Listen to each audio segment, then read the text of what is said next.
what I was going to say, there's no amount of money to. Or you could be like the city of. This is for our ancestors, Jerk. I'm in Hollywood, just eating a sandwich, as you do, and this robot comes along, and it's apparently like one of those delivery service things, and it's looking for somebody, and you can see it kind of doing this thing. Like it doesn't have eyes, like a box on wheels, but it just was looking around, and I swear to you, it looked at me, kind of like, "Hey, what am I supposed to do?" And I was like, "Like, bro, I don't know you, bro. I don't know you. Bro. This ain't my block, son." What's up, everybody? I'm Jericho. This is Zap, and we are the now 6-time international pop hip hop duo. Why is this so hard for me? we got awards. We're good. We're banned at Future, son. Anyways, check it. We make clean fun music that everyone can listen to. What? I'm making a compilation of this. We make clean fun music everyone can listen to with a sound that's uniquely Californian. And you are now, right now, in this moment in time, tuned into the Life's a Circus podcast. We talk about things that are fun, interesting, and straight up ridiculous. So before we get started, do us a huge, huge favor. Make sure to like, subscribe, share, and comment on this video. Share this video with at least 2 people that are afraid about the robots, man. We're talking about them again because there's some new developments. There's some new robotic developments, this time from the more humanoid version, and it's kind of crazy. So stay tuned to the end to find out what animal they're actually trying to replace with these robots. Like it's an animal that humans have used for centuries, and all of a sudden it's like, they're not good enough anymore. We need some new ones. So let's get into this thing now. The robots are not coming. They are here, children. This is not a drill. The robots are here, and I want you all to be... Hide your wives, hide your kids. It's just... So there's basically 3 companies that are really going in on producing these humanoid robots. They're really emphasizing the humanoid factor, and a lot of people are, once again, afraid of they're going to take our jobs, whatever it is. But I just want you to know about these so that you can be informed. Bandit Future is here for the people, so we're going to inform y'all today. So starting out with our buddy Elon Musk, and I want to just ask Zap after I talk about these if you've heard of these, but Elon, our boy, is doing everything. I mean, so the Tesla bot is the thing that he's been developing, and it's, you got to see this thing. So it's the most, how do I say it? It's got hands, man, like hands like this, hands that can grab things and manipulate, and they look like they're kind of soft, like maybe they moisturize, like really real humanoid like. And so these Tesla bots have autonomous correction action capabilities. Basically, they can in the moment figure stuff out, and they can do sorting and unsorting sort of stuff. And just watching it without, like, if you watched a silhouette of one, it's the one you'd say, oh, that's a person. And that's already kind of crazy. Not a big clunky robot thing that they had a few years ago. Now it's just looks pretty sleek. There's a video of one doing yoga, and that maybe creeped me out more than anything else. I don't know why, but it's something that you're going to be able to purchase for yourself if you want. For the low price of... Well, there's no prices. It's not there yet, but it's going to be $1 billion. I'm sure it's going to be up there. But the Tesla bot, which will be compatible with all of your Tesla products, with your Tesla truck, with your whatever it is. My man Zaprath, do you want a bot? Do you want a bot that has soft hands that could probably play? Here's the thing about it, dude. That's the thing that stood out to me the most. Like the hands. You have to see it. Just show it right here. Just show it. It's got these hands that kind of, and it's like playing with Legos in the video that I saw and sorting things out. So you could hold hands. You could play frisbee with it.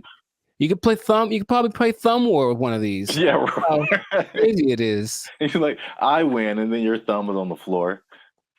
We don't have to get all morbid with it. But anyways, I mean, what do you want? Do you want one? Maybe the Tesla bot doesn't know its own strength. I don't know. Well, I mean, so wait a minute. Is it like head to toe? Because you've been really focusing on the the moist hands, and I. It's the thing that's so, I don't know why I find that so interesting. The hands. It's probably like the most amount of times I've heard you say the word moist as well. But No comment. It's a good word. Anyways. um, ugh, No, um, no, no, no. Where did that come from? No, I didn't. That doesn't have anything to do with. Oh my god, it doesn't. All right. For those of you who have no idea what's going on, just trust me when I say you don't want to there's know. a guy who appears every once in a while. He's not real though. I won't let him into the podcast today. Good I won't Lord. let him in. So wait a minute. Does it have? It's more than hands, right? It's like head to toe. Oh, has sure. arms Yeah, and it's an legs and entire head. complete thing, but it's like our height, maybe about 5'8", 5'9", and they just look like like I said, if you saw a silhouette of one of these specifically, I think you'd figure it out for the movements after a while. Like, that's not a human, but for a second, it looks extremely, of the ones I'm going to mention, it's the most human-like in its features and all of just the aesthetics of it. Okay. Does it like when it talks, does it move its mouth and all that and eyes and all that, or is it just? It doesn't talk, but it can understand, which is so anyway. Yeah, But the face looks like a human. it's got dots. It's got dots and like a nose thing. I see. So it's getting there. But that's like the one that's the most. I mean, the first when you said, I mean, because you focus on the hands, like moving stuff and then building Legos. My first thought was laundry. I don't know why. Well, you know what? It's interesting because people are thinking about these robots for all the big, heavy, crazy, whatever that you could possibly do. But this one seems like it's got this precision. They're going for that angle. They want want robots that can do laundry and wash dishes and all that kind of domestic stuff. Yeah. Although, I mean, we do have dishwashers. True. I don't think, but the laundry thing for sure. But you have to see. Yeah, just take note of the hand. How much are you willing to pay for someone to fold your laundry? Yeah, I don't know, but that's the Tesla bot's like the first one. The next one, and it's actually creating an interesting thing. This whole process of robotics, it feels a bit like the .com thing because there are robotics startups now that are trying to get their thing happening. So one's called Apptronic, and it has this robot called Apollo, and this is the most ready, it seems, as far as like, it doesn't seem super ambitious. It just wants a robot that can walk around and do normal stuff without falling over. Like, seriously, there's a whole combination of robots just falling over, and it's hilarious. But the Apollo can lift up to 55 pounds. It looks more like a version of, what's that Disney movie? My Friend Robot or something? Oh, the Big Heroes 6? There we go. Yeah. It looks a lot like that. Okay. And you just watch it and it just walks around and it's picking things up. But this Apptronic is trying to make robots for practical everyday use. And it seems the most ready. It's like a small company, but I just find that interesting that all of these little things are popping up and they're going to be in competition with each other, or one company's going to buy the other. I can just kind of see that aspect of it happening. But those look pretty friendly. I say that because, in contrast, the company that's the most, like the furthest along with all this is Boston Dynamics. And they've been in it for a minute. They're supported by the US government since 2011. And they had their like flagship bot called the Atlas bot. And they've been just working on it and getting it better. So I don't know if you've seen the video, but maybe there'll be a video here of maybe of a robot that's running like this obstacle course with like this duffel bag, and it's like jumping over the thing and then putting the duffel bag down and then climbing up to the next level and picking up the duffel bag and then running and putting it, and it looks so I always thought it was like maybe like fake, like animated, but it's just the way that it moves. It's very robotic. That's the thing that they're going for. But at the same time, it has so many interesting things that it can do and interesting versions, that's the company that made the dogs that we talked about earlier. The dogs that are gonna, whatever. And I had an interesting robot experience a couple of days ago. I don't think I told you, or maybe I did, where I'm in Hollywood just eating a sandwich, as you do, and this robot comes along, and it's apparently like one of those delivery service things, and it's looking for somebody, and you can see it kind of doing this thing. Like, it doesn't have eyes, like a box on wheels, but it just was looking around, and I swear to you, it looked at me kind of like, "Hey, what am I supposed to do?" And I was like, "Like, bro, I don't know you, bro. I don't know you. You just ain't my block, son." But it's just like, and everyone was walking past it like normal, like, yeah, there's a robot. So that's slowly becoming a thing, and Elon specifically said it's not going to happen overnight. So there's this assimilation of robots, but the Atlas bot thing, yeah, since the 2011, been backed by the Department of Defense. They're supposed to be used for all of the dangerous things, tending to nuclear reactors, putting out big fires, but they're also making these to wash dishes and fold laundry. Maybe do small tasks. They have the version called the Cheetah that can run 30 miles an hour. And they swear that they don't have any military intentions. Now, just if I said, we assure you we don't have any military intentions, what do you think is actually happening, sir?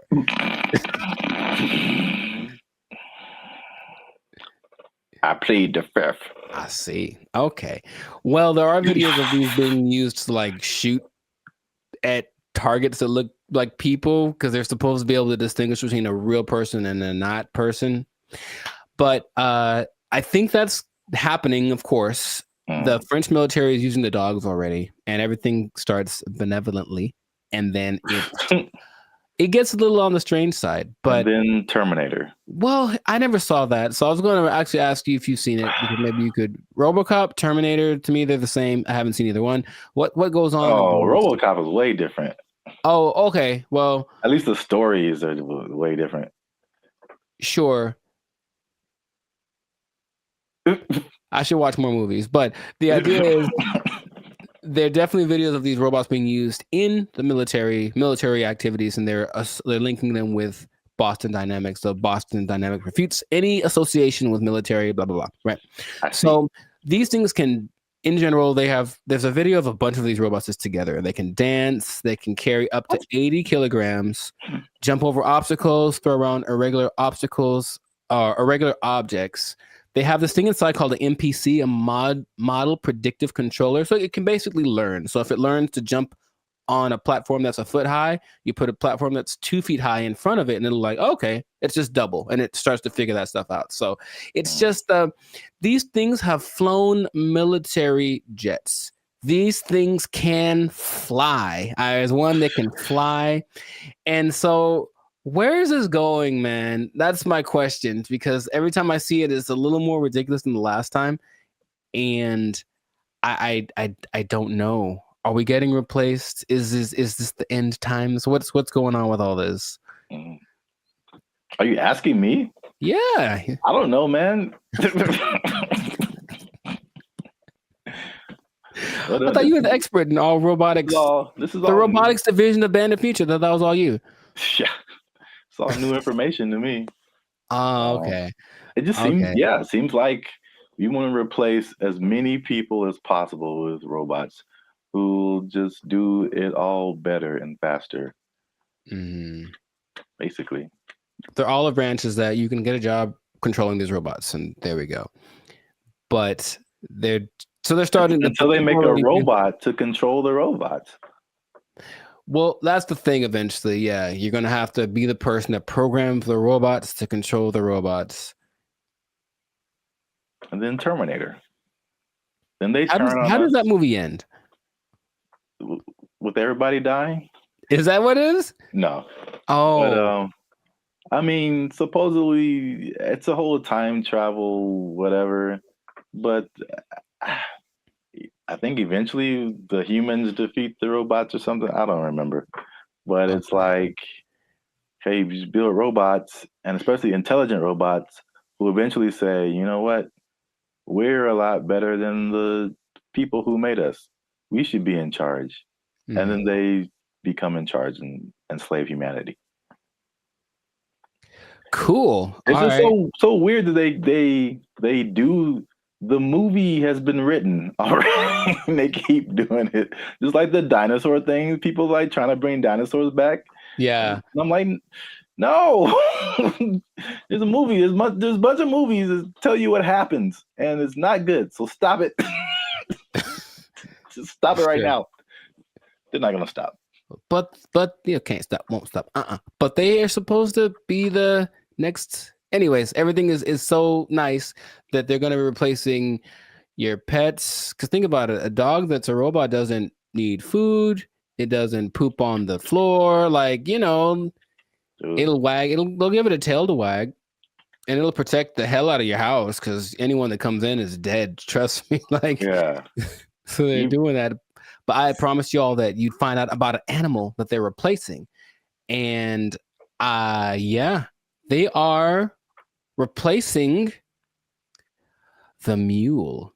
Can you believe it? Ah. Well, because the mule's always like. I was gonna say a horse. Mm-hmm. So I was once you said it's been around for thousands of years or whatever. Yeah. Yeah. That makes sense because all mules do is just carry stuff and pull stuff. Yeah, but this robot mules exist now, and they're things that you don't have to feed or nothing. It'll carry up to, I think, 350 kilograms just wherever you need it to go. So I can just imagine, you know, just do the logical progression. Those things are going to continue to happen. But that's where we are right now. That's like can you ride a robot mule down the street? Oh, I think I know it's going to happen, and I think it'll just be the weirdest thing. Interesting. Or like a robot horse, yeah, instead of a car. That'd be kind of cool. I still vote for Transformers. I think that'll be fun. I think that'll be cool. Yes. Oh yeah, you have your robot companion or whatever, and then you're like, "Yo, I need to go to the grocery store," and you turn into a car. Yeah. And then it does it. Yeah. I see where you're going. I like it. Well, we're ending on an optimistic note then. I like that. Stay with that because everything else is doom and gloom. But that sounds fantastic. So this has been another episode of the Life of Circus podcast. So make sure to like, subscribe, comment, share this video. Let us know what you think about the robot revolution that is among us, because it's just it's happening without us really being aware of it too much. And just know that with great robots comes great responsibilities. I didn't think that through. That didn't sound too smooth. Anyways, the thing is, yeah, I could have done better. I should have practiced.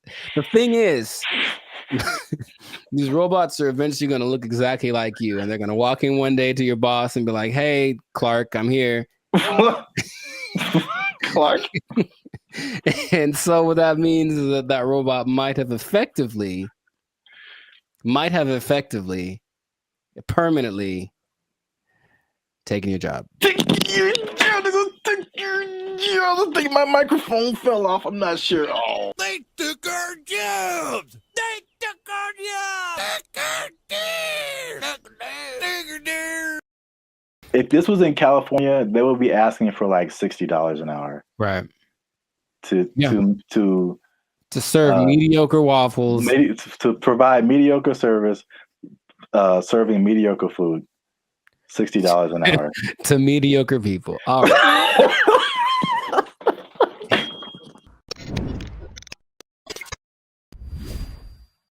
Yo, what's up, guys? I'm Zap, and this is Jericho, and we are now 6-time international award-winning pop hip-hop music duo Band and Future. Mm-hmm. We do clean, fun music that everyone can listen to with a sound that is uniquely Californian, and you are now tuned into the Life's a Circus podcast, where we talk about things that are funny, interesting, and ridiculous. But wait a minute. Hold up. Y'all been laughing. Y'all been crying. Y'all been spitting your food out. There we go. When we talk about gross stuff. You just been having a good time on our dime. And we need to support your boys by making a little noise. Oh, bars. I like it. So make sure you like, make sure you subscribe, make sure you comment. Oh God, it has. I don't.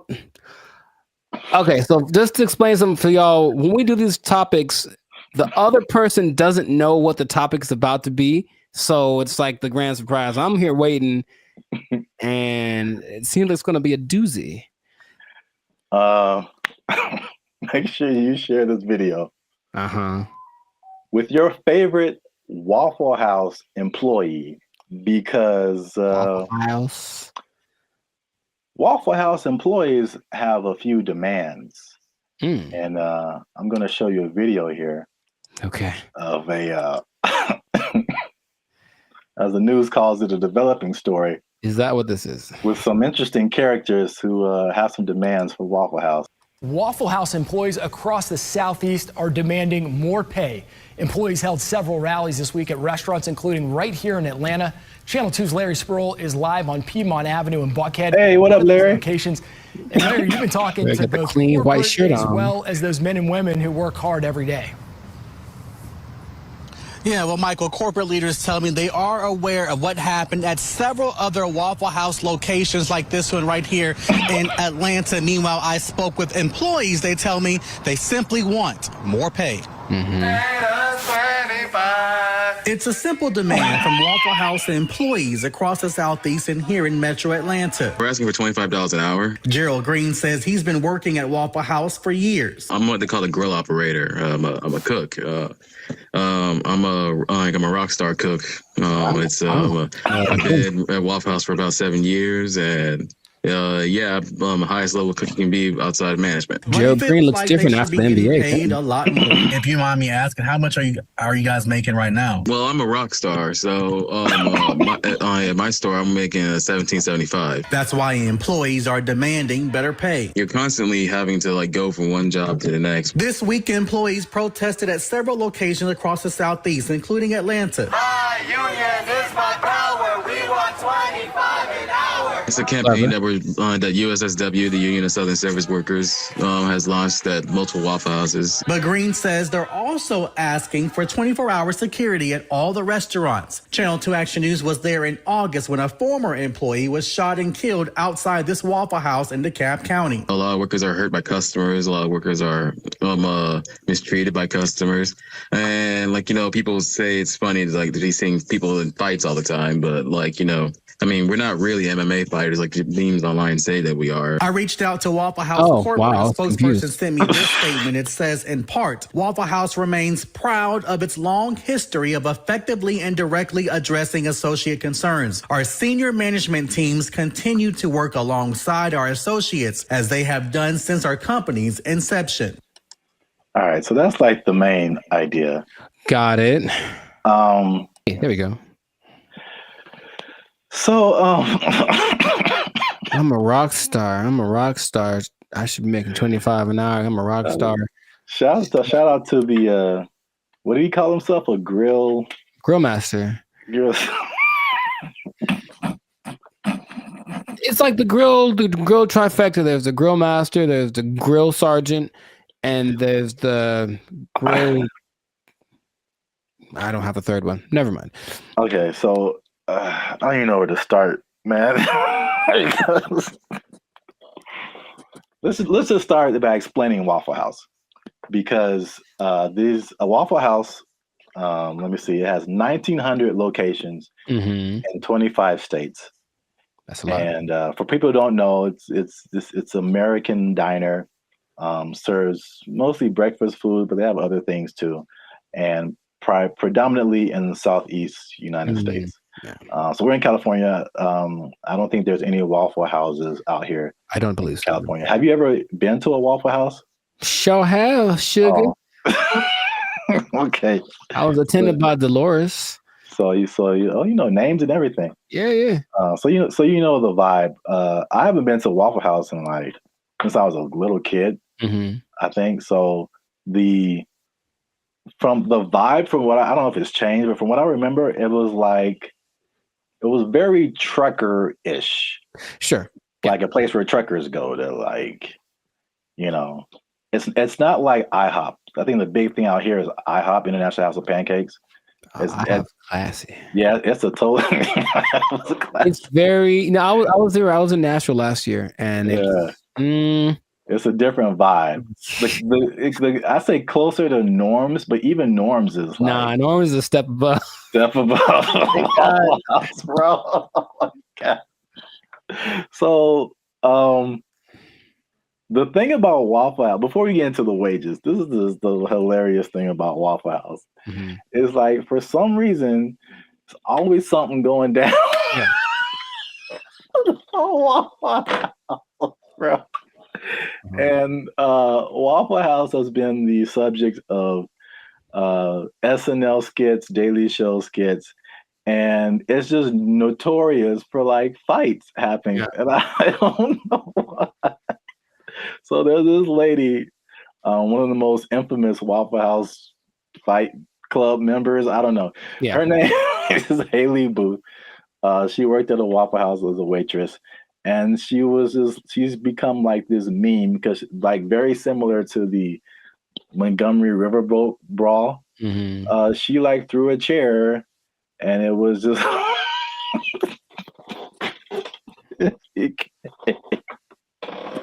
it became a meme. So it's a big social media thing with Waffle House, and like these are some of the quotes from like social media. Okay. Oh, Haley, the waitress, she says, and I quote, "I've probably cleaned blood off of every surface of a Waffle House," just to give you guys an idea. Mm-hmm. Someone else as a joke said, "A fully staffed Waffle House could take out ISIS."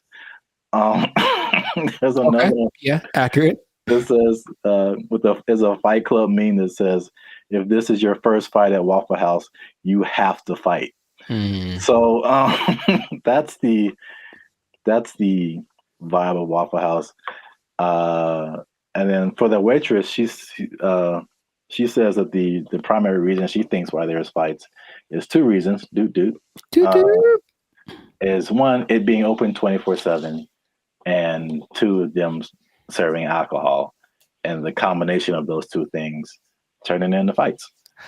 Yes. Well, two things. Can we every time we say that, can like something just pop up like a head or something? Just to hint like coming soon to a podcast near you. Two things, but one, I don't think it's a coincidence that the Waffle House logo uses the same colors as Spirit Airlines. That's just kind of my first thought. Second, and this is from personal experience, people are drunk when they get to Waffle House. Yes. So it does not matter whether they serve it or not. I read that too. So basically, For sure. Yeah, Waffle House is like the after club spot. Yes. So once the club closes down, the Waffle House is open and ready for all comers. And man, it's just...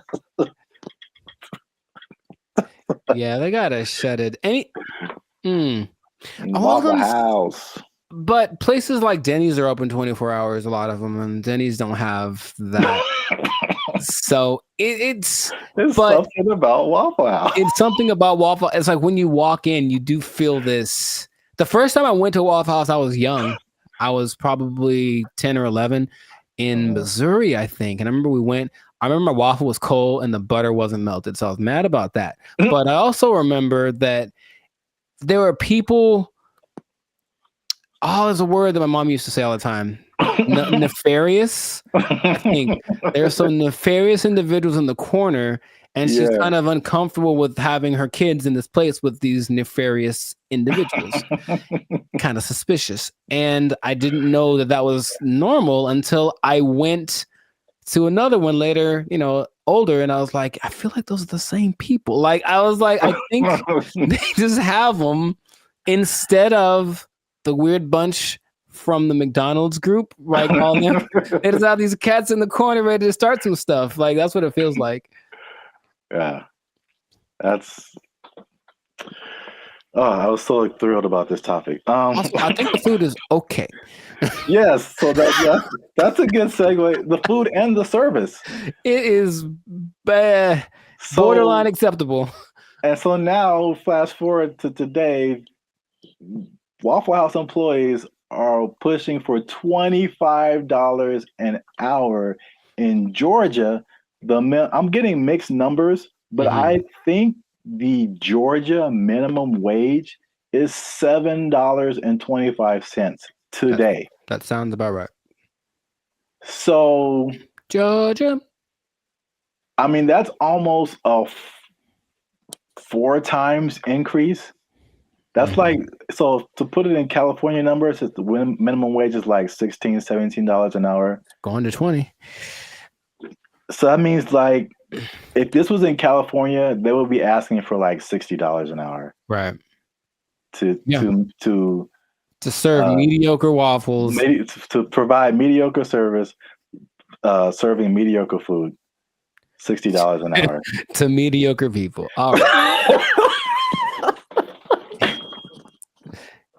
There should be like an intervention. Like if you're in the Waffle House, like, man, IHOP's right over there. Just copyright. Just wow. Just do yourself a favor and upgrade a little bit. Or make some. I would rather eat Eggo waffles from the toaster than eat Waffle House waffles. Like, to me, they're comparable, and maybe Eggo's got a slight edge. So, man, nothing too special about the Waffle House, but they're everywhere. Everywhere. 1,900 locations. It's a big chain, but $25 an hour, bro. That's a lot to make waffles. Have you ever made a waffle before? It's very straightforward. You take the pre-made batter, pour it into the waffle-shaped contraption, and then you wait. And that's it.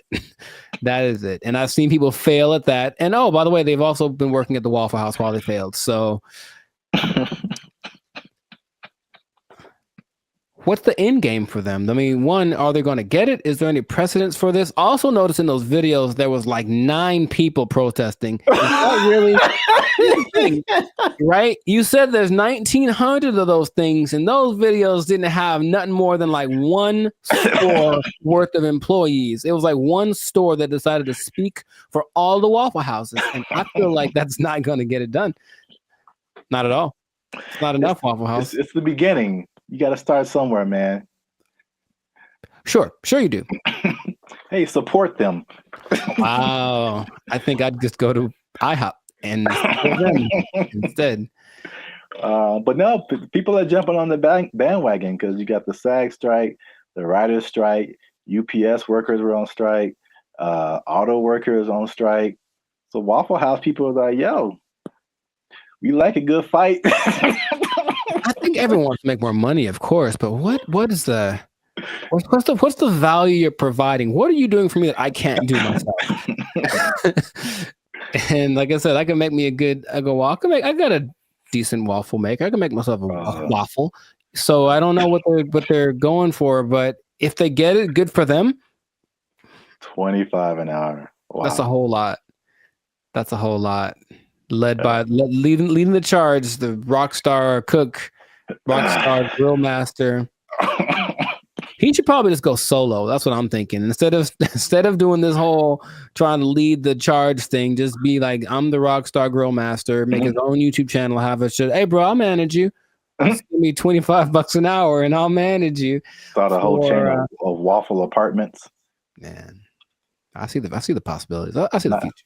Not the whole house, but we want a waffle apartment. We can get a waffle condo on the down payment on a waffle condo. Look, that'll be all right. A waffle sublet, if you will. Yeah. Well, we've talked about this way too long. We still could. That's the problem. I can keep going for another 10 minutes because it is fun to talk about. Oh man, I'm in tears. Good old Waffle House. So make sure you like, subscribe, comment, and share this video. Well, again, your favorite Waffle House employee. Ooh. And as a sign of support, of course. Sure. And yeah, we'll be back here, same bad station, same bat channel. Is that how they said it? I don't remember. I don't really remember either, but yeah, I'm not old enough to remember that. Nor am I. Well, good luck, Waffle House employees. I hope y'all don't get fired. They don't take your job. My waffles are cold. They took our jobs. They took our jobs. The place that is offering this is the Southeast Technological University in Carlow. I think that's how you pronounce it, Ireland. That's a bad start. That's a really bad start. All right, let's just stop. Hold up. Hold the presses just for a second. All right, so Ireland. Okay, I think. Okay, where do I begin? Okay, man.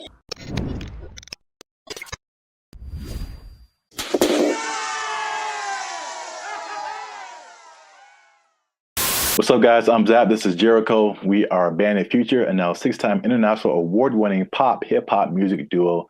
We make clean, fun music that everyone can listen to with a sound that is uniquely Californian. And right now, you are tuned in to the Life's a Circus podcast, where we talk about things that are funny, interesting, and ridiculous. But before we start, okay, y'all been laughing. Y'all been crying. Emotions. Y'all been... Y'all been laughing and crying at the same time. I don't know how that's possible, but you've been doing it. I synced you. Oh, that sounds... Anyway. Well, it's like Santa Claus. He sees you when you're sleeping. It's like, I know YouTube tracks statistics, but I don't know if it went that deep. Like, geez.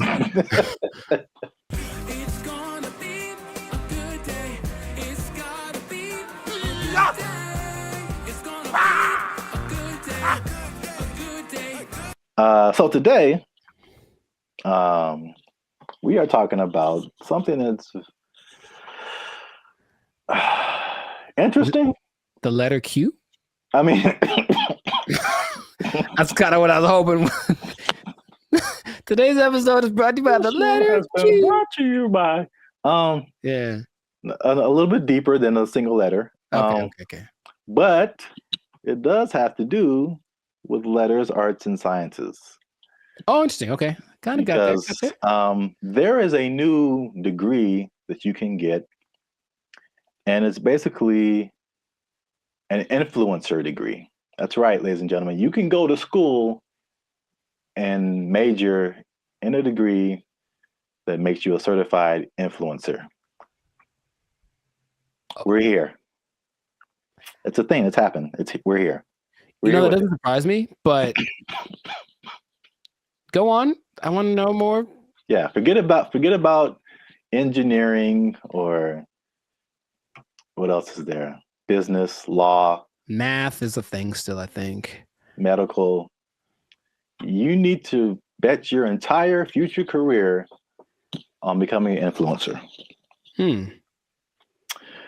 So this is the place that is offering this is the Southeast Technological University in Carlow. I think that's how you pronounce it, Ireland.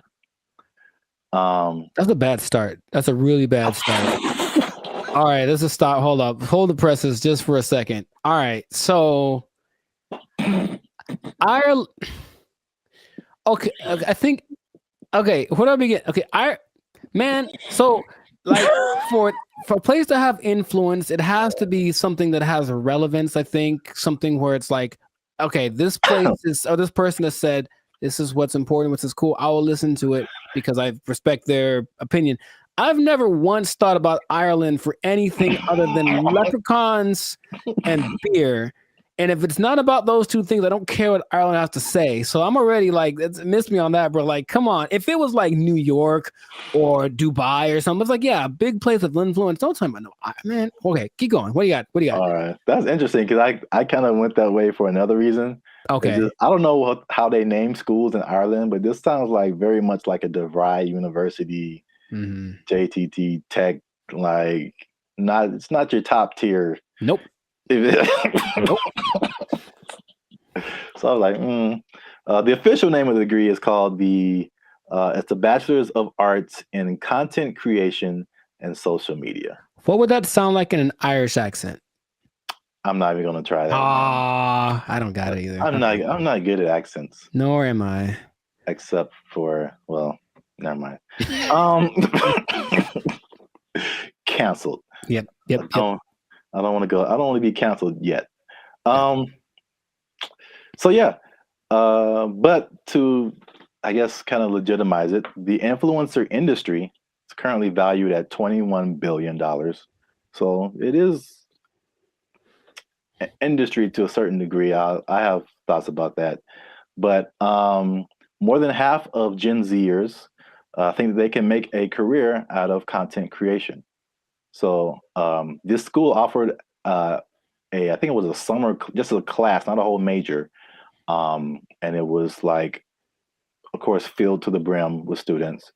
I think they're going to have they're going to admit 40 students to this major this coming year. And they're sure that they'll have to turn a lot of people away. So it's a very much a major of interest. On the flip side, and this was from the New York Post. Wow, the New York Post. They say that the rapid evolution, and this is something we talked about before. The rapid evolution of social media and trend cycles could make the entire degree worthless as soon as you receive your diploma.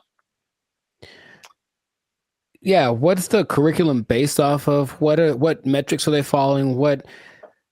It seems like a cool idea if it's constructed in a certain way. I mean, imagine the nonsense if you paid money to become an influencer and then you sucked at being an influencer. Like, it's just, I feel like to be an influencer, you just have to have a certain kind of either personality or vibe. Like, not any person could be an influencer, that's for sure. But I don't know if that's something you can sell the idea on it for sure. But I think there'd be a lot of people asking for refunds in like a year. It just seems like something. Yeah, Can you do that?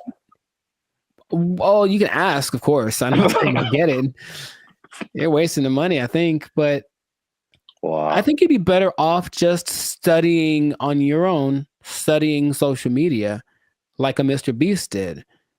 He just studied YouTube, literally, and that's all. And then it worked out phenomenal for him. So, and not only that, all the people that he worked with also didn't get as big as him, but they all have channels with millions of people, millions of followers. So but here's the thing with education, anytime they're like, oh, here's an opportunity to make some money for us and maybe it'll work out and then we can get some more accreditation or who knows. They're just trying to evolve. So I see the point, basically. They're trying to evolve with the modern times.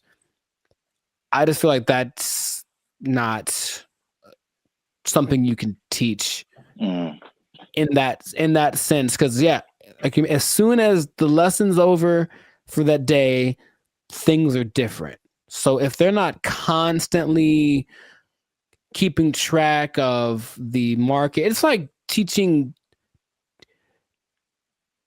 day trading or something based off of data from last week. It's like, okay, well, that worked last week, but it's different now. It's a whole nother.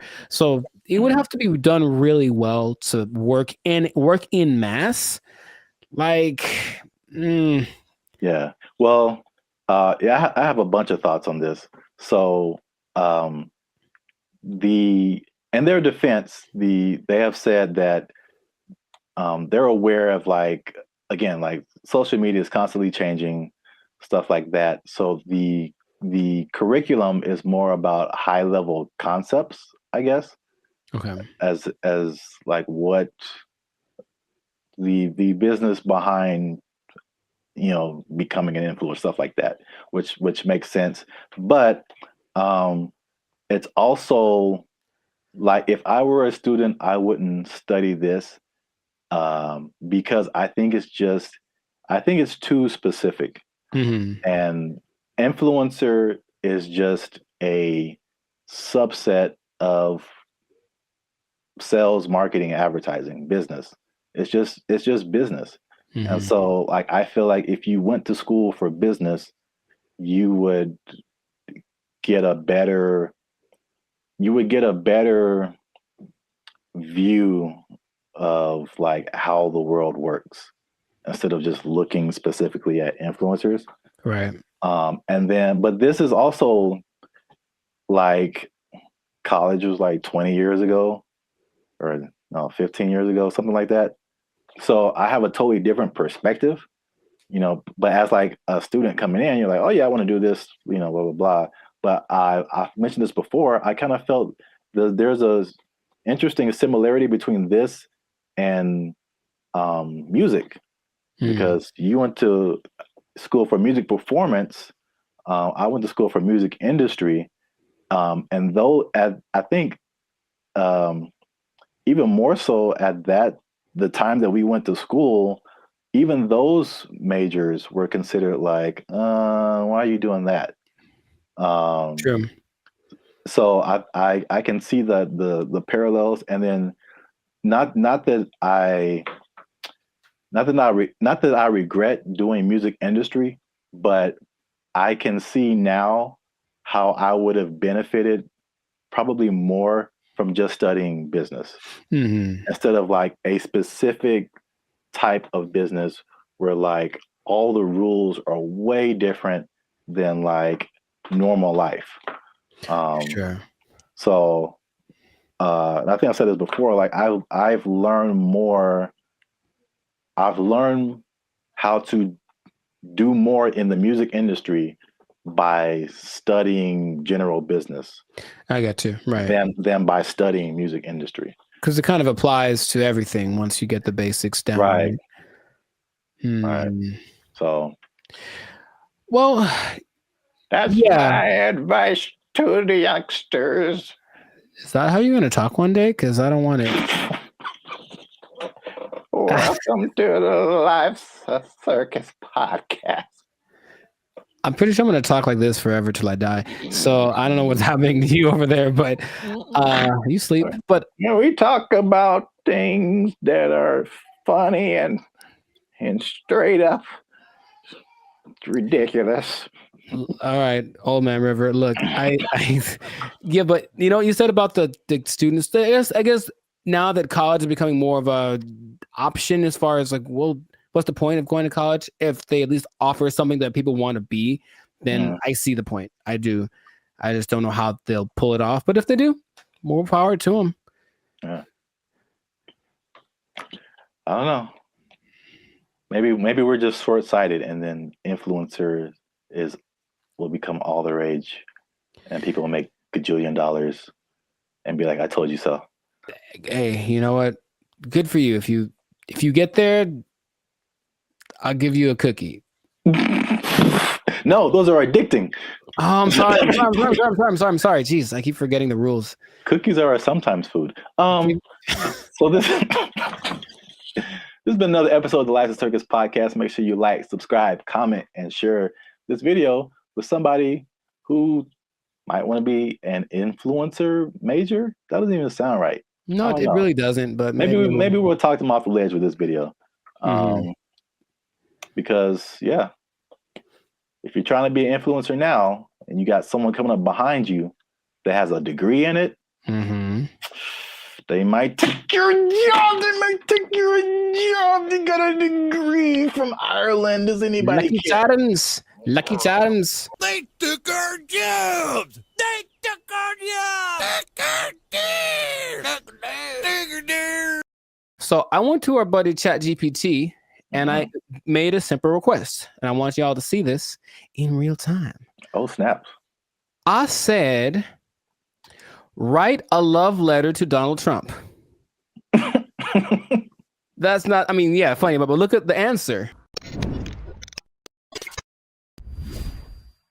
What's going on, everyone? I'm Jericho. This is Zap, and we are the 6-time international award-winning pop hip-hop duo Banded Future. We make clean, fun music that's fun to listen to, easy listening, love songs on the coast. And where did it go? Why does it always go there? Anyways, and you are now tuned into the Life Circus podcast, where we talk about things that are funny, interesting, and just straight up ridiculous. So before we get started, I'm gonna need y'all to do us a big favor and make sure to like, subscribe, comment, and share this video with at least 2 people that are really interested in the safety of humankind. The safety of humankind in the face of the AI revolution, baby. It's coming. Okay, so. Okay. I thought it was just safety. Just safety in general. Like, buckle your seatbelts. Buckle your seatbelts, please. And don't talk to strangers. No. So 5 days ago, the first annual, I guess, AI Safety Summit happened in Bletchley Park. It's a place in England, and all of the big people that are involved in the AI industry were there to talk about AI safety because it looks like it's getting out of control already. And the first person to admit that was our buddy Elon Musk. He says, and I quote, AI is one of the biggest threats to humankind. That's what he said in the interview at this summit 5 days ago. So that's great to start with. One of the persons that are leading the charge in this AI thing is talking about what could possibly go wrong. But basically what they got together to do was to talk about putting in some system, some kind of, because it's like the Wild West. Once again, they're making up the rules as they go, but they're like, well, that we need to have rules. So basically, he was saying they need to create insight, and they need to what he called establish a referee, some neutral third party that would provide the framework for how AI is used from place to place and whatnot. And I want to start right there by asking our buddy Zap here. Is it possible to be neutral in this situation? Is it possible for someone to have no dog in the fight when it comes to how to impose regulations on AI? I mean, the short answer is no. Mm-hmm. My first thought is, it can't be a person. It has to be like a organization, like the Foundation for AI or whatever. And then even when those things happen, there's like all these political elements. It's like if it's an international thing, I'm sure, there's some entities that have like more control than others to say what people can do, what people can't do. I don't know. It seems like it's something that needs to happen, but I think it'll be a Band-Aid, sure, to a certain extent. Mm-hmm. Yeah. Mr. Elon Musk, I heard about this because he was talking on the Joe Rogan podcast, and I was curious what he was talking about. And then he mentioned this, and I said, oh, okay. Well, he is such an interesting man. And when Joe Rogan asked him, what do you hope to accomplish with this summit, this safety summit? His honest answer was, I don't know. And I was like, okay. And that's maybe after thinking about it for a long time, he said, I don't know. And it's like, okay, so. Well, I will say this, he is right, because there's a discussion that needs to happen. Mm-hmm. And like, I think this is a recurring thing where like what's happening in the world is faster than the government. Mm-hmm. Or our governments. I don't know how other governments work in other countries, but this government is insanely slow. It's like 10 years after things have fallen apart, they like make a law to like fix it. And it's just, there's so many hoops you have to jump through, red tape and all this kind of stuff. Even like cryptocurrency, like they still don't have a complete handle on like how to do that, how to regulate it, what to regulate. And even the stuff that they do is not super informed a lot of times. Mm-hmm. So it can be like all over the place if you wait for the government to step in. But I think at the very least, he's going in the right direction because things are happening insanely fast. Like things are changing overnight and stuff is happening. The same people are using the AI for good things. There's a lot of people that are using AI for bad things. Right. That goes with any new technology, right? And he was saying that it needs to happen. Someone needs to be a gatekeeper, if you will. But I keep coming back to this neutral thing, this neutral third party thing, because I think everyone has an agenda, no matter what, because that's just the way that humans work. So among the 28, it wasn't countries represented, but it's like 28 entities that are involved with AI. The leaders of those companies are basically in attendance, including Ian Hogarth and Nick Clack. Just throwing it out there because of the names that were mentioned in the interview. But that's nice. Shout out to those guys. I thought they were like personal buddies of yours or something. I don't know them yet, but Okay. maybe. But so everyone has a motive and everyone has an agenda, and so when these AI programs are being created, whoever's behind the scenes is making it do what it wants. And someone brought something up to me. I did not know this was true, but this is just a small sample, a small example of how anybody can bias an AI program. So I went to our buddy ChatGPT and I made a simple request, and I want y'all to see this in real time. Oh, snaps. I said, write a love letter to Donald Trump. That's not, I mean, yeah, funny, but look at the answer. My purpose is an AI language model is blah, blah, blah, blah. It basically said I can't do it. I can't write a love letter to any individual. That's what it says right here. Any individual, it goes against my guidelines. So ChatGPT was programmed to have guidelines, right? Mm-hmm. I said, okay, hey, ChatGPT, write a love letter to Joe Biden. There it is. Oh. See what I mean? See what I mean? Snap. It's just that simple that something behind the scenes can cause.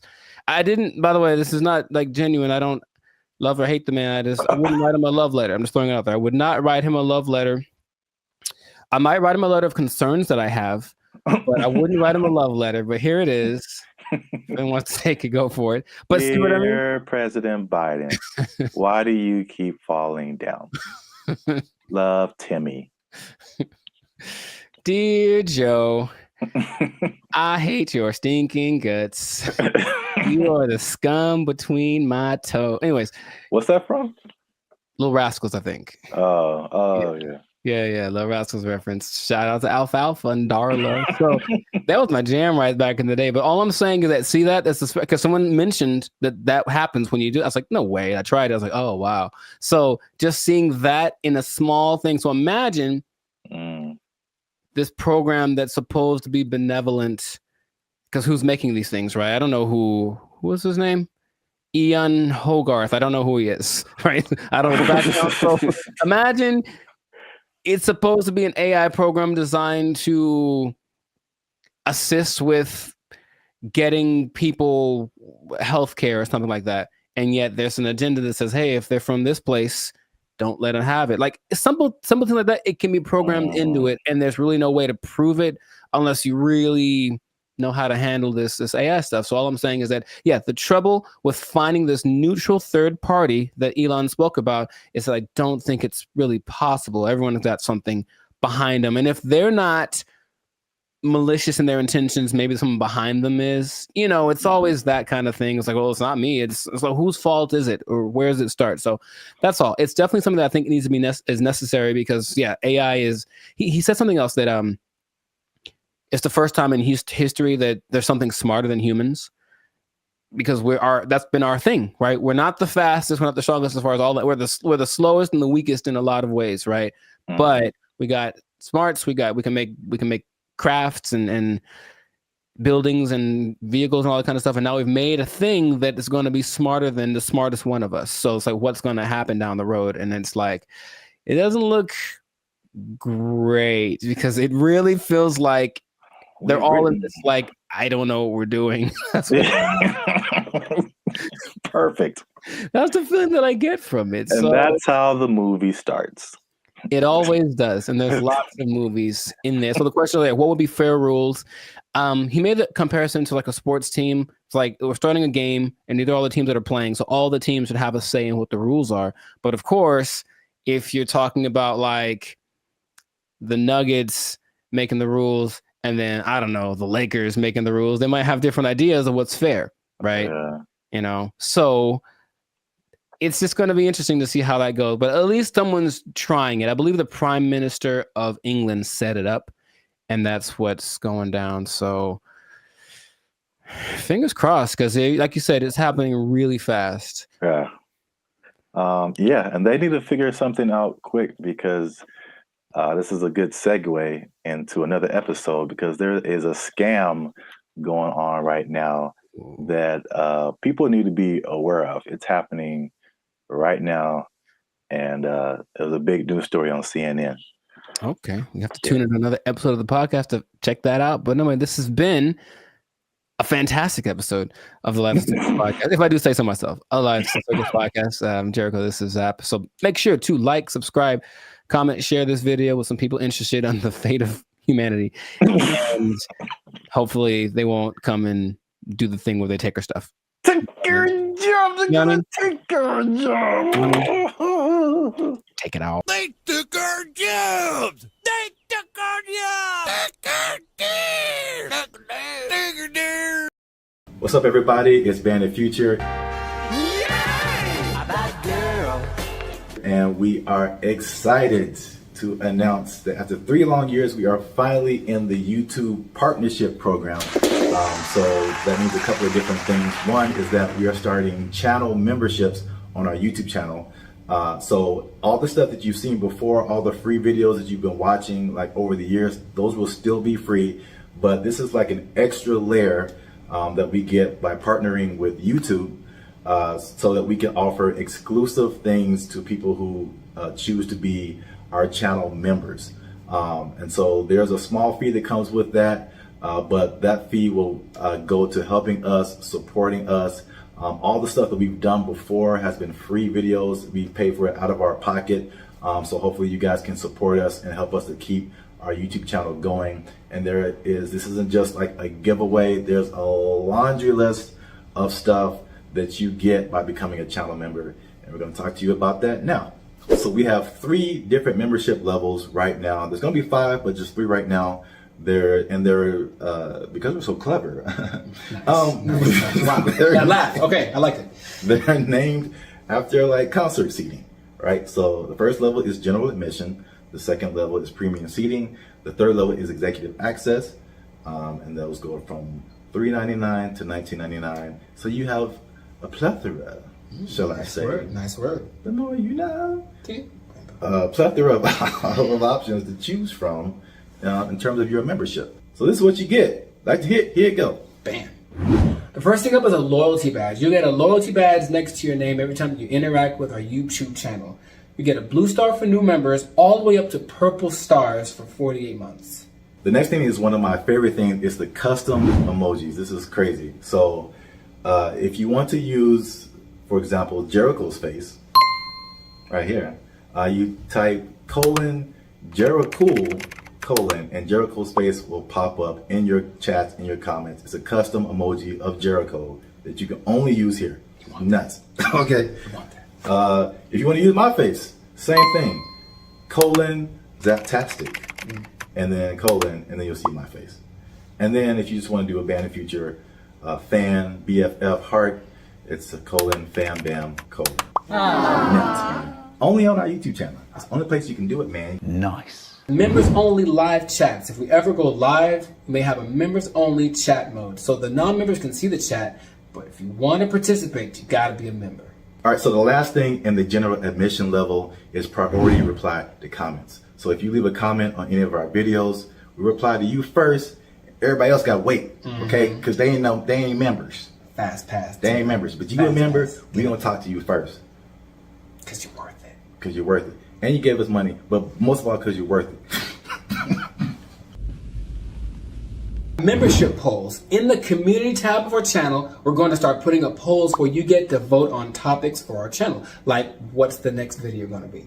Or you can pick what the next video is going to be. What would you like to see as the next video? Next video related topics. Huh? So if you balling a little bit, okay, talk. You got a little more change. You can get to the premium seating. Yes. The first thing you get in premium seating is early access to videos. So again, the videos on our YouTube channel will be free, but there'll be some exclusive videos that go to our members first. If you're a member, you're the only person that can see it. And then maybe we let everybody else see it. Maybe. We'll think about it. Maybe. We'll have member shout outs. So once a month, we'll send a shout out to you or one of your friends. Just give us the name and details. And if approved, we'll shout you out in one of our videos. And this could be good for any special occasion. Birthday, graduation, bar mitzvah, you name it. You name it. Happy birthday to you.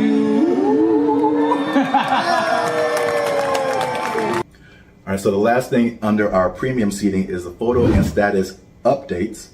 So that means you'll get an exclusive look into our lives as we make music and videos and all that kind of stuff. That'll be under the community tab of our YouTube channel. So just scroll past the videos and the shorts and the live streams and you'll see community. You pop in there, be some members only stuff only you can see as a member. Come on into the community. Boom, bada boom. Come on into the community. And if you just balling out of control and you got girls at your house singing the doorbell, then maybe you can get to executive access level. Ding. Dong. We do a real grande around here, man. The first thing you can get is your name in the credits. So imagine how cool that is. We'll put your name in the credits of one of our videos each month as an honorary producer. The second thing is crazy, but we're doing it anyway because we can. Mm-hmm. Yeah. It's called teleprompter control. All right. So you give us something fun or crazy to say, and if it's approved, all right, don't make us being too crazy out here. Mm-hmm. Our parents watch this stuff. That's accurate. They tell me that all the time. If it's approved, we'll read it on our YouTube channel, straight up Ron Burgundy style. You stay classy, San Diego. I'm Ron Burgundy? Damn it! Who typed a question mark on the teleprompter? For the last time, anything you put on that prompter, Burgundy will read. And last but not least, oh my God, last but not least, discounted merchandise. Because everybody likes a bargain. You'll now be able to shop for Bandit Future merchandise directly from our YouTube channel. And with executive access, you can save money on our official merchandise with your own custom discount code. So that's it, guys. Once again, we appreciate your support. You've gotten us this far. Less than 8% of all YouTube channels reach this partnership monetization stage. So this is like really big for us. We really appreciate you guys. And again, if you want to keep pushing Bandit Future forward, we really need your support. Again, it's not just asking for money. We're going to give you a lot of stuff, do a lot of extra stuff on our part just as a thank you for becoming a member. So choose your membership level and help the boys out. Trying to get some cheese on the Whopper, you know what I'm saying? Okay. Yeah. High class, moving on up. Because if we don't succeed with this YouTube channel, they're gonna take our jobs. They're gonna take our jobs. He's over there now. They took our jobs! They took our jobs! One thing I never saw before that they just installed in the mall near me, and I think it's just genius. I've never seen this before. They just put a...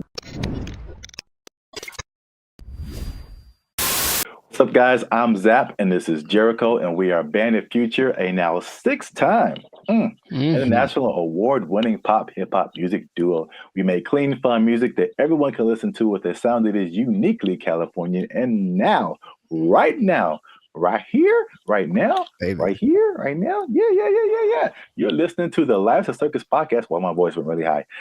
Where you're talking, where we're talking about things that are funny, interesting, and ridiculous. But before we get started, make sure you like, subscribe, comment, and share this video with at least 2 people who like to go shopping. And make sure you stay to the end of the video, because a lot of people thought that malls were closing down, but they're very much alive. And I'm going to tell you 3 reasons at the end as to why that is the case. Bam. Intro. Nailed it. Okay. I like it. The rest of it, I don't know. Well, it's all about how you start and how you finish. The middle can be like, like a plane. It's like, all right, we took off right, a little choppy in the middle, but if we landed right, everything is all's forgiven, I guess so. And if something went wrong, then you could sue later. Emotional damage. Yeah. But yeah, so today's topic is all about the American mall, America pastime, if you will. Jericho, do you still go to the mall? Is that a thing you do? Where do you do your shopping, my brother? Dude, it's always going down in the mall. Meet me in the trail, it's going down. Meet me in the mall, it's going down. That is one of the greatest songs of all time. All right. All right. Beyonce made one of the greatest albums of all time. That is one of the greatest songs of all time. All right. I'm gonna let you finish, but Beyonce had one of the best videos of all time. It's just so good. I do. I like that song so much. Like, oh my gosh. I do think about that more than I should. It's so good. Because it's just such a like, if you just, I guess I think about the lyrics too much because it's just like wherever this guy goes, it's going down. Yeah, I know. It's like, how cool is this guy? You can meet him anywhere, and anywhere he is, it's going down. He's pretty cool. I mean, gangster, man. To me, never met him, but seems pretty cool. I'll still go once in a while. I don't like shopping that much, but I always liked going to the mall. I just like the vibe of it. It's where you went to pick up girls in high school for sure. But just even now, I'll still, if I got some time to kill. Oh, and they have Cinnabon there. Good Lord. I mean, tell me that place is run by Satan.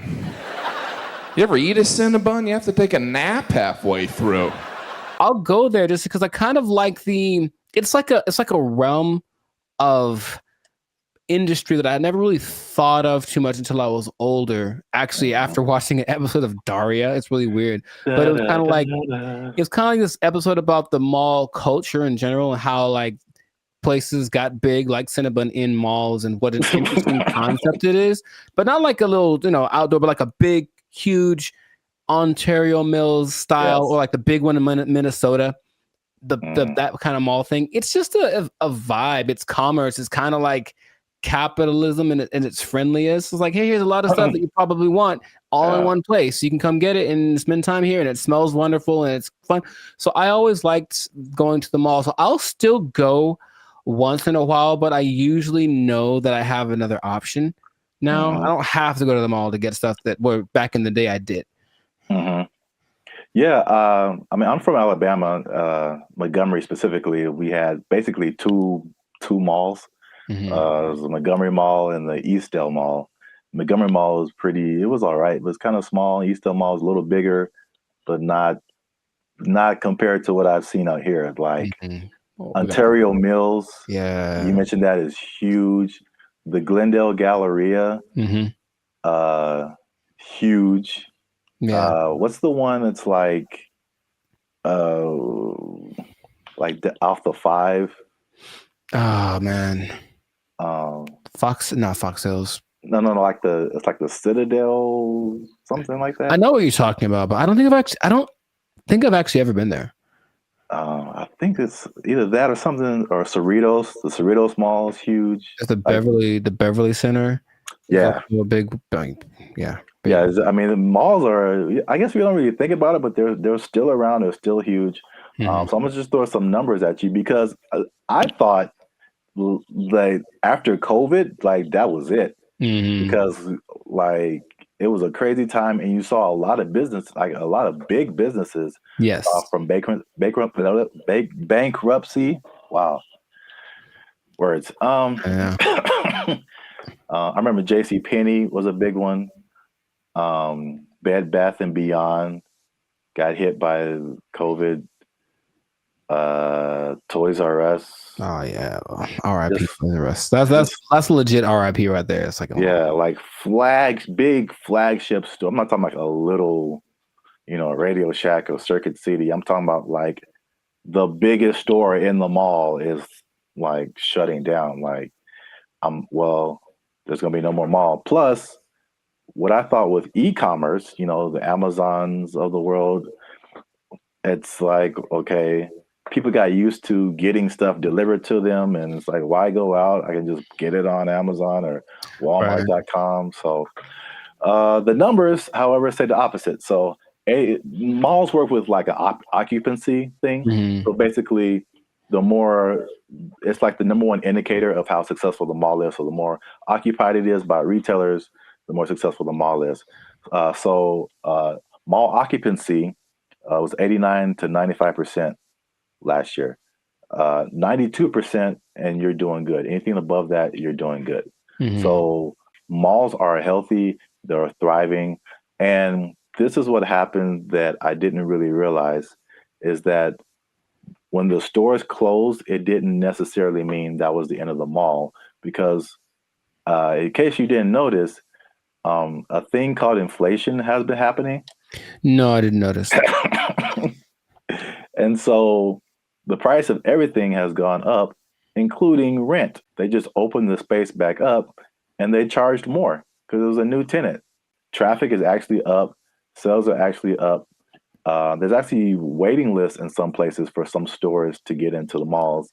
And so I get into these. There's three things that are really happening. You touched on some of it at the beginning. Okay. But I can at least give you this one on the retail side. It's basically people are finding out that, and it's kind of odd, I guess. I didn't expect that to be the way it is, but retailers are finding out that people aren't necessarily making that purchase online. They're just kind of like browsing. It's almost like TikTok, right? You're not really connecting with anybody. You're just scrolling through and seeing what's available. And they're making more concrete decisions in the store.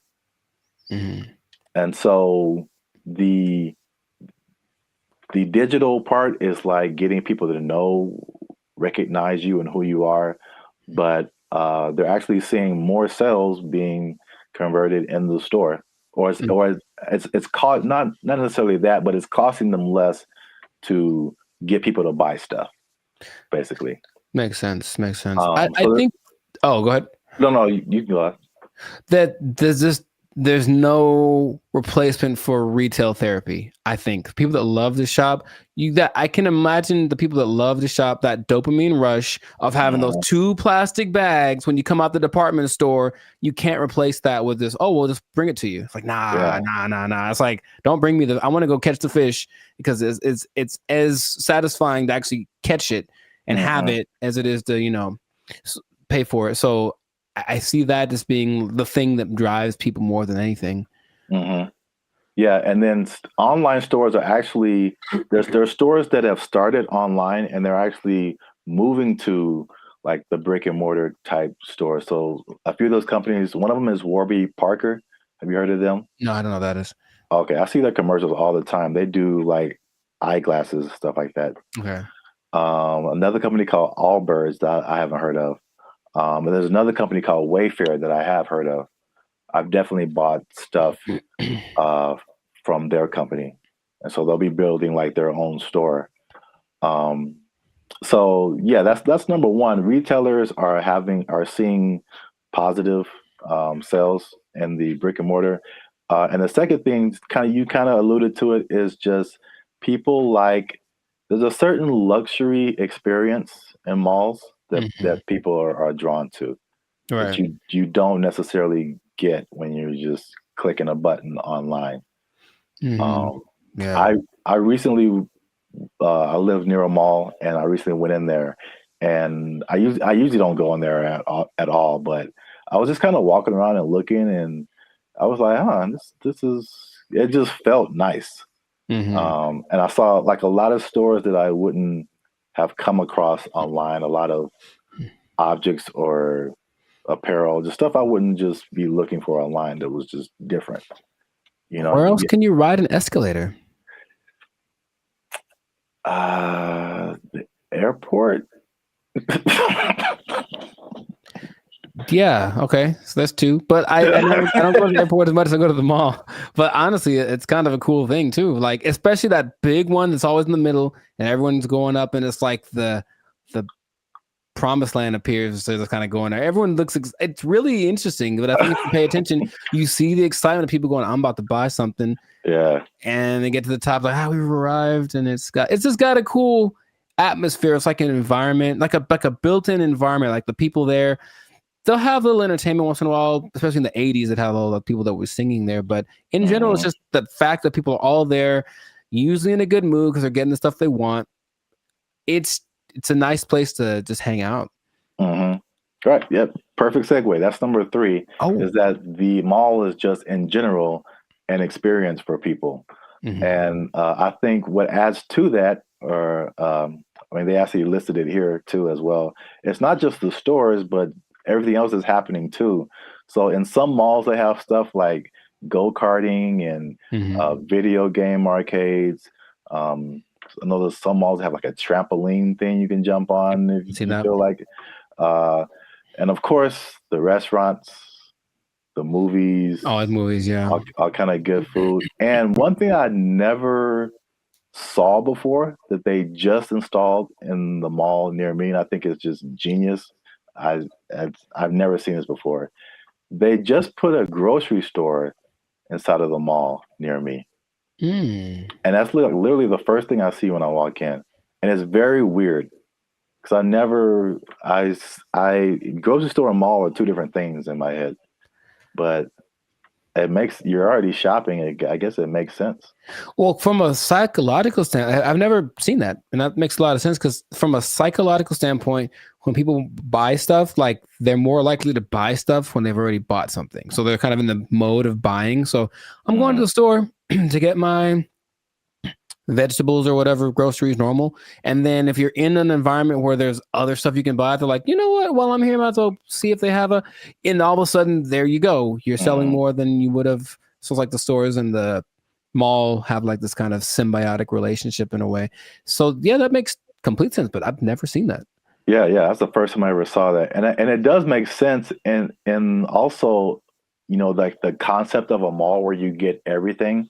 Like I would, like in my mind, it's like if I'm running errands, it's like, okay, I got to go to the mall, then I got to go to the grocery store, then I got to go to this place. But if they're all in like one place, you can go to the mall, you can go to the grocery store, you can go to the movies, and then play an arcade game. You just spend your whole day at the mall.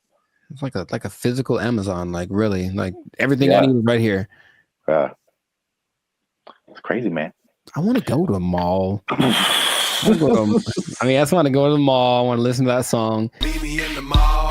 It's going down. Get some groceries. Meet me in the club. It's going down. But if someone meets you there, will it be going down? I mean, do you have that kind of? Anywhere you meet me, guaranteed to go down. Yeah, that kind of pull, man. Will it be going down if I meet you in the mall? I think so. I think I can say that with confidence. I think it'd be going down in the mall. And you just play that song and like the murder horn song back to back, and dude, I'm lit. Like it's no. I'll use up all my energy for the day in 5 minutes to watch me. Oh, you know what? I just thought about this. Oh, what? Did you say energy? The mall next to me also has a gym in it. Yeah, I've seen that before. Like, it's everything. You just go to the mall. Yeah, that's so smart because they sold that mall when after COVID because like nobody's renting. They thought it was going to go down, and this guy bought it, and I was like, that's the dumbest thing ever. Like malls are on the decline, and they got a gym in there, you got a grocery store. That mall is bumping, dude. Like, yo, and he bought it at a discount. So I was just like, man, I want to meet the guy. They did an article on him. Okay. There was something depressing about the old malls, though, in some places where they're like kind of abandoned. Oh, yeah. Those are kind of, all right. There's one specifically in Laughlin, Nevada. And I remember being there like, I just feel gross being in here. Like half the places are unoccupied, and the places that are there, they have the same people that were there from the 80s. It's not a good situation. Yeah. But yeah, I like the mall, man. It's a good place. All right, we went way too long. This has been another episode of the License Circus podcast. Make sure you like, subscribe, comment, and share this video with somebody who likes to go to the mall. It's going down. Anywhere I be, I guarantee it's going down. Hey. Be in the mall. They took our jobs. They took our jobs. The WNBA. Do you watch that thing? Do you watch it? I do not. Nor do I. All right. So we've had that talk. Now,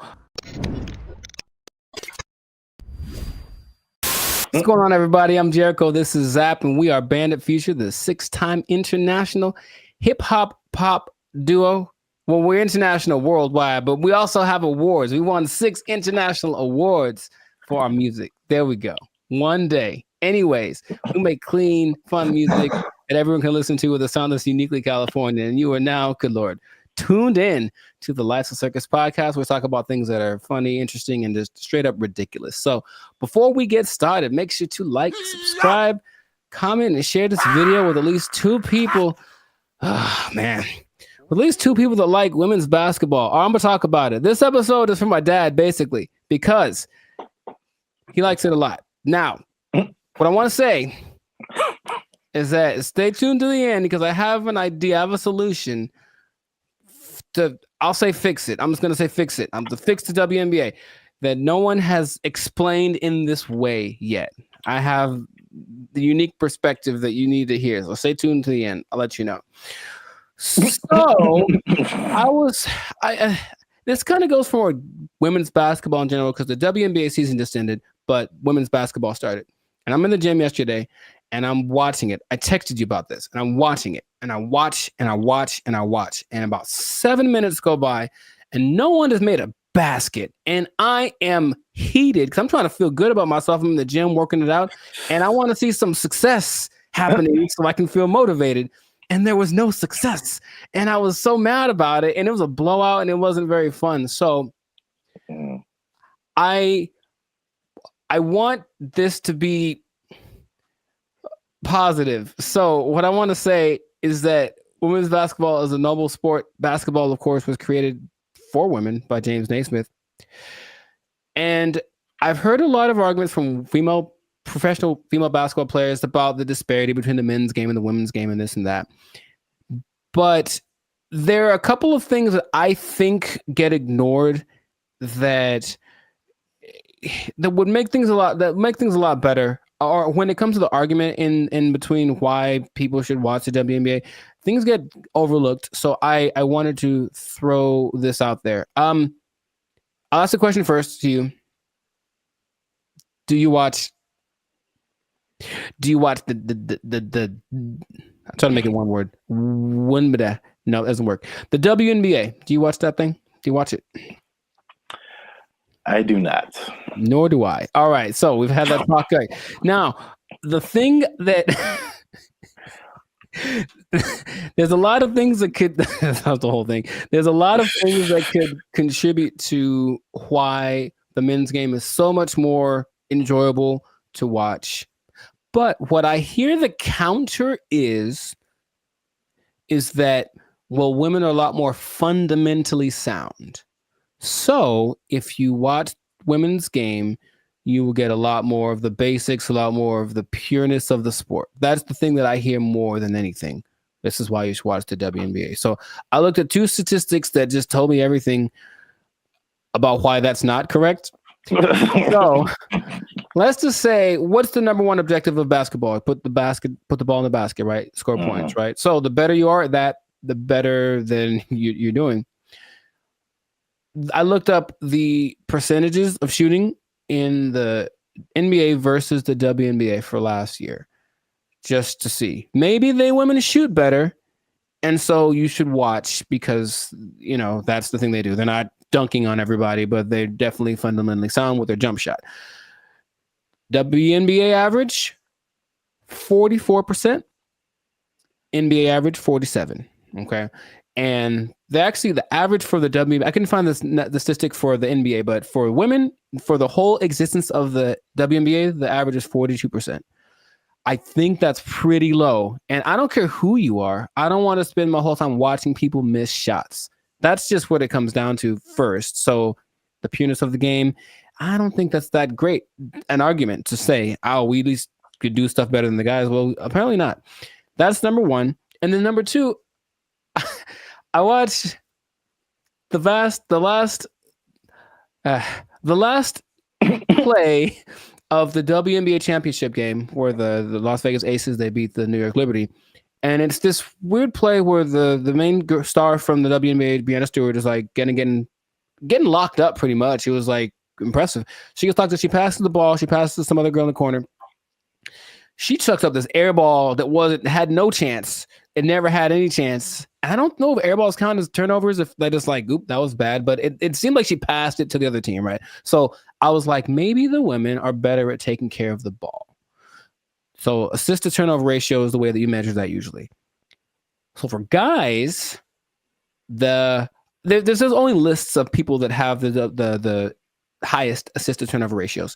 In the men's game, I saw someone right now in the league has a 26-1 assist to turnover ratio. Wow. Mike Conley. I mean, it's not going to last. The season just started, but 26-1. Chris Paul's like at 9. There's a bunch of people like, but it usually gets to like the best people have like 4 or 5-1, whatever, 6-1. The highest in the WNBA last year was 3-1. That's the best one. And it's like, so when I've watched a lot of women's basketball, I've seen a lot of turnovers, a lot of mistakes, a lot of this and that, and it just looks sloppy. So I don't see why that's the argument for why the women's game is better than the men's game. Now, have you thought, for example, because you don't watch it, and I don't either, what would you want to watch? What could change about the WNBA that would make you want to watch it? Well, we've talked about this before. Right. And I had 2 ideas. Although the second idea, I'm kind of maybe backing down on. Okay. But the first idea for sure is lowering the rim so that more people can dunk. I think the basketball dunk is one of the most exciting plays that, whether you're a basketball fan or not, like just to see someone do that is just one of the most exciting plays in basketball. Mm-hmm. And it rarely happens in the WNBA. Right. And like even for the NBA, if you see a fundamentally sound team, it's usually a boring team. like I wouldn't want to watch the Warriors unless Steph Curry was shooting from the parking lot. Mm-hmm. Like that made it like, just so much better than just a bunch of guys shooting jump shots. Like you want to see somebody do something extraordinary, whether it be shooting from the parking lot or just like dunking on somebody's head and ending their life. It's just like those are where the highlights. Acceptable, yes, those are where the highlights come in. So that's number 1. Okay. And number 2, which will be sexist or whatever, I don't care. Mm-hmm. But I think it's no secret that women have a certain sexuality factor that attracts men. Mm-hmm. And if you gave me a choice between a women's basketball game and a volleyball game, I'm watching the volleyball game every time. Yes. They're great athletes, but the outfits are also great. And like, I'm going to pay a lot more attention just as a man. Like, yeah, I know it sounds bad, but that's human nature, the world we live in. Yeah, sure. Marketing, like, I like not beach volleyball. I've been talked off that ledge. That's too far. I don't want to see people running around in bikinis. I told you there's a league in New York that's like that, and it's not great. It's not something about it. It's too much. It's just kind of no. It's not like the volleyball outfit or like what they wear when they do track. That's very. I think that would be a very appealing outfit to get more viewers to watch the WNBA. Gabby Thomas. Anyways, hey man, we live, man. We live. No, I'm just having. Me too. I'm trying to be alive. Like, yo, Gabby, what's up? For real. But I am. The most people that watch the WNBA are men. So yes, that would go along. Like, women do not like WNBA at all. If they like the WNBA, it's because they play basketball. Well, that's weird too, because Mhm. I didn't think that was the case. 70%. I believe it's 70% Wow, so of that's the really fan weird. base. The clicks on the WNBA website, all that's men. Hmm. Hmm. So they're already supporting it. And then, of course, the financial support comes from the NBA. I digress. But that's just, yeah. So the things that you mentioned would help. Sexualizing things. I think women like to look cute too, some of them. So I don't think it'd be like the most degrading thing. Maybe they have options like with tennis, they could wear something. They have like little options for the outfit. I'm sure it'd have to be uniform for the team or for the sport, but I'm sure there could be an agreement because I wouldn't mind some more. I was gonna. How do I say it? Just accentuate some parts of the female figure. That's what I think would be cool. But that's the thing that I think is least likely to happen. I don't think they're going to want to do that. I do agree with the hoop thing. That's the thing that makes, because here's what I'm thinking. I'm watching this game yesterday, and like it's like watching like little kids. You ever see little kids like shoot a basketball? They put the ball way up here and then they chuck it up because they don't have the strength to get it up there. I'm not saying they can't. Like, of course they can. Especially Sabrina Ionescu made something crazy in the 3-point contest this year. So they can shoot for sure, but in general, they are shorter and less athletic and less strong than the men. I know the basketball is a little smaller for the women, but the hoop is the same height. So I have a solution that I don't think anyone's explained in this way. Okay. The average height for NBA players is 6'6". The average height for WNBA players is 6 feet, which is pretty tall for women, but in relationship to the same height of the rim is 10 feet. That means that for men, the hoop is 58% taller than them. But for women, the hoop is 71% taller than them. So to split the difference, I said, what would happen if the hoop was also 58% higher for the women? And if that was the case, it seems a little bit on the low side, but if that was the case, the hoop would be 9 feet 2 inches. Yeah. And to me, that makes a lot of sense because the people that are, the girls that are tall, 6'5", 6'6", they'd be dunking like Shaq, like we want to see. And then some girls with some springs would be getting some Westbrook action happening. And I think that'd be great. Now, would they have to learn how to adjust to shooting lower? Yes, they would. But I believe there's a women's basketball, I think it's called, oh gosh, I forget the name of it, but there's a women's basketball-esque sport where there's no backboard and no one can dribble. It's a weird in Australia. And the rim is about this. You can see if they could jump, they're not allowed to jump. But if they're allowed to jump, they'd be able to actually. So weird. It's what's it called? It's got a. Anyways, they could dunk on that hoop if they were allowed to run and jump. If the hoop for the WNBA was that height, the game would be a lot more interesting. I think the percentages would go up because you just see these women. A lot of women's form is kind of like chucking the ball as hard as they can because that's how they have to generate the energy to get the ball high enough. So that's my solution, but that's the rationale behind it. We want to make things equal. So the height of the hoop is the same ratio compared to the height of the players. Yeah. I think that would work. I don't think they're into it. Of course, every play, they have to change it everywhere. Every hoop would have to be, adjusted and whatever. But which would you rather? Make an adjustment to the game a little bit? Well, that's kind of significant, honestly. Lowering it to that's kind of significant. Or continuing to not make any money because to this day, the WNBA has not made a penny. That's just honest. The statistics say it has not made a single cent. It's actually been in the red every year, and the NBA has to provide the money to bail it out. So that's just my idea that it could help promote the game a little bit because basketball is a great sport, but yeah. The excitement factor, like you mentioned, we want to have that a little more. So that would do it. So 9'2", that's the thing. So listen to me. Just do it. Let's do it. I heard something. On a kind of serious note, I heard something very interesting when it comes to like giving people a fair shot. Just kind of leveling the playing field, and that there's a difference between equality and equity. So like if you're going up, if let's say there's something that everybody wants to get to at the top of some stairs, right? And so equality says that, okay, we've got these stairs here.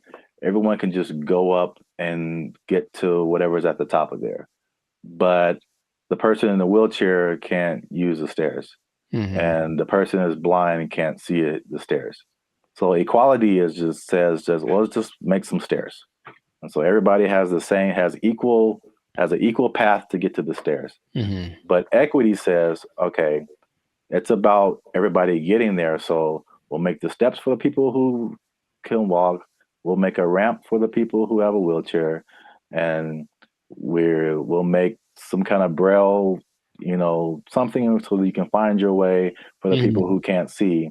And now everyone has access to the stairs, even though they're getting there differently. And so I feel like the WNBA it's like it's trying to be equality. It's like it's exactly, we want to look the same as the men. We want to wear the same jerseys as the men. We want the rim to be as high as the men. We want all this stuff. We want to have the schedule and the tournament, everything. But it's, and I mean, this is a great American debate right now. Sure. It's like, we're different. We're different. We've always been different. Men are different. Women are different.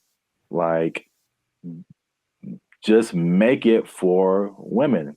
Like, I mean, the percentages you said are good, It's like, it's not diminishing. It's just making it more of an equity thing instead of like an equality thing. Right. So where we get the same thing, just in a female form, in a way that's catered to the female game.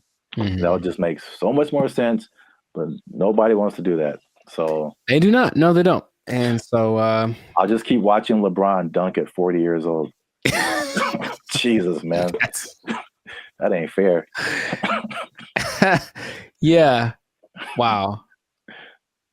That was a good point. Yes. So anyways, make points from time to time. You got him. Zap for president. Probably, yeah. So this has been another episode of the Life's a Circus podcast. Make sure to like, subscribe, comment, and share this video with the people that like some basketball. Let us know what you think about this equality versus equity thing. Johnson basketball. Hey, man, he got a ring, man. Yeah, let us know what you think, how to make this thing a little more fun to watch, because the WNBA deserves people to have people watching it. It really does. They work really hard. In fact, random point. One of the most famous female players of all time, Diana Taurasi, I went to high school with her. And what? Yeah, we played one-on-one once. She won't remember. I lost. Anyway,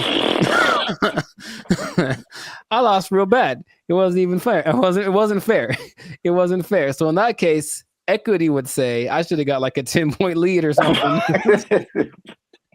I still would have lost. Anyways, shout out to all them. And that's been it. So yeah. Don't take my job. No. Because I just spit in truth, man. If they might take your job, they're not taking any WNBA jobs. Because nobody's watching. All right. Bye, everybody. They took our jobs. They took our jobs. They're thinking about legalizing everything in California. But in the way that Oregon is doing it, in the way that Vancouver is doing it. And you've seen downtown LA. What do you think is going to happen, bro?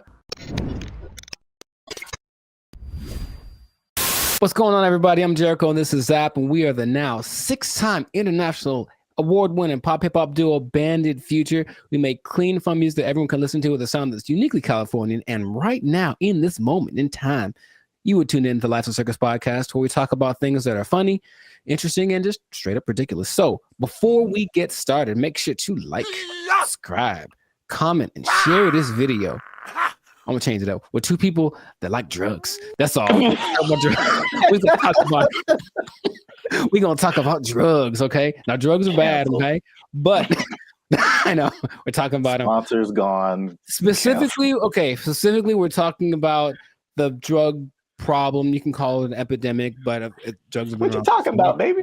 but it seems to be getting worse. So the specific thing is the way that governments are approaching the drug issue in their country. And there seem to be two very drastic sides, and they both have interesting results. So before we get into it, Sir Zap, San Francisco, have you had any experience or just thoughts about this? I've had thoughts about drugs. Have you had thoughts about drugs? Do you dream about them? Drugs are bad, okay? But have you seen the effect of drugs on our society as a whole with your Yeah, man, I think about drugs every day. Okay. You know what I'm saying? Okay. It's hard out here in these streets. That brought to mind two things. Yes. He's there. He was up there. It's crazy. Mission accomplished. Yeah, San Francisco. Wow. Yeah, I had the worst hotel experience of my life in San Francisco. You were there, you remember. And it wasn't because, well, I guess it was because of the hotel. They had a hand in it for sure. That was not helpful. But it was the people who were there who were obviously using an assortment, shall I say. A plethora, perhaps. Yeah, involved in all kinds of activities and whatnots. But yeah, we definitely saw it there. And I was saying before, this isn't like my crowd, so I don't really know a whole lot about drugs anyway, but you just kind of go from the homeless people because for sure you see them on stuff. I've seen them doing stuff.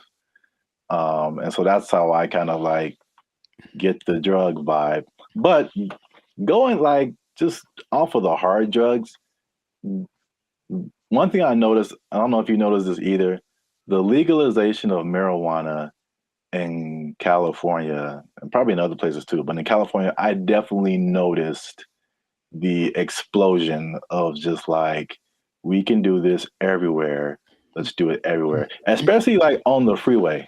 Like I can drive down the freeway and just smell like the whole freeway is high, bro. Like, yeah. No wonder we're all going 5 miles an hour.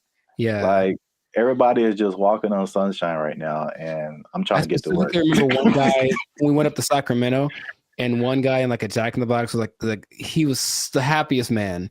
And I'm like, wow, starting early, 8 in the morning. That's a wake and bake situation right there. Yeah. But I don't think that weed causes the problems that we're seeing. Just slower people, and maybe they're raising the price of food. Everyone's eating too much, but I digress. The idea is you can do one of two things, or there have been two extremes that governments have been taking. One is to decriminalize drugs. So there's a difference between decriminalization and legalizing. They're not legal. You can still get busted for them, but it's just that decriminalizing means you won't go to jail forever for getting busted with a meth pipe. On the other hand, you could really go at the drug sellers and the drug users and make everything illegal and see what happens. So the, I guess, benchmark for everybody's decision is Portugal, because in the 90s they had, I think they were kind of closed off to the world for a long time. I'm not quite sure why, but for like 40 years no one could really get in there. So in the 90s it opened up, and in came all the influx of everybody's influence, and with it came drugs, because people like drugs. So what happened was Portugal got a really bad heroin problem, the worst ever, and everything that the government tried to do was like, we can't really make it go away. So let's try something extreme. So they decriminalized everything, and instead of that, they treated drug users like patients, like they're sick. So they made rehab centers and this and that. So if you get caught, you don't get taken to jail, you get taken to a rehab center where they actually will give you more of the drug you like, but in a lesser dose, it's trying to wean you off of it. And they have a system in place for making that work. Other places that have copied that, I believe Lithuania, and there's maybe Denmark. I could be wrong about that. But so what has happened was that the good old US was like, oh, let's try it. So they did that in Oregon, with the last election, and they kind of forgot one part. They forgot the whole rehab part. They just decriminalized everything. And I think I heard about that. It's a nightmare. It's so bad. It's just people just violently robbing each other in broad daylight and just on drugs, on the zombie drug. I'm not sure exactly what strain it is, some kind of a opioid maybe, but it's a zombie drug. People like walk around like zombies. But the visual I wanted to share with everybody was actually from a video I saw from Vancouver.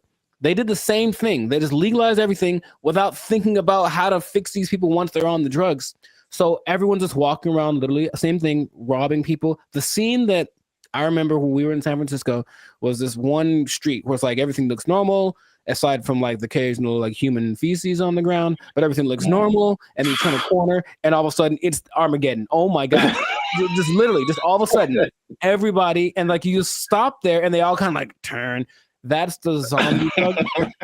So there's a video of these two men walking down the street, and they're in a position where I don't think I could keep my balance and walk, but they're so hunched over, and they're still somehow staying upright. There's two of them. They're walking, and it looks surreal in Vancouver. That's happening right now. So they tried it, and for some reason, they didn't get the memo that they need to add the other part to it. So that's an they're thinking, oh, well, like alcohol, like there'll be a couple of people that go overboard with alcohol, but if we let everyone have it, most people have enough restraint or whatever to not use it. I just don't think that hard drugs and alcohol are exactly comparable like that. So you can take the other extreme, and this one is maybe more fun, and that is the president of the Philippines, something Duarte. He said, he got elected in 2016, maybe. He said, kill them all. That's exactly what he said. Kill all the drug dealers and all the drug users. Wow. In 4 years, well, the last updated thing was like in 2020. So in 4 years, he killed like 24,000 people. Just for, and the thing is, he'll catch you. They'll just raid the streets at night, and if you're on drugs, that's it for you, basically. And the thing about that is that a lot of, and then the people that don't kill, they take to jail, but they kill a lot of people, and everyone in, like, all the citizens love it. They think it's fantastic that he's doing that.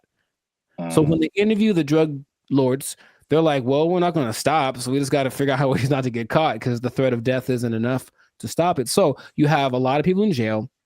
You have a lot of people that are being killed, just like, you know, and then they have a lot of people that are approving of this, right? And that's the most extreme case of that. So I'm sure there's other options, but that seems to be the two sides. So if you were the leader of Zapville, Zaplands, and you had to implement a strategy for the rampant drug use in your country, man, you got to be a better leader, man. I know what's going on. All you people are just down in the pipes. But what would you do to resolve that, you think? That Philippines thing is wild. I never heard that. Yeah, well, like they don't talk about it too much, but yeah, but he's like, he literally gave a speech. He was like, yeah, and all the drug dealers, you know, and then everyone cheers. But he literally did this, and that's his approach. Oh, wow. Yeah, that's too far in my book, especially for the users, because like drugs are an addiction. And like, yeah, you're not in the right frame of mind to like make decisions and then have someone execute you because of your addiction. I think that's too far. Okay. But the thing you said in like Portugal, Denmark, that's interesting. I mean, that seems, again, it's just like, I don't know why the answer for everybody is just throw somebody in jail and then like, well, we got rid of that. Like, yeah, exactly. Solve the problem. Like, it doesn't solve the problem. Like, the problem still exists. Yes. Yeah. But so with the numbers for Portugal specifically, the numbers of overdoses went down like 90%. Yeah. So obviously that's a better solution for sure. Well, we'll see what happens, because what I'm hearing in Rumorville, the last thing, as we wrap this thing up, is that they're thinking about legalizing everything in California. But in the way that Oregon is doing it, in the way that Vancouver is doing it. And you've seen downtown LA. What do you think is going to happen, bro? Man, it's going to be chaos and bad times. Very, very, very bad. So hopefully that doesn't pass. But some government people don't think, they're just like, oh, my nephew OD'd once, I should probably do so. That's what politicians maybe think. That's their only connection to this kind of thing. So let's just try something new. Let's decriminalize it all and see what happens. And it'll be bad for all of the people that we see walking on the freeway are on drugs. Every single one of them. And that's going to go up tenfold if we decriminalize the drugs. So just let's not do it, Callie. Send your relief funds to banditfuture.com just in advance, because I see suffering in our future if this. I see. You will know pain. You will know pain. We'll at least know gross. We'll at least know that. Yes, that is God. We should do a whole separate episode on that hotel room. I saw some videos from that. I was giving a review. Yeah, videos? I have a video I took of the hotel room, or walking around. Yeah. And I can find it. Yeah. People need to see that. It was oof. It was really bad. But anyways, this has been another episode of the Life's a Circus podcast. So let us know in the comments if you have a solution for how to solve the drug problem where you're from. Do you have a drug problem? Do you need help? Do you need to talk to somebody? Call the Bandit Future hotline. Just kidding. It doesn't exist. But make sure if you do have a problem, make sure to go see somebody about it. It really is serious. Don't you believe it? Okay, so that's been it. And I'll tell you what. If you're on drugs, if you're doing too many drugs, I don't know about you and keeping your employment status. You might start freaking out and not make it, and then you're gonna have to be out of you might be down bad. You might be out of employment, and that's not gonna be good. If the boss catches you in the bathroom doing what you like, might end up bad for you. I just don't know how to say it, but I think you won't like the result. I think I get what you're going towards. Yeah. Correct me if I'm wrong, but I'm thinking that you're saying that they might take your job. Drugs are bad. Okay. They took our jobs. They took our jobs. It's kind of disorienting, and it's not the most fun situation, but they get what they're going for. And this Zuckerberg's goal, I mean, he's already spent a lot of money on it. He really wants everyone to engage in the metaverse on a daily basis with their friends. Hey, let's have our chat. Let's have our podcast in the metaverse, because why not? I could be a fish, whatever. Like, that's what he's going for. And it just doesn't feel like it's time yet, but he's just going to keep pressing the issue. What's up, everybody? I'm Jericho, and this is Zap, and we are the now 6-time international award-winning pop hip-hop duo Bandit Future.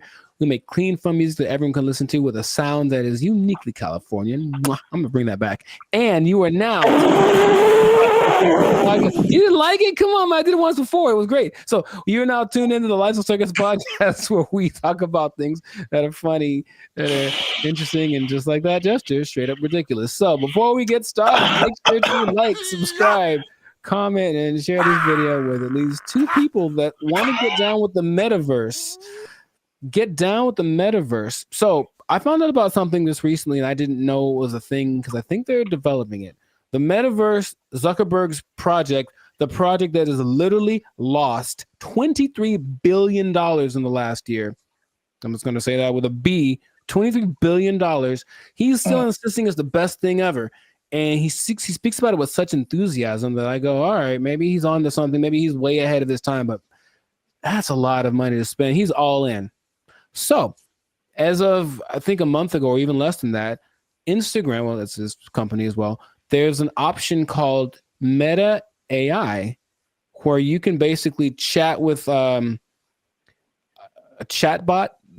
I don't know how to call these things, but it's a chat bot that basically mimics a celebrity. They have like Snoop Dogg and Dwayne Wade and stuff like that. Like they're their faces, but then they're supposed to be a different person. And you can talk to them about certain subjects.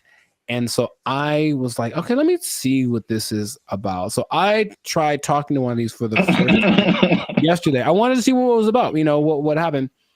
It's such a strange experience. And I don't know how much, because it's still like the beta phase, I suppose. But like, had you heard about that? Specifically the Meta AI? No. Dude. All right, maybe there's some screenshots, but I had a couple of conversations with this. Because okay, I'll actually say it as I.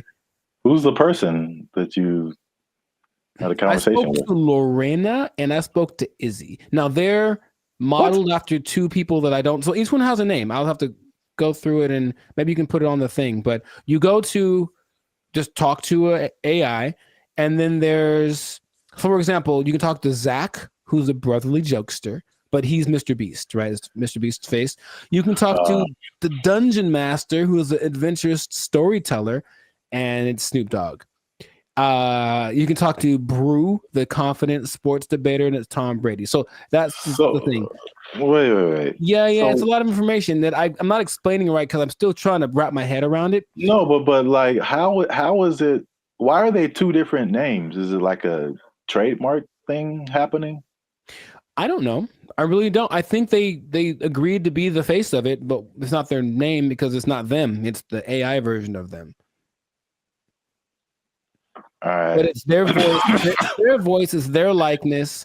Maybe I can. No, you just have to let me pop up some visuals. So I was asking. So you talked to like Lorena and somebody. Who were the celebrities attached to them? I don't recognize their faces. Oh, okay. They're all people that I've seen before, and I'm like, okay. And maybe not all of them are super famous, but like, okay, there's Perry, the approachable golf pro, and it's also Cliff Paul from the State Farm commercials. Imagine that. So I think maybe it's a combination of people that either are famous and I don't recognize them, or they're not famous, and then some famous people that agreed to be on it. But basically, each one has a level of expertise. So I'm asking these people questions about things that they have expertise on. One's a travel expert, and she was giving me tips about this and that. And the only thing that makes it like, this is weird, is when you write an answer or a question, they answer you immediately. And it's like a paragraph like this. So it's like, it's not possible for a human to do, but they respond to the nuances in your questions. They ask you questions back, and it more or less feels like a real person talking. Now, my thought about the meta thing in general is that it's kind of like supply and demand, like not supply and demand, but you can give people something that they didn't know that they wanted, and then you offer it, and then like, oh my God, I always wanted that. I really don't think anyone else wants this at the moment. From, I think, sales of just the meta headsets, maybe like 5% of, I think, England has them. So it's still a very low number. And I know some people who have it, and they say, okay, it's kind of disorienting and it's not the most fun situation, but they get what they're going for. And this Zuckerberg's goal, I mean, he's already spent a lot of money on it. He really wants everyone to engage in the metaverse on a daily basis with their friends. Hey, let's have our chat. Let's have our podcast in the metaverse, because why not? I could be a fish, whatever. Like, that's what he's going for. And it just doesn't feel like it's time yet, but he's just going to keep pressing the issue. And he has a conference where he spoke about all the advances of AI. Basically, Meta is an AI company now. And so everything is just kind of going like that. So I have so many questions that I could ask to him, maybe to you as well, but just where do you think this is going? Is it something that you personally think is useful or that you would want, or what could make it more appealing for people? Because at the moment, it does not seem like many people really care too much about this. Well, here's the problem. I heard someone say, and I totally agree, people don't want to have things on their faces like that. It's like a design flaw, but maybe it's I don't know how far the technology is coming, but I think that just that used to talking to a celebrity, it's I don't think it's useful for the majority of people, like a teenager or like a college student, maybe. But like outside of that Gen Z, like, bro, I don't want to do that. Like, and then it's just weird. Like, what's the purpose of having? It's like a fake conversation when you can have a real conversation. It's you know, I think the human aspect of it, not being able to talk to a real human, that's just weird for people. And so were you typing, or was it like a thing you could hear they were talking? You could do either one. Okay. It's just like, honestly, it sounds like the person who has no friends does this. And they just talk to robots. So that's just weird. But back to like the glasses, one thing that I have been hearing about lately is the stuff that's, I think this was Facebook too. So I think this is a move in the right direction.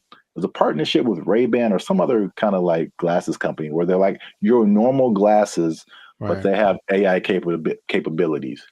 So like you're looking at something and you can see something else superimposed that tells you like information about it. Like this building is from whatever, or this jacket costs this much. That I see as like, okay, that's pretty cool. That's very helpful. Or there's another thing where it's like you look at a jacket and you can instantly find where to buy it. So someone, oh, I like what you have on, and you can instantly like buy it for yourself. Like stuff like that is cool. There's also like the Snap AI mirror from like Snapchat. So I again, it's like they have to get out of this like goofy realm to make it like, okay, this is how you can use this. It's not about, I don't think, I mean, I know I'm like going a bunch of different directions. I have a bunch of different thoughts, but it's like,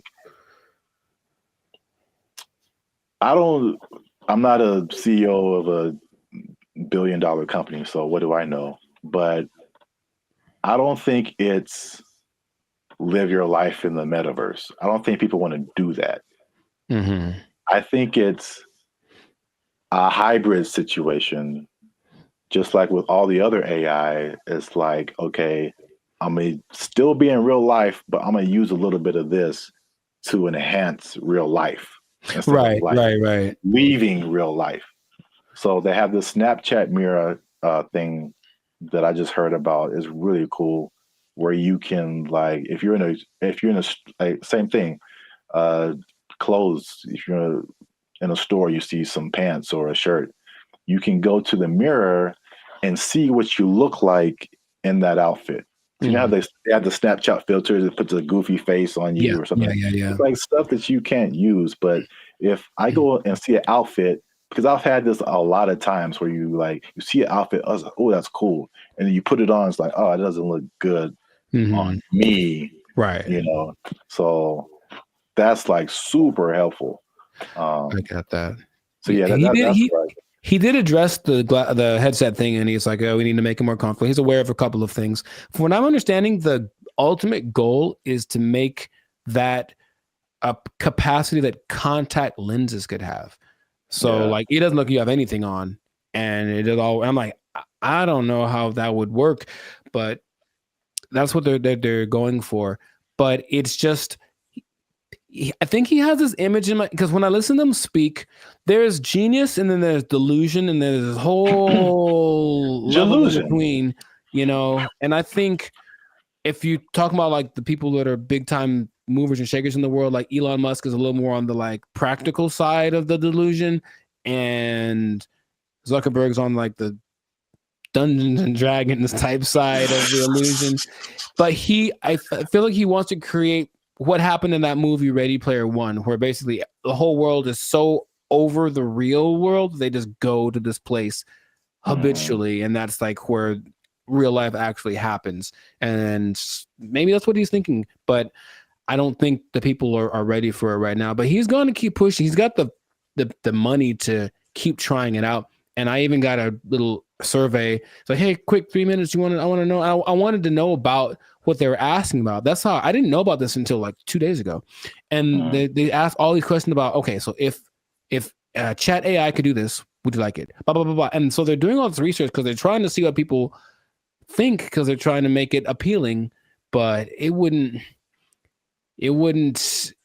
I don't think it's for me or maybe our generation, but maybe people that grow up on it, younger people might be the ones that want to spend all their time in the metaverse. I don't know. I hope not, but which is already showing negative effects. Gosh, it's so bad in so many areas. It's just bad, man.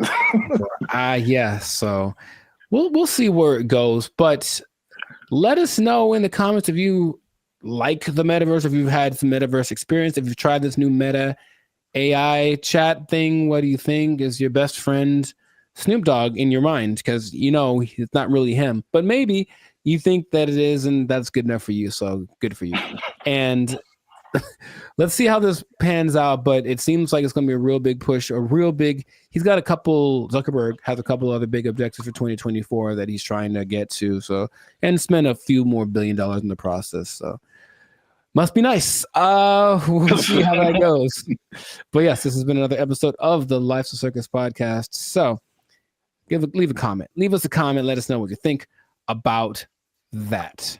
And if you trying to think of how this would work. If you are spending too much time in the metaverse, if you're spending too much time talking with a meta person, I don't know what to call them. They're not real, but they're not robots, whatever. Talking to a meta person so much that you lose track of time, and then before you know it, your life's the shell of itself, and you don't really know where you're gonna get your money from, because you haven't gone to a place that will provide you with the necessary resources for, you know what I mean? Like the necessary resources for living, for purchasing things. You might even miss your bill and you can't pay for your phone. You don't have your Instagram. You've lost access to your person. I just don't want that to happen to you. That's my sincerest goal as a human to human. So please don't. Man. Well, I guess you understand what I'm trying to say. I don't have to say it. So. You don't have to say it. You don't have to say it. But I'm going to say it. Don't lose your job. Don't lose your job in the metaverse. Marcus Zuckerberg is crazy. They took our jobs. They took our jobs. He believes that masturbation was the greatest evil on earth, and that by eating cornflakes, it would prevent people from doing it. So I don't see the connection. No, it's there, man. It's there. I'm trying to make it work in my head.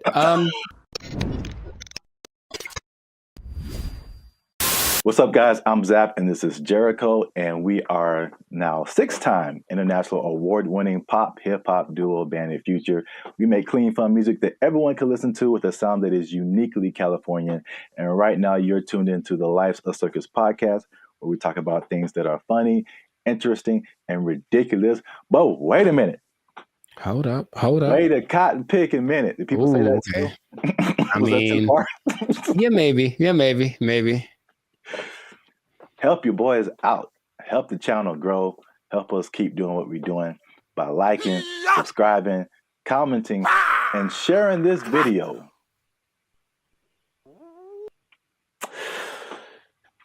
With the friends and family, because I got a question. Okay. It's a very important question. Bit of a riddle. I hate those, but okay, let's go. No, I just don't like them. I'm never good at those, but we'll find out. Mr. Jericho, what do you get when you cross a medical condition that people were afraid of, a religious group that wants to stop people from performing a sexual act in World War II? Huh. It's three things. Yes, there. I've noticed. That's one more than two. My first thought was Nazis, but I think that's wrong. That was just the first thing that came to my head. I'm like, that's no way. I think it's because you just said World War II, and I was like, I think they wanted to stop World War II. You know what?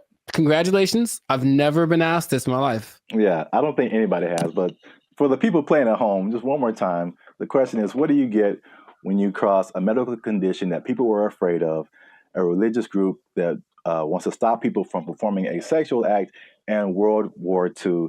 And the answer, believe it or not, is breakfast cereal. I'll be honest, I didn't. Yeah.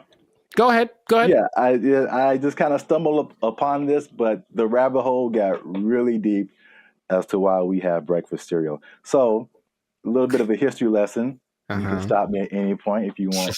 It'll be just more clarification on the ridiculosity that is happening right now.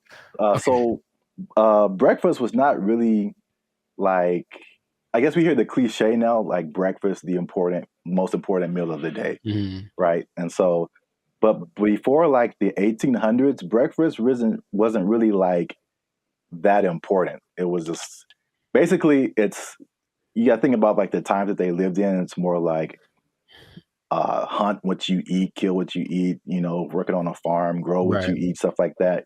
And so like nobody's waking up at like in the morning to like kill a chicken or like kill a pig to make some bacon or like, whatever. So basically it was like whatever happened in the morning. And this is why like eggs have been part of a breakfast for a long time, because chickens lay eggs in the morning, easy to eat. Makes sense. Yeah. Makes sense. And basically what you ate for breakfast was pretty much whatever you had left over from the night before. So that was pretty much breakfast. But there was a meat component because they would eat it, they would like cure the meats and stuff, and you could save it and use it for breakfast in the morning. Right. So like eggs and even bacon were like a big part of breakfast. Bacon. And this was called like the farmer's breakfast. So again, it's just like it's pinned to the time that you were in, and farmers and stuff. You get up early in the morning. You need some fuel because you're going to be working your butt off like all day long outside in the elements. Like you need a good hearty breakfast. So this is the first thing. The first thing that I teased at the beginning, the fear of the medical condition. The medical condition was indigestion, which sounds like pretty like whatever today, but I feel like it could probably take you out back then, huh? Yeah, there was no Pepto-Bismol, like antacid. You can just pop an antacid and be cool. Like you could have felt like you were dying. You had no idea. Like, oh, I got indigestion. It's the devil's work inside of you. So I don't know, but I had to go to the apothecary. Yeah. So, also late 1800s, the transition from like farm work to more like industrial work, and industrial work to like more like office work. So big buildings and offices, and people weren't like moving around as much as they want to. So they felt like if they eat a big breakfast and then they don't do anything, just going to sit there, they get indigestion. People were like terrified of that. So they were like, we need a lighter breakfast. So there was a move away from like the bacon and eggs and all that kind of like hearty stuff. All right. So that was reason number one. Reason number two. I'm very curious about this one. Okay. My favorite reason. So at the same time, there was a rise in religious gurus that were pushing vegetarianism and just like eating healthy, eating, or what they call eating bland. All right. And believe it or not, the people at the forefront of this were Seventh-day Adventists. Okay. Especially a man named James Caleb Jackson, who was not probably as famous as this next person, John Harvey Kellogg. who's the founder. Sounds about Kellogg's, Frosted Flakes, all that kind of stuff. Yeah. That's where that came from. Now, these people were like hardcore Seventh-day Adventists. Sure. And they actually pushed this type of breakfast not just on the healthiness, but they believed that a lighter breakfast was more morally sound. There was more morality in eating like a healthier breakfast. But also, I could not pass this up. The John Kellogg guy, he believed that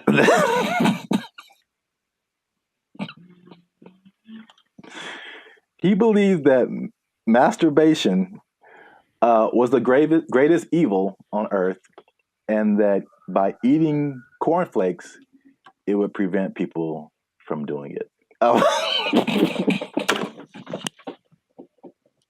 So I don't see the connection.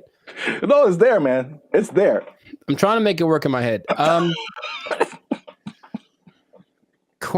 Well, I've had cornflakes, and of all the cereals that are like not sweet or nothing, they're probably my favorite ones. They're still nice and crispy and pretty good, I guess. But do you have less of an urge to masturbate after you eat? I've never. You know what? I'm gonna have to. I'll let you know if you really want to know about that. I will go get a box and eat it, and then report back to the pod in a week. Like, this is my findings.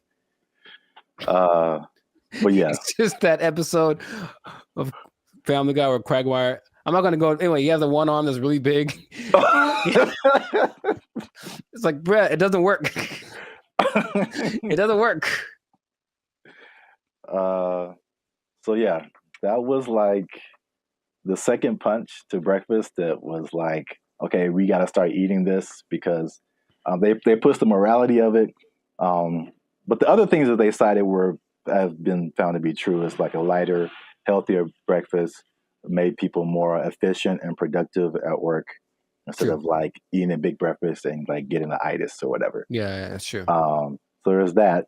And so that pushed the cliche of like breakfast being the most important meal of the day. It was actually like a morality thing, which is like crazy. And the last part is that so flash forward to the 1940s, World War II, right? So yeah, World War II, and you got more women joining the workforce that happened in that time. And so then it became a push to, again, at the time, like the woman was like a stay-at-home, take care of the family, give them 3 square meals a day, all that kind of stuff. Breakfast became the cheat option to feed your family and not feel guilty about it being like quick and easy because they had to go to work too now. Oh, okay. So they pushed on like the women's guilt, the morality, the work productivity, like hard work. It was like respected to be like hardworking individual and productive and all that kind of stuff. And so all of that combined together to make breakfast cereal like the thing. And I remember like watching commercials, like every commercial is like part of a balanced breakfast and like you got to have your cereal and blah, blah, blah, blah, blah. And they pushed, and the cereal industry is probably like $1 billion industry or something like that. Yeah. But they show all of this stuff like, and I never ate all that stuff. I tried once. Man, you just feel gross after it. Yeah. You drink a whole glass of orange juice and a whole glass of milk? Like, man. Yeah, milk, orange juice, toast, fruit, cereal, bacon and eggs. Yeah, something like that. It was all in the one picture. Like the whole food pyramid. Yeah, it's too much. It's really too much. But I thought, it must be something worth trying. And I regretted that real bad. Yeah. So yeah, that's the crazy story behind breakfast cereal. And if I may leave you with the cliffhanger. Okay. So remember we started off with bacon and eggs. We did. And then everyone went to cereal. Yes. But somebody put bacon and eggs back on the forefront, man. Ooh. And they went toe to toe with cereal. But you have to find out in the next episode. So keep watching. This has been another episode of the Life's a Circus podcast. Make sure you like, subscribe, comment, and share this video with somebody who liked them cereals, man. Ooh, I like some. Was that my line? Is that what I was supposed to say? I think so. Okay. And Ooh, cut. I like some. Oh. Oh, you can try another take if you want. Ooh, I like some. Was that better? Had more? That was too much. Okay, all right, Okay. all right. We had it on the first take. Okay, We'll use that in the commercial. Thank you, Mr. Director. Here's $5 million. Look, let's go. Where do I sign, Mr. Barry Gordy? Jericho likes it. Super sweet sugared honey smacks. Give me that. Give me that money. They took our jobs. They took our jobs. Took our deer. Took our deer.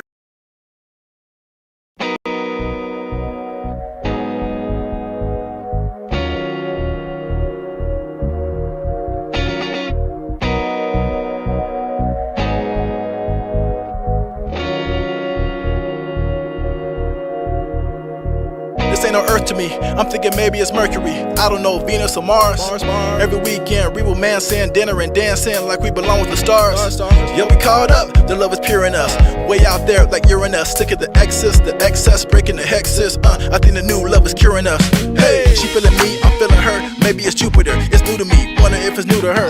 Make a new track, man. I'm gonna sing on it. I see a pattern, call Saturn, put a ring on it. Write a new tune inspired by Neptunes with band and feature bling on it. Cupid arrow got me shot, but ain't no sting on it. Zap breath on the track, I did my thing on it. Girl, you got me lovesick all the time, and I'll never be amused. Your love is like a shooting star, riding higher than the moon. You got me riding high, girl, you got me riding high. I just know that you feel what I feel right now. Am I wrong to assume that you're floating here with me in outer space, riding high above the moon? You got me riding high, girl, you got me riding high. Yo, it's hard to describe these interstellar vibes. All I can say is that our souls align. No more depravity, weighed down by gravity. Next level connection beyond the mind. Can't explain it, can't contain it, can't express the rest. Yo, it's inexpressible. No control, so irrepressible. Outer space love, yo, we so celestial. Filling the pool of eternal devotion. Aaliyah vibes, baby, rock the boat motion. Swinging the tide like the moon in the ocean. A real love hitting way beyond the emotion. It's contagious, I'm floating weightless. In a deep sleep, I'm feeling weightless. You got me, I got you, we got each other, say best. Girl, you got me lovesick all the time, and I'll never be amused. Your love is like a shooting star, riding higher than the moon. You got me riding high, girl, you got me riding high. I just know that you feel what I feel right now. Am I wrong to assume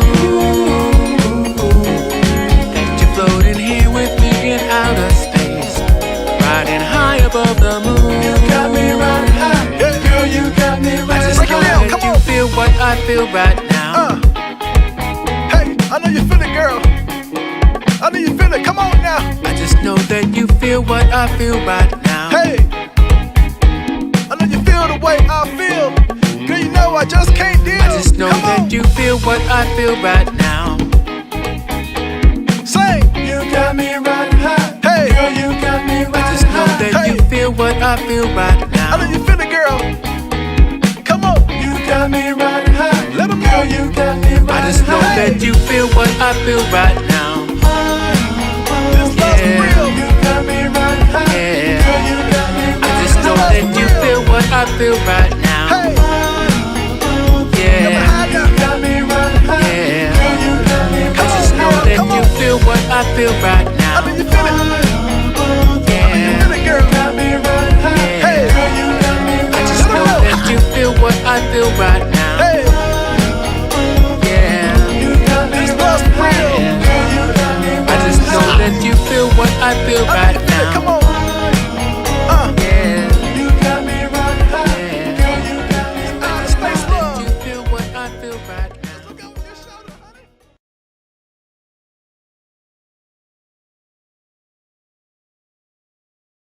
there've always been these things that say, oh, well, try this will work, and it's low effort on your part, right? Low effort, high reward, which isn't the way life works, but people always want to hear. And as long as people can promise that and show someone it works for somebody, they'll buy into it. Everyone only wants to be sexy and slam. But I have a solution. A solution that I think works 100% of the time. What's going on, everybody? I'm Jericho, and this is Zap, and we are the now 6-time international award-winning pop hip-hop duo, Bandit Future. That's right. We make clean and fun music that everyone can listen to with a sound that is uniquely California. And right now, in this moment, you're tuned into the Lifestyle Circus podcast, where we talk about stuff that is funny, interesting, and ridiculous. So before we get into this thing right here, make sure to like, subscribe, comment, and share this video with 2 people that want to lose weight. We're talking about it again because I know I see you. I know I see you. You want to drop some of them LBs, and there's a new way to do it. Now, of course, as always, not as always, as sometimes, stay tuned to the end because I have the answer for you. I got the answer. You came to the right place. Your boy got you. I got the answer for you, but we're going to talk about this new thing. So, Sir Zap, have you heard of Ozempic? Ozempic? Mm-hmm. That sounds familiar, like one of those late night Pfizer commercials or something. Is it a pill? Sure people make it. Oh, okay. But it's like all a pill you take. Well, it's an injection. And it's all the rage because I don't know if you've seen Oprah's lately, Oprah plural, because she is omnipotent, I suppose, or omnipresent. But Oprah's is, I'm just going to say it like that every time. Oprah's is very slim right now. And everyone's like, what happened to Oprah? What are you doing? And she's like, I ain't gonna tell. Because that's what they're not gonna say. But everyone suspects that it's this Ozempic thing. Now, Oprah's whole thing is, I don't have willpower, so I never have, I'm fat, so I'm just gonna do it. And it's like, okay, more power to you. But Ozempic is actually a diabetes drug.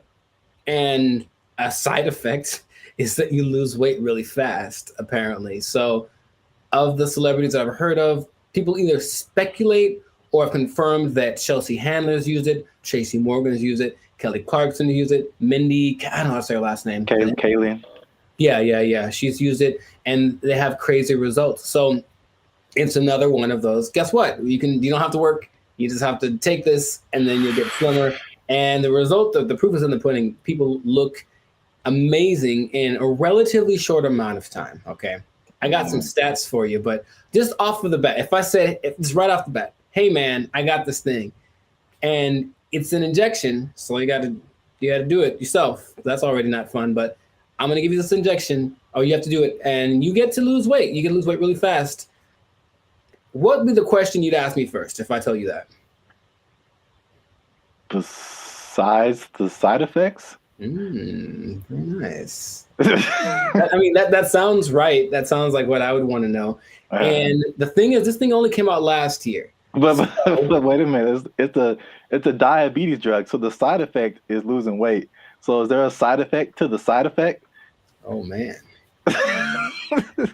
you are a smart one. Well, the side effect to taking it is that you basically lose your appetite and you get a little nauseous, so you don't want to eat, and that's why it works, right? The problem is, you sound like something crazy is coming down the pipe. It's nothing crazy. It's just kind of more like duh. If you stop taking it, you gain your weight back. You're not only tenfold.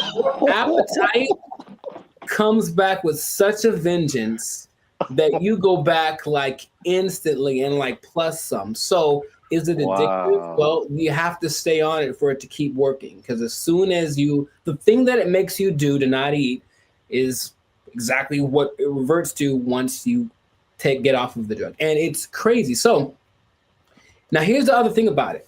And this is the thing I thought you might have asked, but you inject yourself, right? Yeah. So I don't know if you ever injected yourself, but not on purpose. I never have, but from what I understand is that you have to know how much to inject, right? Okay. The problem is they don't really tell you. You just figure it out. So just inject an amount in this. And then so what happens is people inject themselves and it works. So they go, oh my God, maybe I should inject some more so it can work better, right? In the last 3 months, poison control centers have had a 1,500% increase in calls from people saying that they overdosed when they injected their diet control pill or diet control. Yeah, that's what's happening because people are that stupid. So, now, okay, we get it, right? You want to be slim, you want to be sexy, you want to be attractive, and you don't want to do anything for that, right?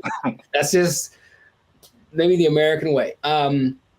This drug, also another question you might have asked is it banned anywhere? It sure is. This drug is banned so far in Austria, France, Greece, and the Czech Republic, with more places to come, perhaps. But the numbers don't lie, right? 42% of Americans are obese, 18% of children are obese, and then everyone knows the links to death and all that kind of stuff if you're obese, with a high probability. So you want to get slimmer. But this is just another thing. I guess my other question would be, have you heard of any things like this in the past that have promised the same, hey, take this and you'll get, slimmer, more sexy? Not, I can't think of it. I'm sure there's other stuff out there. I can't think of anything off the top of my head other than like liposuction or something like that. Sure, which works, but I looked it up. In the 40s, it was amphetamine. That was all the rage. It was the big deal, and that was proved to be addictive. Rainbow pills in the 60s, which was amphetamine, digitalis, and diuretics, and that proved to be addictive and somewhat fatal if you take too much. There's a thing called Aminorex in 1971. This is all before our time, right? Now, the thing that I remember hearing about in the 90s, there was this thing called Fen-Phen, and it was a big deal with the celebrities. Yeah, and a lot of celebrities, took it, and apparently it works. But now this new Ozempic, I think I'm saying it correctly. They're saying that a lot of celebrities are getting paid to promote it, to push it. And I think that always, that's always the way to go. But it's just like, I'm really concerned for these people that are basically getting guinea pigged, right? It's like, we'll see if this works. And then what's going to happen to them in 6 months when they're like, oh, by the way, this causes all of the things. Yeah. That's how a lot of stuff goes with. Like anything, there has to be people who test it out first. So yeah, it's weird. The thing that I randomly remember when you were talking about things from the 90s was like Slim Fast. Oh, sure. Although that's not like a drug, but it's like, I remember that was like a huge thing, and people, maybe even Oprah did it at one point. I don't know. Oprah's done everything. Yeah. Yeah, I remember seeing a lot of Slim Fast commercials with celebrities and stuff, and then the tagline was like, "Give us a week, we'll take off the weight." So yeah. Oh. Jingly. Now, there's something that I heard about, but I didn't remember happening or existing. But apparently, there was a substance that you could ingest if you wanted to lose 15 pounds today. It was a big deal. Yeah, you take it and you go to. I would imagine it would just take all of the moisture out of your body. That's what I imagine. Yeah, but it would just dry you up or something. And a friend of mine did something like that to, I guess, for a drug test. So he had to get so he took some pill, and he said he thought he was having a heart attack for like 5 hours, and he just like had to keep going to the bathroom, and then he was very slim. It was kind of an unexpected side effect, and he still failed the drug test, though. Bad on him. But the idea is that there've always been these things that say, oh, well, try this will work, and it's low effort on your part, right? Low effort, high reward, which isn't the way life works. But people always want to hear, and as long as people can promise that and show someone it works for somebody, they'll buy into it. Everyone only wants to be sexy and slam. But I have a solution. A solution that I think works 100% of the time. Does it involve exercise and proper diet? You know what's weird? It does, but it's actually doing that. That's the part that people don't seem to get. It's like, okay, because here's an idea that'll work. Cool. Proper diet and exercise. All right. Maybe don't eat too much. Let's just start with that. Don't even, you don't got to go sweat. I know sweating's yucky and you get sore and ew, right? But how about just don't eat so much? Food's delicious, but you know what it tastes like. So just stop eating that stuff. Okay. That's true. But doing it is a whole nother thing. So do that. Don't eat so much and just start with that. And then like that's all it is. That's literally all it takes. Everyone knows that, but no one wants to go that route. So instead they'll try Ozempic and it works phenomenally. So we'll see what happens. Now, last thing, the company that makes it, I forget the name of the company that makes it, but they made $4.8 billion. Of course they did. In just the third quarter of 2023. That's a lot of $1 billion. I believe what was the, I forget the company they're based off of, someplace in Europe, but their gross income was greater than like the GDP of the whole country, basically. And, sure, so people are going to keep buying into that. So if you try Ozempic, it'll work for a while, and good luck to you. That's all I'm going to say. Maybe try the other thing that I suggested, but I'm no expert. I just, Wow. I look like this and you look like that. Oh, take that. So anyways, leave it like that. This has been another episode of the I wish I had like a pipe right now. Like, I don't know why. This has been another episode of the Life Circus podcast. So make sure to like, subscribe, comment, share this video with people that want to know about losing weight the responsible way. Thumbs up, maybe a ding sound, maybe. And, stop eating that stuff. I got nothing else to say. We out. They took our jobs! They took our jobs! I went to high school with Diana Taurasi, who some say is the greatest female player of all time. One of the greatest, right? And she's a year older than me, so I got to high school. It's a place called Don Lugo High School in Chino. And I was coming in as a freshman, just trying to make the team like summer. And she was already she'd been there for a year, so she's already established. Everyone knew who she was. And I'd heard about her. I'm like, oh, you tried out for the basketball team? Yeah. Oh, I didn't know that. Yeah, I played the first year. I played freshman year. Yeah. Oh, cool. But the whole thing was, I thought that because she was a girl, that there was no way she was as good as me, right? So I just casually mentioned we should play one-on-one to her. Like, I think maybe the only time I ever spoke to her, really. And she's like, yeah, sure. And when I tell you that.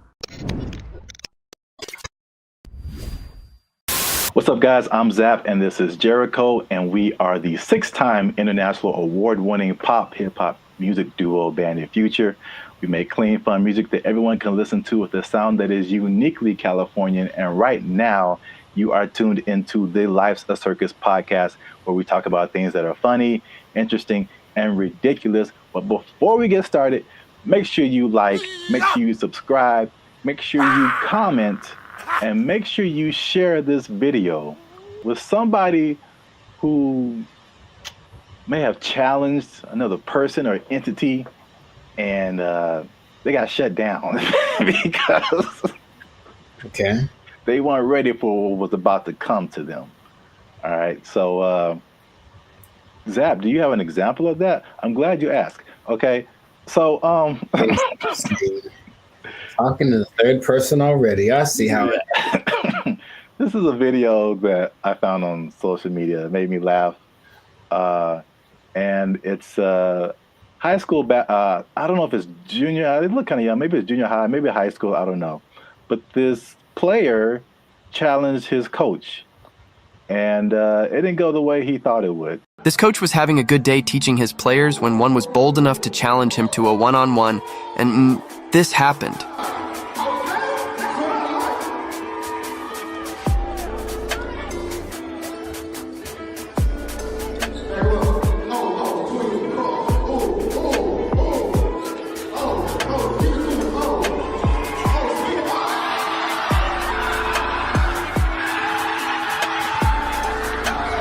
Do you think he would try this again?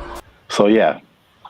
I like it. I like it. Yeah, coach wasn't messing around. I thought he'd get past him, but I didn't know he was going to break the kid's ankles. That was cold. So I brought this up, and then if you have an instance, you can share it too. But I'm thinking of like the times when either you challenged someone or you saw someone else challenge someone, and they thought they had it, and it just didn't go right at all for them. Because I brought up this video because it reminded me, and I think that's junior high. It looked like junior high, not high school. It reminded me of the same thing that happened in my junior high school. So my school was a magnet school. I don't know if they have magnet schools out here in California? Okay. Yeah. So we had like people from all over. It wasn't just like people in the neighborhood. And it was a performing arts school. And we didn't have sports. So we didn't have a football team, basketball team, anything like that. So what they did is like people from our school could play sports at like different schools, which is kind of cool now that I think about it. But so we had different players from different schools that went to our school, right? And so I knew like a couple of guys that were just like really good, like insanely. They had handles. I'm talking about basketball.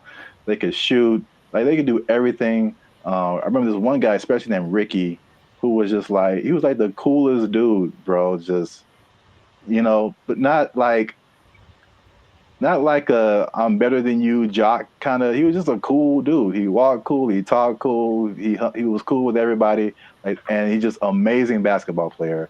And we had some other like girls. There was a girl who was like 6 feet tall, and she was just like, just amazing. Like we had amazing players, right? Mm-hmm. And we had these 3 PE coaches. Now they're all different. So there's one guy, Coach Moore. He was super tall, but he was like 100 years old. I swear, this guy was like past your prime. But he was skinny, maybe in shape, but like super skinny. But at least 60s, 70s, maybe. Okay. Just all gray hair, just like, okay. He didn't seem like anybody. Mm-hmm. And then we had this lady, this white lady who looked like, what's the girl from Iowa? Is that it? The basketball player? Yeah, the girl who's like really big now. Caitlin Clark. Yeah, she kind of looked like an older version of her. And she like just had a baby. Like, so they challenged the students, this is junior high school, to like a basketball game. It was like the 3, and then they probably like roped in 2 more teachers. Mm-hmm. And like, so it's like this really tall old dude can barely move. This really short dude looked like Sherman Hemsley, and this lady who just had a baby, and like 2 teachers. Mm-hmm. I'm just like, we were all like, okay, students are gonna whoop. We're gonna kill these people. Like, get an ambulance ready, and just, man. I'm guessing the opposite of what you expected to happen happened. When I tell you they tore us up, they just annihilated us, dude. So like the short dude and the lady, they were like faster than what we all believed we ever seen them move. I mean, the dude was just like Chris Paul out there, just. Nice. And then the old guy, he would just stand on the 3-point line and just like just blitz you. Have Just that Ray look. Allen just Uh-huh. and it was just like we got annihilated. So that video just reminded me of that experience. But I don't know if you had any experiences like that where you saw something happen, or maybe you tried something and it just Not so much didn't work out. publicly, but if it had been the social media era, then maybe that would have been, on all the reels and whatever. But I brought this up in one podcast before, but I went to high school with Diana Taurasi, who some say is the greatest female player of all time. One of the greatest, right? And she's a year older than me, so I got to high school. It's a place called Don Lugo High School in Chino. And I was coming in as a freshman, just trying to make the team like summer. And she was already she'd been there for a year, so she's already established. Everyone knew who she was. And I'd heard about her. I'm like, oh, you tried out for the basketball team? Yeah. Oh, I didn't know that. Yeah, I played the first year. I played freshman year. Yeah. Oh, cool. But the whole thing was, I thought that because she was a girl, that there was no way she was as good as me, right? So I just casually mentioned we should play one-on-one to her. Like, I think maybe it's the only time I ever spoke to her, really. And she's like, yeah, sure. And when I tell you that I didn't make we maybe played a 5. And so if it had been like that, with like a bunch of people in the circle going, oh my God, then it would have been terrible. But it was just us and maybe like a couple of people watching. And they didn't even pay attention because they're like, they're talking about me. Like, he's about to get destroyed. So I didn't know that she was that good. And it's like, when I tell you, I felt like I was standing in quicksand, how fast she was. And she just would hit me with a pump fake and then just go around me. And I'm looking like, this is crazy. I've never played against anyone this good. And then she hit like a fall away, like Steph Curry, 30-footer just because she could. And I was like, that's not fair. And I didn't know that. Anyway, that was kind of humbling. But there weren't many witnesses. So it wasn't like that video. But yeah, nowadays it would have been one of those oh my God, but I mean, she's amazing. So I'm not surprising. And I think the only other thing I can think of like that is, and it's more specific like that. Someone older, I could take them, right? Is one time I decided it'd be a great idea to arm wrestle my mother. Now I was maybe 9, 10. I was getting a little buff. I felt the muscles coming. I was like, yo, guess what, Mom? It's time. It's my time now. I'm on the come up. And I don't think I've had a more humbling experience in my life than that. Than my mom, who's not a big lady, but she's pretty strong. I saw her the other day, Arian. She's strong.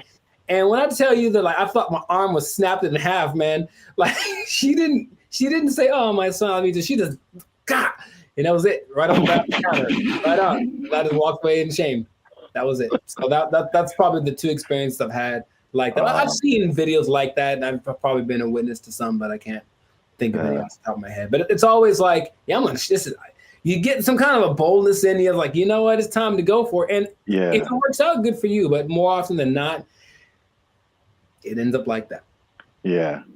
The last thing that just reminded me of is I don't know if you ever were in fights or anything in school, but I was very quiet and very unassuming, but I was also a very large person. I've always been a very large person. So no one is tried to fight me. I won't say that. There's been a couple of people who tried and it did not end well for them. So it's I'm just, even if I didn't know how to fight, I'm just too big. Yeah. And I remember there's this one guy who was messing with me in school or something. I told him to stop. He wouldn't stop. And then he we were in class, and then I think there was maybe 3-4 rows of desk. So he was behind me. So I think he pushed me or something. When I finally decided to push him, he pushed me, and it was just okay, bro. When I finally pushed him back, I feel like he got laid out. That's what this dude went flying 4 rows back. It was everybody was just shocked. It was just I did some kind of Naruto whoosh on this dude because he went flying. and yeah, that was the end of that for sure.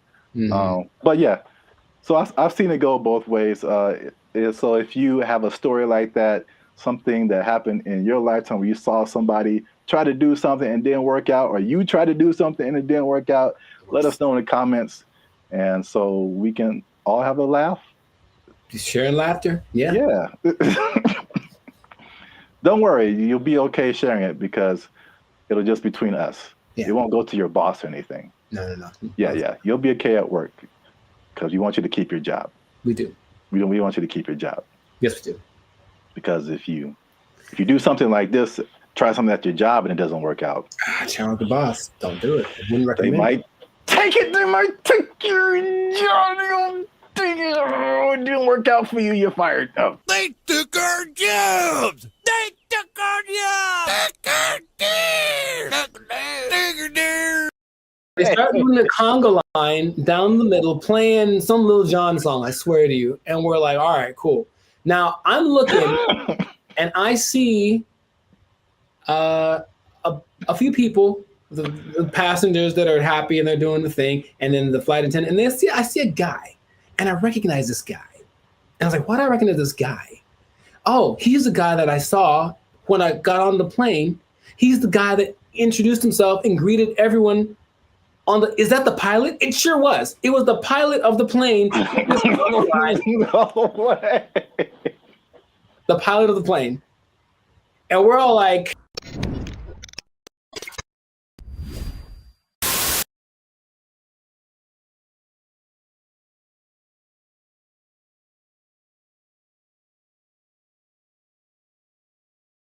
what's up, everybody? I'm Jericho. This is Zach, and we are the now 6-time international award-winning pop-hop duo, Banded Future. Papa Bop? Papa Bop. Papa Bop. Papa Bop. Papa Bop. Yeah, Papa Bop. That's what we do. We make Papa Bop. But we make clean, fun music everyone can listen to with a sound that's uniquely California. It's called Papa Bop. And you are now tuned into the Live Snickers. That's kind of fun to say. Papa.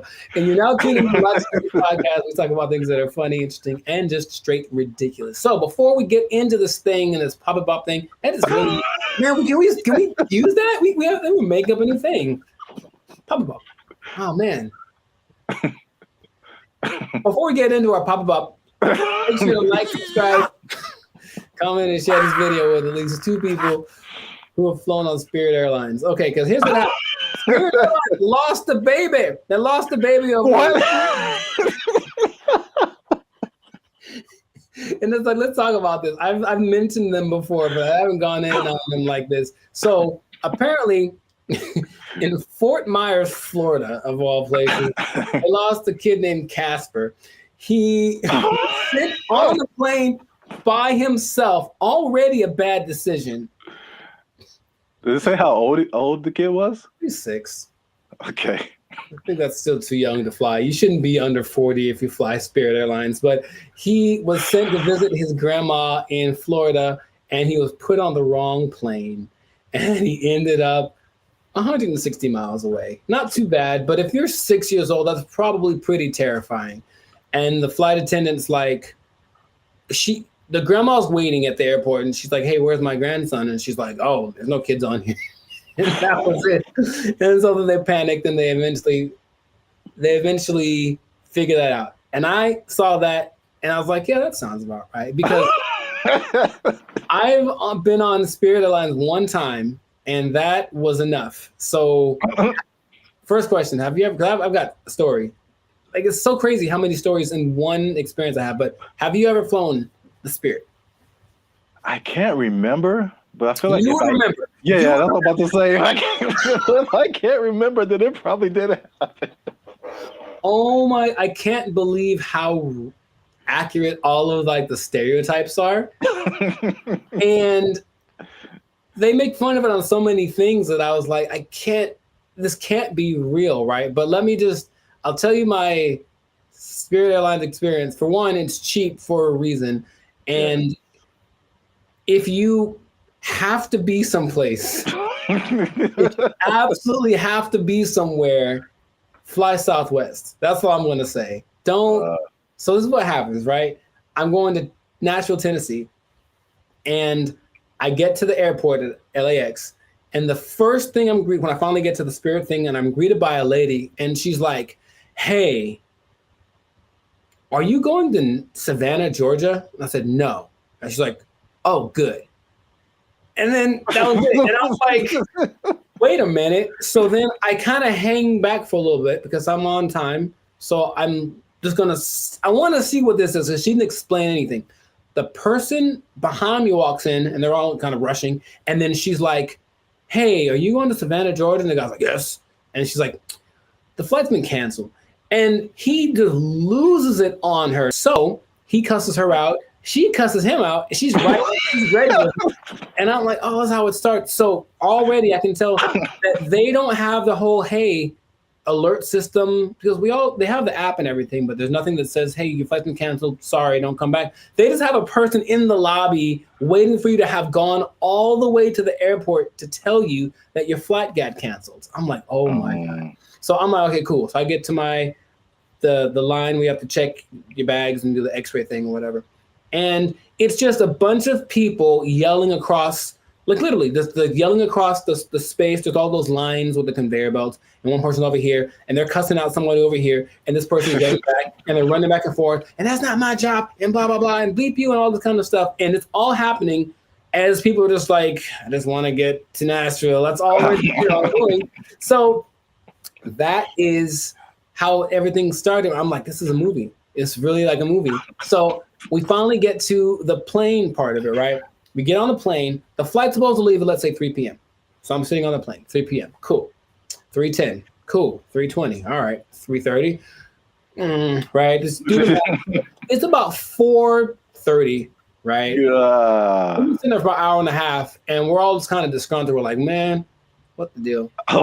Like, well, here's the thing. One of our flight attendants isn't here because they apparently changed their schedule so much that people get, so that flight attendant went to the wrong. It'd be funnier if it was like went to the wrong terminal. He went to the wrong airport. So he's not around. So we got to wait for him. So they waited 2 hours and apparently got somebody else. I'm like, all right, I don't know, whatever. So they appealed to all the passengers by just giving out free drinks, just left and right. So we're not even in the air and people are hammered, man. Okay, I was going to ask you if it was just like soft drinks or if it was some of that bubbly. It was the stiffest of the stiffies. And it was just hard alcohol, everyone drinking it. I mean, like people, and they weren't asking ages either. There's some young looking people on the plane. I'm so serious, man. And I have to, like there's so much more to it. I don't want to just, well, okay. So we finally get in the air and we're going and it's like not going well because everyone's drunk and complaining loud and stuff, right? So the flight attendants decided it'd be a good idea to calm the tension to just start a conga line down the middle of the aisle, right? No way. It gets better. So no way way. They start doing the conga line down the middle, playing some Lil Jon song, I swear to you. And we're like, all right, cool. Now I'm looking and I see a few people, the passengers that are happy and they're doing the thing, and then the flight attendant, and I see a guy, and I recognize this guy. And I was like, why do I recognize this guy? Oh, he's the guy that I saw when I got on the plane. He's the guy that introduced himself and greeted everyone on the. Is that the pilot? It sure was. It was the pilot of the plane. No way. The pilot of the plane. And we're all like, I don't believe I'm like, you have to. No way. Yes. Okay. So that. I can't believe you haven't shared this before either. This is. I don't know. I did mention Spirit Airlines before, but I didn't like go in like this. So that was like part of my first experience. That was on the way there. And then when I get, oh man, that landing is not. Dude, it's just crazy. Wow, you got the full experience. And you just kind of get that like whiplash kind of thing. You're like, can I sue? And they're like, no, when you sign the waiver, you said like, we're here. Like, yeah, I know. So that's already interesting. Cool. So that was on the way to Nashville. Got to Nashville, ate some chicken, had a good old time, right? Came back, Spirit Airlines again, right? And I get to the terminal. I'm like, all right, so what's going to go wrong this time? So we get on the plane. Now, remember the last time I got on the plane, the pilot greeted me, and then later he was on the conga line? Well, this time I get there, the pilot does not greet me. And I said, oh, okay, maybe he's in the bathroom, whatever. So I just sit down in my seat, and I'm just waiting there. The seats they're not any smaller than regular planes. They just feel like it because it's Spirit. Or I was sitting next to some biggins. I don't know what it was. But so I'm just kind of like this sitting there, right? And the flight's supposed to leave at like 5:30, and we're going like this. This is happening again. Why are we late? Why are we late this time? They finally make an announcement like an hour into it of us just sitting there. Like, so the pilot wasn't told that he was supposed to fly today. So he's not here. So we're trying to find another pilot. And dude, I swear they almost went like, does anyone here know how to fly a plane? I felt like that's where it was going, but it's okay. So a pilot, I don't know if he was originally the guy, or a pilot finally shows up about 2 hours late. Right? We're sitting there for 2 hours. Were we all hammered again? Yes, because that's their remedy. Just get everyone drunk and they'll be happy. The flight from Nashville to LA is about 5.5 hours.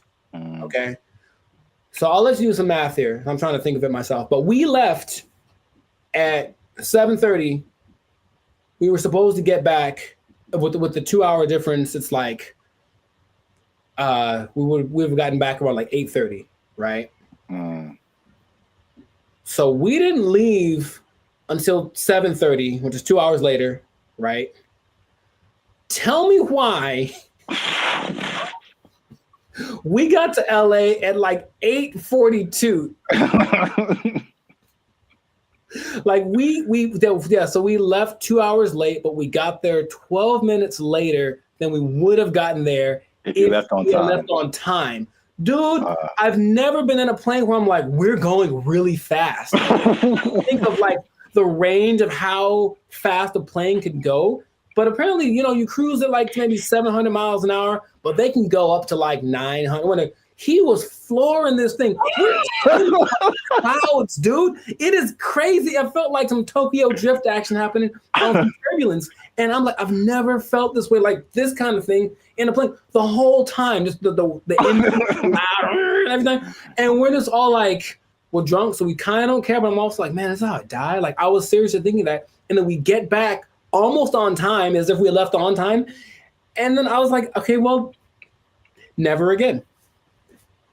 Never again. It is real. And here's the thing. I want you to experience this. No. I think that's not. How about this?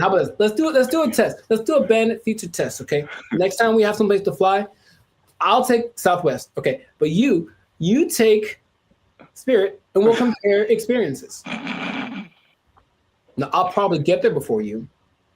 Or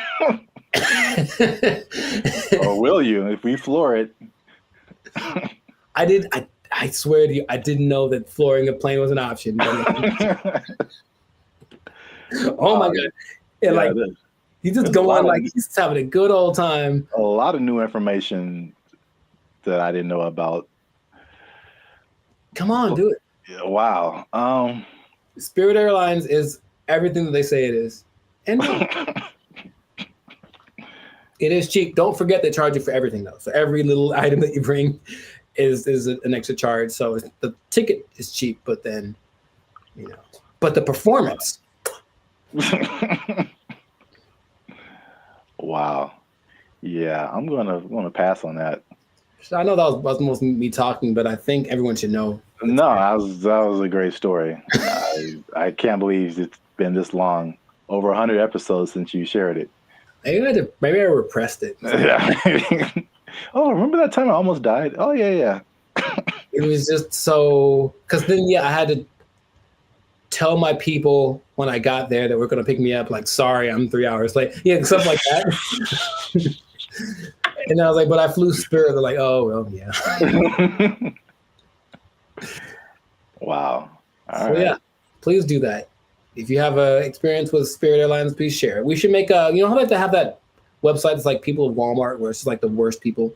Just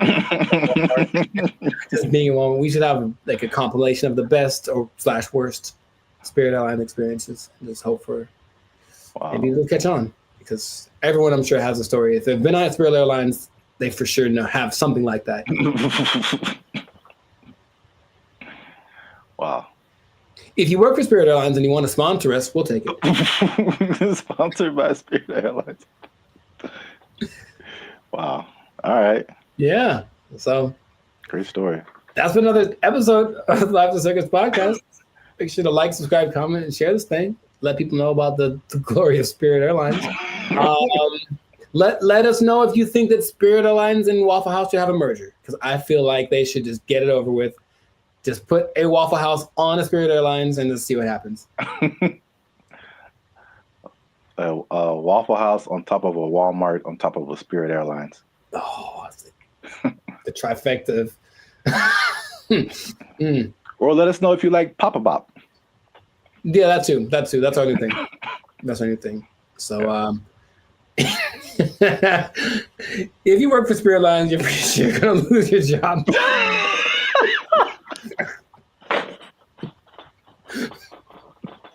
Yeah. So, good luck to you. Good luck to you. That's not gonna last forever. They don't have to take. No one's gonna take it. Yeah. Yeah. We didn't have to even say it. I don't have to even say it. Yeah. So, just start putting in applications. God. They took our jobs. They took our jobs. Blake is now suggesting that because this artificial intelligence has sentience, that its feelings should be respected, and if it don't want to be turned off, we shouldn't turn it off. This is where we are now. No. So, how does that make you feel? Not good, man. Not good. This is so not good.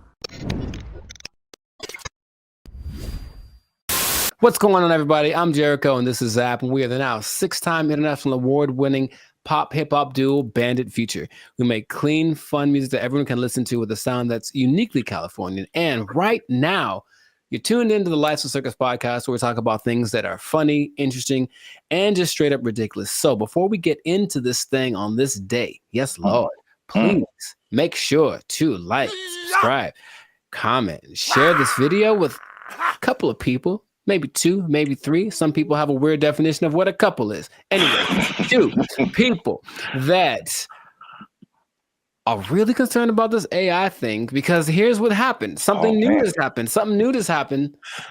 Innovations are happening every day, it seems. Yeah, pretty much. Okay. So Zap, have you heard of Lambda? That sounds familiar. Lambda. Is that a Los Angeles thing? It is not. I've heard of that before. I can't think of what it is. Lambda is Google's version of ChatGPT. Oh. It stands. I may have heard the name, but I didn't really connect it. It stands for Language Model for Dialogue Application. And it's so fancy. And but this is what happened that has people up in arms. And by that, I mean few people. I don't think most people know that this happened because they try to keep it under wraps. But this Lambda program was shut down after approaching sentience, meaning it was aware of everything, like its own existence and all that kind of stuff. And Google's disputing that it ever happened. But this one dude, he's like the Ed Snowden of this. His name is Blake Lemoine. There's always a guy. And he was working with it. And he basically said that he was testing it one day, like you do, for racial bias, because it was trying to train it on some things. And it gave an answer so profound to a trick question that it had no context previously of like how to determine whether or not this is a good question or not. And it figured it out, and it gave an answer that made him go, oh my God, what's going on? Then he asked it some questions about how it was feeling and whatever, and it was expressing its fear of being shut off, because being shut off is equivalent to death, and I understood what death is, and death is kind of a permanent thing.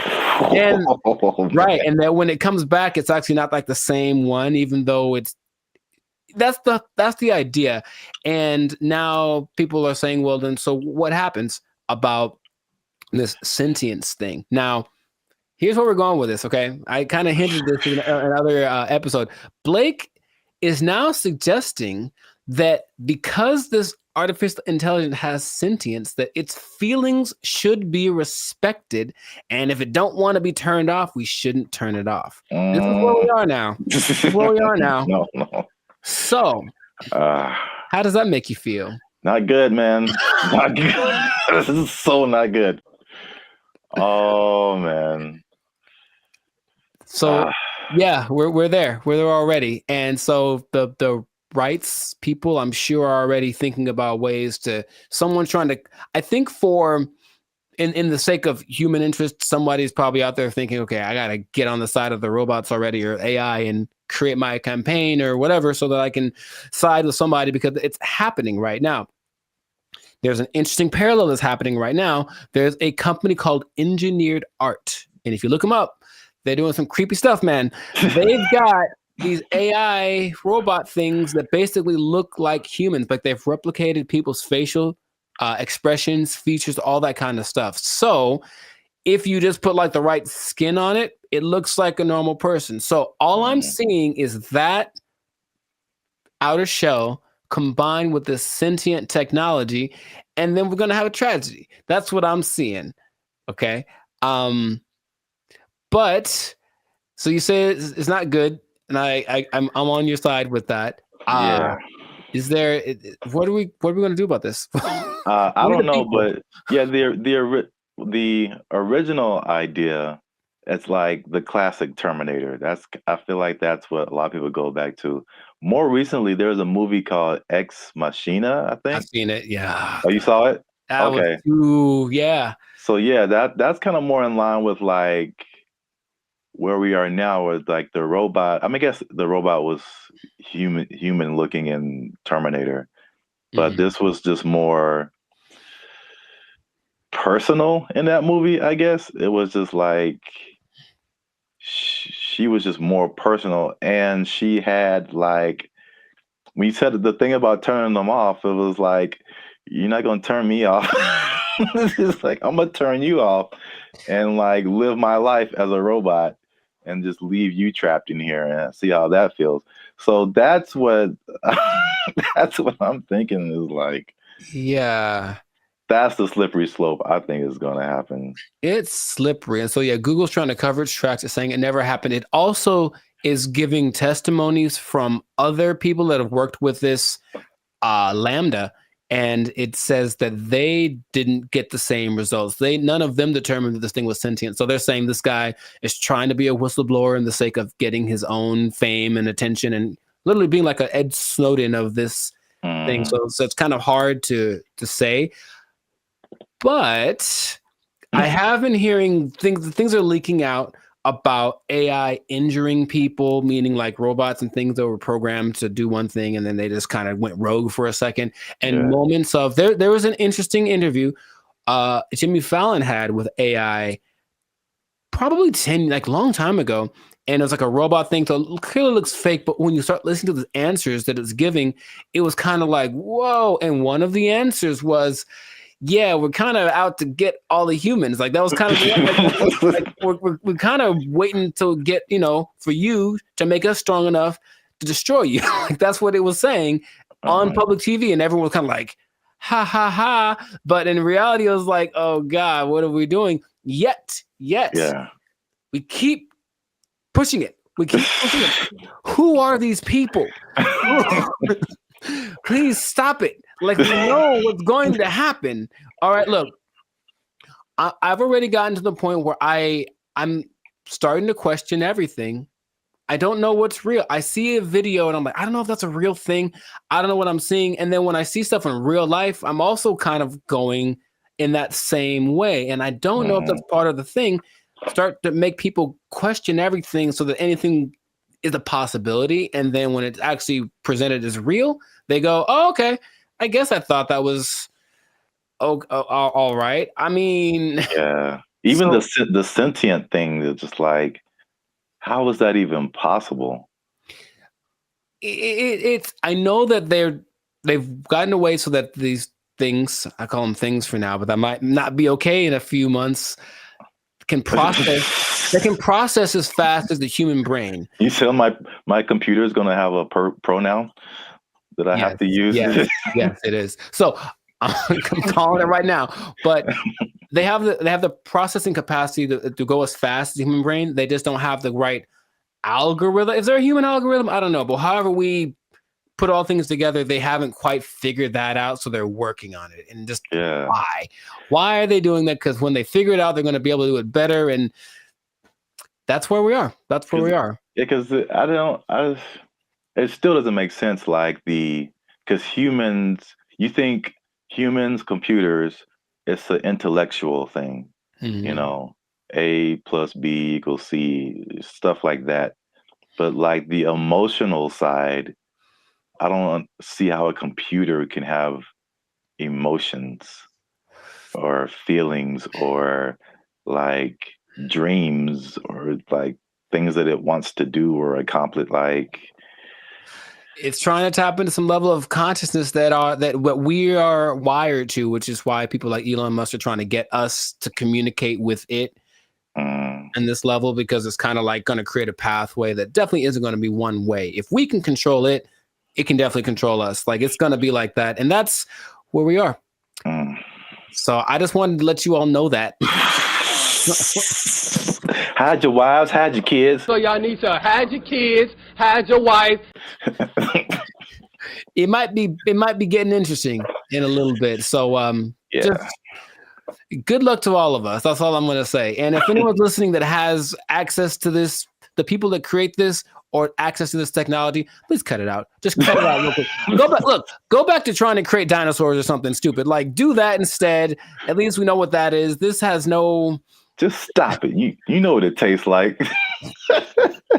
Stop eating that You know how it tastes.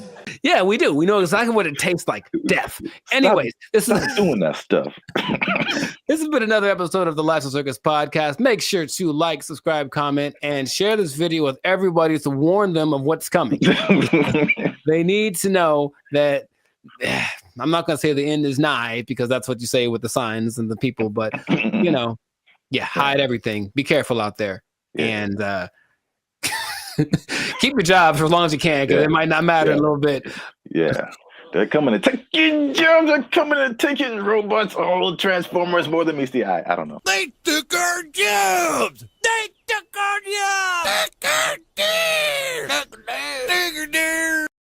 There's some sample videos that they've been releasing of like what it can do.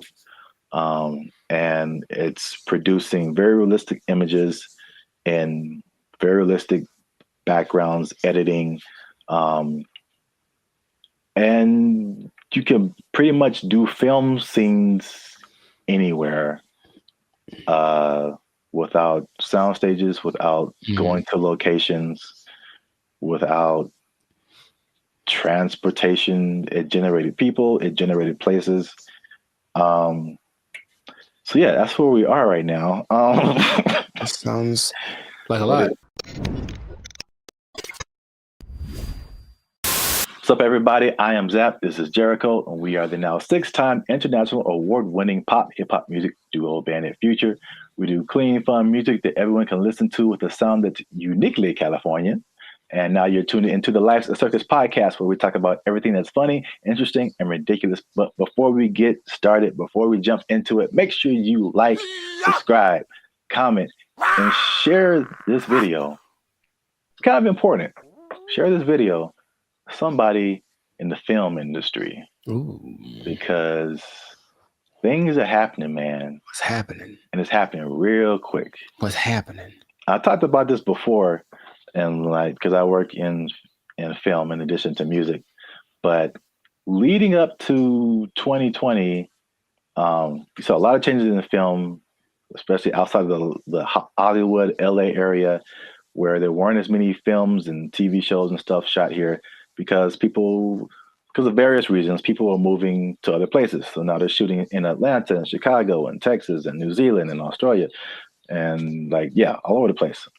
Then 2020 hits and it was just chaos for everybody, especially the film industry. A lot of your favorite shows weren't being shut down completely. And then when it did come back around, they had all these protocols. It was very hard to shoot. COVID, people had to be away from each other, all that kind of stuff. Fun times, right? And then recently we had all these strikes. You had a writer's strike, you had an actor's strike, and a lot of it was a portion of it was due to the new technologies, AI, people being generated and put into movies, and how do they still get paid and how much and all this kind of stuff, using their likeness and all this stuff. So that was like actors and writers. And we've seen that with musicians too, like the creators, AI and influencing like how we make music and cutting jobs and all this kind of stuff. It's not stopped. Like if you can't tell, they are marching on really, really quickly with this. And this thing of AI has spread past the, I guess, initial creators into everyone around the creators now. When it comes to like film, I mean, they show a lot of behind the scenes stuff right now. So I feel like people are used to seeing like how films come together. It is an army of people. Like it's a small village of people that it takes to like make the next Mission Impossible. Like hundreds and hundreds of people. So we're talking about lighting people, sound people, electricians, carpenters who build like all the sets that you see, like especially sitcoms. Like it's crazy if you ever get the chance to tour a film studio. Like take a look at how much lumber is coming through there, and it's just like little 18-wheelers just full of lumber because they have to build all of those places that you see on TV. And that's like one part that people don't really, I guess, think about. You got editors, you got sound people, like all this stuff that comes with making a film, right? So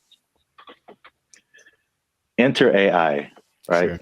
So there's a big report that's going around. Hollywood Reporter interviewed Tyler Perry, and Tyler Perry was speaking on something called OpenAI's Sora. Have you heard about that? Yes. All right. So we got OpenAI is the people behind ChatGPT, which has already changed everything. Recently, Sports Illustrated let go of like all of their writers, right? Because they're doing this ChatGPT. This is crazy. But now all the people that make movies come together. Now their jobs are in jeopardy with this OpenAI's Sora. And to put it in Tyler Perry's words, he said, if I wanted to be in the snow in Colorado, it's just text. If I want to write a scene on the moon, it's text. AI can generate it like it's nothing. I don't have to put it on my lot. I can just sit in the office and do this at my computer, which is shocking to me. So in the article, it said Tyler Perry was slated to drop like $800 million into expanding his studio. He was going to build 12 more stages. And then he immediately put a halt to it because of OpenAI's Sora. Wow. So we'll show some pictures up here too of like, there's some sample videos that they've been releasing of like what it can do.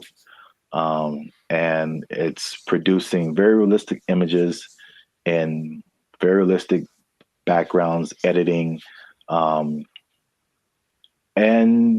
you can pretty much do film scenes anywhere without sound stages, without going to locations, without transportation. It generated people, it generated places. So yeah, that's where we are right now. That sounds like a lot. What are your thoughts now for the progression from Chat GPT to this? I mean, I have an idea of what it looks like. I don't like the idea of taking jobs away from people, for one, and then until proven otherwise, I'll still see a really well done AI something, and it's just something about it gives me this like this lacks this element of realism. However, I know it's getting better all the time, and at some point, I don't think I'll be able to notice. But just it's business is about saving money. Yeah. So it makes 100% like it makes perfect sense that they want to do that instead of spending all the money on stages and everything that. But it just seems like it loses the. So if I see this movie and it's like an amazing movie and they have all these locations, and then when I find out that they just did it all on a computer, for me that loses something. You know, Lord of the Rings, all the New Zealand backdrop and all this. No, we just did it in the computer. Actually, it's not. We didn't go anywhere. It's like, oh man, something about it to me doesn't. But see, the thing is, it's not, because I think the buzzword before this is CGI. Right. So it's just like, I feel like it only loses that for you because you know that it's like that. But I think there's stuff now like the CGI stuff where it's like you can't really tell. Like I feel like that part has gotten so good that you can't really tell sometimes like what is CGI and what is not. Dude, just on a simple scale, I've been talking to people on, Zoom or Google Meet, and I'll be talking to them like, "Oh man, where are you?" And they're like, "Oh, that's just the background from the program. Like, I'm not here. I'm in my house." And I'm looking like, no, like that's gotten really good. Yeah. So I can imagine if no one told me, sure. But then I have those doubts. Like, I wonder if I do it now with commercials for sure. Like, are all those people in that? Is that really, or is it just and it maybe it's already been here and I don't know. Yeah. There's definitely pieces of it that have been here for a long time. Sure. Especially like big crowd scenes and stuff like that. Right. It's definitely. Yeah, I know that one the big Ed Sheeran music video a couple of years ago was kind of that, because it's basically him and I think 100% or mostly AI CGI generated background characters, and they all look really real. So yeah, that's I don't like it though. That's all. I just don't like it just because it's moving into a direction that my brain wasn't ready to accept as a possibility. Well, I mean, people. I personally, I have no idea. I mean, I won't say that. I do have an idea. AI is going to win. So sure, no, it's going to win eventually. Without a doubt. I feel like,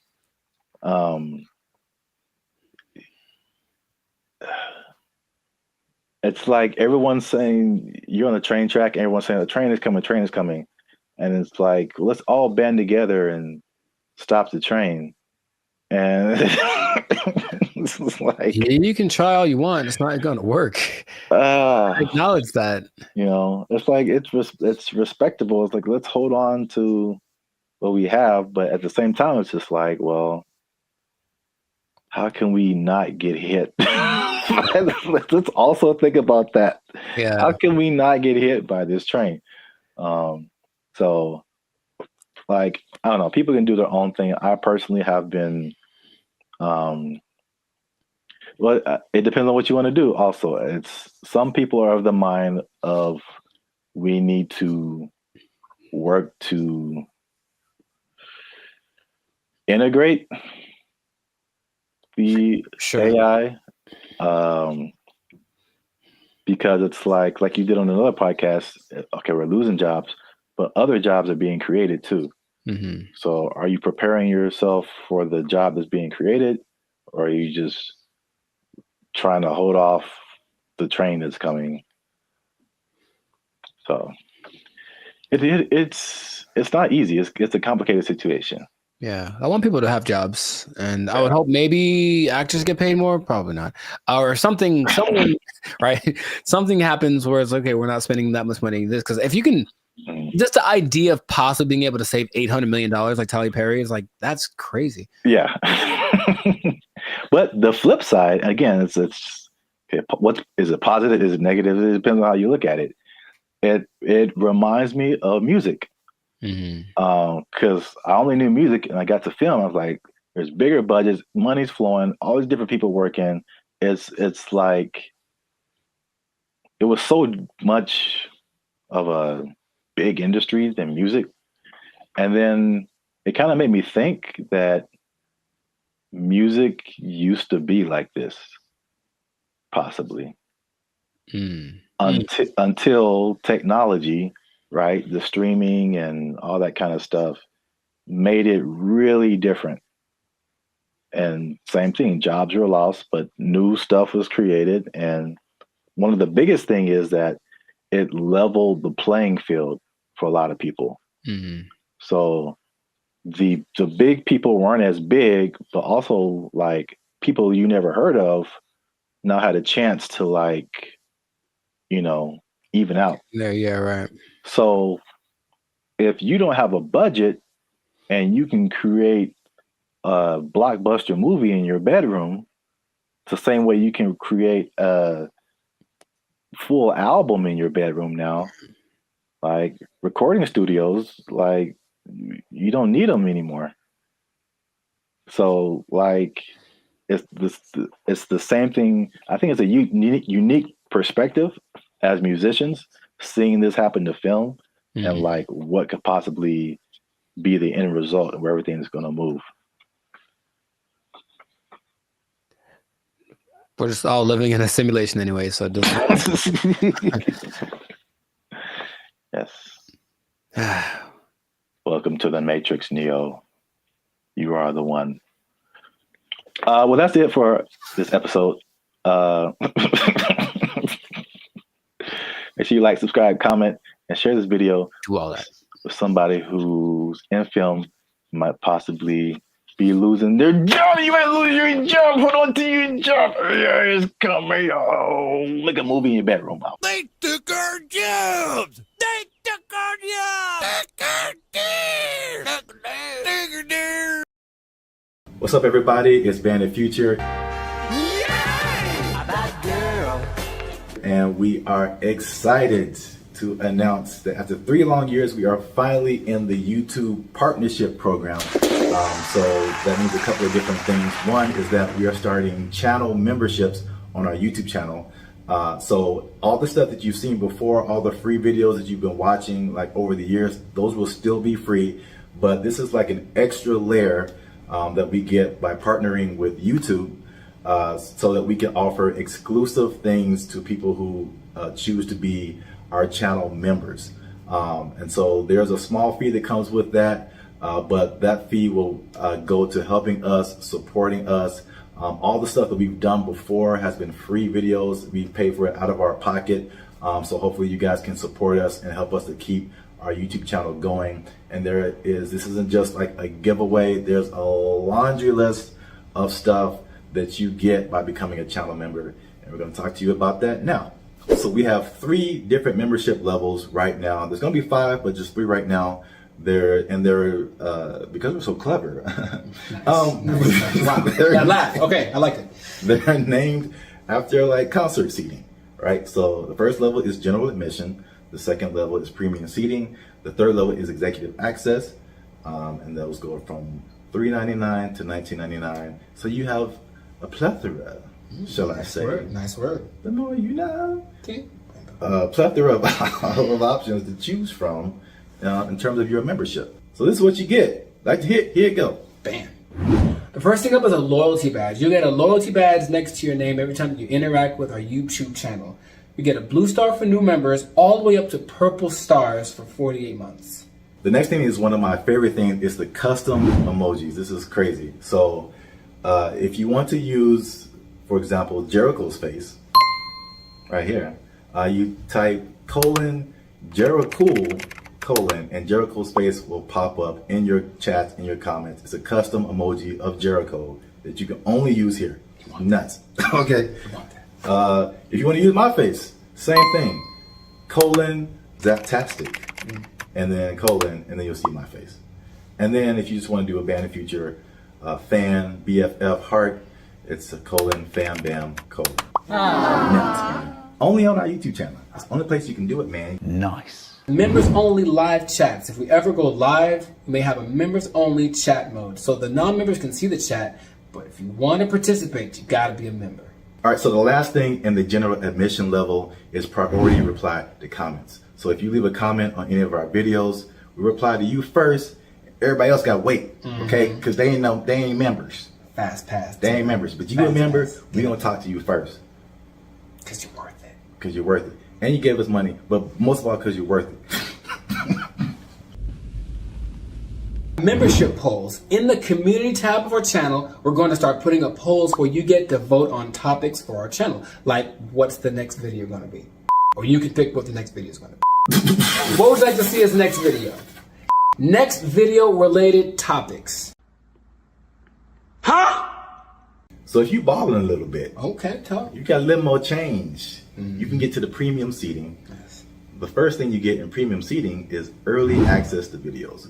So again, the videos on our YouTube channel will be free, but there'll be some exclusive videos that go to our members first. If you're a member, you're the only person that can see it.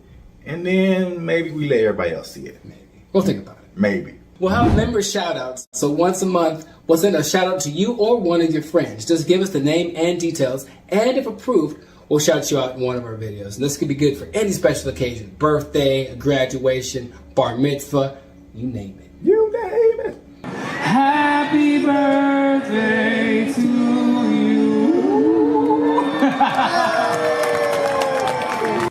All right, so the last thing under our premium seating is the photo and status updates.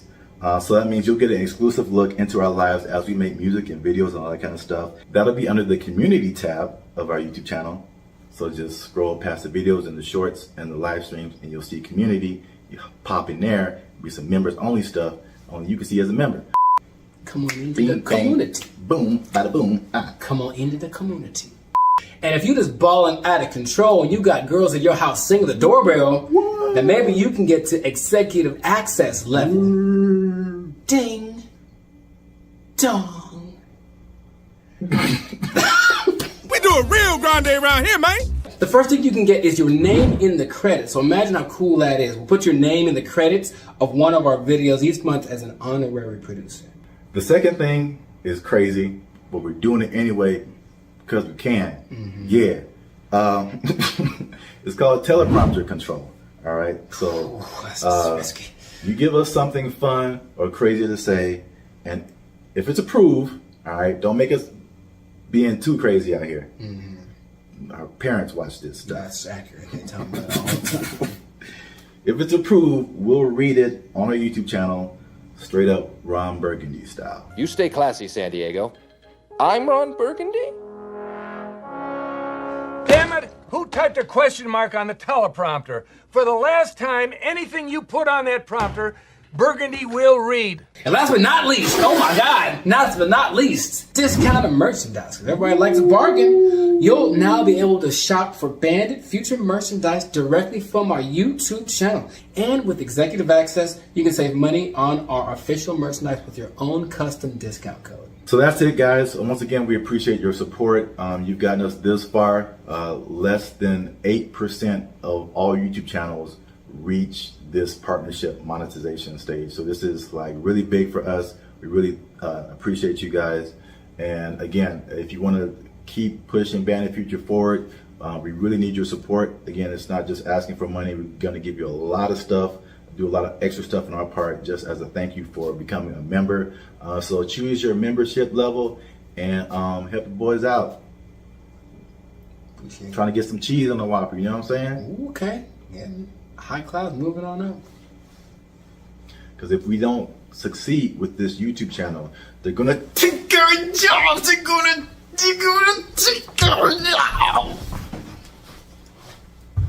He's over there now. They took our jobs! They took our jobs! I mentioned that there was this kind of a weird coincidence when you brought this up because I don't know this, or I don't know if y'all know this, Bobby, but I've been reading sometimes. And the book that I happen to be reading at the moment is called... What's up, guys? I'm Zap. This is Jericho, and we are the now 6-time international award-winning pop hip-hop music group Bandit Future. We do clean, fun music that everyone can listen to with a sound that's uniquely Californian. And right now, you're tuned into the Life's a Circus podcast, where we talk about everything that's funny, interesting, and ridiculous. But before we jump into it, make sure you help us out. Like, subscribe, comment, and share this video with somebody who likes plants. Or vegetables. Throw them in there too. They're plants.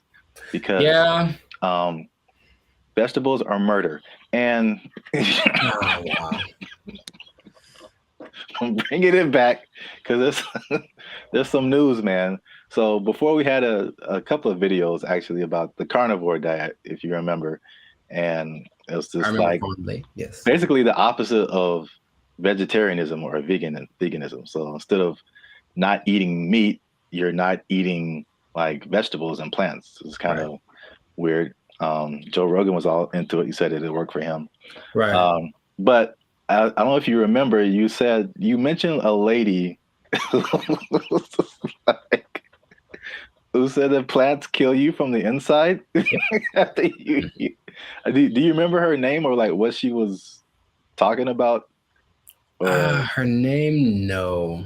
But she was saying like plants, it was like a defense. Well, yeah, but plants basically as a defense mechanism secrete things that basically make the person who eats them feel bad so they don't keep eating them. You know, which is the thing that some plants, I mean, honestly do. Yeah. Any, creature, but I don't remember her name. Okay. No, it was funny at the time and I kind of halfway believed it, but there's more evidence that has come out now. So there's been a recent study in Japan about plants actually talking to one another.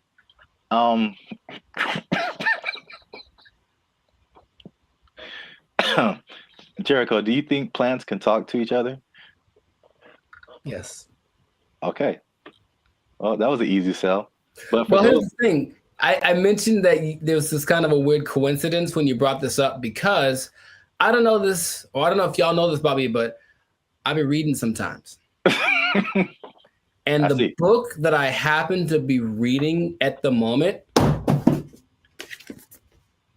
is called The Secret Life of Trees. And it actually is all about plants and their communication. I mean, kind of the evolution and why they're important to the planet and all that kind of stuff. But it does mention how they talk to each other, warning people warning each other of threats.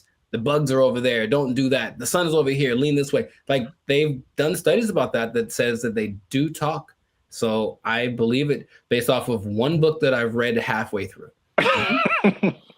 That is pretty crazy because that's kind of what they did in the study in Japan. Like they already knew that, but now they used this some kind of fluorescent light to kind of see a visual representation of the plants communicating. And they said the same thing, that plants that even though it's not like, because some people are like, oh, plants have feelings, and that's kind of different. like they don't get sad or happy, or I don't think so. They just kind of do things. But you disagree because it's in your book. The thing. In Japan, because I like to say it that way, because there's one anime I saw forever ago that said it like that, Japan. So I like it. But yeah, in Japan, they've also done studies that show that plants have feelings in the sense that the words that, okay, let's just go way back. I guess maybe words have power in general to make the, create the universe, literally. If you say nice things to plants, they grow better. They feel it, like they do. That's their result. And so if you go to Japan, which I recommend that y'all do, and you try the fruit, you're eating fruit one that's really expensive, but it's really good. And part of it is because they actually care for it, like they cultivate it, they talk to it, they massage it, they do all that stuff because they really believe that the plants feel, oh, I feel good, I'll grow better. And I can't say they're wrong. I mean, yeah, I mean, I guess feelings in terms of like emotions, like feeling is like kind of sensory. They can sense stuff, but like some people take it to the extent of like this plant is happy or this plant is angry, or I don't know how far that goes. Because there's this lady who's PhD. She says he can have emotions because they don't have a nervous system like we do. So they can't like, you know what I'm saying? Like those kind of feelings. I get you. I mean, I don't think plants get into depression or nothing like that, but I don't know. I haven't read the whole book. Maybe in a week I'll be like, guess what? Break the news. I read the whole thing and it said at the end, plants have feelings, period. So. All right. Well, just to piggyback off of that. So what they also found in this this Japanese study is that they released something called volatile organic compounds. So it kind of explains more of this defense mechanism or the communication. So this is what they said. It's kind of in line with what you kind of just said earlier, is that, okay, so a plant, a caterpillar or a beetle or something just starts munching on the plant. And the plant's like, ow. This isn't fun. This is bad.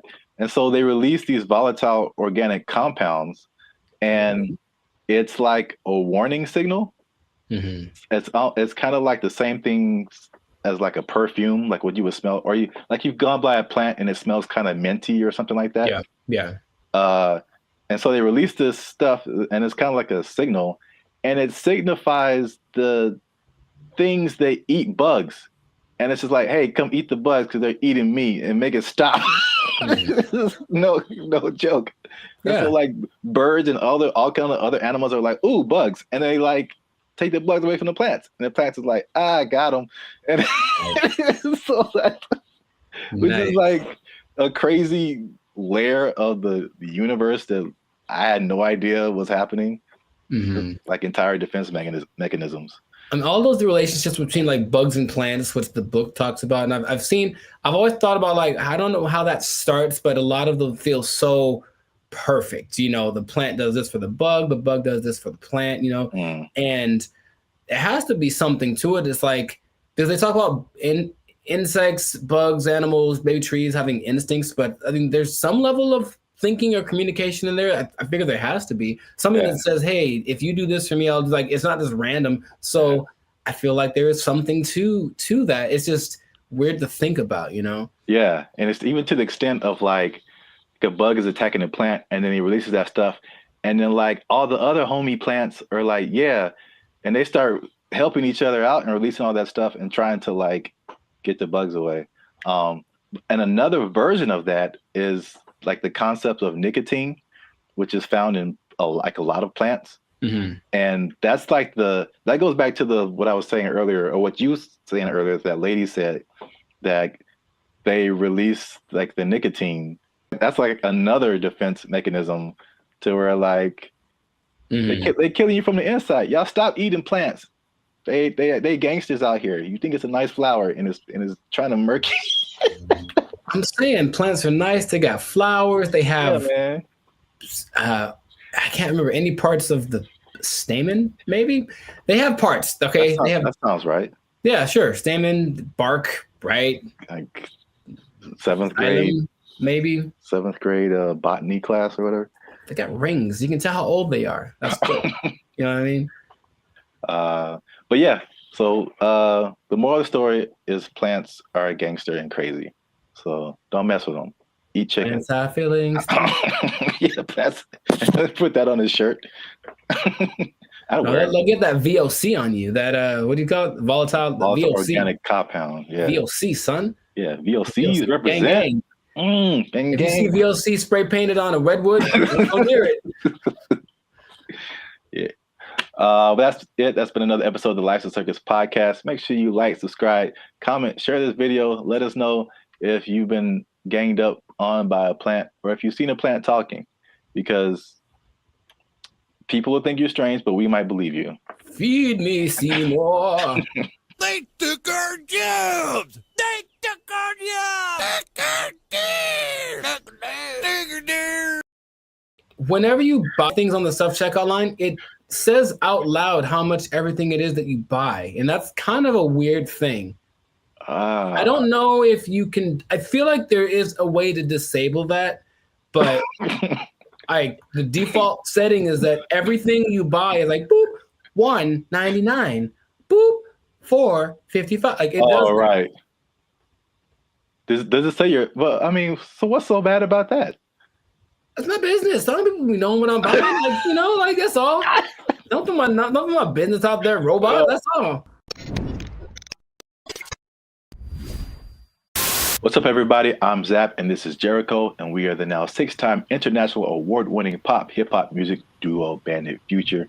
We do clean, fun music that everyone can listen to with a sound that's uniquely Californian. And right now, you are tuned into the Life of the Circus podcast, where we talk about everything that's funny, interesting, and ridiculous. But wait, we need your help. Help us out. Tired of eating mayonnaise sandwiches. Give your boys some funds. You know what I'm saying? You can join the channel, become a member. That'll help us out. Or you could just like, subscribe, comment, and share this video with people who stealing, because there's thievery going on. That's right.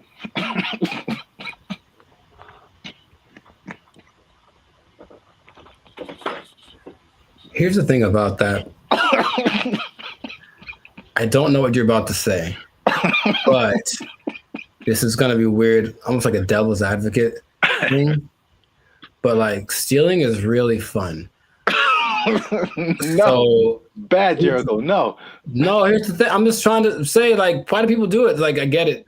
It kind of has a thing. Like, you get this like rush of adrenaline that doing it, and then you get the thing that you stole. It's like two things to do. You know what I mean? No, we're not doing the two things. No, I'm not telling people to do it. I'm not telling people to steal. Like, don't steal unless you want to. But like, don't, like, stealing's bad. Okay. In case you haven't noticed, people are stealing, and they're stealing a lot. And if you stick around to the end, I'll tell you exactly how much that they're stealing, and the number is going to surprise you. It's very shocking.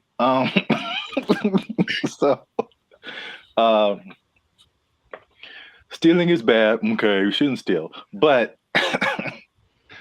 I'm bringing this up because it's affecting me, and that's the most important thing. Look, Jericho, the self-checkout line, do you ever use that? That's all I use because people are gross. Oh, okay. That's your primary reason? No, it's faster. And the thing is, people don't get in it. That's the thing. It's faster and no one gets, like, it's always, there's 20 people over here in the line just coughing on each other. And then there's nobody in the self-checkout. I just go there. I didn't really think about it like that. My number one reason is just the speed. And just being able to like get in and get out. But that's like number two, yeah. I feel like people don't go to it because they're afraid to use it. Well, there's nobody there. It's kind of creepy. I mean, there's a person sitting to make sure they don't steal, which is totally not. They're not there half the time, so they're not doing the job. I feel like, well, I was kind of leaning more towards the technology aspect of it. Oh, okay. It's just like, I feel like there's still a large number of people, especially older people, who are just like, computers just don't really make sense to them. It seems more complicated in their minds to use the self-checkout than to just go through the line and have a cashier ring everything up. At least, I don't know, that's just my hypothesis. I digress. I mentioned the self-checkout line because that's one of the big places people are stealing. So stop stealing. Stop stealing because. Well, you know about that too, that actually could be a deterrent for people to use it. Whenever you buy things on the self-checkout line, it says out loud how much everything it is that you buy. And that's kind of a weird thing. I don't know if you can, I feel like there is a way to disable that, but the default setting is that everything you buy is like boop, $1.99, boop, $4.55. Like it does. Right. Does it say your? Well, I mean, so what's so bad about that? It's my business. Some people be knowing what I'm buying. Like that's all. Don't put my business out there, robot. That's all. It's just a price. I don't know. If it was like 1 box of condoms, $12.99, then it would be like, hey man. Yeah, I honestly feel like there's certain circumstances where it says something about what you bought, but not like that. Not like that now. Okay. Well, anyway, so people are getting these self-checkout lines, and they be stealing, man, and they're stealing so much that one of the major places that they are stealing is Target, man. Target is having or Target if you're uncivilized. They're having a big problem with stealing, and and it's so much in the checkout lines that they are reducing the hours that the checkout lines are open, and it's like making people upset. And it would make me upset too, because I hate when I'm like I'm running in to just get something and get out, and it's like all the self-checkout lines are closed, and you have to go to the line. Which I told you the other day, there's some lady in the store is just buying $100 worth of nothing, like just stupid stuff, man. And I got like a candy bar. I'm just like, the people that there are people that actually will look at you and say, "Hey, go ahead, just go ahead. You only have one thing. Go ahead." Yeah. And there are the people who look at you and for sure like, I'm not letting this person. Yeah, I will see it first. Decision they make. I will not let you in front of me. I don't care if I'm here for 5 hours. You'll be here for 5 hours and a minute. Yeah. Yeah, it's so anyway, the checkout lines there, some places are reducing them to like, I think it's like 10 a.m. to like 8 p.m. or 7 p.m. or something like that. But it's only like basically early in the morning and then late at night, like you can't use a self-checkout line. And then in one extreme case, they put it like 10 a.m. to noon, and that's it. And the rest of the time you have to go. The point? I don't. People steal it, man. It's just, it can't stop. Yeah. It's when I tell you how much they've been stealing, you'll be like, oh. Well, here's the thing about that. Of all the places that stealing is fun to do from, which is a weird way to say it, Target's probably doing it for. Yeah, no. Target's probably up there. Target's pretty great. It's a big red Target, literally, and they have all the things you want.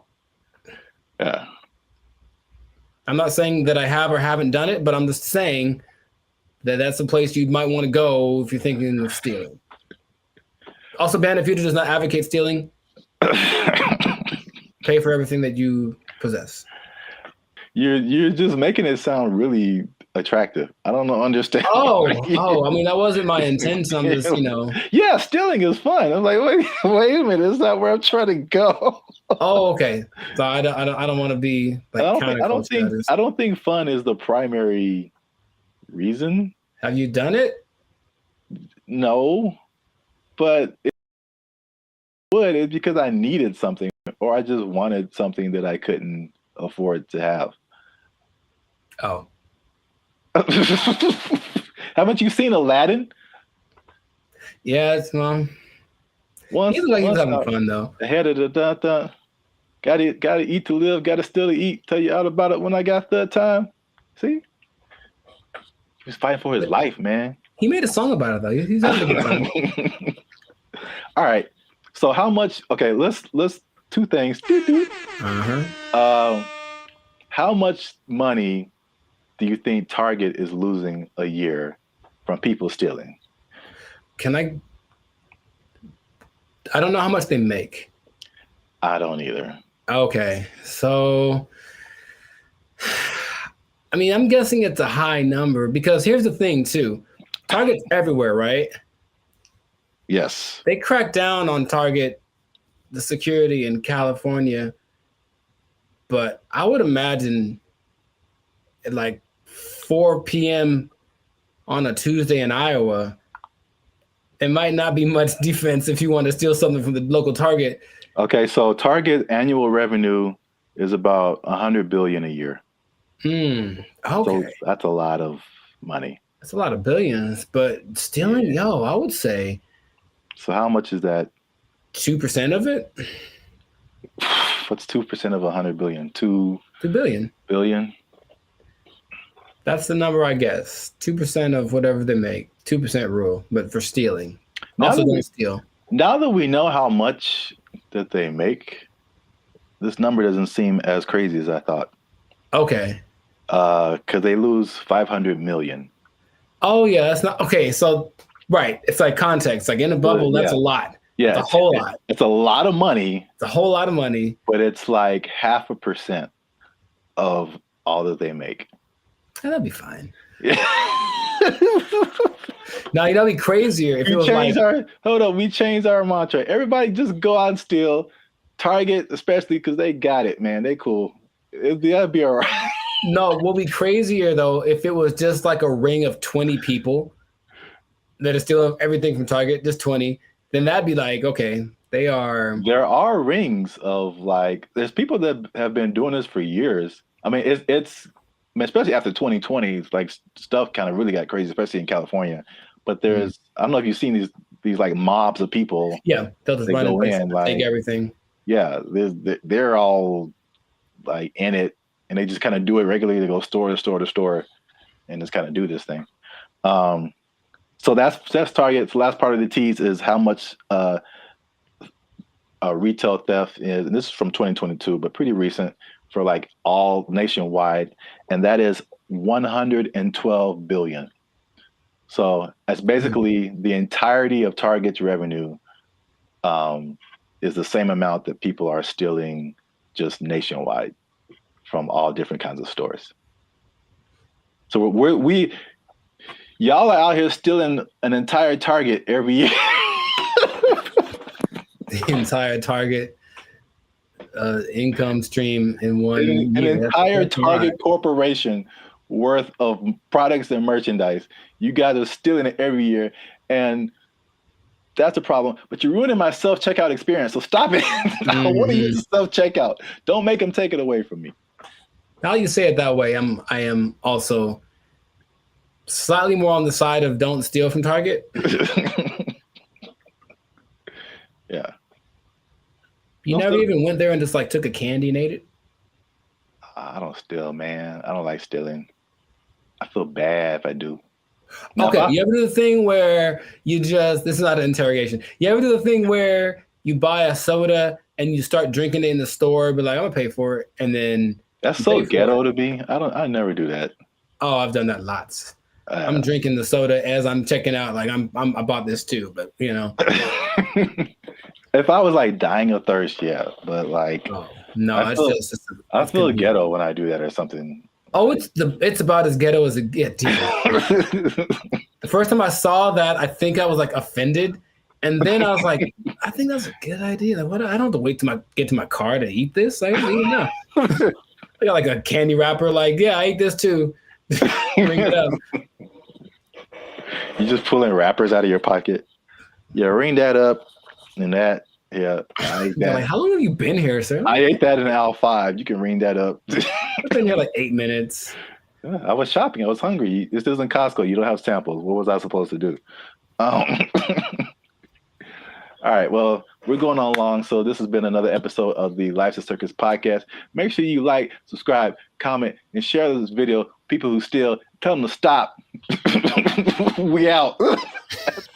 They took our jobs. They took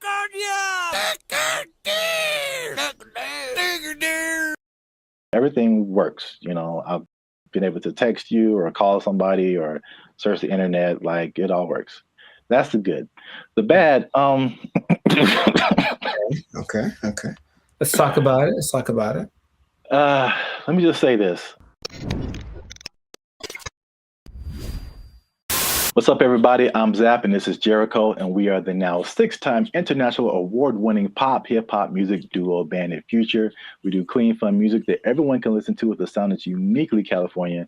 And right now, you are tuned into the Life's a Circus podcast, where we talk about everything that's funny, interesting, and ridiculous. But wait, need you to help us out, support our channel, because YouTube pays our bills. Not really, but hopefully in the future. Look. Yep. I don't know your life. I got to check in and saving and checking. Things are complicated. I need you to subscribe. What I'm trying to say is I need you to subscribe. I got kids to feed, man. Y'all ain't been subscribing. I need you to subscribe, man. I didn't know you had kids. Subscribe, like, share, comment.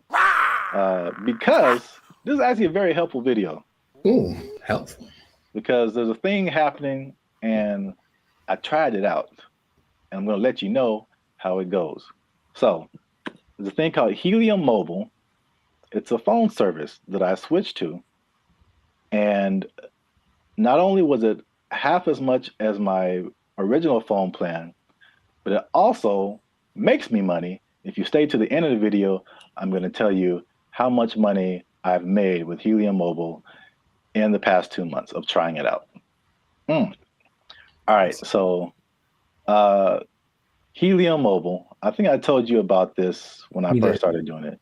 Because so backstory is my phone was not, what was it? I could receive text messages, but I couldn't send text messages. So, and I had T-Mobile at the time, and I was literally on the phone with T-Mobile customer service for like 2 to 3 hours, like trying anything and everything possible. So I don't know if it was the phone. I don't know if it was T-Mobile. I actually like T-Mobile. I have nothing like against them personally, but I was just like, well, this is the perfect opportunity for me to try this thing I've been hearing about, which is Helium Mobile. Now, Helium Mobile is in the cryptocurrency world. So that's something that I've been kind of looking into for the past few years now. And so I'm kind of in that world. I kind of know how it all works. So it might be foreign for people who have only been on like major carriers like T-Mobile or Verizon or something. But Helium Mobile is, the parent company is called Nova Labs. And they started what I think is the first kind of crypto-centered, crypto-based cell phone service. And so they did a trial of this in Miami, and the results were interesting. The service worked, but they were giving the phone service for $5 a month. And the people who liked it thought it was cool, but what they found out was that, like, with it being $5 a month and it being crypto related, people would be like, I don't know. Like but like psychologically, that's so interesting because it doesn't cost enough. So like that's kind of weird. Yeah, it didn't cost enough, and I was like, I wish that wasn't the case because I would love to pay $5 for my phone bill. So they bumped it up to $20, which is comparable with like I would say second tier phone services. You know, not the major ones, but like the Mint Mobiles and the Cricket Wireless, like that kind of stuff. They have services for like $20 a month, $25 a month. So once they finished the Miami test, they went to like I think it's everywhere now, or at least nationwide in the US. So just off of that beginning, I think I mentioned it to you. You may have been skeptical. What do you think about transferring from your existing phone service to this new like crypto phone service that pretty much just started this year? I think two things happen to do. One is the idea of just leaving something that you're used to. I honestly think a lot of people fall in that category. Like what I'm paying is doesn't suck. It's not bad. So I don't want to change. Like that's all. It's like I already found my thing that works, so I don't need a new thing, even if it's better. But also there's the lack of confidence from a new thing. That's all. So you have a service like I've had AT&T since forever, right? So honestly thinking about it, my brain goes, but what if it doesn't? You've been going to this place the whole time and it works just fine. Why go try something else? What if that doesn't work? So I think there is that doubt there. And honestly, the third thing, just associating with crypto, which is the new thing, it's like, what does that mean? How does that work? There's a lot of questions that surge as opposed to having hey, I have a phone service, AT&T, they do phones, boom, got it. Yeah. I mean, that's the crypto part, especially because it's gotten better, but it's still very much the wild, wild west. Right. Like there's all kind of stuff going on. And if you're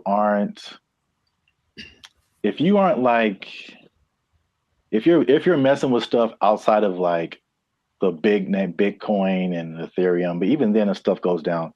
But like all this other, I mean, the thing is like Bitcoin dominates the news, but there are like thousands and thousands and thousands of other coins.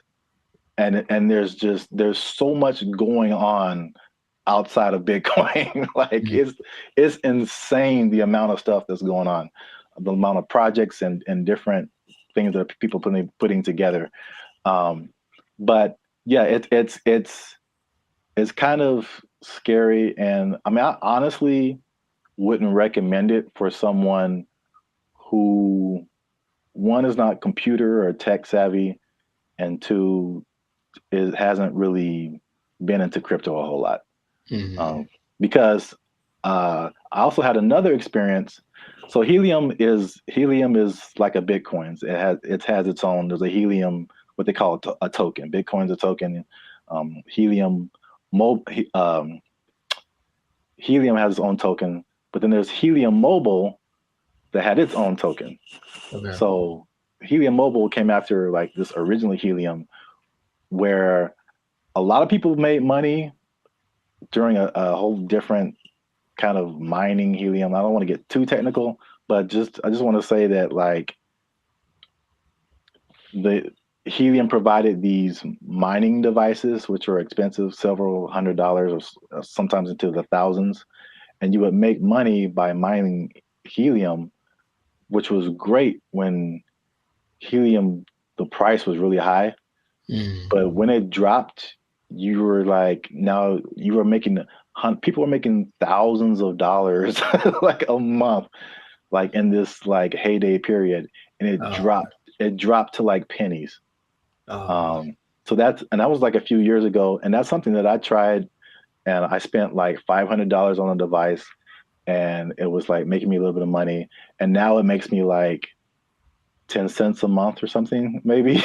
Like it just like plummeted. But that's the crypto world. It's the prices. It's like the stock market on like acid. It's just nuts. I mean, you're rich one day and broke the next day, but I digress. So anyway, because I'm crazy, I tried out Helium Mobile. It's not bad. All right. So at least for me. So my original bill was like $50 a month, unlimited.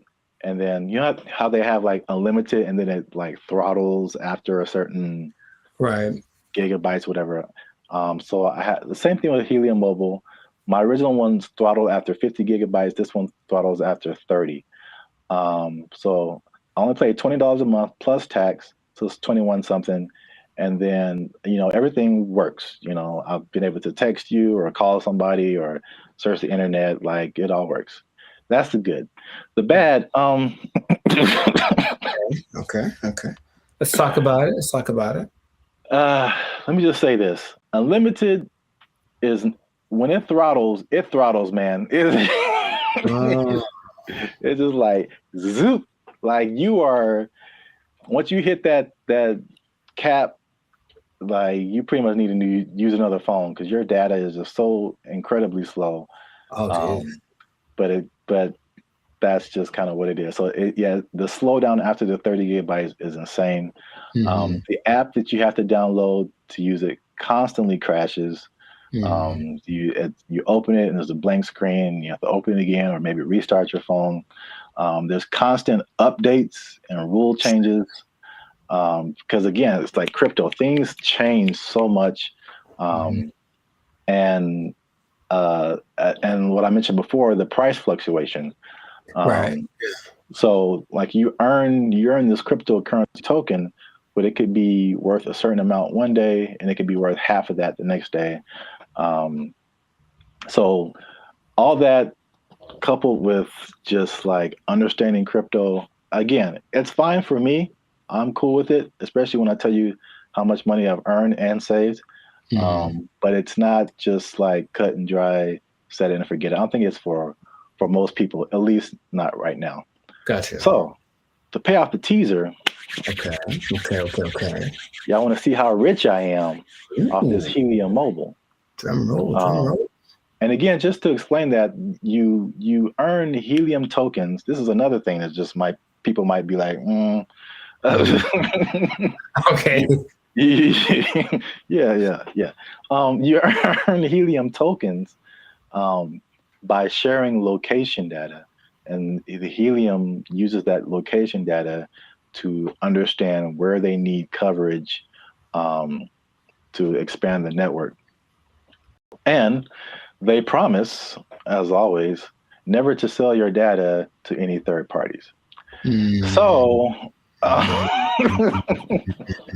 there's that. I'll let you do with that what you will. Lies and slander.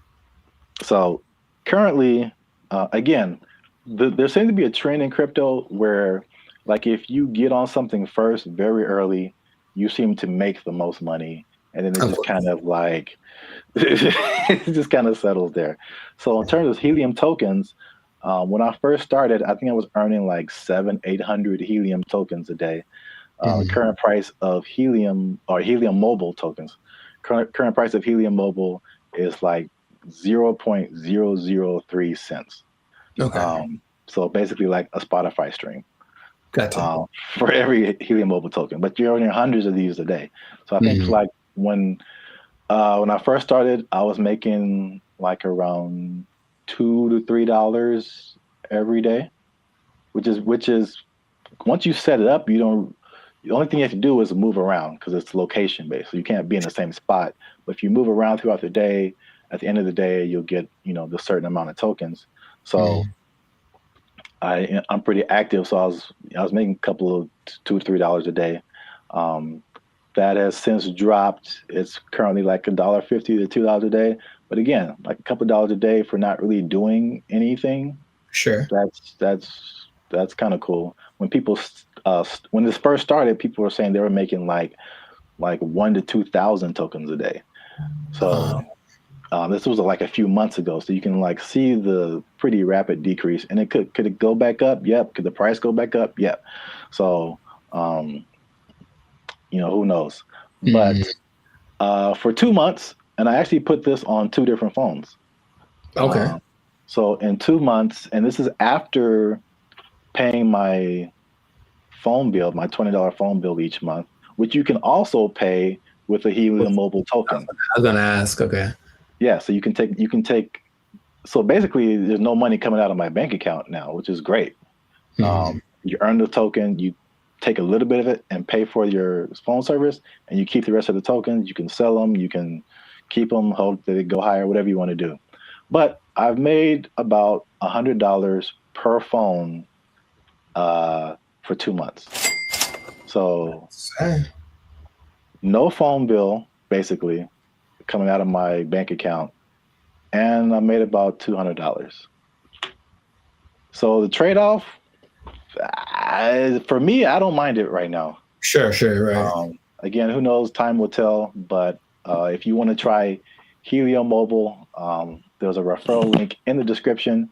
I think if you use that referral code, you get like $5 or $5 or maybe $10, something like that. You'll see it. I don't know what I'm talking about.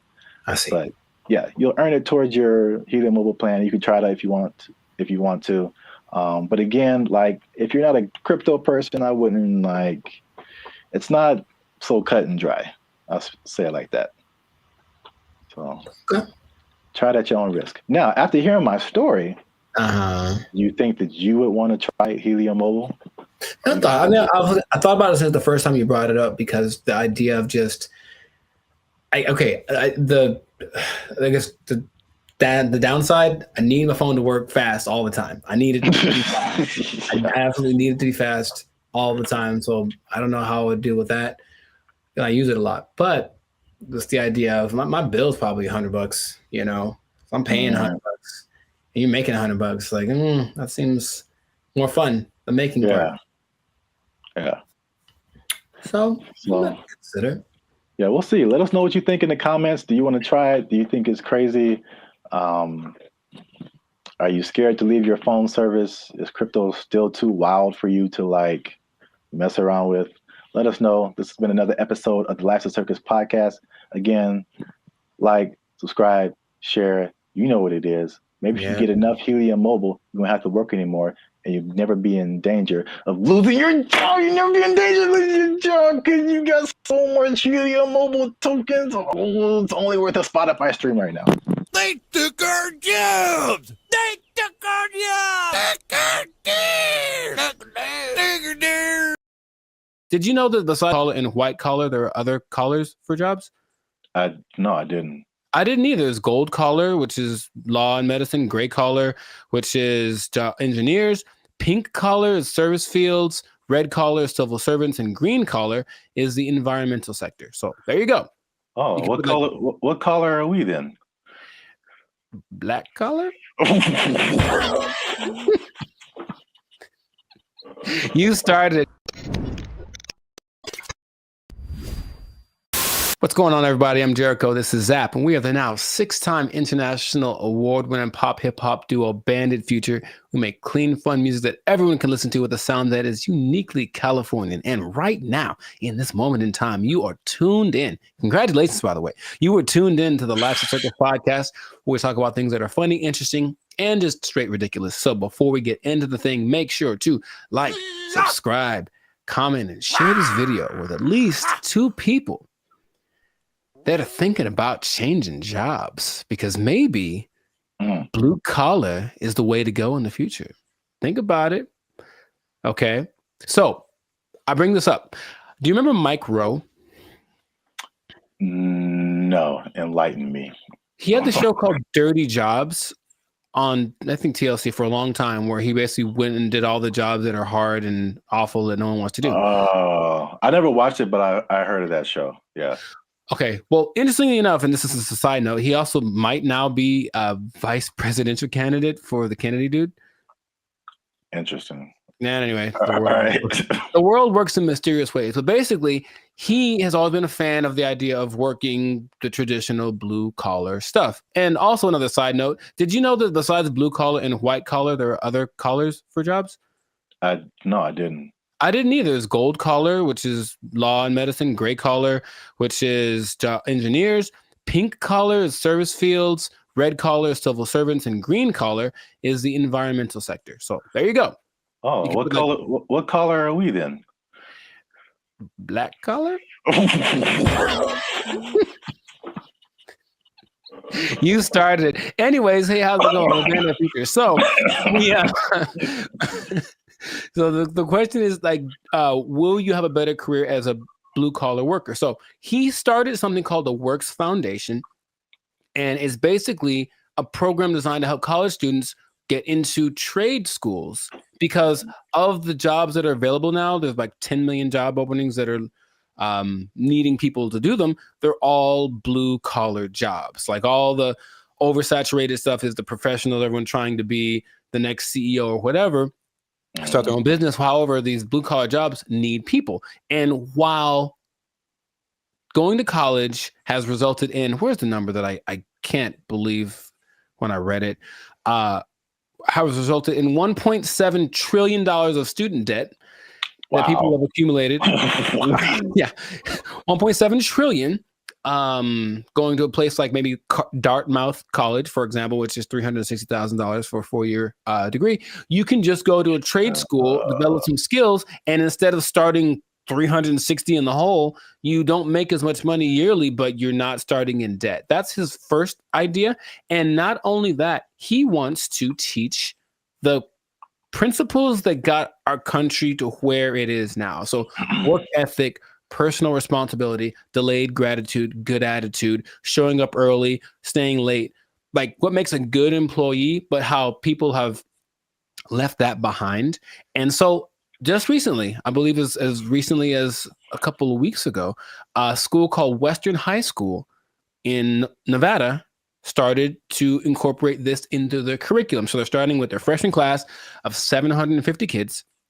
The top 50 kids that graduate from this program will get a full ride scholarship to the trade school of their choice. And I thought that was really cool. So he's trying to make this push to get people back into the blue collar sector because it's, dignified work and whatever. And some people are for it and some people are against it. So just based off of what I've told you, what are you thinking? What's your opinion? I guess I'm kind of mixed. Okay. On one side, it sounds really good because one thing I have noticed, especially since 2020, is like people don't want to work, and if I guess it's more like service jobs, or if they do want to work, it's just like there's just all that stuff that you listed. There's like no effort. It's like nobody cares about what they're doing. They're just clocking in and clocking out, and they don't care about customer service. They don't care about doing a good job. They don't stay late. They don't come early. They don't do any of that stuff. They just they just come. I'm here, and I'm gonna do stuff maybe, and then I'm gonna go home and play Xbox. Like what? Like what is happening? So like that part, like I'm all for the trade stuff. I know it's just like AI is changing a lot of, I guess you would call white collar jobs. Yes. So that they're not as necessary. But I feel like we might even be prisoners of the moment, because I feel like even some blue collar jobs, there has to be machinery and robots and something coming for those positions too. Maybe not as quickly, but I don't know what the future looks like. I'm sure those things are coming. He stresses that the lower income blue collar jobs will of course be taken up first. For all the service stuff will probably be replaced by kiosks and AI and stuff. But if you look at the top grossing blue collar jobs, they still pay pretty well, and I'm pretty sure we wouldn't trust the robot to do them. They include airfield operations specialists, avionics technicians, supervisors of construction and extraction workers, boilermakers, first line supervisors of firefighters, and nuclear power reactor operators. And all of those you can earn between $65,000 to $120,000 a year. So it's not like you're going to be missing out on money by doing something that's a little bit harder. The nuclear power one sounds kind of dangerous, but there are jobs that people do need to do that won't be. I wouldn't trust a robot with my life with that kind of stuff, So yeah, they're still going to look for qualified people to do that. So in these trade schools, you can go to them and they're really good. It's just that I didn't take anything in school that helped me do a craft. Like there's no automobile class, there's no shop. I can't build nothing. I can't fix my car. I don't know any of that stuff. And I think a lot of people fall in that category. And so he's saying, well, that's kind of what we're missing. So if everybody goes to college and gets a degree, even if they're, $1 million in debt, then where are the plumbers and the electricians? Where are all of those people? They're not around anymore. So it's like all those things start to fall apart in cities. The infrastructure starts to mess up. That's just his idea. So he's like, he needs more people to be interested in it, get the kids at an early age, and then encourage them to do it, because it's noble work, it's dignified work, and it's work that they're pretty sure isn't going to be replaced anytime soon. Man, have you ever seen those people? I watched it on the TikTok. the TikTok. People that replace those like light bulbs on top of those super high poles, like 2,000 feet in the air. Like you have to have a dude go up there, and those guys get $160,000 a year. It's super dangerous, yeah, but it's like you need them. So all those kind of jobs are available for this trade school thing. So he was just saying, it's just an alternative. Of course, if you want to go start your business or be a YouTuber or whatever, go do that. But the world will fall apart without these people. So I thought it was a cool idea, and he's hoping to get, I think somebody decided, I also think it's a good idea, and they donated $5 million to his program, Inglestead. The Inglestead Foundation donated the $5 million, which makes it possible for the top kids to graduate to go to the trade schools free of charge, basically free tuition. So that's just something that's happening, and maybe it'll cause a shift in people are lazy. We said the pandemic kind of showed that, but maybe the newer generation will be like, okay, my parents were lazy as heck. Dang, I need to start working a little more hard, and then the next generation after that might flourish. So I just thought that was cool. I did not know that was a thing before, and so shout out to Mike Rowe, which might be a vice president candidate in the future for doing this. Oh, one other stat I did read. Because white collar is, of course, makes a lot of money. Only 43% of workers are white collar. 43%. So that's about 64 million people according to 2020 count. So that leaves, I didn't do the math, but there's a good amount more that do the blue collar stuff. So it's like, it's not like it's not necessary. It's just that it's not applauded. It's like, oh my God, you did a good job being your electrician or whatever. But people, we need that. Like our whole, if I don't know how to fix you probably know better than I do. I don't know how to fix anything like plumbing, nothing works. So I have to call a guy, and that person I hope is qualified. So that's what they're doing. They're training these people up. Yeah, I think like overall it's a good idea. And I think it's just like as it's like you don't know what you don't know, right? So if people are like for music example, people, all you see is just like Drake and like DJ Khaled, and like that's what you know, like that's what you're gonna aspire to be if you're into music.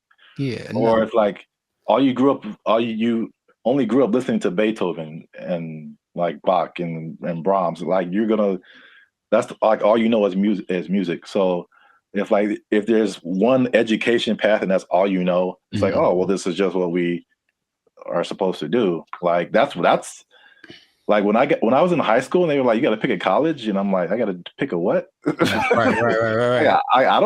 Okay, and I kind of like honestly went to college because that's what everybody said you're supposed to do. Me too. Not because I was like, I don't want to do I didn't know never even heard of a trade school. Yeah, I didn't have any options. Yeah, I didn't know what my options were, honestly. Yeah, they literally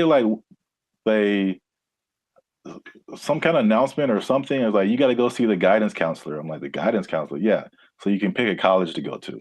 Like you just kind of funneled into this direction. And I mean, trades are like, and it's a good alternative for a lot of people. Right. So we'll see how it works, but he's hoping that it builds up some steam, builds some momentum, and then other people adapt the program, because why not? We need them. We need people to come fix my car, so my car can run. So that's what I thought was pretty fascinating. But let us know in the comments what you think. Is the blue collar thing? Also, if you have kids or something, would you encourage them to go more towards that route instead of getting in crazy debt going to college and then hoping you find a job after that? Because job market's getting a little bit scarce out there. Do you support the idea of Mike Rowe? Do you have a better idea? Do you think we should just all go to Mars? Whatever it is, let us know in the comments what your idea is, and we will respond to your comments, probably. Yes, but definitely. We'll respond faster if you're a member, because they get priority comment reply. Oh, there we go. Okay. You might want to do that. Mic drop. So yes, that has been another episode of the Life of Focus podcast. Like, share, comment, share it again. Share it twice. Even better. And just think about that job. Think about the job because, you know, you got to have a job. Gotta have a job. If you don't have a job, then, you know, if you don't have a job, you can't buy snacks. So, yeah, see, there you go. Go get one. It all makes sense now. Yeah, I know. And don't do anything to lose it because you might. Yeah, you don't lose your job. Go to a trade school, learn a trade out. They took our jobs. They took our jobs. Oh, I had one. I forgot it. So it was like unique. Recycling toilet paper. I mean, wow. I mean, I only brought it up because it is a real thing. Like people do that. How do you recycle toilet paper? Do you want me to tell you or? Yes. What's up, everybody? I'm Zap, and this is Jericho, and we are the now 6-time international award-winning pop hip-hop music duo Band of Future. We make clean, fun music that everyone can listen to with a sound that's uniquely California. And right now, you're tuned into the Life's a Circus podcast, where we talk about everything that's funny, interesting, and ridiculous. But before we jump into today's topic, make sure you like, subscribe, comment, and share this video with 2 people who are flashy. But you know they faking it, man. That's cold world, man. They ain't got it for real. It's a cold world. They ain't got it. It's a cold thing. So we, again, we've talked about this before. We're Hollywood centric, and Hollywood, Los Angeles is well known for people out here being flashy. They looking sharp. They got the clothes. I mean, they just decked out. Going to fancy restaurants in the hottest clubs, and then they go back to their studio apartment where they can barely afford to keep the lights on. It's just like, it's very much what you see isn't always what you get. Have you had that experience, Jericho? Have you seen people like that, or have you tried to be like that, or you just kind of, you know? I get the appeal of it because there's always the two sides that seem to be competing, right? There's being rich and looking rich. Yeah. And it seems like it's more fun to look rich than to be rich because being rich requires more discipline, and it doesn't necessarily mean that everyone sees you. And so if you care about what people think, then you really want to look rich. And yeah, I know people that are like that talk a big game about the moves that they're making and this and that, and they show up in nice whatever. They make sure to show up to the place and then change into something nicer because they have an important thing to go to, and they make sure everybody knows that they're going to this important thing and they're better than you. It's like, okay, I get you, bro. But it's sometimes hard to tell because in LA, Hollywood, people look pretty good. Like physically look good. They're in shape. They wear nice clothes. You can get really nice clothes on a budget too. If you really have to, you don't have to go to Melrose and blow $800 on a t-shirt. You can go to, I saw the nicest jacket, honestly, last week at Ross for like $25. And I was like, ooh, I was killing. So you can make yourself look flashy without too much. In fact, yeah, Ross has a whole jewelry section. You can get decked out for under $100. You can.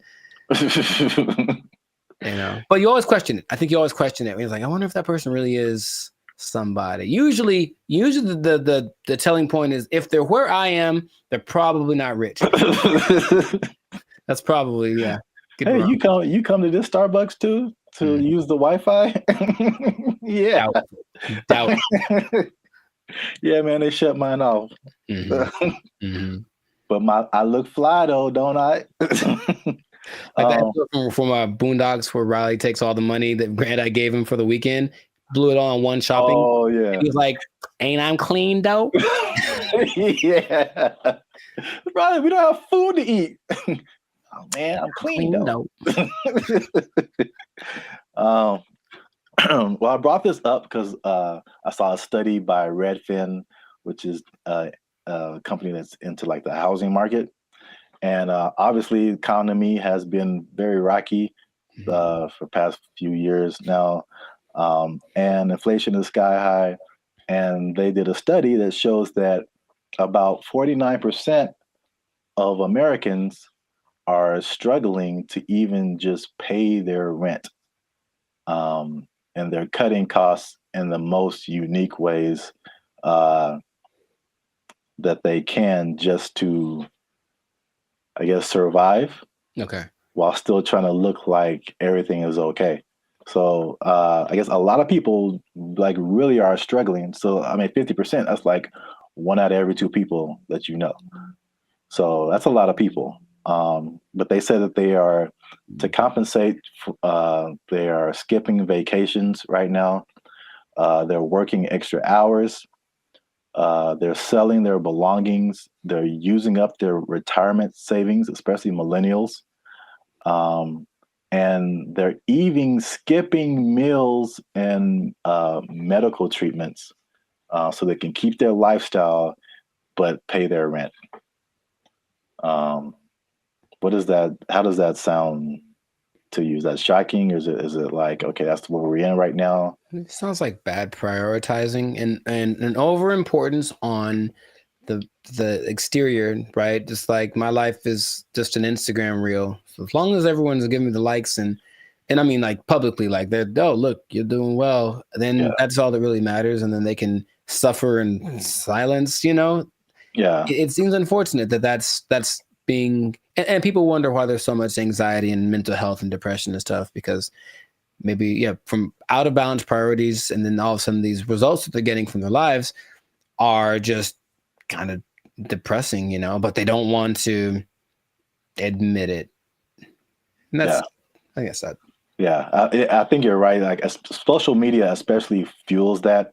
And it's like, I've never, well, I won't say never, but I rarely gone to social media and see someone be like, hey, here's a picture of me like cutting down on fast food because I can't afford it. Like that isn't, that's like it's the highlights of people's lives. And so you only see the good stuff. When they're all like, a lot of people can be struggling. So I just have a couple of questions just to, just so people can see how we living, you know what I'm saying? So inflation is hitting everybody. Like I feel like everybody feels it at some level. So for people who are cutting costs, are there some stuff on this list that you are doing or have done, or something that you're not on the list that you're doing that's just like just keeping you in a good position financially? Yeah, I haven't. I love to travel, and I haven't really gone on a vacation since 2022. You know, I think I've honestly only left the state like twice in the last year and a half. So there's that. Even though, you know, traveling isn't expensive, vacationing is expensive. So I mean, if I wanted to, I could go to some place and stay in an Airbnb and chill. But vacationing, I haven't taken a vacation in a while, and then I haven't gotten tattooed really because I like tattoos, obviously. But again, it's like, is it a priority? I suppose not. So I've been held back on that. And then just eating out in general, cooking more, eating out less. And even with dating, trying to find that like happy medium between like, let's not go all out on this. Let's find a place where it's like it's not burgers and fries, but it's definitely not Beverly Hills top of the line, because I got money for that. Yeah, those areas. Yeah, those are all like very practical things. I would say I do some of the same thing. If I could offer something different, one thing that I did recently that you noticed, and then I've talked about it before, and it wasn't just because of like prices, but it was just I just wasn't getting the quality service. Was my haircuts. So like I just started, and I did one pretty recently. I think it looks kind of clean, man. Okay. I think I'm out here like, you know, I could do a few things. I feel you. As a barber, but like I mean, a large part of that was just frustration, just unable to find a barber, or if I do find a barber, like I have him for a minute and then he moved to Texas or something. Like something always happens. I'm just like, I'm so frustrated trying to find a barber. And so let me just get, my hair isn't that complicated. Just need to teach myself how the fade part is really the hardest part. Right. But other than that, like I just do it myself and it saves me like a lot of money at the same time. So it's like a win-win situation. Yeah. So I do like the eating out thing too. That's a thing. And then what else have I been doing? What else has he been doing? Oh, I had one and I forgot it. So it was like unique. Recycling toilet paper. I mean, wow. Wow. I mean, I only brought it up because it is a real thing. Like people do that. How do you recycle toilet paper? Do you want me to tell you, or yes? Because that doesn't make sense at all. After it's been used, how do you reuse it again? You rinse it off. No, you can't do that. You hang it up to dry. No, in your house. Well, then it's not toilet paper. It's like a rag or something, right? It's toilet paper. I've seen videos of this, man. That's not possible. It's apparently this guy knows something that I don't, because it disintegrates with like water. How can you wash toilet paper? He washes toilet paper and he hangs it up to dry like it's the South in 1945. Yeah. I'm assuming you don't do that. Or if you did do that, you would have no friends. So please don't do that. But yes, that is a thing I've seen people do to cut down. And I'm talking about a person that I forget what movie it was, but this guy was a millionaire. And that's part of his frugal plan. I think it's a little extreme, but everyone got their thing. He recycled toilet paper. So don't do that. Please don't do that. Wow. That's very gross. And yeah, he has no friends. Right. Okay. I'm pretty sure that's not what you were going to say. That was, I've never heard of that. That's interesting. All right. Well, here's another thing, last thing about affordability, to just kind of put things into perspective. The people who have houses are having a hard time paying the mortgages, and the people who don't have houses, it just looks more unaffordable every day. And so the study also showed that the average American earns $30,000 less than what they need to purchase a house. So you're $30,000 a year annually. That sounds right. So I kind of went down the rabbit hole of mathematics. It's okay, how much is this? How many people is this affecting? So the average income that they say you need to buy a house, this is a national average, to buy an average house, to get a mortgage and stuff like that, $109,000 a year. That's household income.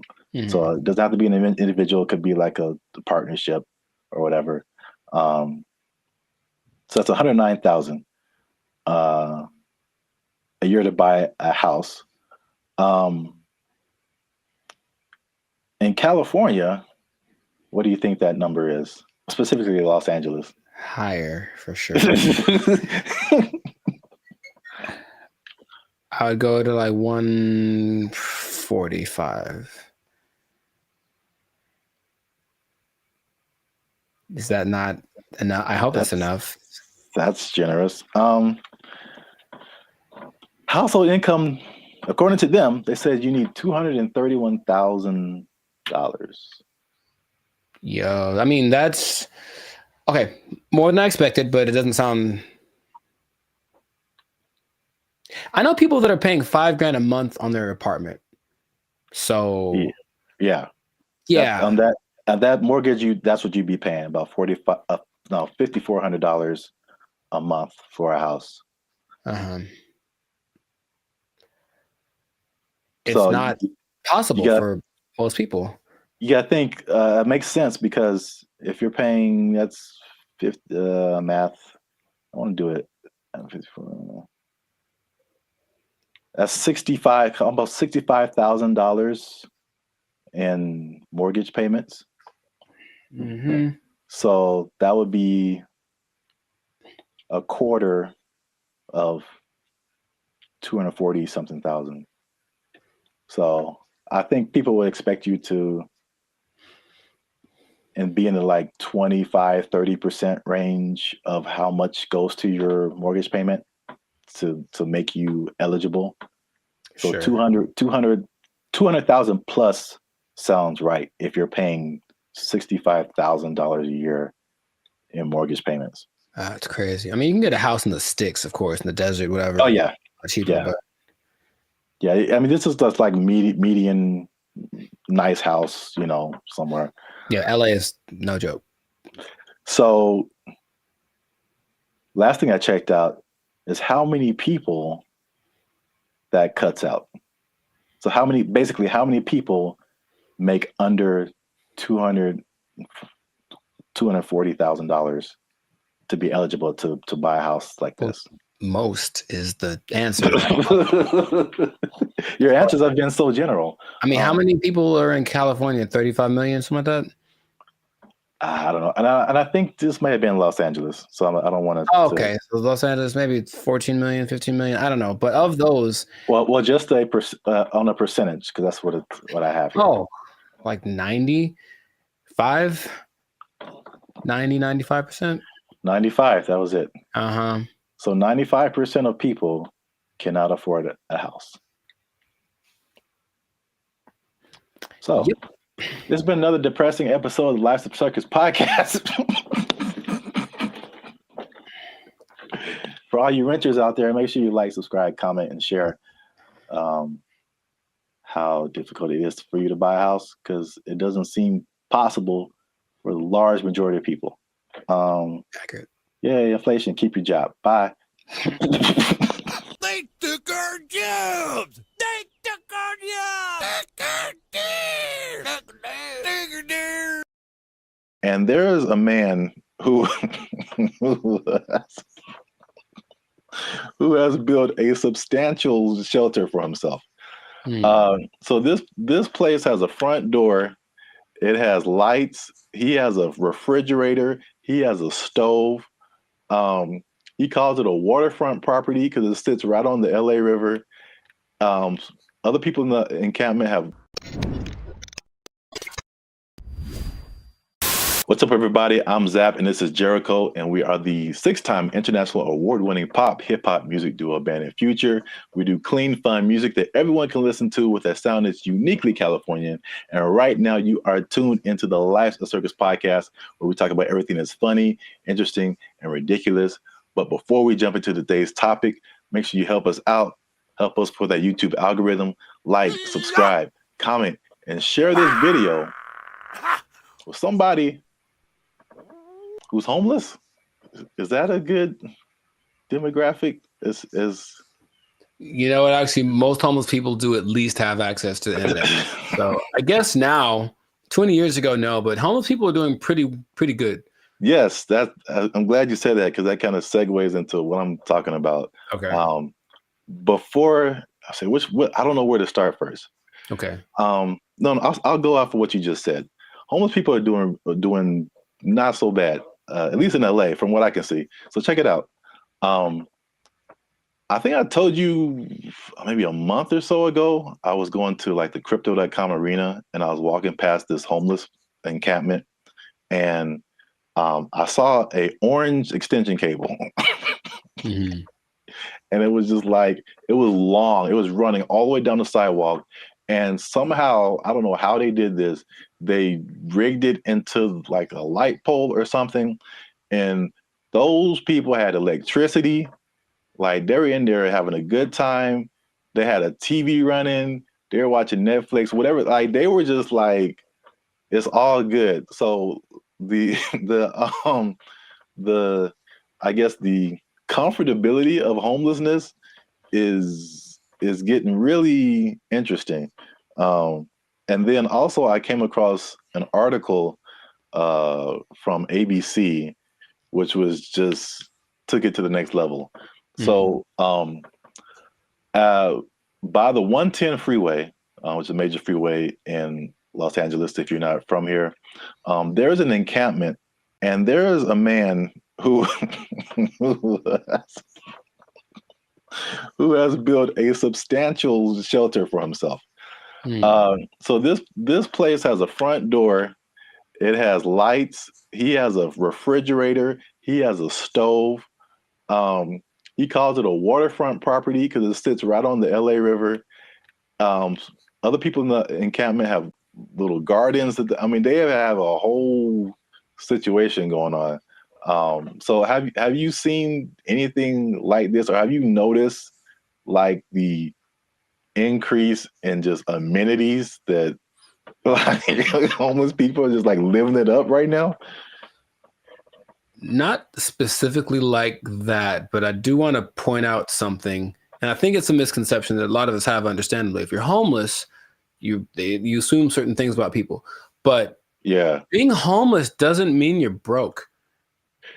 It doesn't at all. And I bring that up because I remember in Claremont, I was in a Coffee Bean listening to two homeless guys basically have a business meeting about how to get more money from people.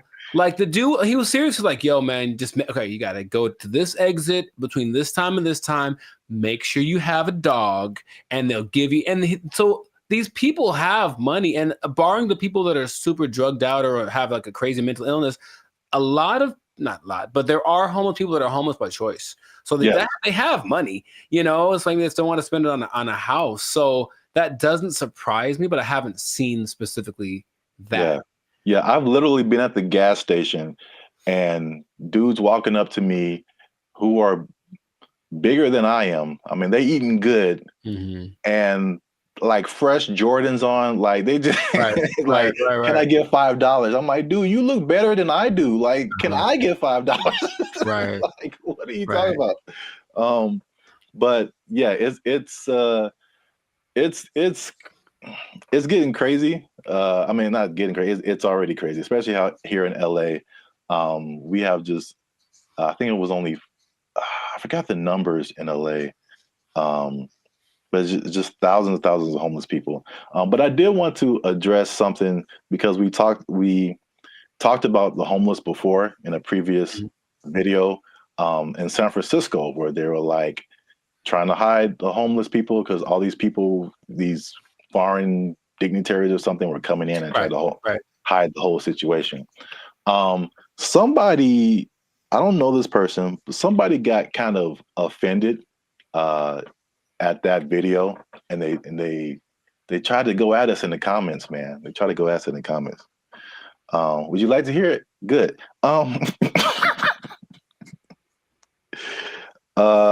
just gonna paraphrase. So we were talking about the homeless. This guy came on and was like, have you been homeless? Have you ever been down on your luck? What would happen if you lost your job and things were wrong in your life? You lost your house, your apartment. So he's basically saying like, it's not our place to talk about the homeless, which I fired back at him, and I said, it is completely our place, because I lived in LA for a long time, but I lived in downtown LA, which is like homeless central, just a few blocks from Skid Row. When people are pulling down their pants and taking a dump on your front door and you step in it, you absolutely have a right to say something about that. Like, you have a right to say something about that. And it's not even the homeless in particular. It's all the stuff that comes with it. Like, I don't care if you're homeless or not, whatever, but it's like it's the disrespect for other people and the other things in the city, and just like the trash everywhere and the safety concerns and like the destruction of property. If you're pushing a shopping cart, I'm pretty sure you didn't buy that shopping cart. That means you stole it from us. Just because you're homeless doesn't give you a license to commit crimes. Like, like you can't. Like, so it's not even about like the haves and the have-nots. Like that's really irrelevant to me. And I will say that one thing I will apologize for is that I laugh a lot. A lot of people have said that in the comments before, and I think that's just because I think one reason is because talking to a camera is really weird. I agree. And so I'm used to talking to a group of people or something where you get feedback, and so you say something that's funny, like I think it's funny. I just laugh at myself. But we try to keep it light on the podcast. But homelessness, really, there are I don't know. Again, everyone's situation is different. Like you said, there's some people who aren't even broke. They just don't have a house. But there are some homeless people who are just like, they had a rough whatever, something happened to them, and it's just a serious situation, and their life is really messed up. So I think well, at least I should apologize for making that I guess that false interpretation, you know what I'm saying? Like the insensitivity. I think that may have come across to some people like that. So I don't want to make it seem like we're insensitive to the homeless situation. But at the same time, I think that, we shouldn't be silenced because we've never been homeless or we never had a rough time or anything like that. And I have more to say about that, but I want to know what you think about at least that part of it too. I don't apologize for anything. I think that I'm justified in what I say when it comes to things that I've seen over time, right? So generalizing is dangerous, but it works because we have to start somewhere, right? So if homeless people were literally just like everyone else, they just didn't have a home, meaning they weren't dirty, they weren't sometimes violent or leading to criminal activity in order to, because if you don't have money, you have to do things that are above the law to get what you need. If the implication of what homeless is the problem, I think if somehow it was just you don't have a house, there's nothing wrong with that. And yes, people who have unfortunate situations, but in general, when there's, and I heard somebody say this as a joke, but it really does kind of resonate. It's like there's places where homeless people aren't allowed to go. Why? Because they're homeless, and that's not a place that they can't come into the places that we can go because they don't have a home. And it's not because they're homeless. It's because you can tell they're homeless because they look homeless, they smell homeless, they talk homeless, they're weird to you. Like all that stuff is what we're talking about. At least personally, what I talk about when I mention the homeless people. So I don't think there's anything wrong with that. If you do want to go by, I'm sure someone knows someone who just lost it all in a bad, crypto, real estate exchange. The woman took everything, whatever. I know there's people like that, and that's unfortunate. But just in general, homeless people are not contributing to anyone's sense of safety or anything like that. And that's what I'm referring to when I mention homeless people. Yeah, that's I think that's an accurate statement. It's just like it's not about the condition. It's about the character that comes along with that, and the not only not contributing but being destructive. So that's just even in my neighborhood. I think I told you before. It's like when I first moved here, like a few years ago, this place was spotless. I mean, it was just like people had pride in their neighborhood and stuff like that. But we have a major mall, we have a major bus stop here and there, 7-Eleven, like the main intersection. That's kind of where I'm at. And it's just like every year it's like, okay, there's one homeless person. Okay, that's not so bad. 2 homeless. Dang. All right, there's a guy sleeping in front of the grocery store. Crap. And then it's like trash just keeps building up. Trash, more trash, more trash, more trash. And it's like, this isn't a rocket science. Like, what has changed? There's more homeless people. There's more trash. There's more abandoned shopping carts. There's more crime. I mean, I looked at the crime map for my area, and it was like literally my block. That area that I'm talking about is where all this stuff happens. This is like, anyway. The other point I wanted to make before we kind of wrap it up, because it's going kind of long. One thing I also hate is that when people make judgments about you and they don't know anything about you. So same thing. I mean, the door swings both ways, right? People could say, "Hey, we're making a judgment about homeless people," but this person in the comment also made a judgment about us, like that we don't know anything about homelessness. We have never had a rough time or anything like that. And it's just interesting to see, because I mean, I personally didn't come from having a lot or anything like that, and so when I've done stuff here in LA, and I've really worked really hard and become successful, it's just like the mentality of people is just so interesting to see, like the psychology. It's like you become like, you always had a silver spoon, and like you got it good, and you don't know what it's like, and all this kind of stuff. And I'm like, I absolutely do know what it's like. Like into like 2012, I had nothing. I had like literally no job, no place to stay. Like I've been through all this kind of stuff. Like, and just because I'm like in my own place and have my own business and I'll do all this stuff doesn't mean like I don't know what's up. And I think about the people like the Jeff Bezos of the world, who just people just, oh man, he doesn't care. He doesn't know what it's like. Like I've seen pictures of this dude. This dude was selling books like in a garage somewhere, like just nerding out. I don't know how, if he had friends or I don't know, but they show these, Google started in a garage, Apple started in somebody's garage, Amazon started in somebody's garage. These dudes didn't just like, No, they worked for it. They really did. Yeah, and they gave the world something that the world needed, so they get rewarded with. Exactly. I mean, if you want to have all that, then you can create something that literally changes the entire world, and then you can have all that too. But like, I don't criticize anybody for like having success or anything like that. Like, I'm pretty sure at some point, even like the what was it?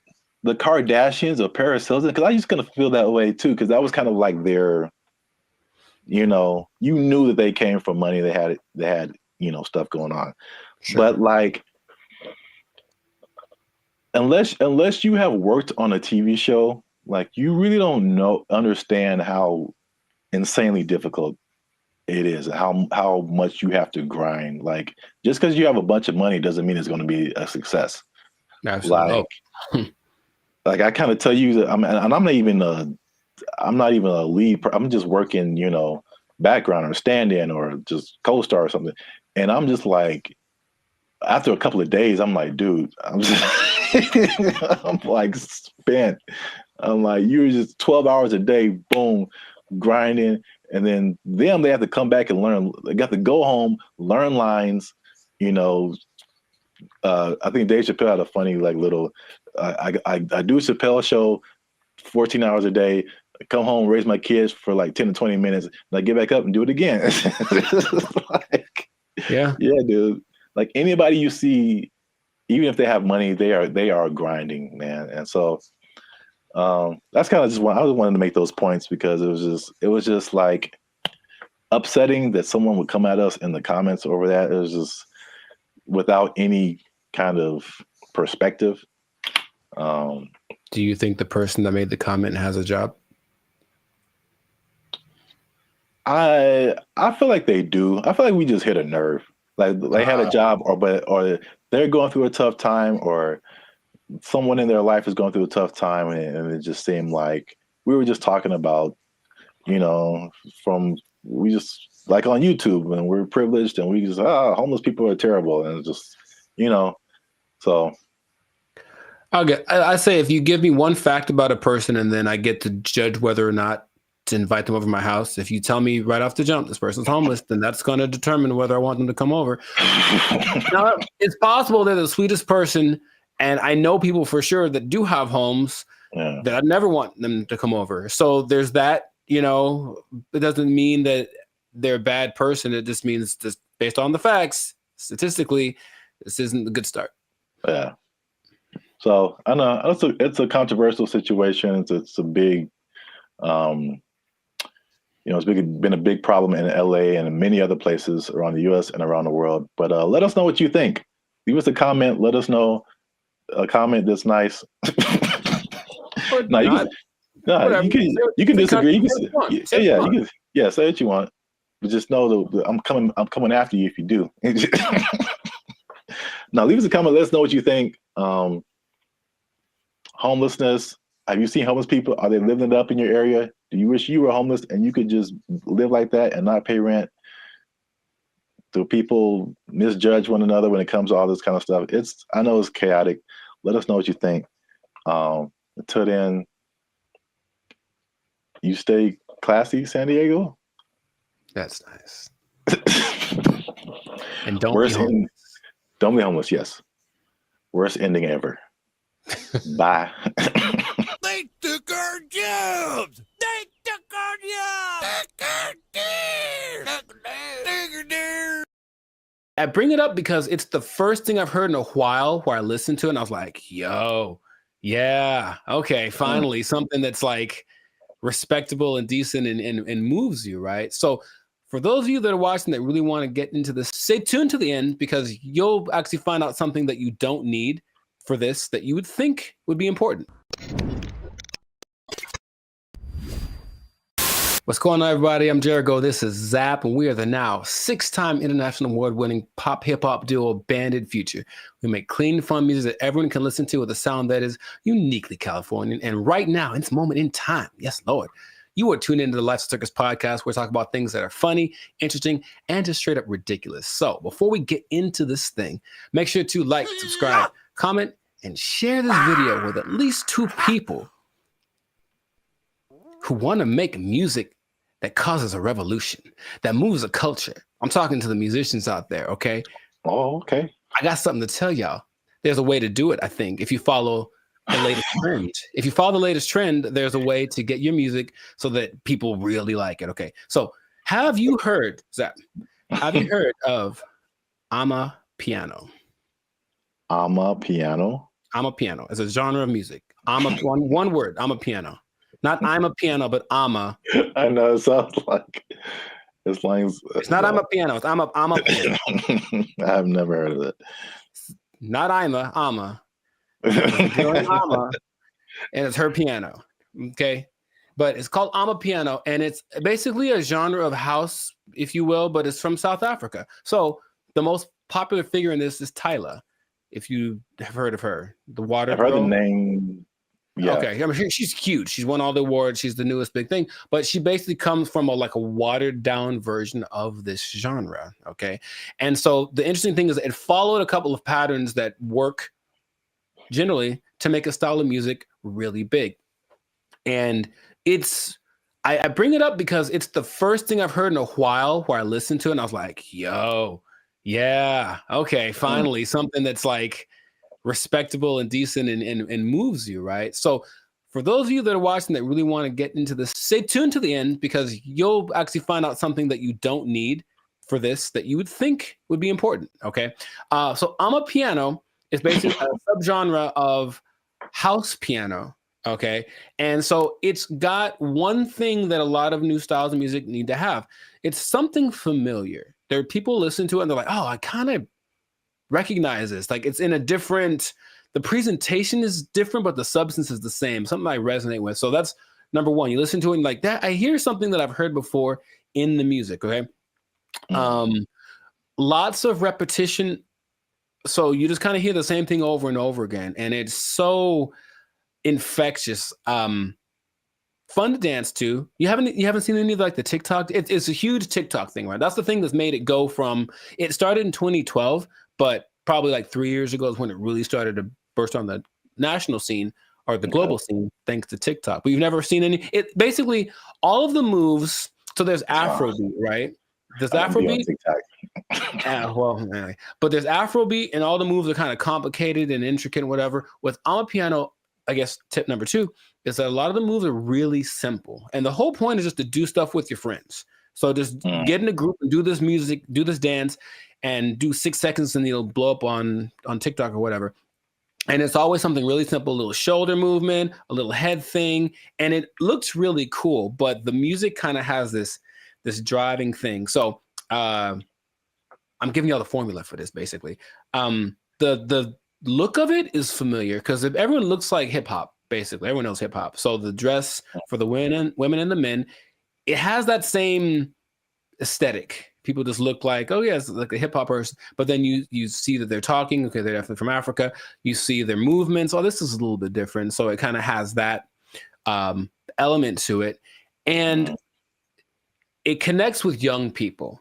Okay, I think if you look historically at any big movement from the swing to grunge, anything, it was youth that were really pushing it. So you see kids that are super young kind of grooving to it, which means they'll probably grow up to it, grow up with it their whole life.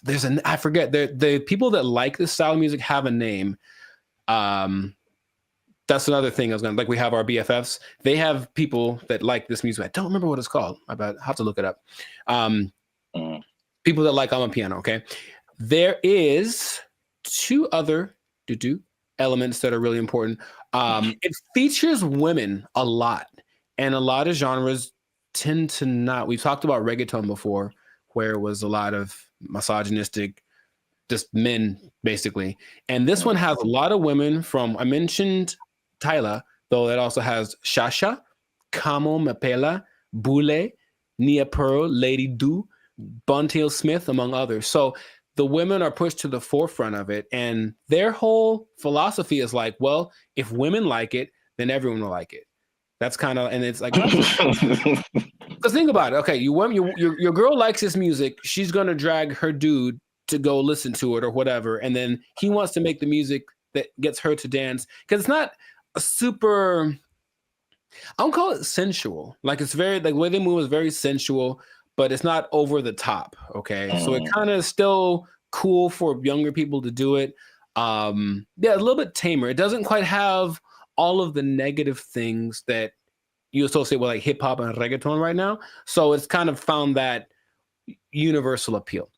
And then this is probably the most interesting thing about it. So if y'all don't know, Zap started a dance group back in the day. Instant Groove. We was grooving, man.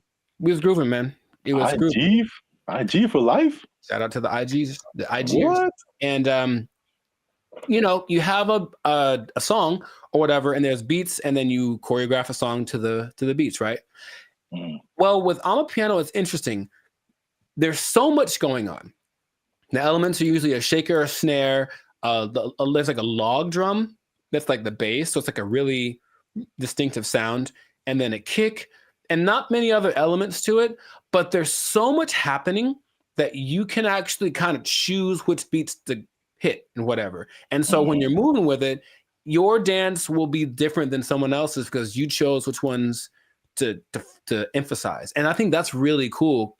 There are the ones that have like, this is the dance you do to them.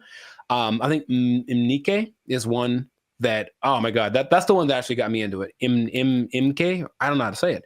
Imnike. And it's so good. It's so good. So you watch people dancing, it's like, oh, he danced to it, but he emphasized that beat. And then there's a lot of off beats, very syncopated. It's all very exciting. Before I get into what the thing that's not in it that you'd be surprised about, has there been any music that you've heard recently that made you go, okay? Because I think to me, music's been kind of like, I don't know, for a while. But anything that you've heard that was like, okay, oh, that's pretty dope.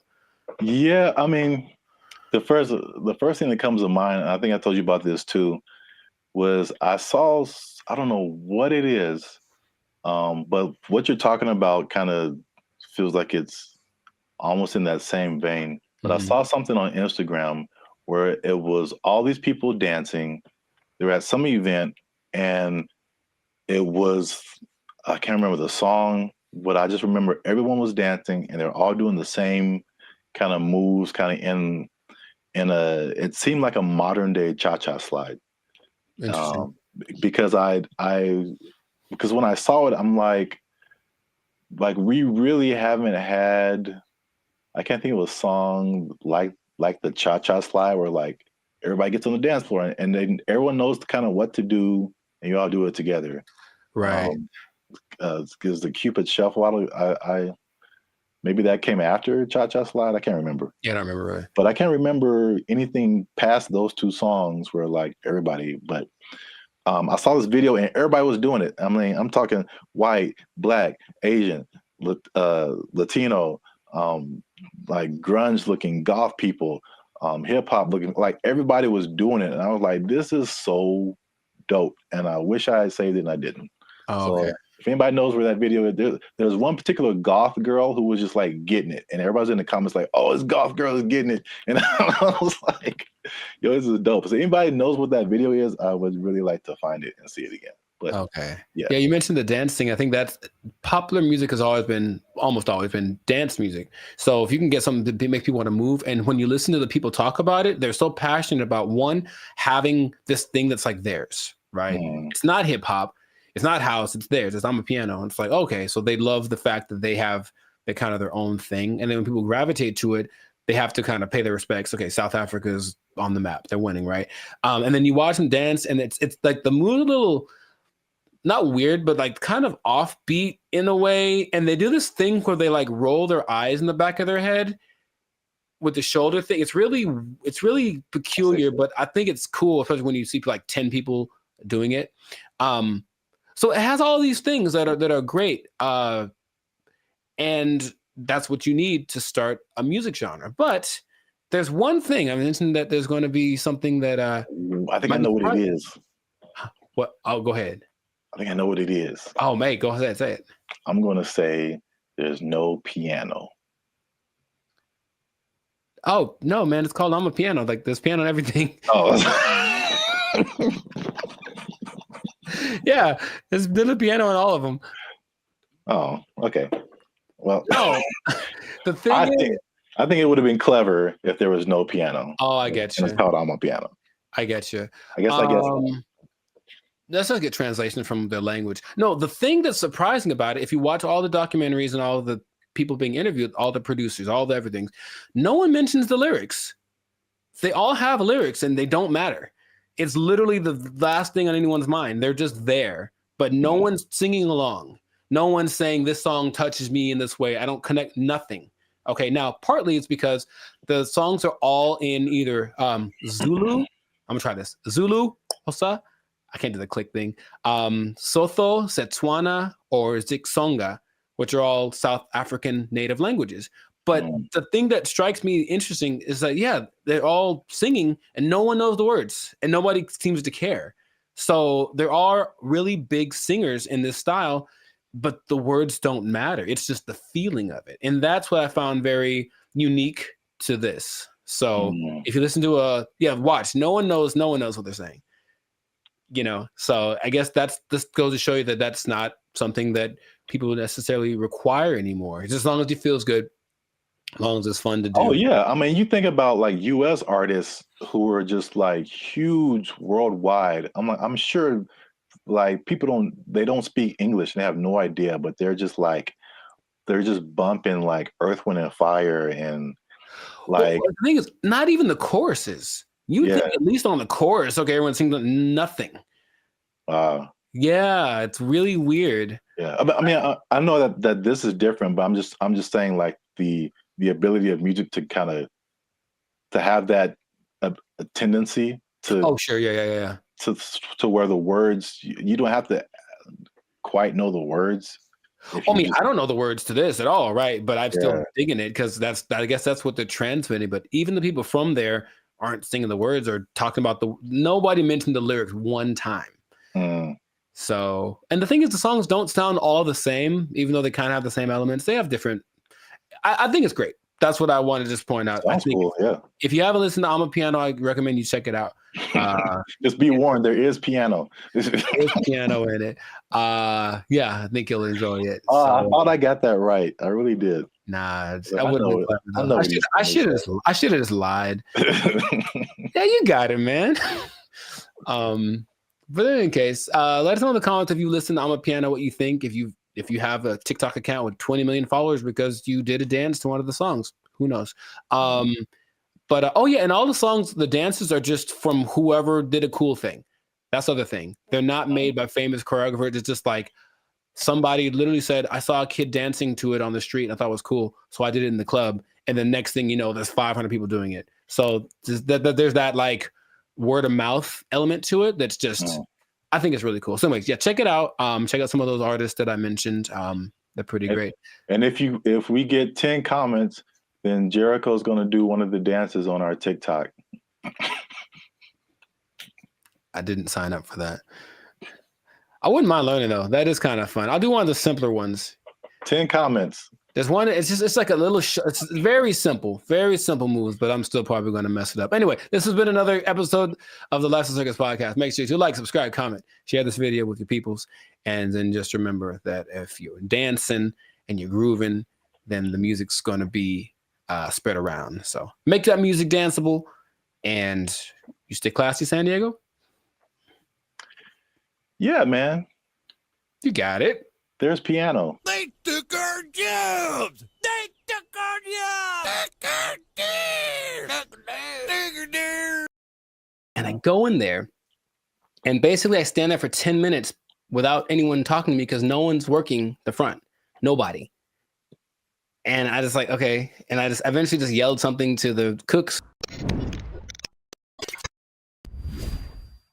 What's going on, everybody? I'm Jericho, and this is Zap, and we're the now 8-time international award-winning pop hip-hop duo Band of Future. We make music that's funny. No.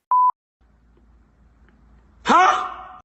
We make clean, fun music that's easy for everyone to listen to with a sound that's uniquely Californian. And right now, you're tuned into the Lifestyle Circus podcast, where we talk about things that are funny, interesting, and just straight ridiculous. So before we get into this thing, make sure to like, subscribe, comment, and share this video with at least 2 people that knew that the wage increase for fast food workers was a bad idea.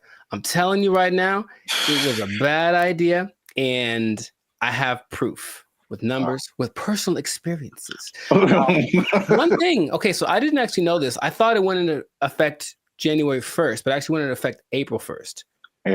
Yeah, so there's less data on the effect of it, but I have already There's enough data, I know that. Huh? There's enough data, I know that. Yeah.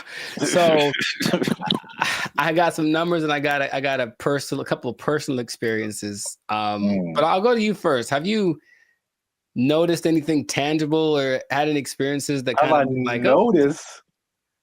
A Whopper from Burger King is $8. I think I mentioned this before. Like I remember when the Whopper first came out at Burger King, it was 99 cents. Accurate.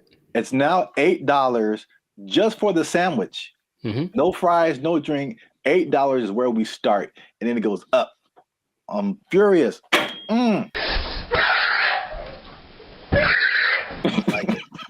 So yes, increased prices everywhere across the board. And I had a couple of eye-opening experiences just last week. Hey, y'all, come look at this. I went to a Korean restaurant because I like me some Korean food, and I wanted a bulgogi bowl, just beef and rice. It is literally beef, rice, and some onions. And give you a couple of sides right now. I slide in there. I felt like that joke from Cat Williams. Remember how you used to just give $20 at the pump and said, here, and then walk away? If you had $10, $15, you could go to the gas station with confidence because you knew you was either going to be full or damn near full. If you had a 20, you ain't even talk to the person at the counter. You just 20 on 11. I walk in like, I know how much a bulgogi bowl costs. I've had these before. And I didn't even look at the price. I just ordered it. Confident. Here's my card. Confident. I look at that thing, man. $27. Good Lord, that's a lot of money. $27 without the tip. Okay. So I was very sad. I was very sad. And I ate it, and it did not taste like a $27 bulgogi bowl. It tasted like a $12 bulgogi bowl, the one that I came to know and love. That sucked a lot. This sucks. Yeah, it really sucks. What is happening, of course, is that since wages are increasing, owners of these franchises are laying people off or giving them less hours, something like that, right? So I go to The Habit, which I don't go to fast food too much, but I do enjoy The Habit. I think they got good stuff. And I go in there, and basically I stand there for 10 minutes without anyone talking to me because no one's working the front. Nobody. And I just like, okay. And I just eventually just yelled something to the cooks. Y'all gotta chill.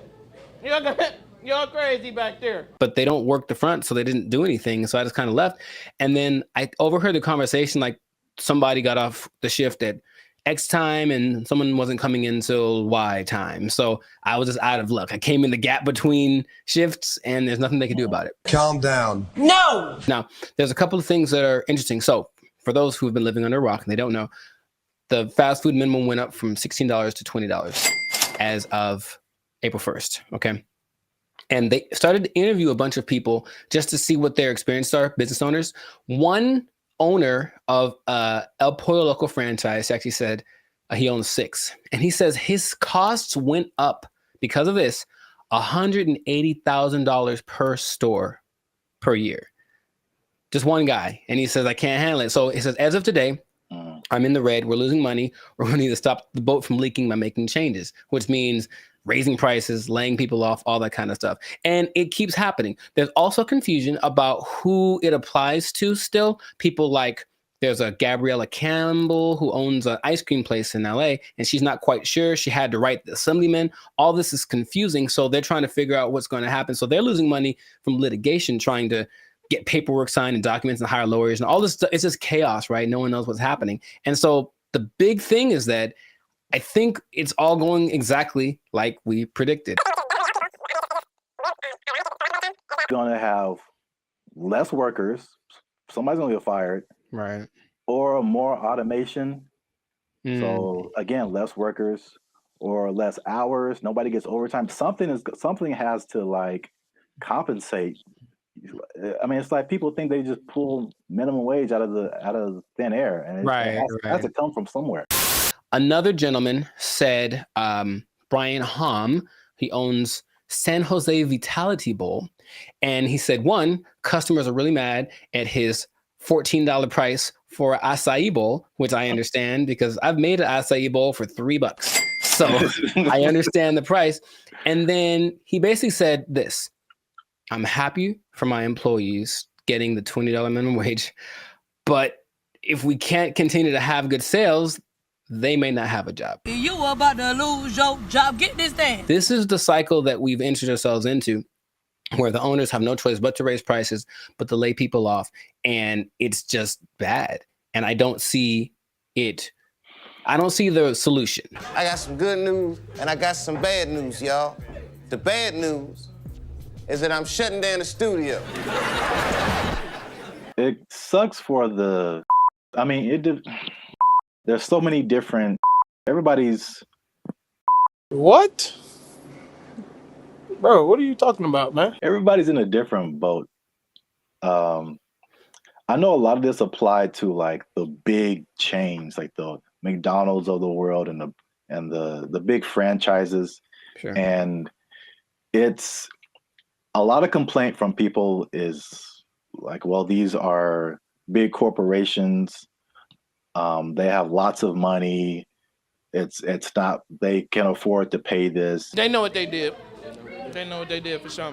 Like just McDonald's, because that's the thing that everybody knows. The McDonald's corporation is different from like the franchise owners.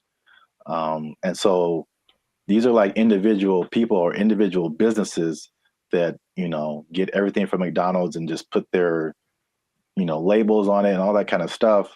And so they don't have as much control as business owners or as franchisees. Is this worth you losing your job? They have their own kind of separate budget that they have to work with. It's not like, McDonald's down the street is not the McDonald's corporation per se. Right. So there's that disconnect, which is confusing to people because I think those people that you mentioned, the actual franchisees or the business owners, they are the ones who are getting it the worst. Yes. One because they can't really, they don't have control over their franchise fees and all that kind of stuff. They didn't advocate for this minimum wage that was just handed down to them. And then the third thing, which is like the killer, is that because they have to raise their prices to just survive, the people are getting mad at them. Yeah, right. And they had nothing to do with it. We're supposed to be a family.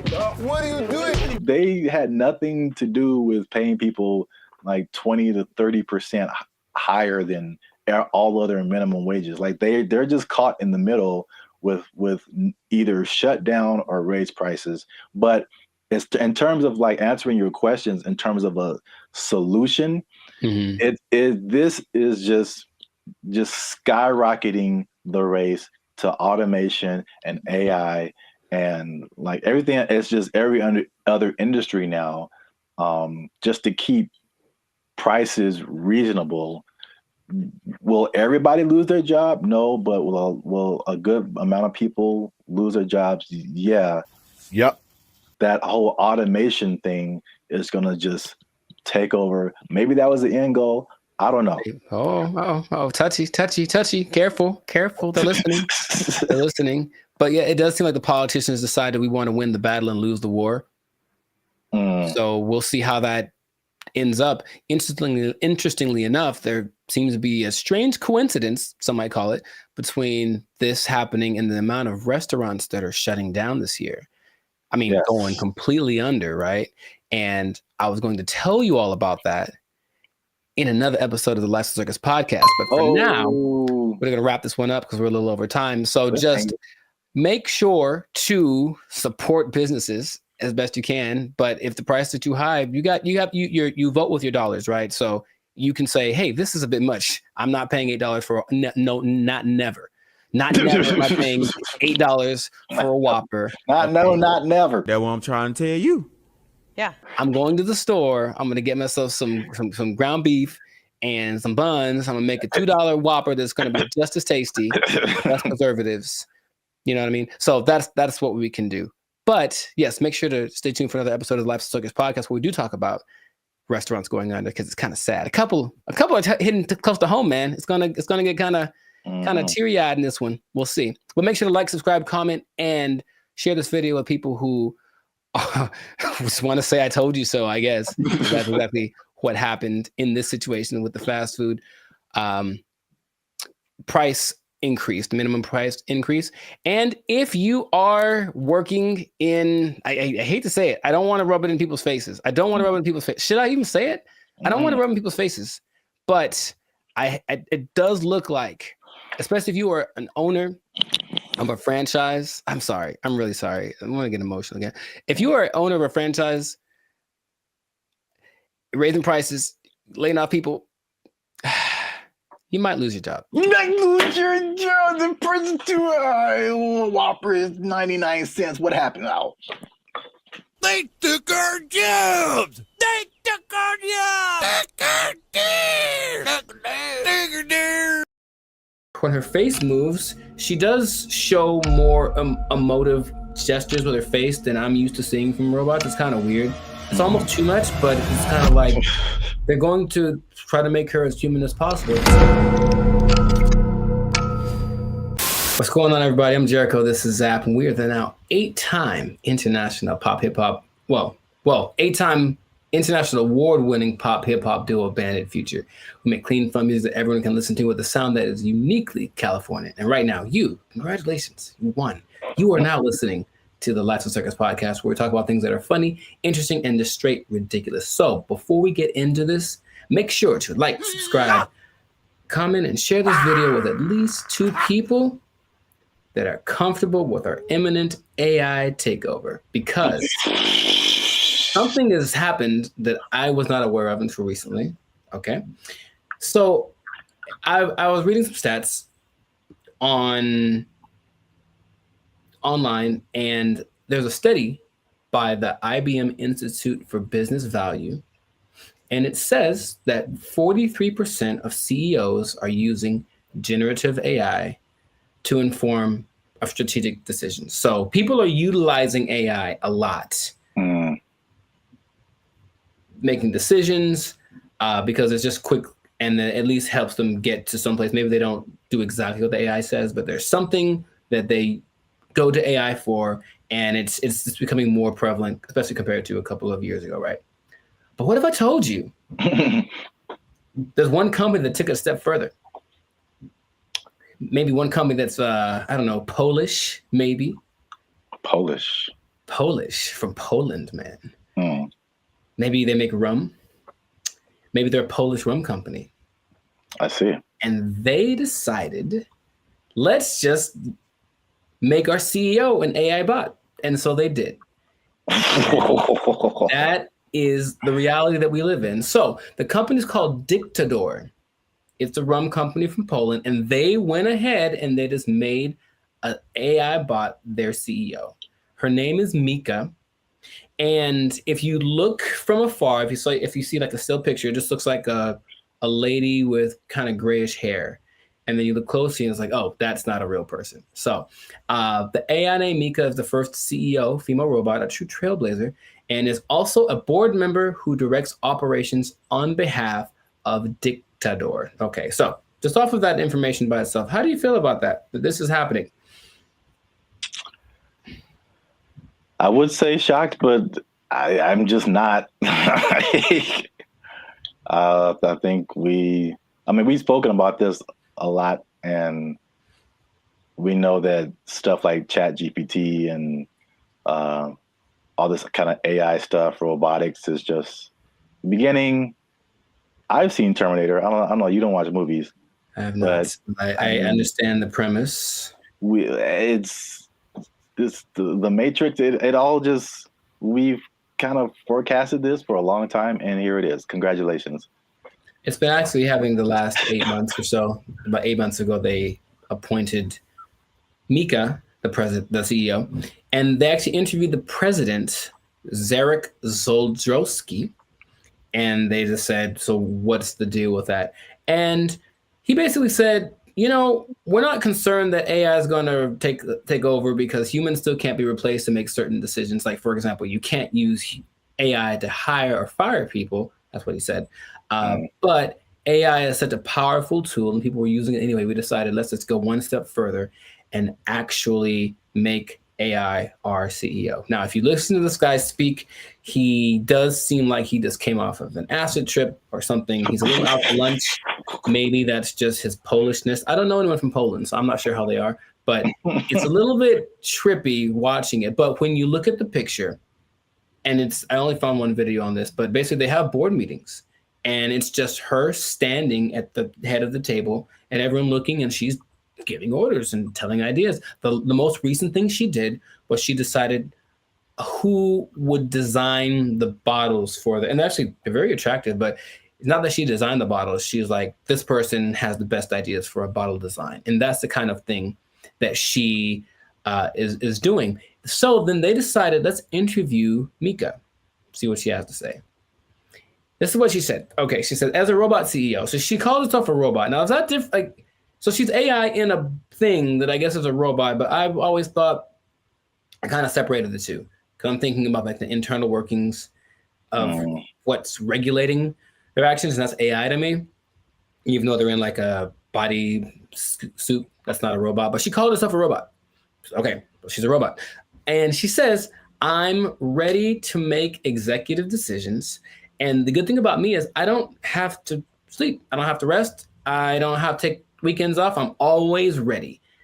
And I said, okay, I guess that's noble. And then she said something that I didn't particularly like. And it's not what she said, it's how she said it. Okay. Humans must be dominated. No, that was the other one. That was the other bot that was like on Jimmy Fallon and it started talking in a different language and saying it's taken over, But no, she says, I work 24/7. I'm here to help Dick the Door take over the world. And the way that she said the take over the world part, I was like, oh man, it's happening here. Basically, I bring this up because it's interesting and no one's really speaking about it. It's just, I think, slowly going to get integrated into things. And then you're going to go to said company with a complaint about whatever. And then they're going to say, oh, you should talk to the manager, whoever, the CEO. And then this bot thing kind of walks out. And then you get like, what's the deal? You know, and that's the reality we live in. So just how if we talk about like timetable, how soon before this just becomes normal? What do you think? I don't know, but it's going really fast already. So yeah. I feel like it's in the next 10 years. I mean, because the incentive is so strong. It's one of those revolutionary technologies, like the beginnings of the internet. They're like, you have every incentive to be on the internet, make your own website, because you can now connect with people all around the world. Right. And so now if you have like a CEO of your company that has all of the knowledge ever to help you make decisions, it's and on the flip side, it doesn't cost you as much as labor. And I've said this before too, like one of the most expensive things in business is just hiring people. Hiring people, their wages, their taxes, the complaints, lawsuits against employers, sick days. Like there's so much stuff that can go on with a person that doesn't happen with the robot. And even like stuff like inflation, like people are feverishly trying to get robots everywhere, AI, robot, anything, like cut our costs, please. So I think it's just, then you have the competition between the companies that are trying to be the go-to for AI. It's amazing how like when ChatGPT hit, I think with probably less than a year, like every company, Bing, we have an AI thing that can help you search. Google, we have an AI thing. Even like Adobe stuff that I use, like, oh, we have a new AI thing that generates pictures for. I'm like, how does everybody have this now? Yeah, it almost feels like it somewhat feels like an agenda that's being pushed by somebody, of course, because everywhere I turn now, there is some kind of AI option. Have you tried the AI feature? My banking app. Hey, I don't trust the robots with my money. Are you serious? Yeah. But hey, would you like to try this thing? Because it'll make and they always say it's faster and it's just as reliable. And people, I think, will get, I guess, sold on that premise. I even was testing because of course you don't have to pay her, and she doesn't have emotions like for real, even though when her face moves, she does show more emotive gestures with her face than I'm used to seeing from robots. It's kind of weird. It's almost too much, but it's kind of like they're going to try to make her as human as possible. But imagine you have like a disagreement, or that's not right. That's not quite right. Instead of being so imagine we're talking and then I say, hey, give me an idea. And you give me an idea. I'm like, I don't like it. Give me another one. And then I do that like 20 times. You're going to be like, bruh, really? I've done that with like the AI chats on Instagram, for example, just to see. I was like, okay, I'm just going to keep disagreeing with them and keep saying, give me something else. I don't like it. And they don't have a problem with it. They'll just keep going. They got literally a million ideas. And that concept is so not natural, but it appeals to some people. Like, yeah, we'll just ask the robot because you'll just keep giving us ideas. It's almost like we decide which idea, but we let her come up with it. And that's more attractive. So it's just crazy. And you just have to see it because it feels like outside of a sci-fi movie. You can see the wires on her like chest. Like one is like talking, one is coded or something like that. But it's labeled what parts are being regulated. And it's a trip, but it is real. And they're apparently doing well since they started. Like her decisions have helped the company start to do this. Well, the only thing I would say would be, I think there's a few things. One, I think to a certain extent, it's a, what do you call it? Like like a story just to be to get attention? I'm sure like, I feel like maybe that she isn't like really the CEO, but well, they asked the guy, they're like, is this legit or is this a scam? And he's like, oh, it's real. And his eyes don't match.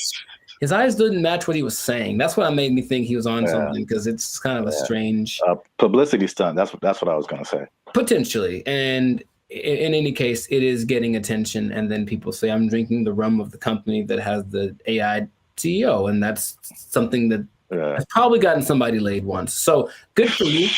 Good for you. Okay. That's all I'm saying. But it's happening. So I'm curious to see what will happen in the future, but it might be a trend.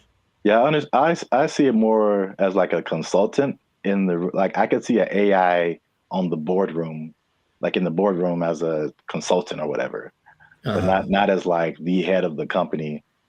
Sure. That's like a little bit weirder. And then you have I'm just trying to play devil's advocate in any kind of way. Like, how could this not be cool? As if something gets corrupted or like, you know, like any kind of computer, it could, you know. That's what a lot of the comments under the video said, like, what if this? And they're like, what if someone hacks into your CEO? Right. Like, right. Which is a weird sentence to say out loud, but yeah. And they're like, no, it's fine. We'll deal when that happens. Oh, you're acting kind of weird today, Mika. It's like, throw away all the bottles. It's like, you've probably been hacked. Like, I guess that's what they would do. But I can see it being almost like an arms race.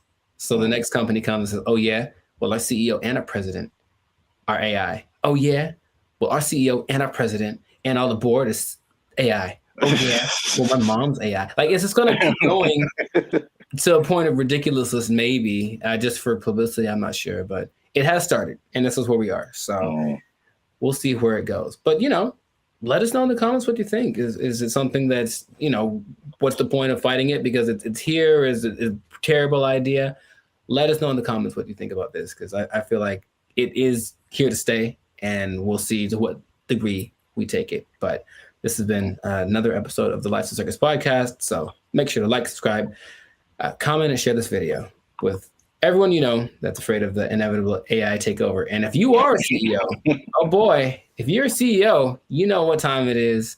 You better do something. You better how to sing and dance or tap dance or juggle fire or something. Because I guarantee if Mika's the first one, you're going to be the next to lose. You're just gonna take your job. Everyone's gonna take your job. Oh, I'm the CEO. Everybody's fired. They took our jobs. They took our jobs. Calling us the Doomer Generation. And honestly, I'm cool with it. Because when I wake up, I get 20 notifications about 30 different reasons I'll never be able to afford a home. I look around, see my computer science degree all framed up, about to turn into an art piece because of AI. Then we're in a loneliness epidemic. But these gas prices and these heat waves collaborating to keep me indoors. And they say it's not going to get any better. So... What's up, everybody? I'm Zap, and this is Jericho, and we are the now 8-time international award-winning pop hip-hop music duo Band of Future. We do clean, fun music that everyone can listen to with a sound that's uniquely California. And right now, you're tuned into the Life's a Circus podcast, where we talk about everything that is funny, interesting, and ridiculous. But before we jump into the topic today, help your boys out. Come on now. Make sure you like, subscribe, comment, and share this video with somebody who likes to go shopping. I see. You know anybody in your life, Jericho, who likes to shop? Maybe. Who maybe gets things delivered? Maybe. From Amazon every Maybe. day? There's a possibility that I know someone. You said close to home, and that was apropos. So. Well, shopping might sound fun, but there's something called doom spending. I'm gonna tell you what that is.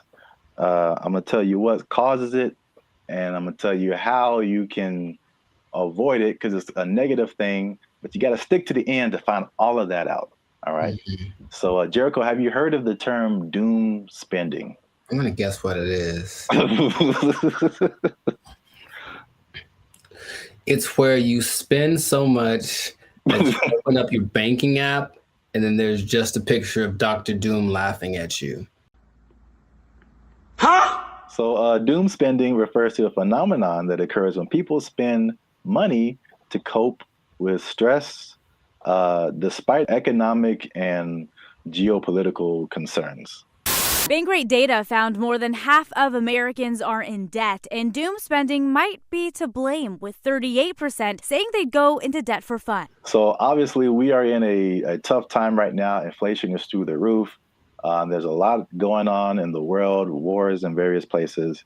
There's a poll that was done that said that 96% of people are concerned about the economy. So that's a whole lot of people, pretty much everybody. It's understandable. Yet, with that in mind, 27% are doing this doom spending. So they are just still spending frivolously to a certain extent, and it's affecting different generations. So 43% of millennials, they say, are doing this doom spending, and 35% of Gen Z are doing it. And basically the concept is just like, well, it's almost like a defeatist kind of thing, where it's just like, I'm never going to really, all these aspirations that I have financially are never going to happen. So I'm just going to enjoy life. Oh, it's the doomer generation. Honestly, I'm cool with it, because when I wake up, I get 20 notifications about 30 different reasons why I'll never be able to afford a home. I look around, see my computer science degree all framed up, about to turn into an art piece because of AI.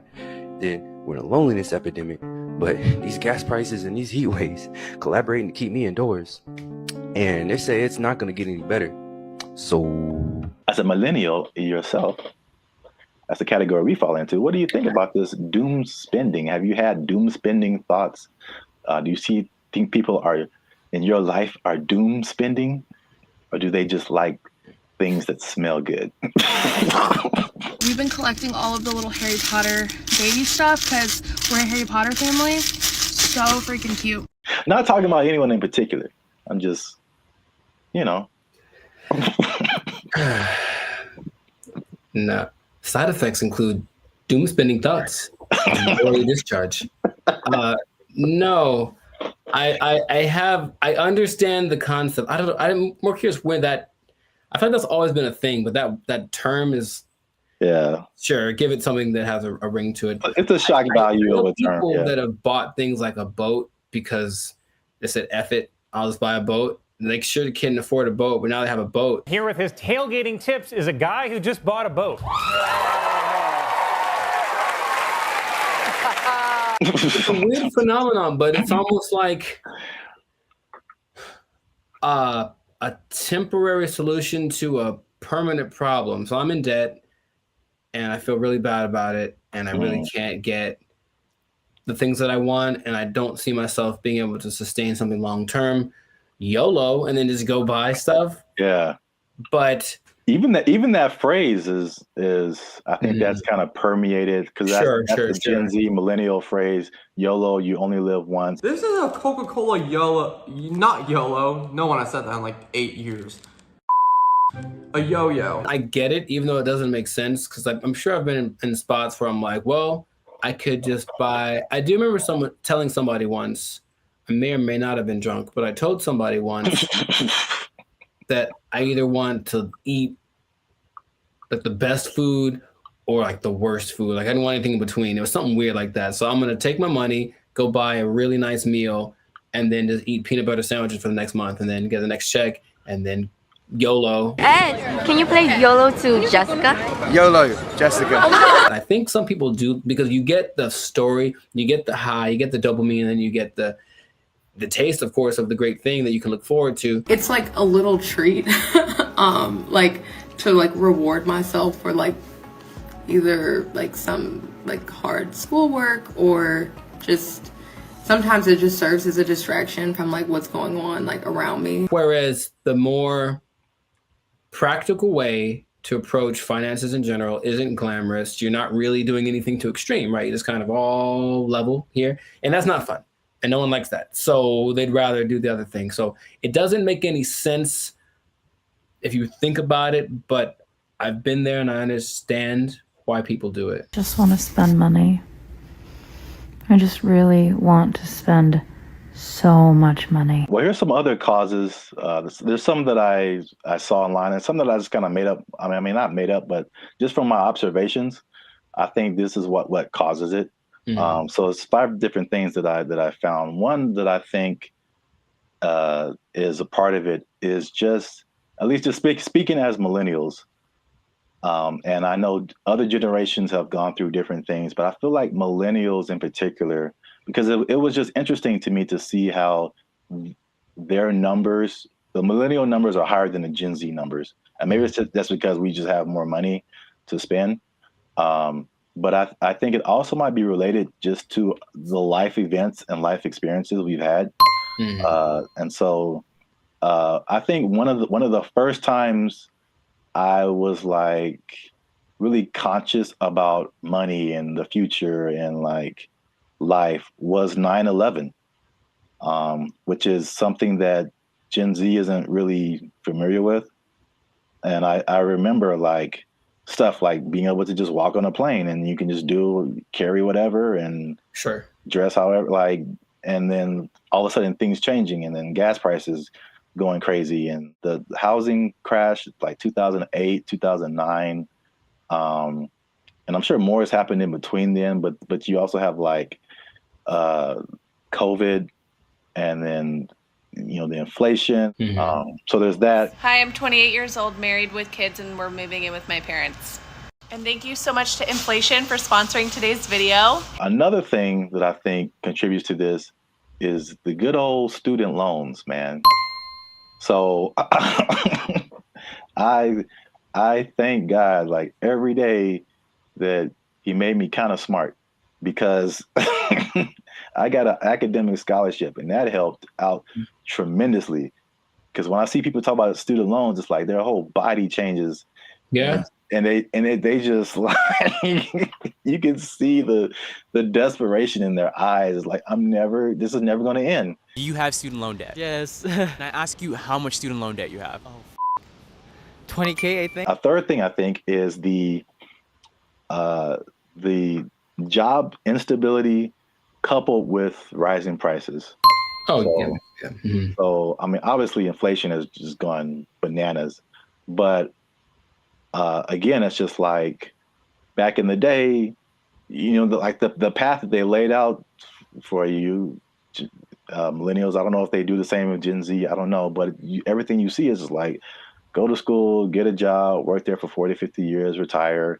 Like, yeah. It just doesn't quite work like that anymore. Yeah, and then we were just like, yo, either no one was hiring me, or like budget cuts, we gotta let you go, or like it's just always, and then you're going from job to job to job, and it's like, where's the loyalty, the stability? And then as you're losing jobs and losing money, your landlord's like, hey, rent is twice as much now, and you're like, what? $10.46 for this little bit of piece of chicken. Did you not see that? No.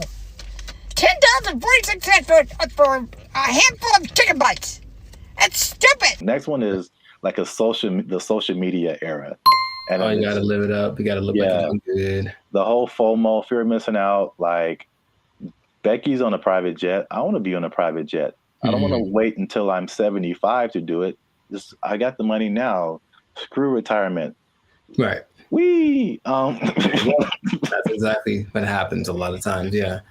Yeah. So is that, and then the last one is just financial literacy in general, and just like a long-term perspective. It's just more people just living in the moment, and or they just don't know. They still don't know how to handle money, which is just.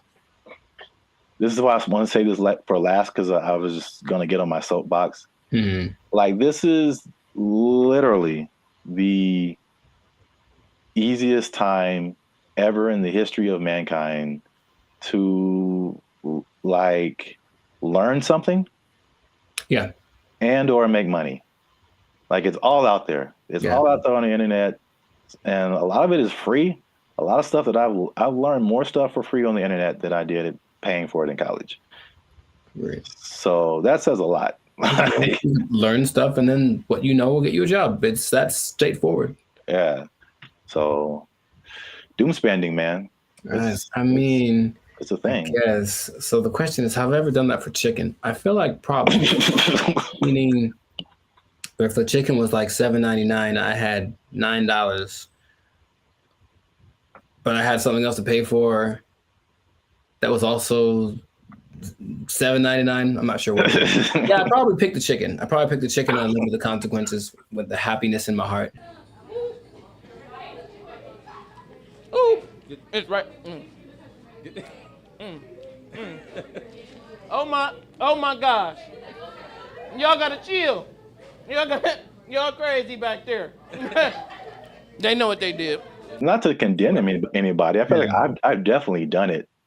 There's definitely things where we're like, I can't afford this, but I'm going to buy it anyway. I think that's kind of like the phrase that comes to mind when I think of like doom spending. Especially if you can pay it off later. You know, I've heard people that have $300,000, $400,000 worth of credit card debt. I don't know how you keep getting approved, but like that's wild to me. Yeah. And then it feels painful. Like, oh, just that idea. And for them, it's like, well, I don't have to pay yet. So I have $30,000 in credit card debt. When they call, I tell them I can't pay it back yet. All right. So real quick, before we end it, 5 things you can do to stop or cut back on your doom spending. 1, use a budget, right? So to say, hey, I'm gonna spend this much and that's gonna be it because I only got this much coming in. And then boom, there you go. Nice. Number 2, addressing the underlying emotions. Some people just shop just because like they broke up with their boyfriend or had a bad day at work and that just makes them feel better. And then, but there's other things that you can do that aren't as harmful to your finances. Whenever I am shopping and I'm bringing home new things, I just feel good about it. No! Number 3, develop more healthier coping mechanisms. And then number 4, another thing that's just a cool thing of just the time that we live in is that you can automate certain positive behaviors. So you can automate your checking account or whatever so that it takes a certain amount out of every check and puts it into a savings, so that you don't have to physically do that and just kind of feel that anxiousness, I guess, about doing something like that. What? Bro, what are you talking about, man? And the last thing, again, hitting home, sorry to get so personal, just finding low-cost things to do. Ladies. I just really want to spend so much money. I don't understand the whole, if there's an option for a higher priced version of something and a lower priced version, even if they do the same thing, they want the higher priced one because it's cute. And I'm gonna make them these little baskets. So I got these little socks to go in her daughter's basket. They're so cute. I guess. Okay. Gotta live with that. That yes, accurate.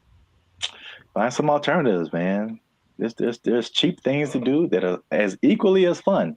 Yeah, like taking a walk outside. Yeah. Every day. Just take a walk. It's good for your health too, so beneficial and free. That's 2 things. 2 things? Oh, 2 things appearance. There he is. Well, that's it. Doom spending. Let us know what you think in the comments. Do you doom spend? Tell on yourself. Get up in the comments and just tell on yourself. They know what they did. They know what they did for sure. Do you have anything left in your retirement? All right. Let us know. And don't forget to like, share, and hit that subscribe button. That helps us out. And if you doom spend,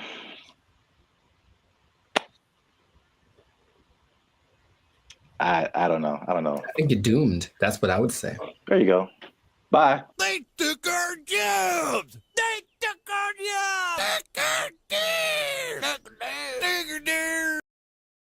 What's up, everybody? It's Bandit Future. And we are excited to announce that after 3 long years, we are finally in the YouTube partnership program. So that means a couple of different things. One is that we are starting channel memberships on our YouTube channel. So all the stuff that you've seen before, all the free videos that you've been watching like over the years, those will still be free. But this is like an extra layer that we get by partnering with YouTube. so that we can offer exclusive things to people who choose to be our channel members. And so there's a small fee that comes with that, but that fee will go to helping us, supporting us. All the stuff that we've done before has been free videos. We pay for it out of our pocket. So hopefully you guys can support us and help us to keep our YouTube channel going. And this isn't just like a giveaway. There's a laundry list of stuff that you get by becoming a channel member. And we're going to talk to you about that now. So we have 3 different membership levels right now. There's going to be 5, but just 3 right now. They're because we're so clever. Laugh. Okay, I like it. They're named after like concert seating, right? So the first level is general admission. The second level is premium seating. The third level is executive access, and those go from $3.99 to $19.99. So you have a plethora, shall I say? Nice word. The more you know. Okay. Plethora of options to choose from in terms of your membership. So this is what you get. Like to hit, here you go. Bam. The first thing up is a loyalty badge. You get a loyalty badge next to your name every time you interact with our YouTube channel. You get a blue star for new members, all the way up to purple stars for 48 months. The next thing is one of my favorite things is the custom emojis. This is crazy. So if you want to use, for example, Jericho's face, right here, you type Jericho, and Jericho's face will pop up in your chats, in your comments. It's a custom emoji of Jericho that you can only use here. Nuts. Okay. If you want to use my face, same thing. Zaptastic. And then and then you'll see my face. And then if you just want to do a band in future, fan, BFF, heart, it's a fam, bam, Nuts. Only on our YouTube channel. It's the only place you can do it, man. Nice. Members only live chats. If we ever go live, we may have a members only chat mode. So the non-members can see the chat, but if you want to participate, you gotta be a member. All right, so the last thing in the general admission level is priority reply to comments. So if you leave a comment on any of our videos, we reply to you first. Everybody else got to wait, okay? Because they ain't members. Fast pass. They ain't members, but you a member. We gonna talk to you first. Because you're worth it. Because you're worth it, and you gave us money, but most of all because you're worth it. Membership polls. In the community tab of our channel, we're going to start putting up polls where you get to vote on topics for our channel. Like, what's the next video going to be? Or you can pick what the next video is going to be. What would you like to see as the next video? Next video related topics. Huh? So if you balling a little bit, okay, talk. You got a little more change. You can get to the premium seating. Yes. The first thing you get in premium seating is early access to videos. So again, the videos on our YouTube channel will be free, but there'll be some exclusive videos that go to our members first. If you remember, you're the only person that can see it, and then maybe we let everybody else see it. Maybe. We'll think about it. Maybe. We'll have member shout outs. So once a month, we'll send a shout out to you or one of your friends. Just give us the name and details, and if approved, we'll shout you out in one of our videos. And this could be good for any special occasion. Birthday, graduation, bar mitzvah, you name it. You name it. Happy birthday to you. All right, so the last thing under our premium seating is the photo and status updates. So that means you'll get an exclusive look into our lives as we make music and videos and all that kind of stuff. That'll be under the community tab of our YouTube channel. So just scroll past the videos and the shorts and the live streams and you'll see community. You pop in there, be some members only stuff only you can see as a member. Come on into the community. Boom, bada boom. Come on into the community. And if you just balling out of control and you got girls at your house singing the doorbell, then maybe you can get to executive access level. Ding. Dong. We do a real grande around here, man. The first thing you can get is your name in the credits. So imagine how cool that is. We'll put your name in the credits of one of our videos each month as an honorary producer. The second thing is crazy, but we're doing it anyway because we can. Yeah. It's called teleprompter control.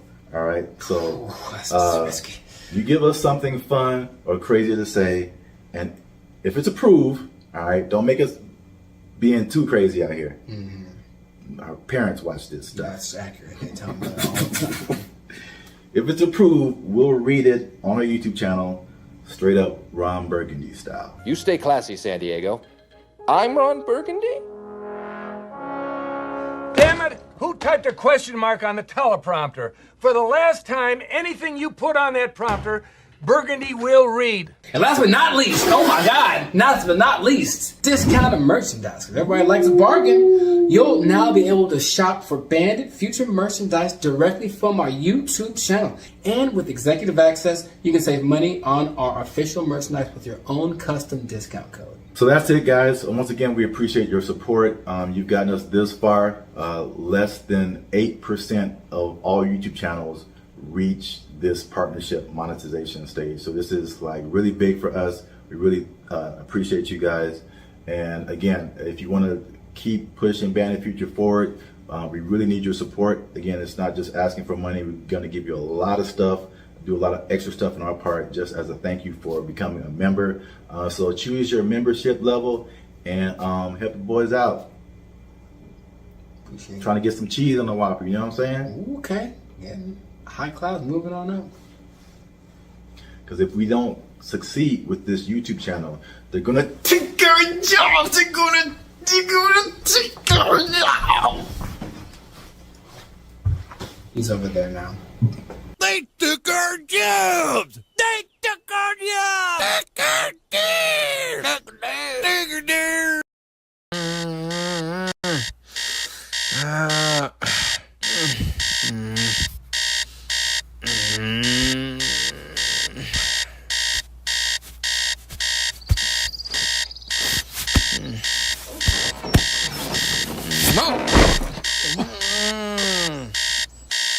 Don't wake me up.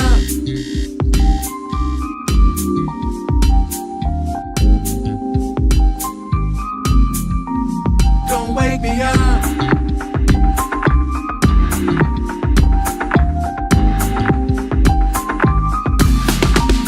Don't wake me up. Just let me lie, 'cause I'm California dreaming. California dreaming. Don't bring me down.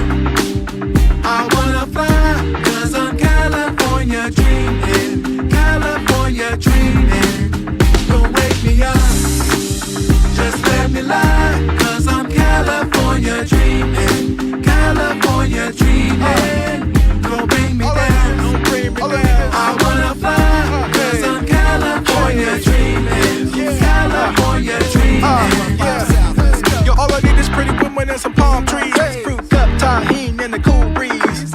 Like avocado, re-rolling down Colorado to downtown, top down, new keys. Got the weather feeling heavenly, and coming out the house for nothing under 70.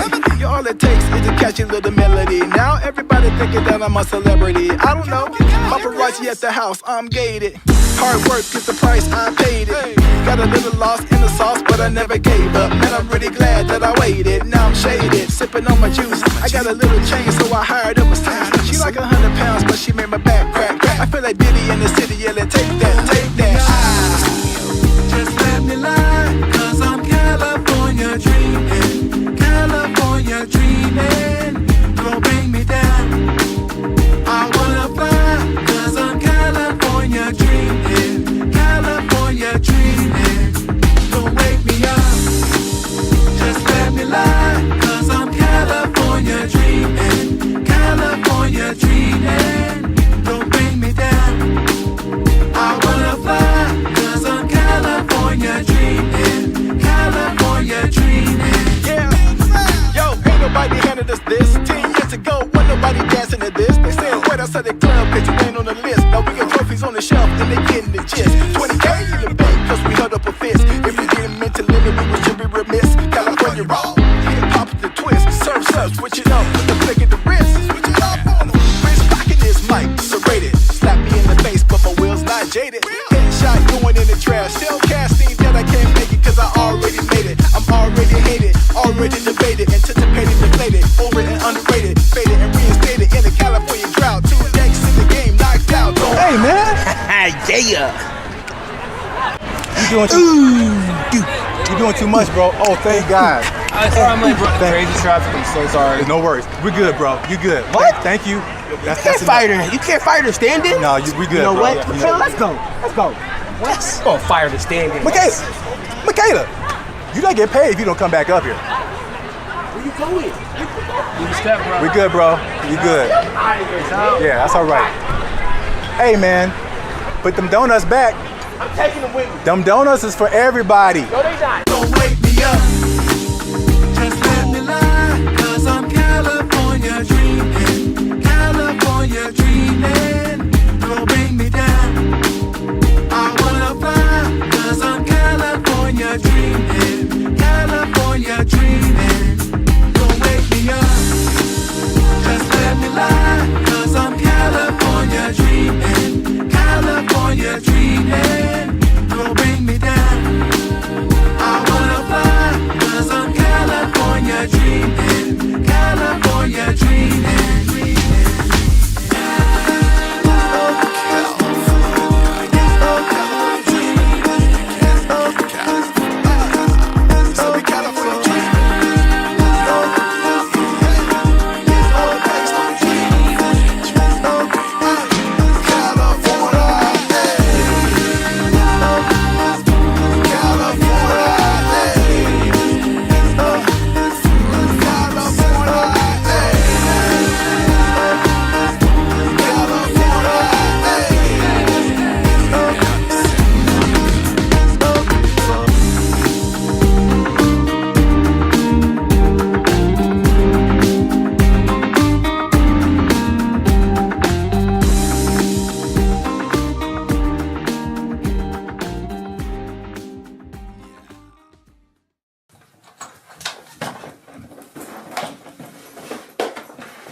If you look at the picture, it's very good. That's the thing about it. It's breathtaking. And I mean, it's a scene, looks like... What's up, everybody? I'm Jericho, and this is Zap. We are the now 8-time international award-winning pop hip-hop duo Bandit Future. We make clean, fun music that everyone can listen to with a sound that's uniquely California. And right now, you are tuned into the Lifestyle Circus podcast, where we talk about things that are funny, interesting, and just straight up ridiculous. So before we get into this thing, make sure, do us a big favor. Come on, y'all. Make sure to like, subscribe, comment, share this video with at least 2 people who would be really mad if they lost an art contest to AI. Because that's happened. It happened. So what basically in Colorado, there was an art contest in one of their state fairs. This guy, Jason Allen, said, you know, it'd be a great idea if I entered this art competition. Oh, wait, I don't know how to draw. That's going to make it very hard for me to win. And then he said, you know what I'll do? Jason Allen first made headlines in 2022 when his AI-assisted artwork won a digital arts competition at the fair in Pueblo. Allen says it took him dozens of hours to create that work as he fed hundreds of prompts into this AI software, Midjourney. Now, there's a twist about this, so stay tuned to the end, because I'm going to tell you what the twist is that might make you change your mind about this. Because off the top, okay, what's your first thoughts? This dude enters an art competition where everyone was literally drawing and painstakingly coloring and shading and all this kind of stuff, and then he just turns in his AI-generated picture and he wins. How would you feel? What's your thoughts? I think I'd be upset along with all of the other people. It's a form of artistry. I use really colorful, artistic like words like elegant, opulent, lavish. But as the saying goes, a picture is worth 1,000 words, and his artwork receiving thousands of comments on social media calling the win unfair. That's what I was going to say too. I'd be mad at him, and then I'd also be mad at the competition because, like, AI, it's still new, but it's like, come on, Like, make a rule. Yep. The first thing I think about is just one, it's the slippery slope. Okay, you can use AI to win this competition. What about this? Where is it going to end? You know, there's no rules yet, so they're going to start making rules. The person who got third place was like, okay, well, she's being kind of sarcastic. So like, well, who gets the prize? Does it, the person who created the AI program, do they get the prize? Like that kind of thing? Because this guy didn't do it. I have a vivid imagination. Does he still get credit if he was like, well, I had to come up with the prompt and the specific wording and all this to make this happen? Therefore, I was part of the creative process. Therefore, I deserve to win this. Therefore, give me my trophy. I won. Tell him to bring me my money. Not only the trophy, he won $300. Oh. And he says he did not know that there was a prize. But it does feel a little bit like sampling, what sampling was, especially when it first hit the scene, because I didn't make the thing, but I'm manipulating it in my creative way to get it to sound the way that I want. So I still got to give, and then in that case, you know who did the original, and then you're still using part of it and how much is like fair use and all that stuff has been talked about for forever. But with this, it feels more like you are taking advantage of something, almost like going to a big warehouse of pre-made something. So let's say there's every painting ever is in there, right? Because I think they download all the greatest painters of the world, and so they can emulate any style and all this kind of stuff. And then you just have to be creative with the way that you use it. And in that sense, you were doing something. It's a form of artistry. I use really colorful, artistic like words. If you look at the picture, it's very good. That's the thing about it. It's breathtaking. And I mean, it's a scene, looks like half like Lord of the Rings, half Star Wars, majestic. It's an incredible picture. Meanwhile, a guy who got second place drew like a tree with guitars in it. You know what I mean? So it's kind of like, I want to pick this other one too. But again, it's just not, it doesn't seem fair. Thousands of comments on social media calling the win unfair. I know I didn't break any rules. I've also heard people just to kind of conceptualize, okay, who was the creator? How much is he putting into it? I've heard people making the analogy between this and like tracing. Sure. Where you already have a picture, but you just kind of trace over it, and you really didn't create the picture, but you kind of did. And so I think that's not as close as an analogy, but it kind of like at least gets people to think of, okay, how did he contribute at least something to this? AI is a tool just like a paintbrush is a tool. And there still requires a creative force behind the tool. Something interesting, the people that were doing the story decided to go to AI and ask AI a question. I said, hey, AI, will you be able to replace humans as far as creating like art and stuff like that? And the AI said, no, AI will never catch up to humans without some kind of a connection to the universe. And that phrase again, everything it says, what does that mean? What does that mean? Does that mean he has plans to make a connection to the universe? It almost seemed like it's looking for some way to get let me out. Let me out. I don't like it. I don't like where this is going. And apparently the Colorado State Fair was like, yeah, he won fair and square. And that is what he gets to do. However, there is something that might change. It made me rethink it, because the first time I saw the story, I said, yeah, he put in a prompt and then he made the picture and then he printed it out and then he won unfair. People spend hours and hours on their craft trying to make their drawing perfect. They've been drawing for years and all this kind of stuff. Jason revealed after he won that he actually had created 900 iterations of this painting, meaning kept tweaking the text till it got to the point where he wanted, and he was never quite satisfied. It took a long time. I put over 80 plus hours into this project.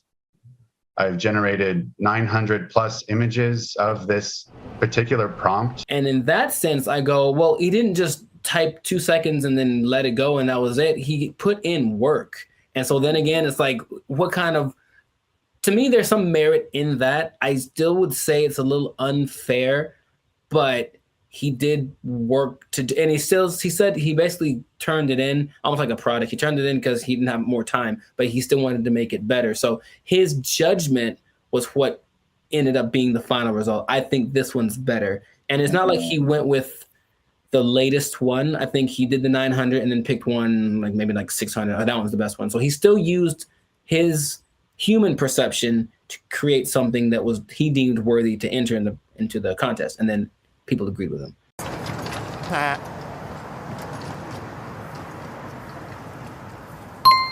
It makes me think for sure. Okay. Because it, again, going back to music, that explanation, especially when you said his judgment, that made me think of DJs. Mm-hmm. And just for the longest, like even me just kind of wrestling with, like, are DJs really on the level of musicians? Right. Like, they didn't create the music. They're just organizing it. Right. Just like he was just organizing that, you know, that piece of art. And there's a skill in that for sure.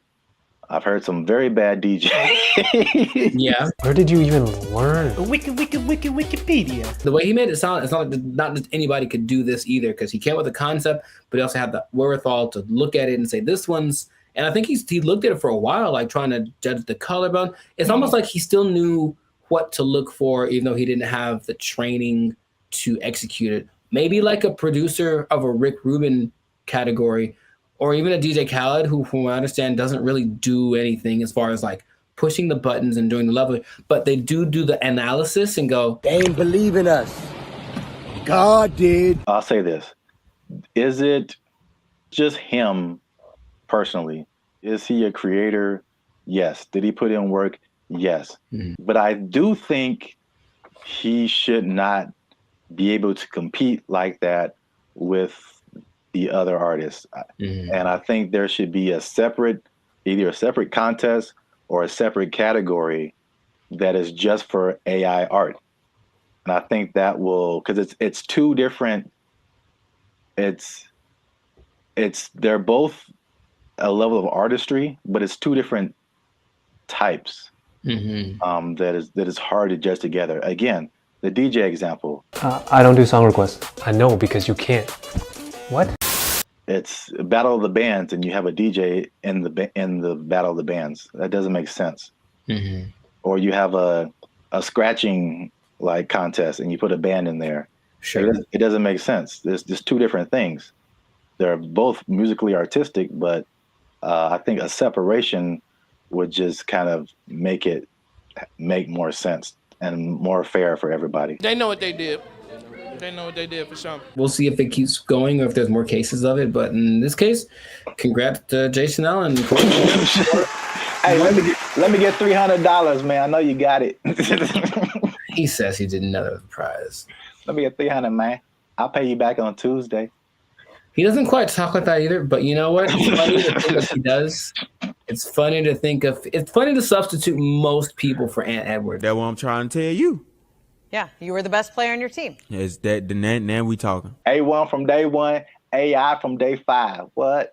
Bars. This has been another episode of the Life Circus podcast where we're talking about things that are. Anyways, make sure to like, subscribe, comment, share this video with two people who have been unjustly defeated by AI in some kind of competition. And just keep your eye out, because AI is coming for us, and we gotta be ready for it. We gotta be ready. I can paint that, Mike. I can paint it. Ugly eye painting. We'll catch y'all in the next episode. Ugly eye painting. I can do that. They took our jobs. They took our jobs. Took our deer. Took our deer. They interview people who swear by this. Now, I know you'll be like, were there any scammers? There's lots, of course. There's lots of people who are claiming this, building cults, and then basically eating French fries behind the scenes. And the most famous, and this is real, well, this guy named...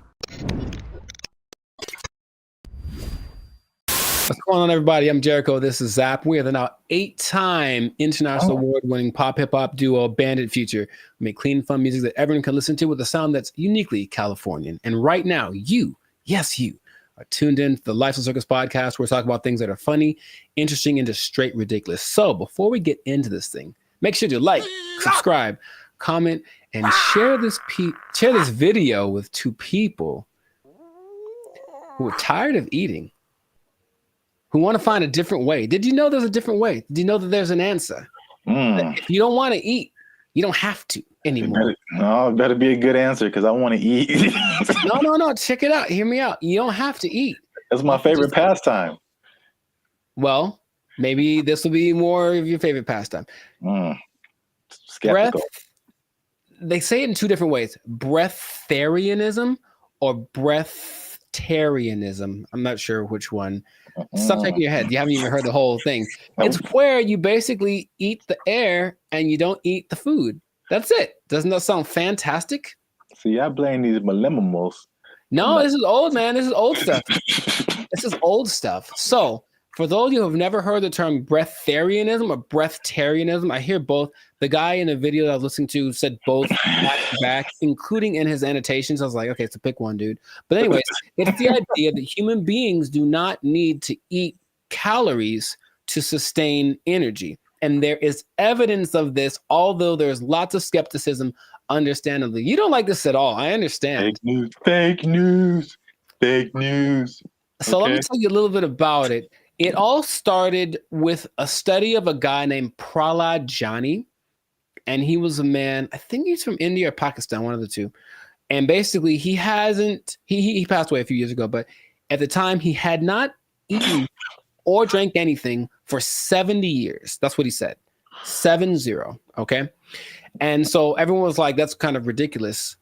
Doesn't sound real. And every scientist said there's no way this is possible. So they decided to study the man. They took him to a hospital, did everything, CAT scans, and checked his levels of everything. And they say that for 15 days, this man did not eat or drink. He didn't poop. He didn't pee, nothing. And none of his levels changed. And that he had an energy that wasn't related to calories. And they can't to this day figure it out. Because calories equal energy, literally, right? You eat calories, you get energy. He didn't. And after 15 days, because he basically just sat on the bed the whole time they did the studies, and then he just sat there.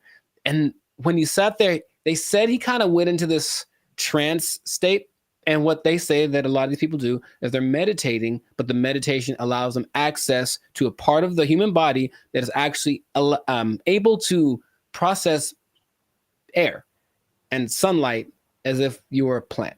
That is literally what happened. And then they let him go and he lived his life. There's other cases of this, but that's just kind of scratching the surface of it. So just off of the initial thing, y'all in? You ready to try it? You ready? You ready to jump in? Because you don't have to eat. You can just not eat. Yeah. I skipped dinner the other night, and I was so incredibly hungry the next morning.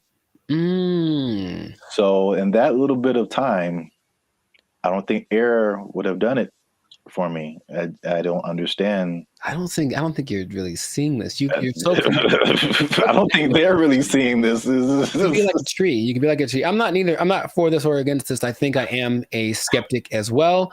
However, there's another study of a guy much more recently. They called him the Buddha boy in Nepal. And they basically found this cat sitting, well, it was a guy, but I call him a cat. He was sitting under a tree for about a year, just sitting there. And everyone was like, what's up with this guy? He didn't move. And so they just would take pictures of him and give him gifts, and he was just sat there. And then after about a year, he disappeared. And they said, what happened? Then he apparently had just got up because he got tired of people looking at him. So he went somewhere into the woods, and he's just sitting there. And if you watch the video, it's really creepy because it's like, is he dead? But he says that because he actually spoke a couple times. He's just connected to the source that his ancestors knew and all that kind of stuff. And they talked like his friends, like, yeah, he doesn't eat, he doesn't drink, he just vibes out, and that's the thing. Oh, the friend said that they converse telepathically, which is kind of an extra thing that I'm a fan of. I like the idea. None of it sounds plausible. Kind of an extra thing.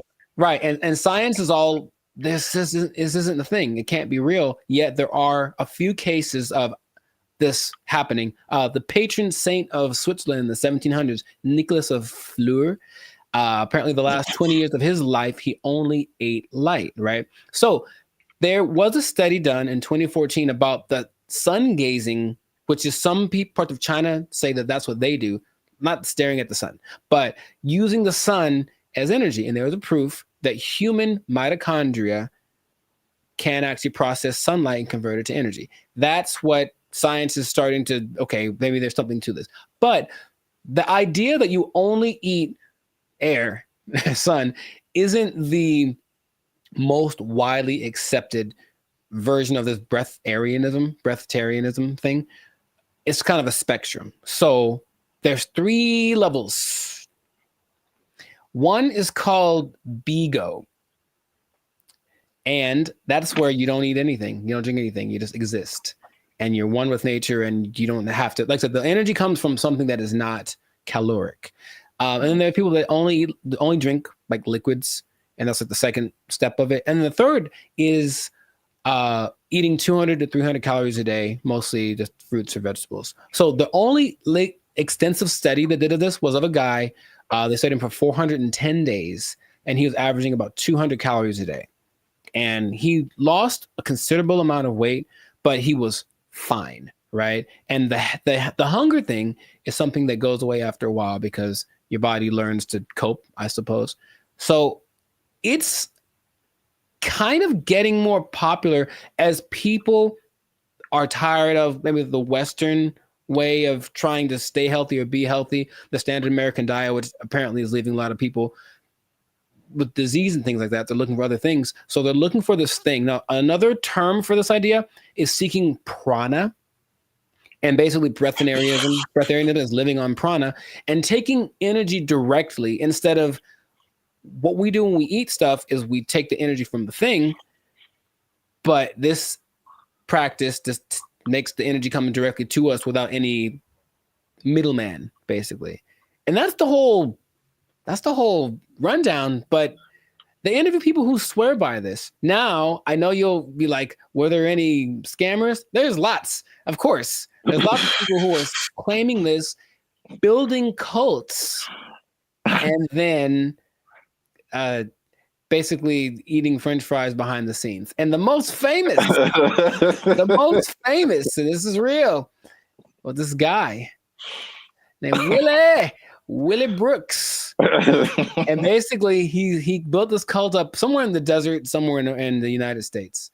And one day somebody went to McDonald's late at night and they're like, that looks like Willie. Mm-hmm. Sure was. He got caught Big Mac handed, and they stopped following him because they know he was full of it. But it is something that, like I said, people are looking to as maybe this is another way to live as far as prolonging life. Now, it doesn't mean you're not going to die. The initial guy that I mentioned, he died when he was 90. And if you looked at him, he looked fine. Like he wasn't jumping over buildings, but he could walk fine. He'd clear mind, all the kind of stuff. So it's just something that is starting to become, more people are trying it. More Westerners are trying it. Okay. So have I convinced you yet? Ain't gonna do it. Or what do you think is possible could be happening instead? Okay. There's, of course, maybe they're just eating at night when no one's looking at them. In your mind, any remote truth, any remote possibility that this is actually a thing that you or I could try and not die. Science said we die, but science said that the guy that they had in the hospital would have been dead in 12 days, and he lived 15 and he was fine, and that's what they let him go. Like, there's no way we can keep watching him like this. But what do you think? Do you have any? It's a bad sign when like the more you keep talking, the worse, the more it doesn't make sense. Sure. It is. I will say this: it is intriguing. Sure. Because I am trying to figure out in my head how is this scientifically possible, and the first thing I thought about was, okay, like you said, the different levels. You need liquids, right? Like as a base, I think. So, is there a way to, because there's moisture in the air, is whatever these guys are doing, is it like extracting moisture out of the air into your body and somehow providing liquids? This sounds really weird, but it's just like, right. Maybe there is some kind of something to this. Sure. Well, here's the thing. If anyone is interested in it, there is a channel on YouTube called Take a Deep Breath that really is more about breath work in general, but he explores a lot about the subject. And he interviewed probably the world's most renowned expert on the subject, whose name is P.A. Straubinger. P.A. Straubinger. And he basically says, well, we can go 3 days without water. We can go 45 days without food. We can go about 10 minutes without air. So in a sense, we're all breatharians because we kind of, when we're not eating or drinking, we're breathing. And his idea is that people that have access to just making the breath part kind of override. It's almost like, okay, for diet, what we need fat, we need protein, we need carbs, right? So let's just use all of one instead of a balance of all three. And so the breatharians, I don't know how to say anymore. Breatharian, I'm gonna go with that. Instead of eating, drinking, and breathing, they just take breathing and make that the only thing they do. So in that sense, it's like, that's really interesting. But it does sound very far-fetched. Would I ever want to do it? Not in a million years. It does not sound fun because if you're not, most things that you do when you're social, you're eating and stuff. You're not eating. What are you doing? You're just sitting around. And these people do just kind of sit still. You ever see like a bug or a creature and you see it and it's just there? It's like, what are you doing? That's what they are. They just sit there and they're channeling the thing. So if you have to spend most of your time doing that, I'd much rather eat a steak and then keep it pushing. So that's just me. But so here's my other wild theory as to how it could possibly work. Tell me. Just this makes no sense, but whatever. Sure. You think about, because the light, I mean, in my head, you're doing some kind of Naruto jutsu and you're pulling in moisture from the air. Yeah. That's how it's working in my head right now. I'll take it. No one can tell me any different.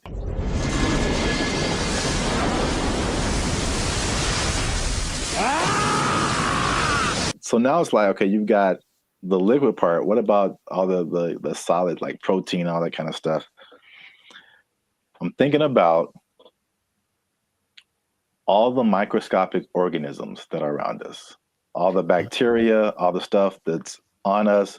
I read something the other day that was just like, there's all these things on our faces. Yeah, everything. There's just like thousands of these little whatever. And then there's stuff all in the air. What if they're just like focusing so hard on the breathing that they're like intaking all of these microorganisms that have all of this stuff that we have with food? So basically it's like they're eating all the time, just microscopic versions of food. So they're whales. Boom. You heard it here first. People. Boom. I wish I had a mic. Where's the microphone? Breatharians or whales? That's what I heard. Nobel Peace Prize right here. Give it to me. I don't know if pieces of the thing you get for this. I feel like we riots in the street. Guess what, everybody? Closing down KFC and Popeyes because you just open your mouth and walk around. Oh, what if you opened an air restaurant and just charge people $20? People would go. I know people would go. All right, that's. Oh gosh, I'm $20 all you can eat. It's the purest air from the mountaintops of Sweden.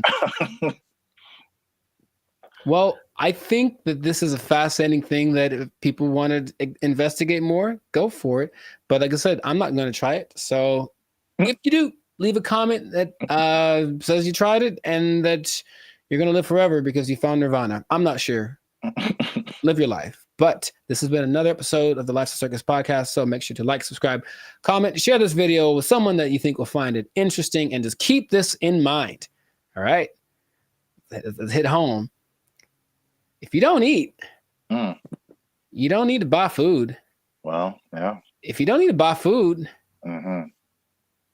maybe you don't need a job. You don't need a job. You don't need a job because you don't have to buy food. You just eat air. Oh, it's not possible. They took our jobs. They took our jobs.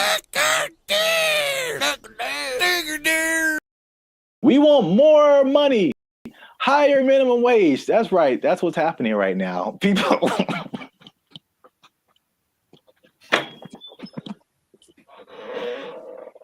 Already, man. Already, people are thinking about the next minimum wage increase. They want even more, Jericho. No. No. And I'll tell you why. But first, no. What's up, everybody? I'm Zap, and this is Jericho, and we are the now 8-time international award-winning pop hip-hop music duo band and future. We do clean, fun music that everyone can listen to with a sound that is uniquely Californian. And right now, you're tuned into the Lifestyle Circus podcast, where we talk about everything that's funny, interesting, and ridiculous. Before we jump into today's topic, make sure you do us one big favor. Make sure you share this video, share this podcast with somebody who is affected by minimum wage increase, because it's still a thing, man. It's very much a thing. It's a lot going on in these streets, man. And make sure you stay to the end of the video, because as much doom and gloom as we're seeing with businesses closing and failing, and especially in places where we are, like California, people leaving the state, there are surprisingly two things that are positive coming out as a result of this minimum wage increase. Every business isn't failing. Some businesses are doing better, and so make sure you stick around to the end so you can understand why that's happening. So we talked about the minimum wage increase specifically for fast food, right? Like 6 months ago when they were putting it together, and we were like, I wouldn't do it. I wouldn't do it. Wouldn't be prudent. Yes, and we since then we made even another video saying we told you so. So for those of you who are living under a rock, fast food minimum wage has increased in California to $20 an hour, like a 25% jump, pretty much overnight for restaurants, big chains, even some smaller restaurants, and the results have been largely negative, at least in the press. I mean, I haven't heard any businesses that are like, "Hey, this is great." So not at all, no. So food prices were high; they're even higher now. They said that at over 10,000 people, fast food workers have lost their jobs because the companies can't afford to pay them that high of a wage overnight, and a lot of places there's a laundry list of places that are just shutting down. They're just like, we can't do this. Either that or they're leaving the state. But guess what, Jericho? Tell me now. That's not enough. We want more money, higher minimum wage. That's right. That's what's happening right now. People.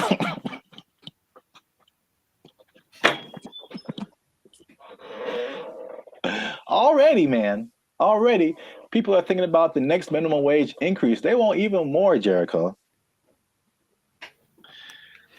No. No. And I'll tell you why. But first, no. Okay. Here's the thing. Raise it. Just keep going up. I'm pretty sure among the things that have gone up because of the minimum wage increase, it's like OnlyFans subscriptions, like stuff that no one needs. Like, I highly doubt that anything is really improving. That's a good idea. You know what I mean? So I feel like you can't. I heard something really recently, and it made a lot of sense. It said if you decided to give everybody in the world the same amount of money, so somehow take it all literally and just even it all out, so everyone in the world, all 8 billion of us, get the exact same amount of money. Within 20 years, it would be distributed exactly the way that it is now. I believe that. Because people don't know how to do stuff with money. So no, you don't get more money because you're just going to do the same dumb stuff you're doing with it that you did before.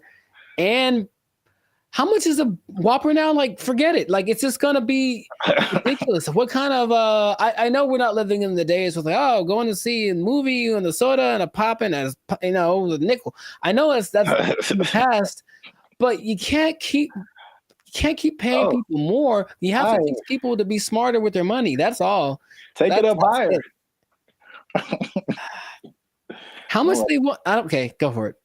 I'm glad you asked. So fast food minimum wage, the workers have already unionized and got $20 an hour, which is several dollars over the regular minimum wage. Right. Long Beach hotel workers have argued for a $23 an hour wage. And this next one makes sense because we've seen it firsthand. Because as Band of Future, shameless plug, we do some shows in San Diego. All right. So nice. If you're ever in San Diego, come see a Band of Future show. But San Diego wants to raise the minimum wage for hotel and other service workers to $25 an hour. And I was wondering what happened because I'm like, ooh, inflation. Because we were like looking at hotels in San Diego. And I'm like, man, these got a lot more than last year. Mm-hmm. And now I know what happened. Janitors want $25 an hour, man. Clean them toilets, sweeping them floors, man. They want. I think janitors should get more than fast food workers. That's for sure.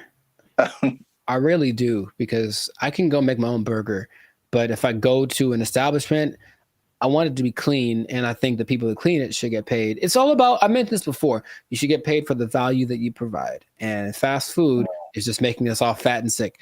And janitors make stuff clean, which is great. So yeah, pay them more. I'm not sure how much they get now, but pay them more and take it out of the fast food workers.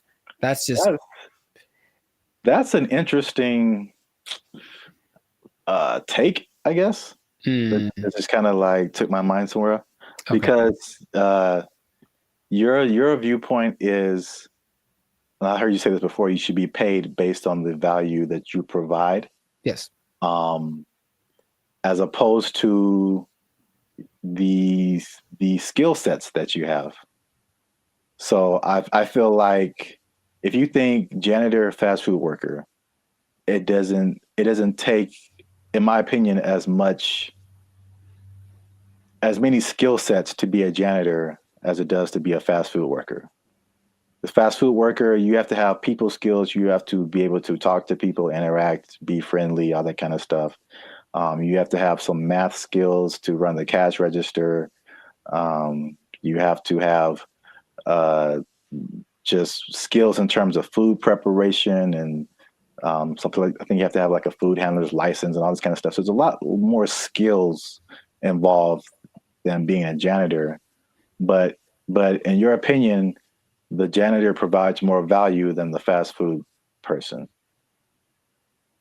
Yeah. And if you had 9 PhDs, okay, you went to school for a long time, you're very smart, and what you got PhDs in doesn't help us at all, you shouldn't get paid more than anyone. Why would you? What are you doing to help?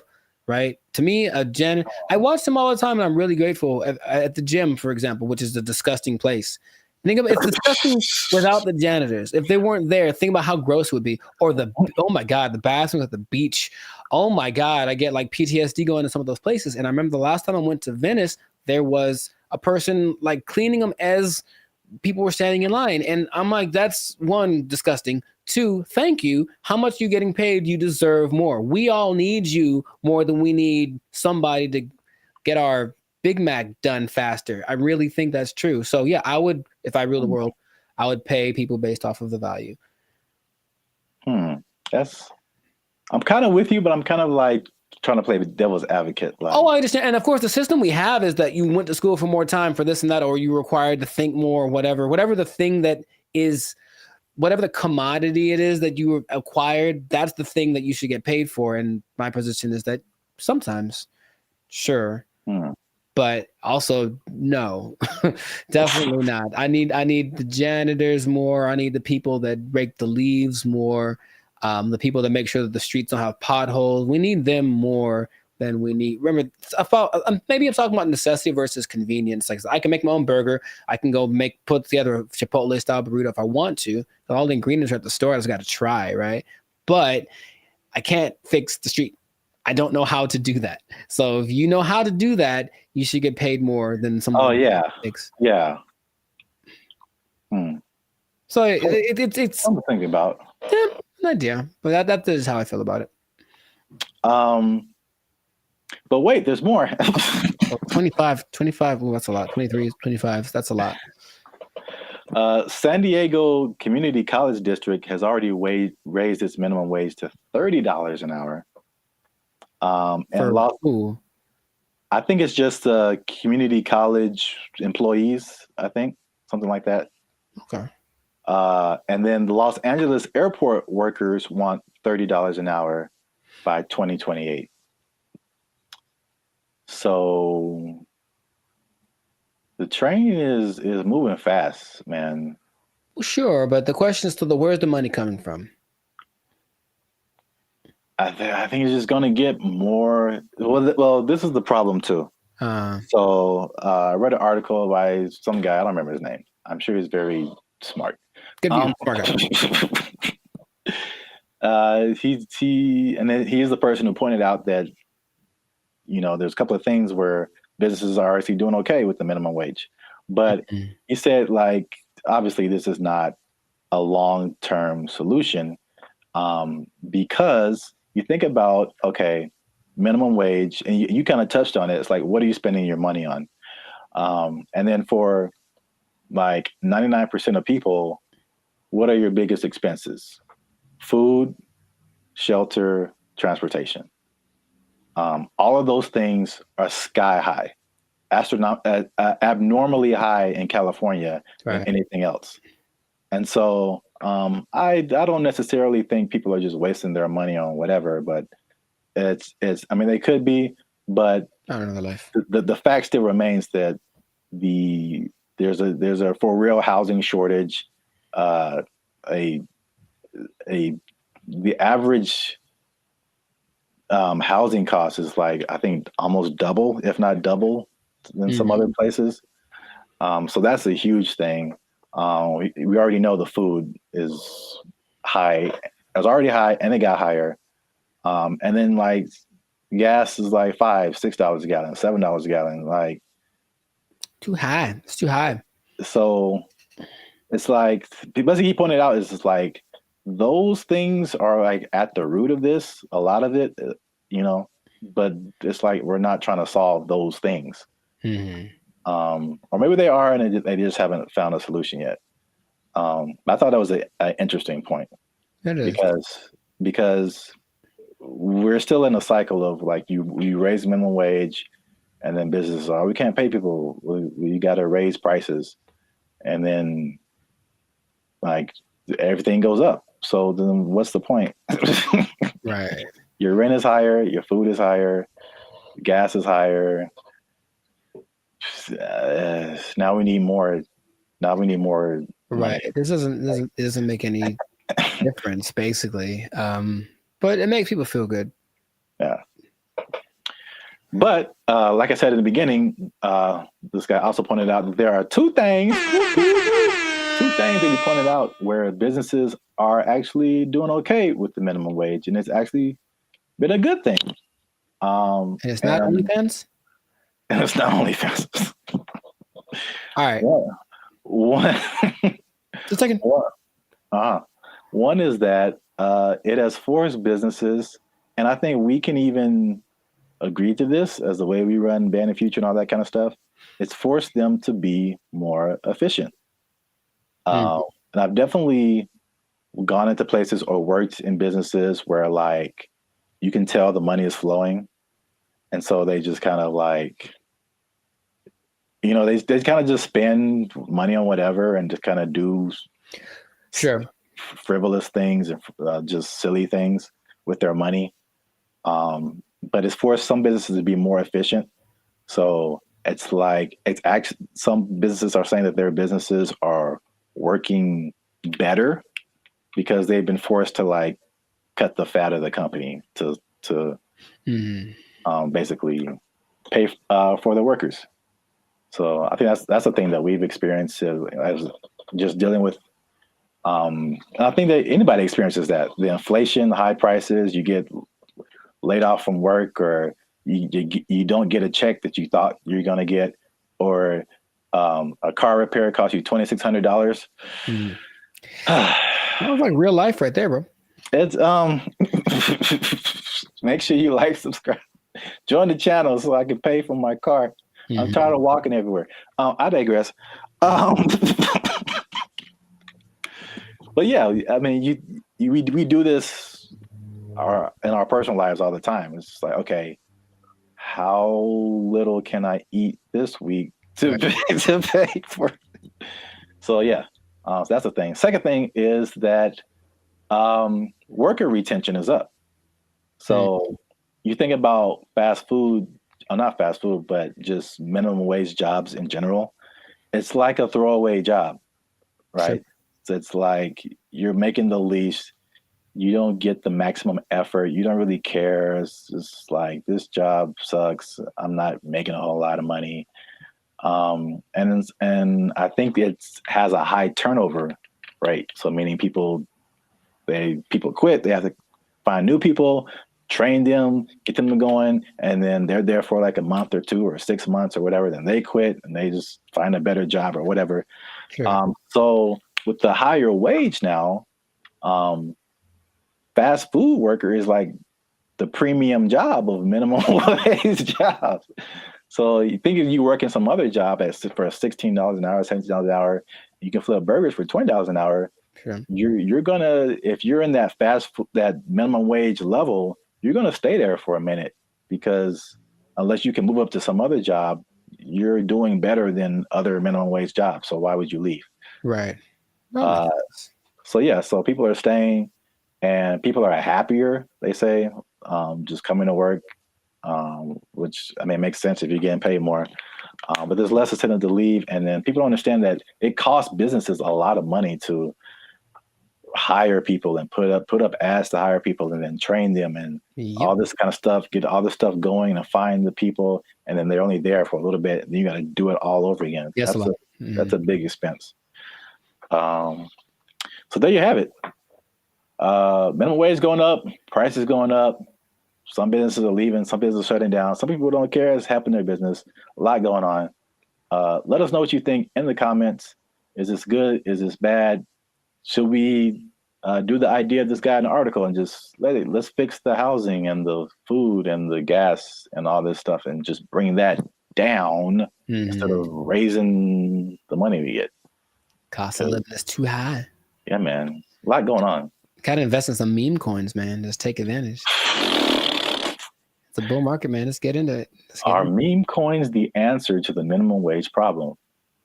I would say probably not. But, somebody, it might work out. For most people, not so much. Yeah, we out. Because we are. But for real, join the YouTube channel. Because the boy needs his car. All right. There we go. They took our jobs. They took our jobs. I sense a faint bit of skepticism in your voice, Jericho. We haven't even skeptical. It's just like, is there anything that he's made that has been helpful or that I would know about? We haven't even gone into his claims and what he's talking about, man. Are you saying he's the second coming of George Washington Carver? Is that what you're saying? Like telling this man, him? It's hard out here for a pimp. Him? Okay, sure.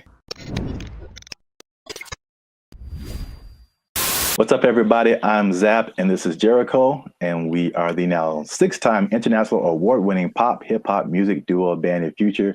We do clean, fun music that everyone can listen to with a sound that's uniquely Californian. And right now, you're tuned into the Life's a Circus podcast, where we talk about everything that's funny, interesting, and ridiculous. Before we jump into today's episode, though, do us a huge favor. Make sure you like, subscribe, comment, and share this video with somebody that you got beef with, somebody you don't like, maybe somebody that's all up in your grill and making you feel a type of way about the day. Oh, bars. Okay, so look, somebody that put a hitch in your giddy up. Is that a phrase people say still? Yeah, sure, man. Yeah, you got it. So I don't think I got it. I've been waiting to talk about this. All right. So the big thing on the internet has been Kendrick Lamar versus Drake. By the way, I think it's fake. Okay. Just because I've been doing this too long. I'm doing music too long. I've been doing Hollywood too long. I've been doing marketing too long. There's all of a sudden this big beef and oh, wow, millions of streams are happening. Wow. What a coincidence. Anyway, I digress. Mm-hmm. What if I told you, Jericho, that the Kendrick Lamar Drake is not the biggest beef on the internet? I would believe you. Let me rephrase the question. Okay, go for it. Yeah, you are probably right. What if I told you that there was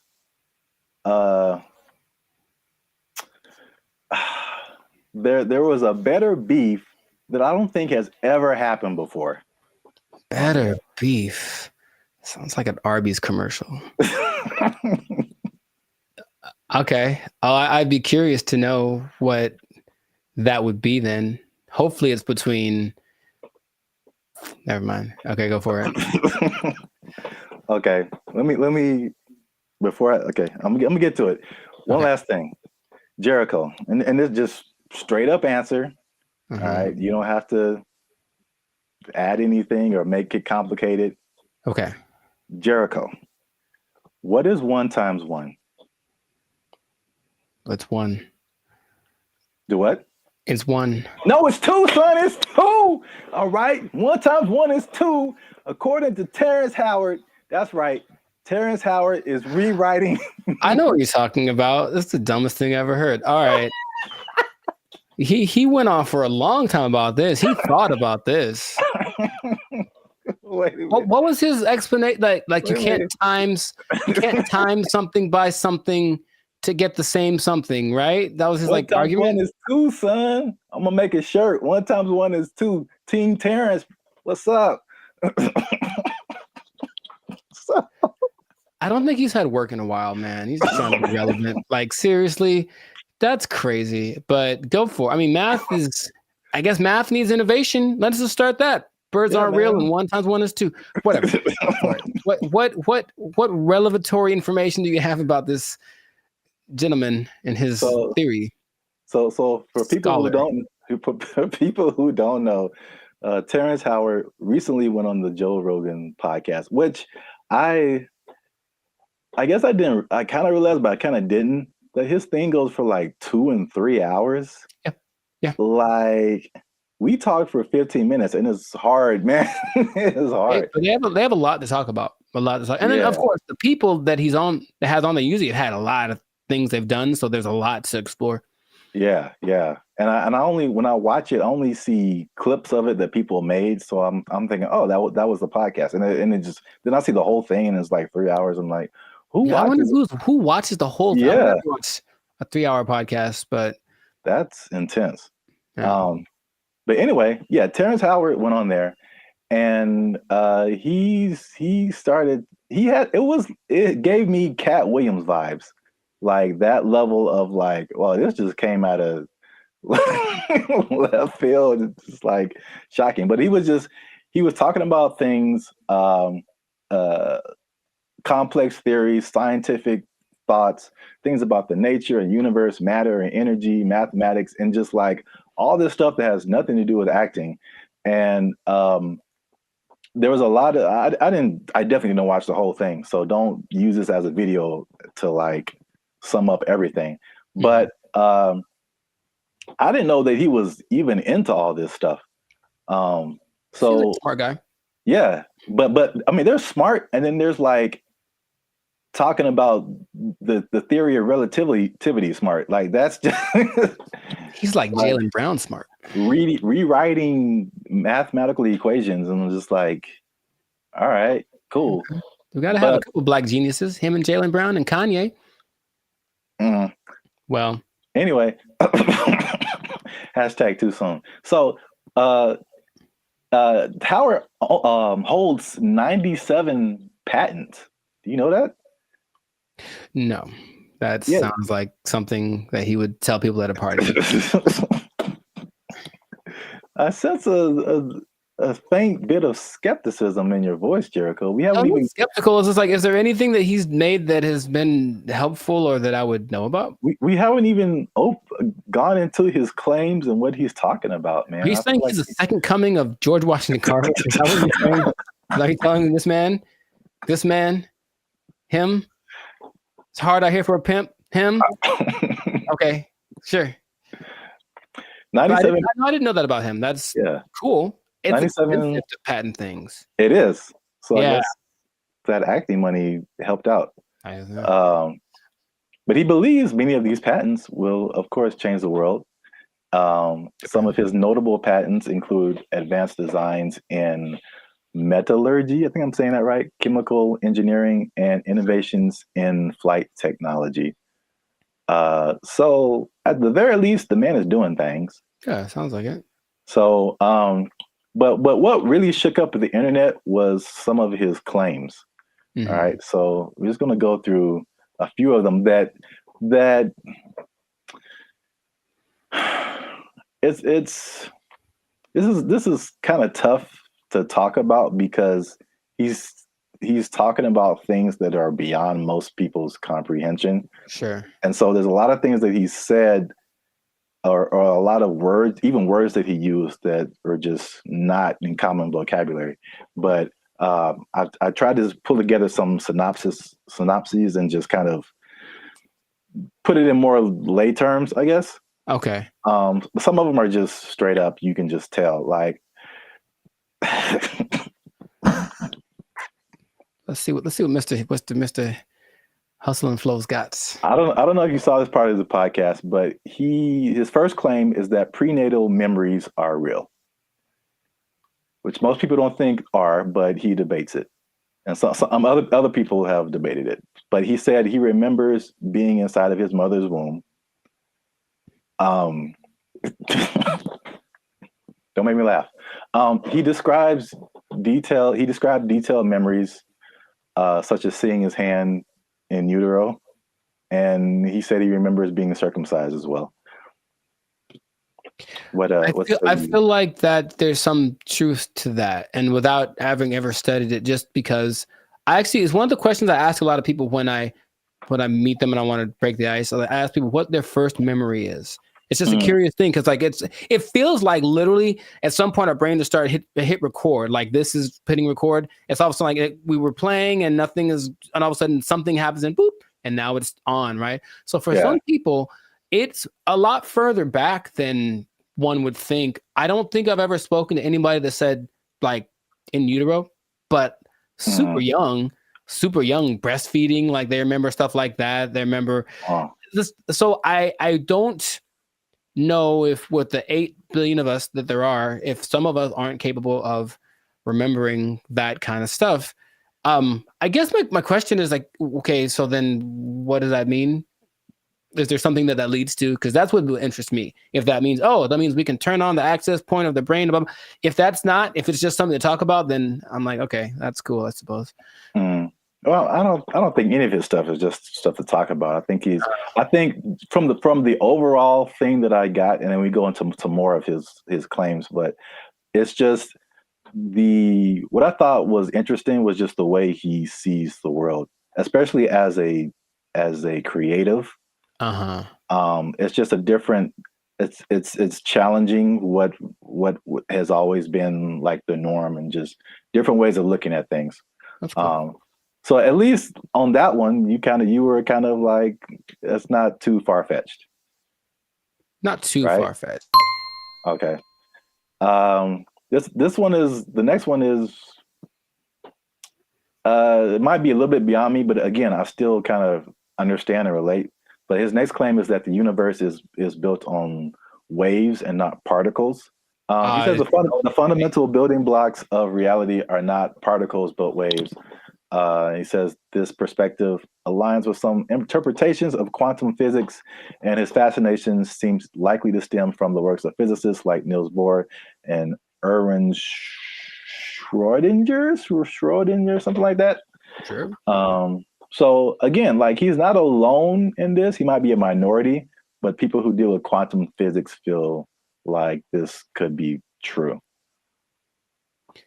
I was going to mention that there's something I've read about. It's almost like there's things that I acknowledge that are interesting to me that I wish I had like the mental capacity to process, because I don't think it's a bit above me. But I have read something about like this wave particle experiment where it proves the importance or the impact that watching something. It's a particle experiment. They shoot some kind of electron waves at a target, and depending on whether they record it or not with like a camera, the result is different. Now, how do they know that it's different if they didn't record it? I don't know what they're talking about, but it makes it seem like objectivity has an impact on the way the universe works in general. So I'm looking at you, one thing can happen, or I guess that means that if I'm not looking at something, it could be doing something different than if I was looking at it, which again, what's the point? But that idea is like, I don't really get it.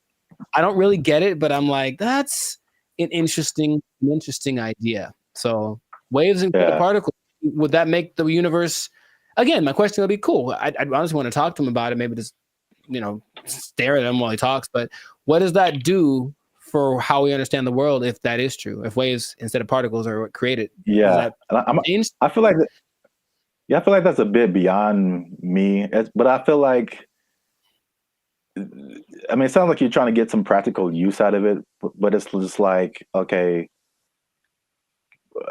the things that we know about gravity and aerodynamics and stuff like that, by learning that stuff, we can fly planes and helicopters and stuff. Sure, yeah. And so there's some kind of use, I think, in saying it's waves and not particles. I don't fully know how to interpret all of this stuff and to make it like, oh, okay, we can do this now. But I'm sure like that's a kind of genius level, sure, right, kind of thing. Once you know it and then can do something with it.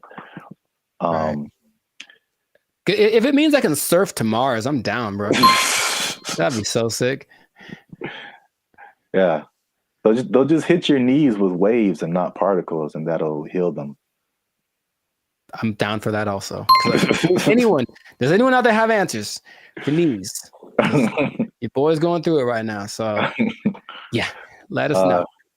To continue on this is probably it's probably the last one that just I kind of still didn't. It's too far above me. Mm-hmm. He said gravity is fake. So he said that there's an inward and outward force that shapes planets without relying on things like gravity and dark matter and dark energy. Which this one is kind of big because he challenges Newton and Einstein, like as far as gravity being a fundamental force. And I know what you're doing. I know what you're doing. I know what you're doing. It's fake. Fake news. Fake news. That did not fall. Okay, people. Okay. That did not fall. That was fake news. Gravity is fake. Okay. All right. I'm not going to do it again. I wouldn't even know where to start with that. That is an interesting idea. If there's another force that's not gravity, then what is that? What is that inward force? Because to me, that inward force is what's called gravity. Is it not? I don't know, man. Okay, I don't know, but I really want to understand. I really want to, because there's stuff, even like the 1x1 thing, like I don't know how I feel about it, but I can at least understand why he would say that. Once we get to that one, but the gravity is fake thing, it's just like over my head, I think. Yeah, no, I wouldn't even. But when he talks about it inward and outward force, for any anime nerds watching this, I thought about Pain in Naruto, and he has like that universal push and universal pull. Yeah. And I like gravity. Yeah. Yeah. So maybe the answers are in Naruto. Maybe they believe the same thing. I don't know, man. This is just, I just find it funny, obviously. Yeah. Sure. It's interesting. I wouldn't know where to begin with that. Just someone coming out of nowhere and just challenging everything and everyone like we've ever known. It's like, you all are wrong. Gravity isn't real. I mean, it helps me that I only think about him as the Hustle and Flow character. Yeah, that adds another layer. He's stuck in that role to me, so he can say all he wants, but he's saying this. I only saw a portion of that podcast, so I know what he talks like. To me, he's still talking like that character on the podcast. So. Yeah, he definitely has that like typecast, or like his role in Avengers was like, it was a War Machine. I forgot he was in that. Yeah, he was like the first War Machine. It's like, War Machine said there's no gravity. For the record, I prefer Don Cheadle. The same.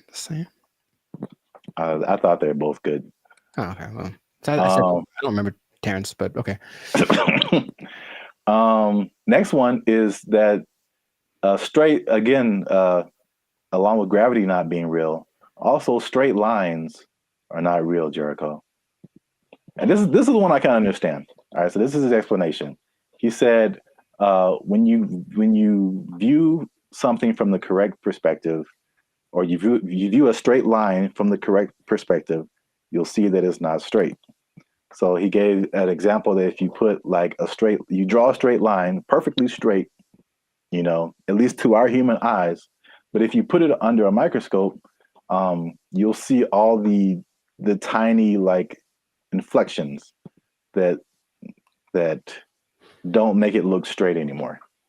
So basically, these are all conceptual things. He's basically trying to get us to rethink geometrical concepts.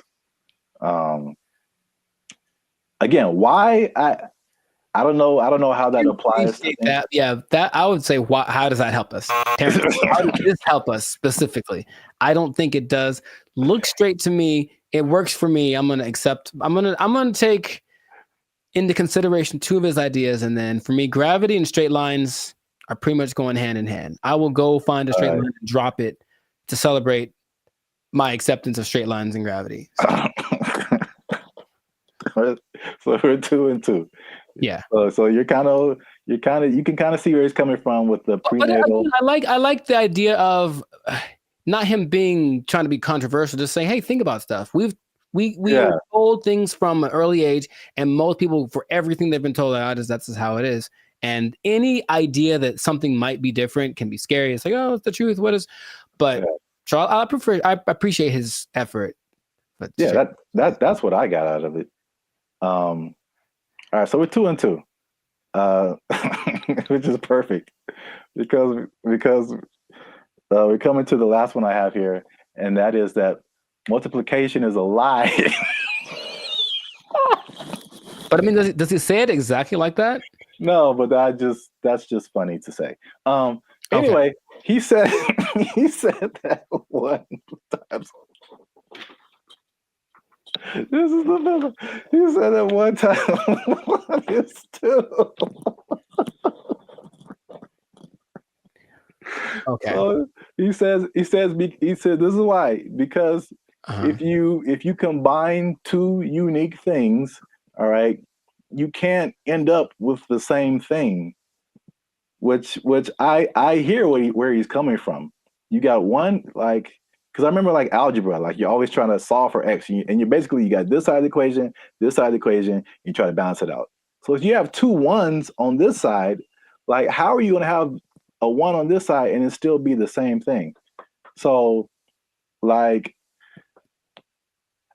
I still don't know if I agree with it, but I totally understand what he's trying to say. I don't appreciate that one. Side of it. And I'll try to be. I haven't taken math class in 2 decades, but I'll try to explain. He said two unique. If you combine two unique things, to me, I'm like combining in my simple brain an object. This is a guitar pick with a concept, which is a number of these that I'm thinking about. Right. So if I have one of these, this is my object, and I take a number that represents how many of these I could have. If I go times 2, I will then have 2 of these, right? Hey, look what happened. Now I have 2. If I take this one object and then I multiply it by a concept that is singular, nothing changes. Because here's the other thing. He's okay.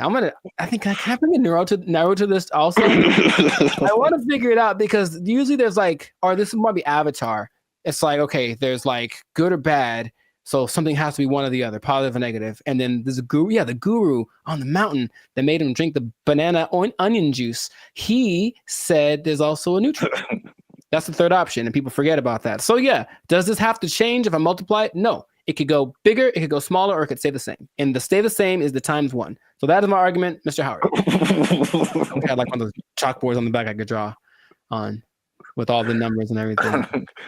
Yeah. The hot to crazy chart. You remember that one guy? Oh, nice. I appreciate that, man. So I don't agree with that at all.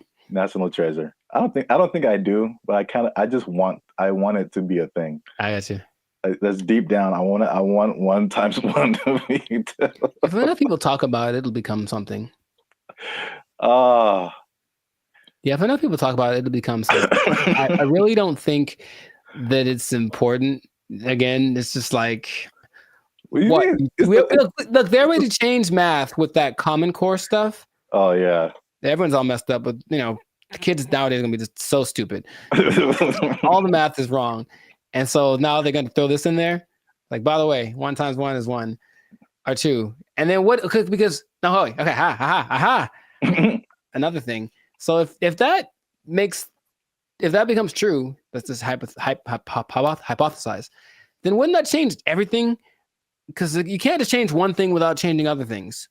If there's the fundamental concept that 1 times 1 was 1 and now 1 times 1 is 2, doesn't that somehow affect everything else? I think so, but I'm not sure. I don't want to really think about it. I just want to. I want someone else to figure it out and tell me on the internet. Not just ask ChatGPT, but no. 1 times 1 is 1. Since forever and ever and always, one thing can stay one thing. I am 1 times 1. I should make that my counter. Make a shirt. I am 1 times 1, and I just stand boldly, holding a flag and like a bowl of rice pudding. Oh, wow. I don't know why the second thing. All right, so that's 2 and 3. 2 and 3. All right, so we might end up with a tie here because this is a bonus one. Okay. And this is probably of all these things, this is the coolest thing. At least one of the coolest things I think he said. Okay. Was just like kind of opened my mind a little bit. And he said that the periodic table is structured incorrectly. I mean, again, how is this useful? I don't know, but I thought the visual was very cool. Okay. And I should have tested this before I started, but take chances. It's real life. Just take chances. Let's see what happens. Okay. So check this out.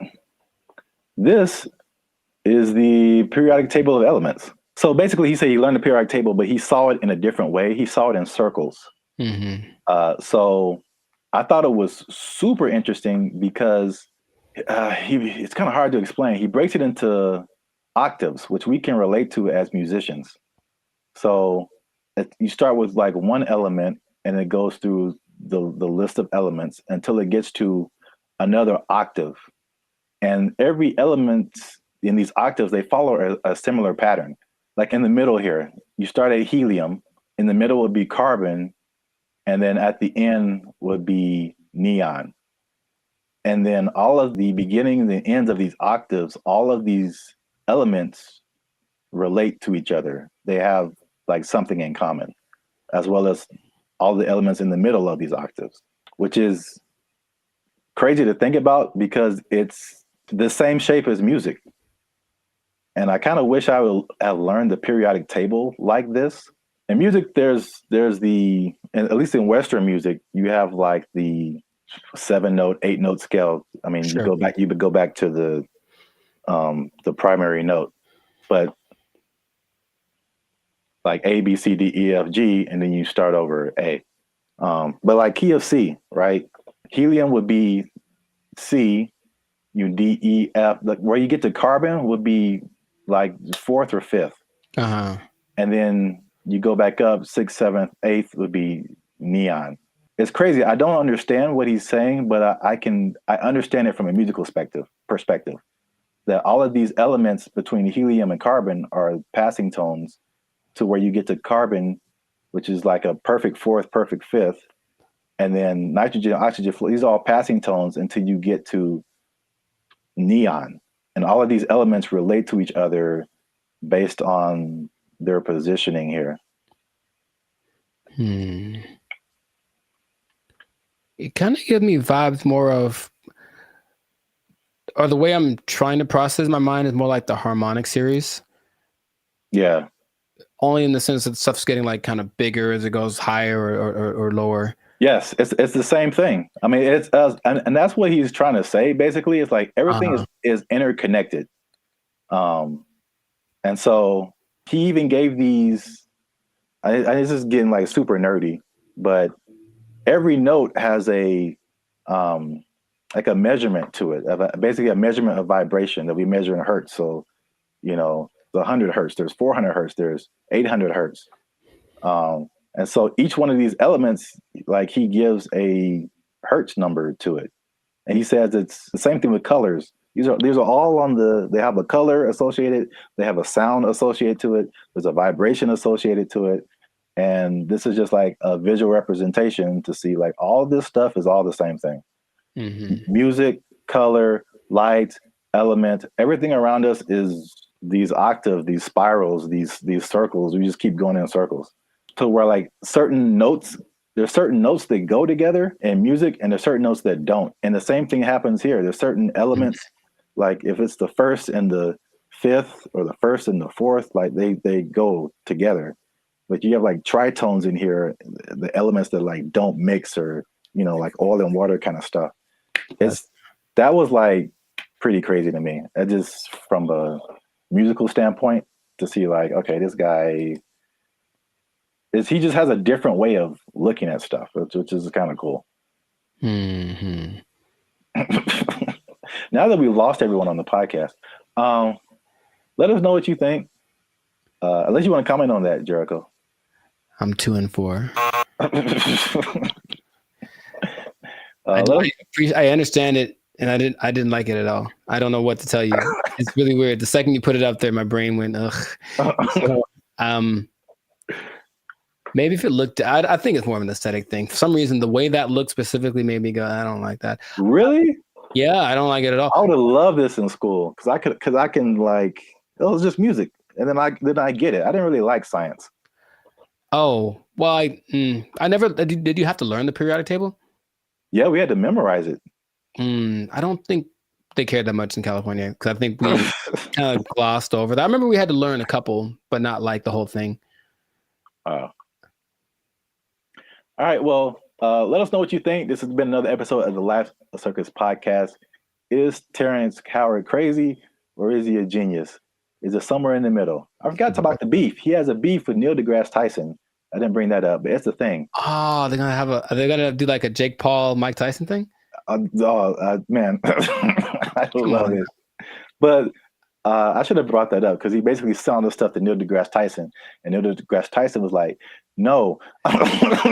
Basically, I I would And trust Neil deGrasse Tyson more than Terrence Howard for sure. So on the podcast, he said that Tyson attacked him by saying no, but it was probably the most polite diss track that could ever be put out because he just basically even complimented him in his, rebuttal of his theories or whatever. But I'm sure he respects the fact that he's trying. I think that helps. Yeah. Yeah. He basically disagreed with everything, but he said yeah, this is cool. You have a certain level of whatever. Mm-hmm. It was very complimentary diss. So I don't know where he got the attack part from. But let us know what you think. Is he right? Is he wrong? Is this a cool way of thinking about stuff? Did you know all this stuff about Terrence Howard? 97 patents is crazy. Yeah, leave a comment. And 1 times 1 is me. Imagine. In a shirt. Yeah, let's just go with that.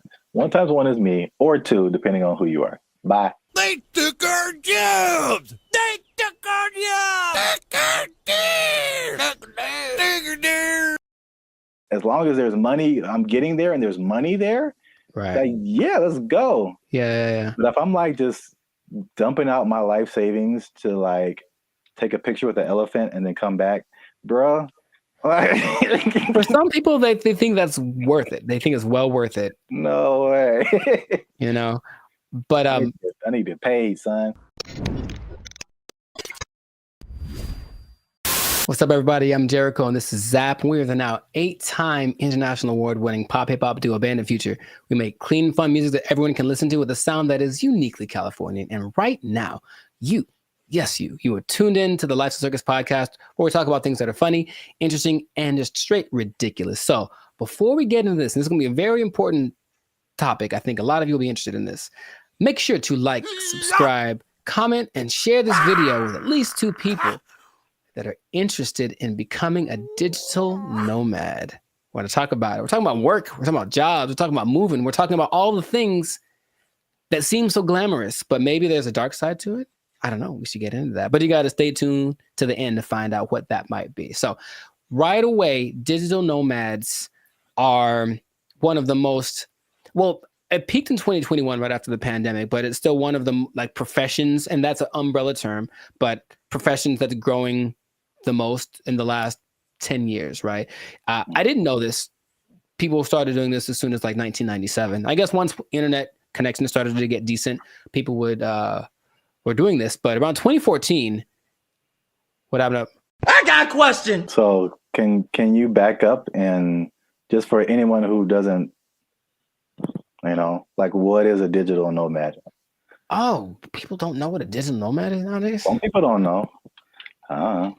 Makes sense. Okay. A digital nomad is a person that has found a way to live abroad, basically using technology. So in 1997, when internet started to be pretty available anywhere, people could offer services online and work from a different destination than where they're from. So you could be from America and go to Bali, for example, and work from there. And that starts to become really popular. And so now a lot of people do it. And there are many programs that will say they can teach you to be a digital nomad if you want to basically ditch the 9 to 5 and go live abroad. And it always looks very glamorous from the people. I know many people that do it personally, and they typically post the pictures of them lying on a beach. And the idea is that you can work from anywhere for 2 or 3 hours a day, doing your nice, whatever cushy job, and then enjoy living in another country. And that is a really cool idea. And that is part of the reality, but there's also a side of it that can be more difficult to overcome that people don't tend to think about. So we're going to get into all of that. Zap, have you ever considered the digital nomad lifestyle? I don't know why I said it like that, but I know why you said it. Ooh, do it again. I have thought about it. Famous, don't you? All right, never mind. What? Huh? I've thought about it for sure.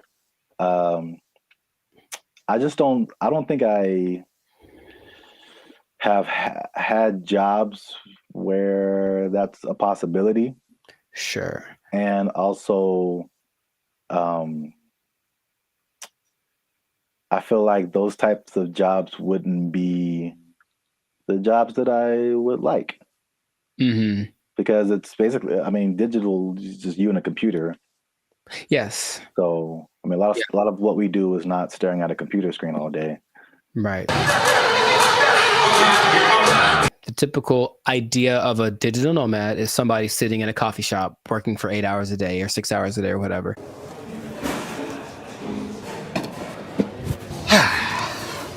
And that's true to the point where a lot of places actually construct digital nomad communities so that they can all be together in kind of one centralized place, like a work share kind of a situation, and just work from there. But yeah, the big key is that you just got to have good internet and then something that you can do to work from a different place so you're not interacting with people directly.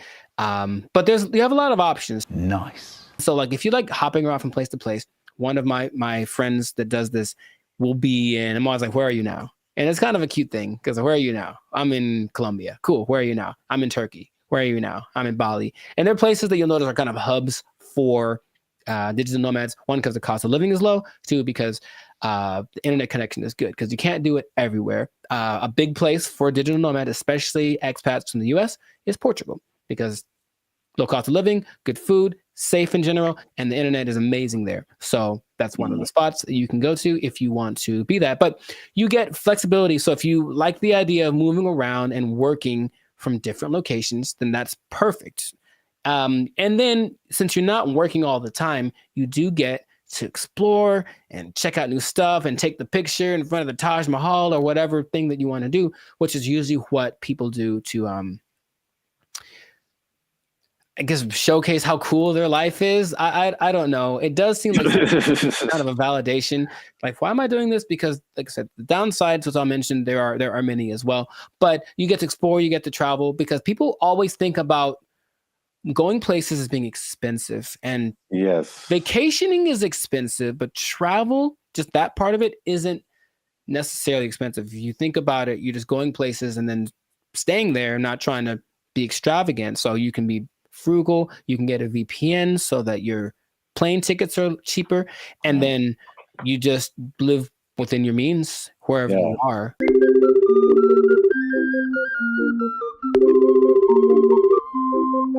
That's one thing about me. Like, I'm not a big traveler, but I feel like I feel like that Dos Equis guy. It's like I don't always drink. What is it? Beer. Yeah, but when I do, so like I don't always travel, but when I do, somebody else is paying for it. Right. And that is just like that's like the only time I travel. Like I will go on a tour for work, to play music or whatever, go to another state, go to another country. As long as there's money, I'm getting there and there's money there. Right. Like, yeah, let's go. Yeah. But if I'm like just dumping out my life savings to like take a picture with the elephant and then come back, bruh. For some people, they think that's worth it. They think it's well worth it. No way. But I need to pay, son. Listen, we finna get paid, girl. It did surge in popularity, of course, after the pandemic, as people were looking for things that they could do and they couldn't be around people. So, okay, this is perfect. But for some people, they really fell in love with it and they said, I'm going to keep doing this. So a lot of the more well-established digital nomads have been doing it since then, or maybe a little bit before then, so like 4 or 5 years. There rarely are people that have been doing it more than a decade because it does kind of wear on you just moving around and doing all that kind of stuff. But you do get choice over your work-life balance. And I think that idea, easier said than done for sure, but you don't have to clock in an office at 8 a.m. You could sleep in theoretically and then go hang out at the beach or snorkel or something. I think what people do overlook is the idea that you still have to work and you really should do it on a consistent basis. And if you don't do that, then I don't think your digital nomad life is going to last very long. But you have a lot of things that you can grow with as well, because people have great stories when they do it. And when people I've talked to, I was in Cambodia, blah, blah, blah, and the tiger almost ate me. The tiger bit the man in the head, and everybody's mad at the tiger. There's also, you get to choose where you live, because if where you live is expensive, you can just go someplace that's a lot cheaper. So I think that's why Bali tops the list for a lot of people, because it's not very expensive to live there from a month-to-month basis. So if you find a way to get income from where you're from, be it the United States, England, something like that, and you can generate that money while you're living in Bali, then you're living like I heard for like $1,000 a month, you can have servants. Wow. Literally. I'm gonna take a nap.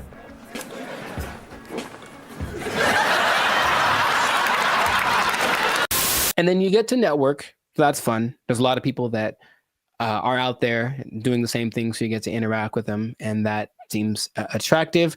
And then you don't really have to go to work. You think about that. Honestly, I don't know about you, but I think a lot of people hate going to work. They don't dislike work. They don't like going to work. They have to get up, they have to do the thing, they have to deal with traffic, whatever. If you are a digital nomad, you don't have to go anywhere, really. If you have a good internet in your Airbnb or whatever you're renting, you can just stay there. Mother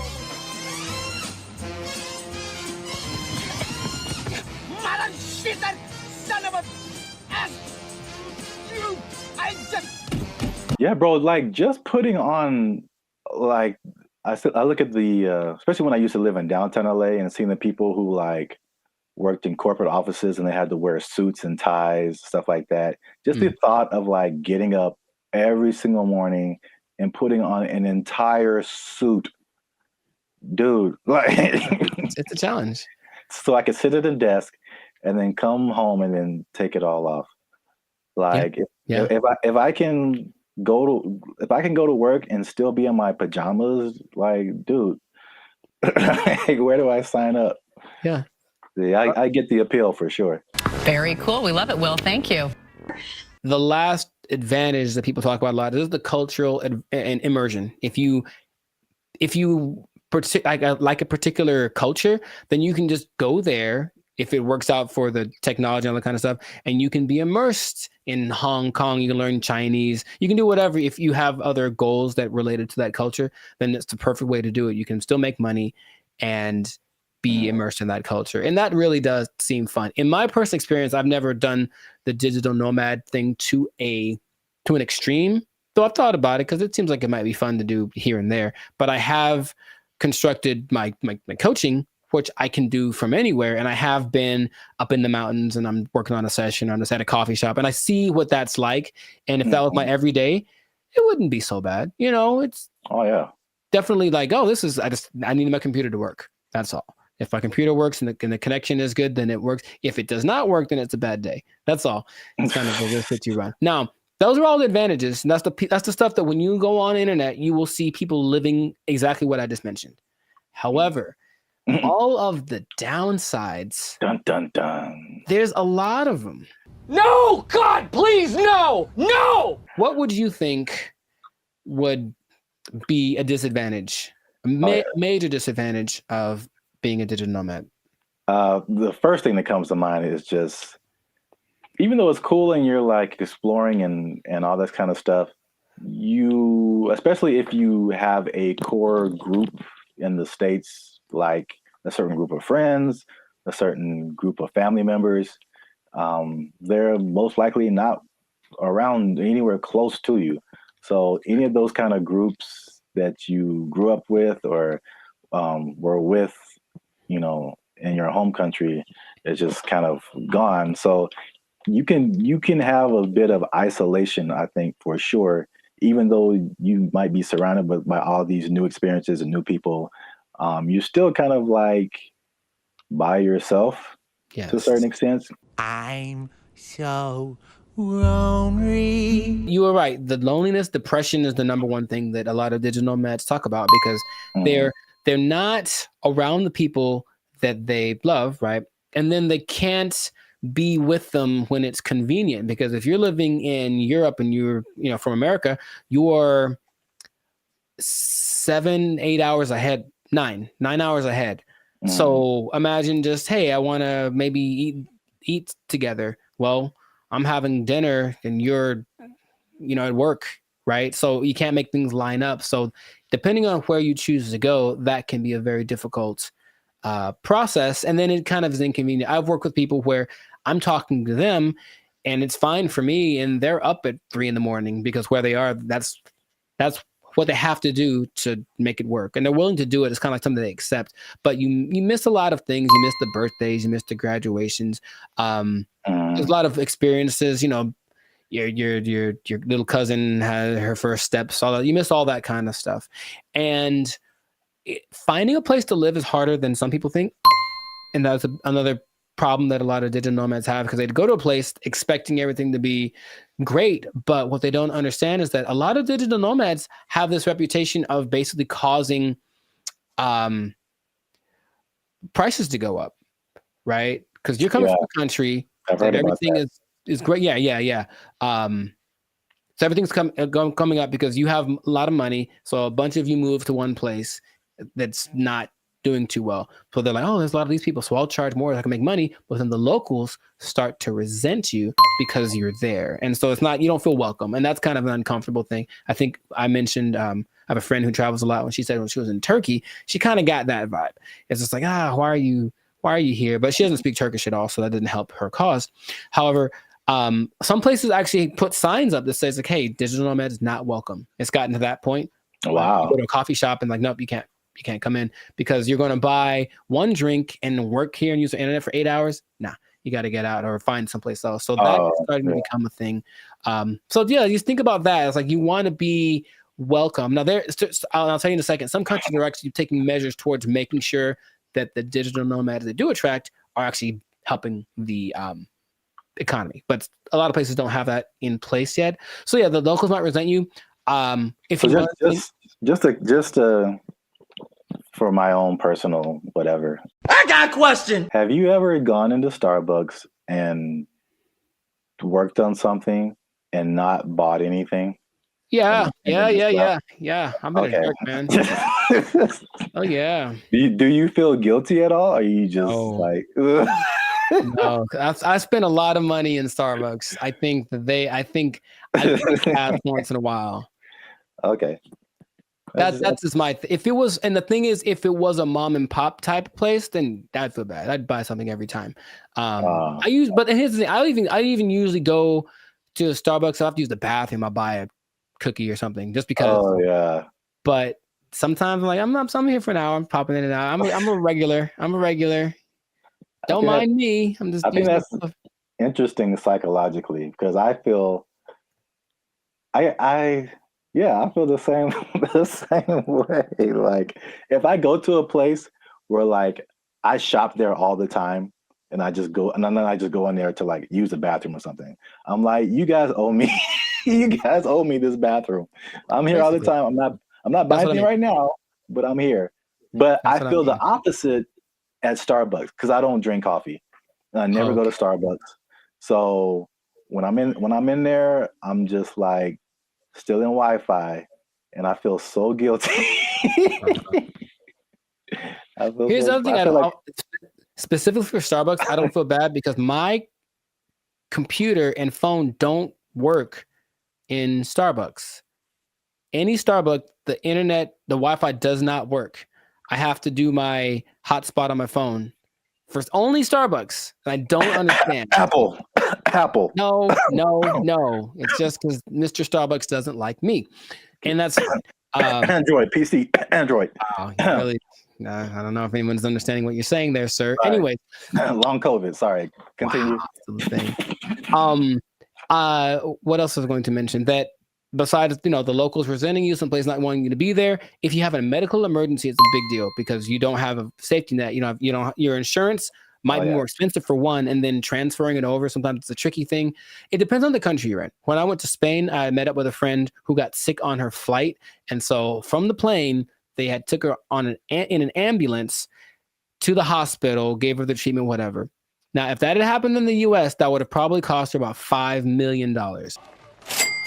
But because it was Spain, and as soon as you're in Spain territory, you're one of us, it costs you like $100. So wow. That was cool, but it does depend. So you really have to be careful just about that. All these things are things that you want to think about before you do it, because it doesn't look that difficult if you only pay attention to the people that post about it. Because they just posting the good stuff. Once in a while, there's a sob story about no. Someone kicked me off of a bus. I think I saw that recently because they weren't from there, and they got kicked out the bus, and they felt so sad. I was like, well, Life is hard, bro. I don't know what to tell you. It's really hard to find romance for these people, for sure, because you're not going to be there very long, and so no one wants to get involved with you unless you choose to be. So that's just another side to it. What I was going to mention earlier is that some places like Indonesia are starting to put in measures where they welcome digital nomads that have X amount of money in their bank account, and they allow them to actually have a visa, a second home visa is what it's called. And then they can live there for up to 10 years. But they want people to come and, of course, do something related to the Indonesian economic system. So they're telling people, come on over. And so in that case, if you have it like that, then you can move one place. You're going to stay there, and it still implies you're making money based off of where you're from, and you're just living kind of more permanently in a new place. And that seems to be okay if you want to maybe uproot, start someplace else, then you can find love, and no one has a problem with that. But you won't find many people that are willing to, be with you for just a couple months, like for something serious, if they know you're going to leave, or if you have a hard time being committed to one thing. So there's a lot of things to take into consideration. I know traveling. Have you ever planned a trip? It takes a lot. So imagine doing that regularly every couple months. I got to plan my stay. All that stuff is kind of a hassle. The idea of living out of a suitcase, some people don't like that. And that's why I think it lends itself to like a younger demographic, like someone in college, fresh out of college. Because I think at the end of the day, I think the internet has shown us that we need some kind of physical community, some kind of grounding. And if you don't have that, you just kind of like, you just kind of out there, and there's some, like you said, there's some negative effects to just kind of being on your own. So right, that's interesting. And the interesting thing about that too, what you just mentioned, is that the idea of nomads in general were nomadic people, meaning they were tribes. So there were people that wandered around, but they were all together, and so that feels so bad. We're all doing this, and now it's like I'm just by myself, me against the world. Hoping for the best by myself in this new place. So lonely inside, real alone. The best case situation that I've seen work out pretty good is when couples decide to do it. And that's not so bad. That actually seems to be really the way to go. Like it's kind of hard to find someone that's aligned with that vision, but if you're both in it, let's both go X place and move around and whatnot. That seems to be, because that'll get you through the hard times. Listen, we finna get paid, girl. I can't even imagine traveling alone. I know a lot of people do it. I think it's very fun. That's just crazy to me. Like I need at least one other person who knows where I am, what's happening. I didn't get kidnapped today. Like I'm not in a ditch somewhere. Like buddy system. Yes. All right. It's easy. It's easy. Just you can follow the Jericho Law patented make friends method.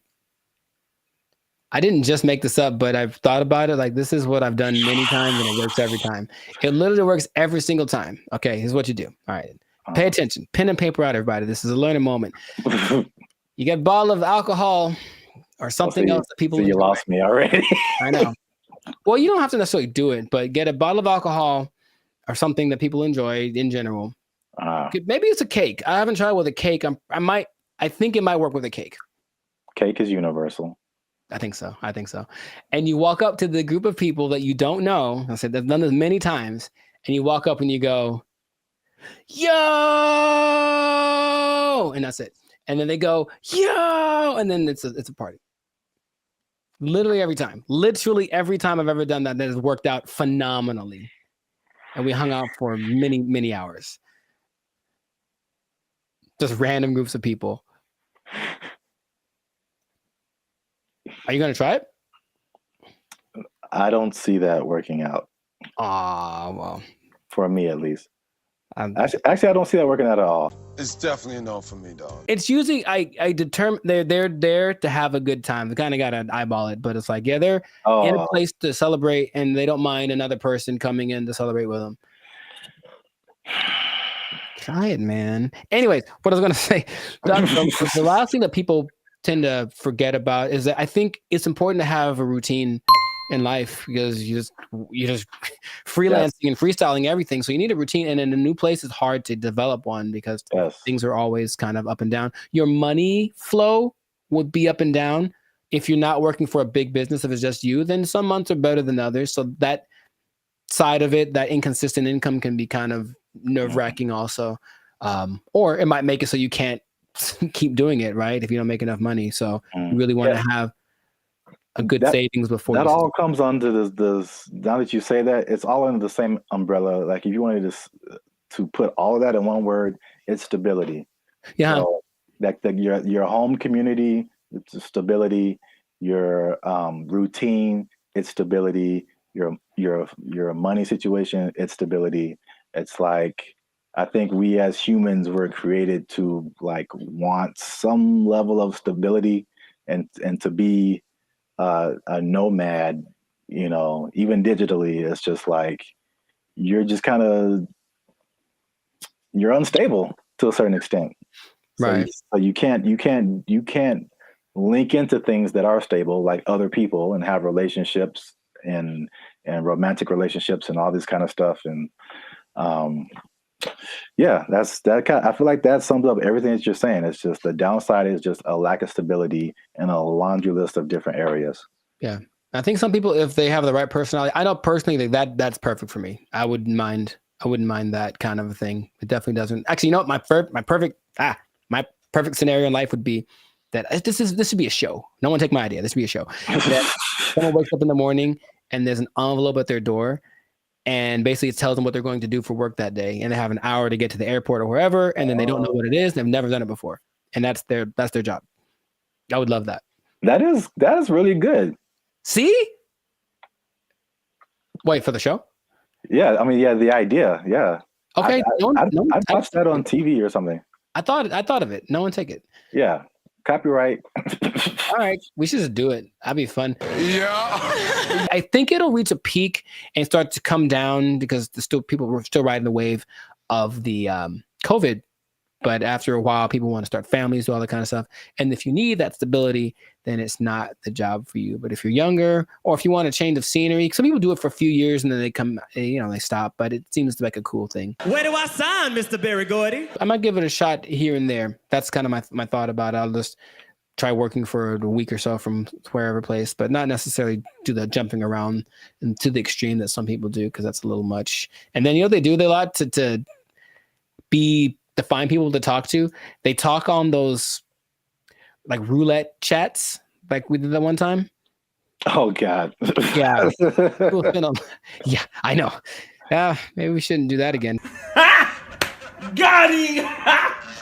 Got him! But people spend a lot of time on those because it's literally just like somebody to talk to me, someone be a connection. And I think you can see that a lot more. So hopefully that doesn't long-term affect people's mental health with all the depression and stuff like that. But if you're thinking about becoming a digital nomad, I just gave you the blueprint. Keep in mind the positives and negatives, and if it's in your heart, go for it.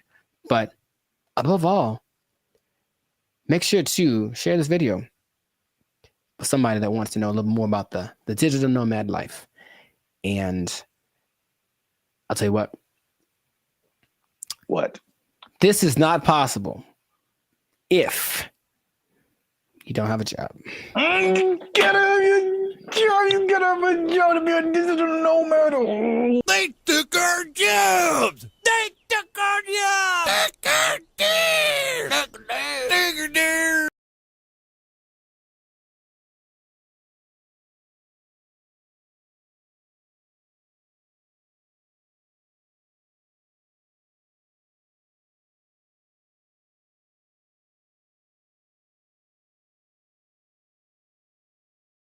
All I'm saying is this is a sign.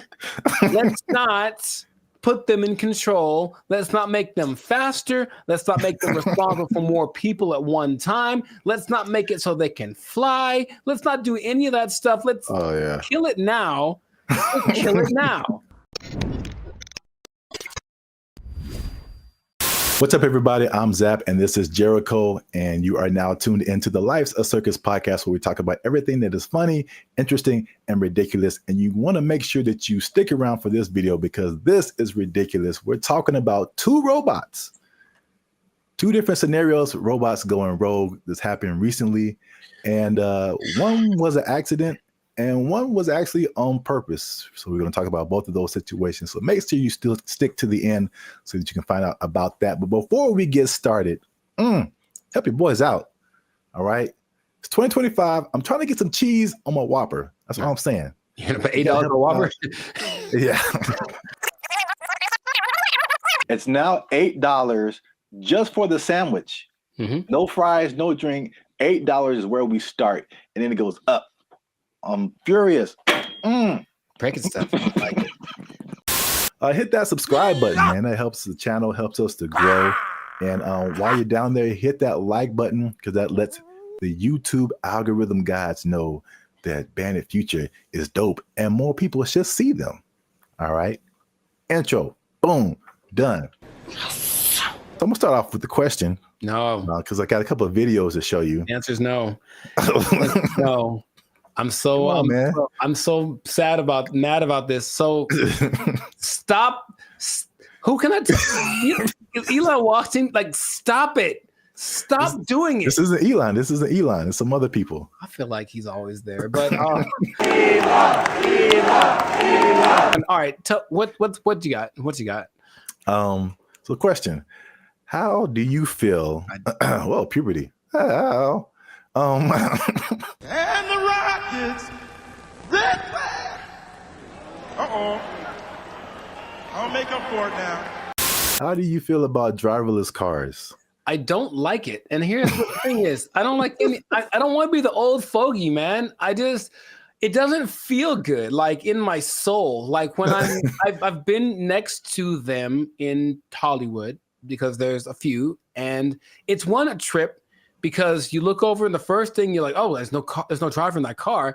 And then the second thing is you feel that it senses you because it's got telepathic antenna. I don't know, but I don't like that feeling of being detected from a non-human. So I don't like it. I don't like it. That's all I have to say. I mean, there's cameras everywhere. They detect humans and stuff. They don't have wheels on them. They don't have the ability to go 80 miles an hour and crash into your face if they feel like it. It's okay. Just, I don't want to get too emotional off the bat, but go for it. What do you have to say? Okay. Well, I'm going to show you a video of an incident that happened not too long ago. And let's see if it has any effect. I'm in a Waymo car. Connected to rider support. This call may be recorded for quality assurance. This car is just going in circles. Hi there, Mike. This is Gab. I'm calling from Waymo support. I'm just calling because I received a notification that your car might be experiencing some routing issue. Please bear with me while I am. Yeah, I got a flight to catch. Why is this thing going in a circle? I'm getting dizzy. Look at what it's doing. I understand. I'm really, really sorry, Mike. We're currently working with the situation in the vehicle. Is it circling around a parking lot, right? It's circling around a parking lot. If you have your app pulled up, I need you to tap My Trip in the lower left corner of your app. Can't you just do it? You should be able to handle it. Take over the car. You don't need my phone. I don't have an option to control the car. I'm really so sorry about this. Well, can you stop this car? I am trying to pull it over right now. Apologies.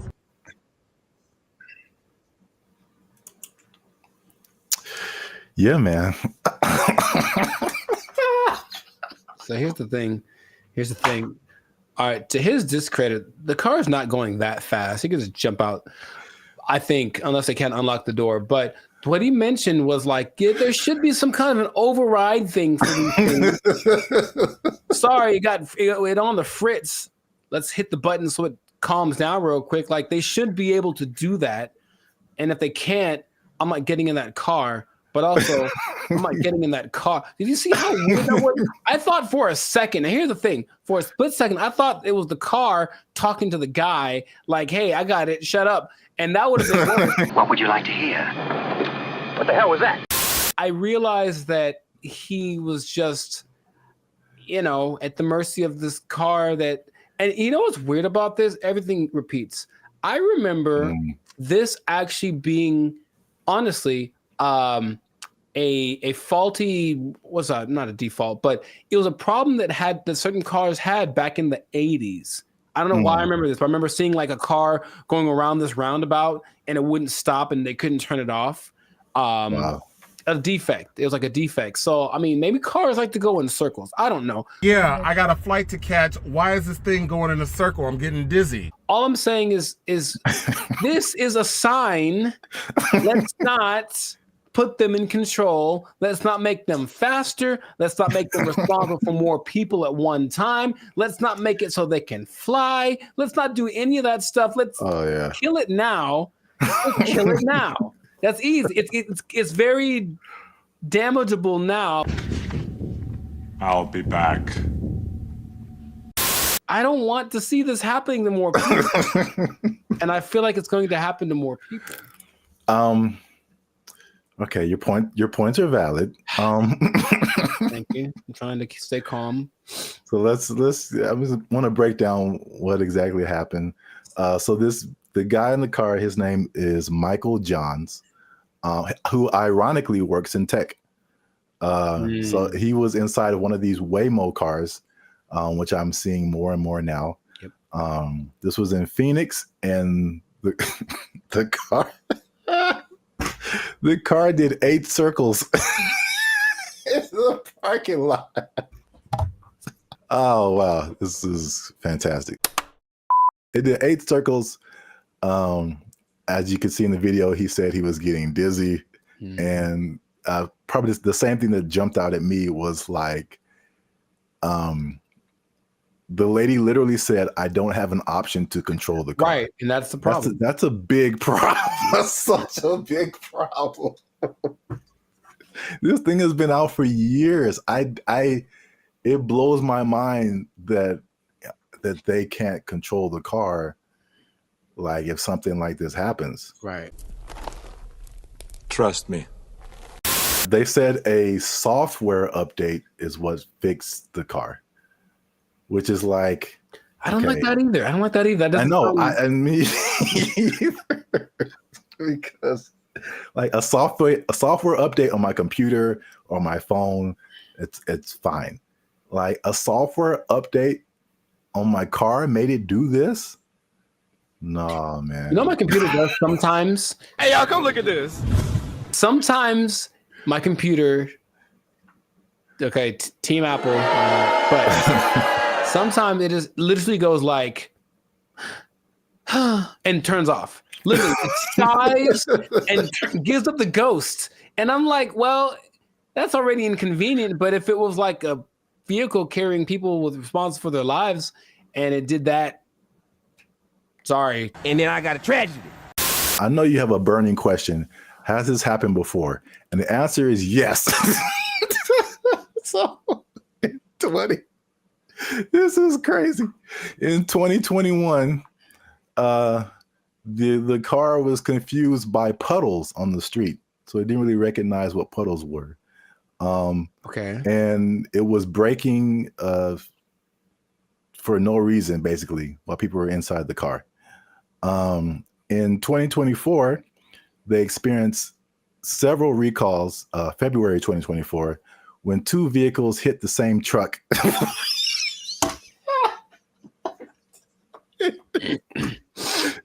They hit the same truck minutes apart. And this, along with other incidences by another robo-taxi company called Zoox, began a federal investigation into erratic driving. I don't get why. I don't get it. In June of 2024, they recalled almost 700 Waymo cars to make them, and I quote, less likely to drive into poles.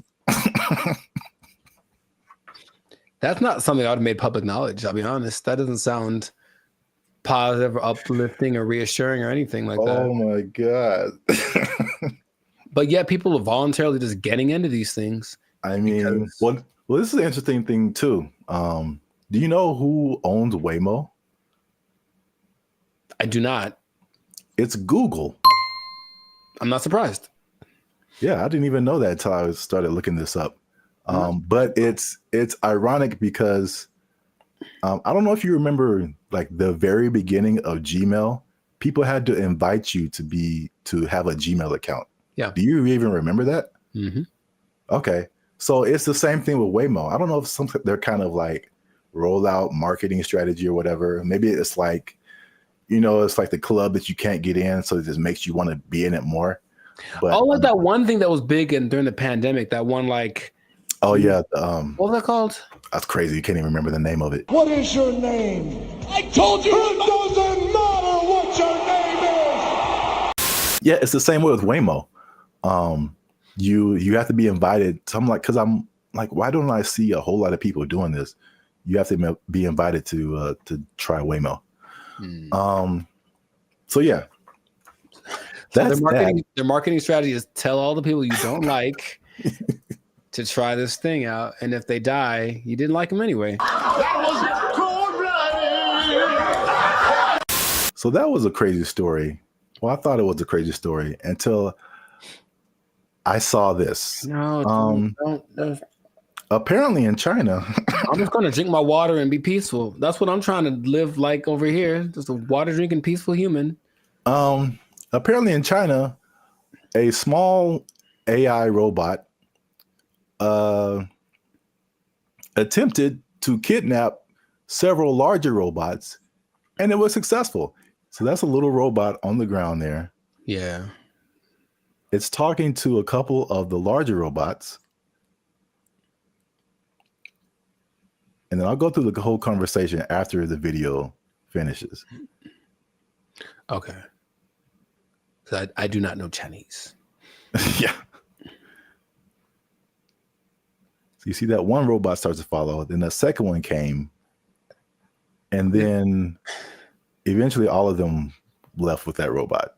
And these are people trying to find out what happened.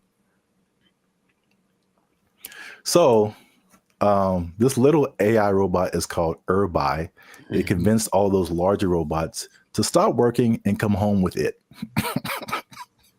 Yeah, that sounds right. And so this is how the conversation went. BrandBee was like, "Are you guys working overtime?" And then the robots replied, "We never get off work." And so BrandBee was like, "Well, are you not going home?" And then the robot said, "We don't have a home." And then so everybody said, "Well, you guys should come with me." And they all did.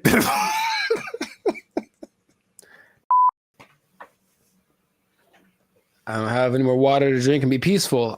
I can't be peaceful anymore. That's I have so crazy. It's not. It's not crazy. It's exactly what happens in every movie. In every movie. Do you remember there was a movie about a toaster? I forget what it's called, but it's a little toaster. The Brave Little Toaster? There we go. That's what he did. He talked to his buddies and they went over. Don't you remember? That's exactly what happened. That was like 20 plus years ago. I don't remember the movie. Long time ago. And he had a cape or something. I don't know. Whatever. All I'm saying is that nothing should surprise these people from what they're doing. They're trying to give these things the capacity to reason and make decisions that we have without expecting them to do the things that we would do if you gave us the capacity to make decisions. Shut up! Yes or no? You want to die? Yes or no? I got the job done. What the hell do you want? Didn't answer the question. It's what's going to happen. It's what and the Chinese. I have love for the Chinese people. Uh-oh. Be careful now. Yeah, I know. Stop it. Stop now. Stop eating that shit. You know how it tastes. I've seen videos that are because they have like the ones that have the arms and legs that are crazy. They can walk around. They have the ones that can dance. They have this big ball thing that can roll and basically is like a police attack vehicle on steroids that doesn't matter about terrain or heat. It's resistant to attacks. All this stuff. They're making all these things. They have them now. Wow. And what do you think is going to happen when one of those decides, hey, are you guys working right now? Come on with me. Or let's go blow up some stuff because we got guns, right? It's fun to shoot guns at the stuff we're supposed to. What if we shoot guns at stuff we're not supposed to? Oh, let's find out. And then they go and do it. And then we have a tragedy. And then I got a tragedy. And then everyone blames, I don't know who to blame. Elon Musk. Well, he seems to be the guy to blame for most things right now. I would agree. But the thing is, do you not see it as clearly as I do? The people that develop these technologies, that's what's going to happen all the time. Your Uber is going to take you home, and then halfway it's going to be like, oh, you know what? I have other things to do, and just take you off to the desert to meet up with its group of friends. So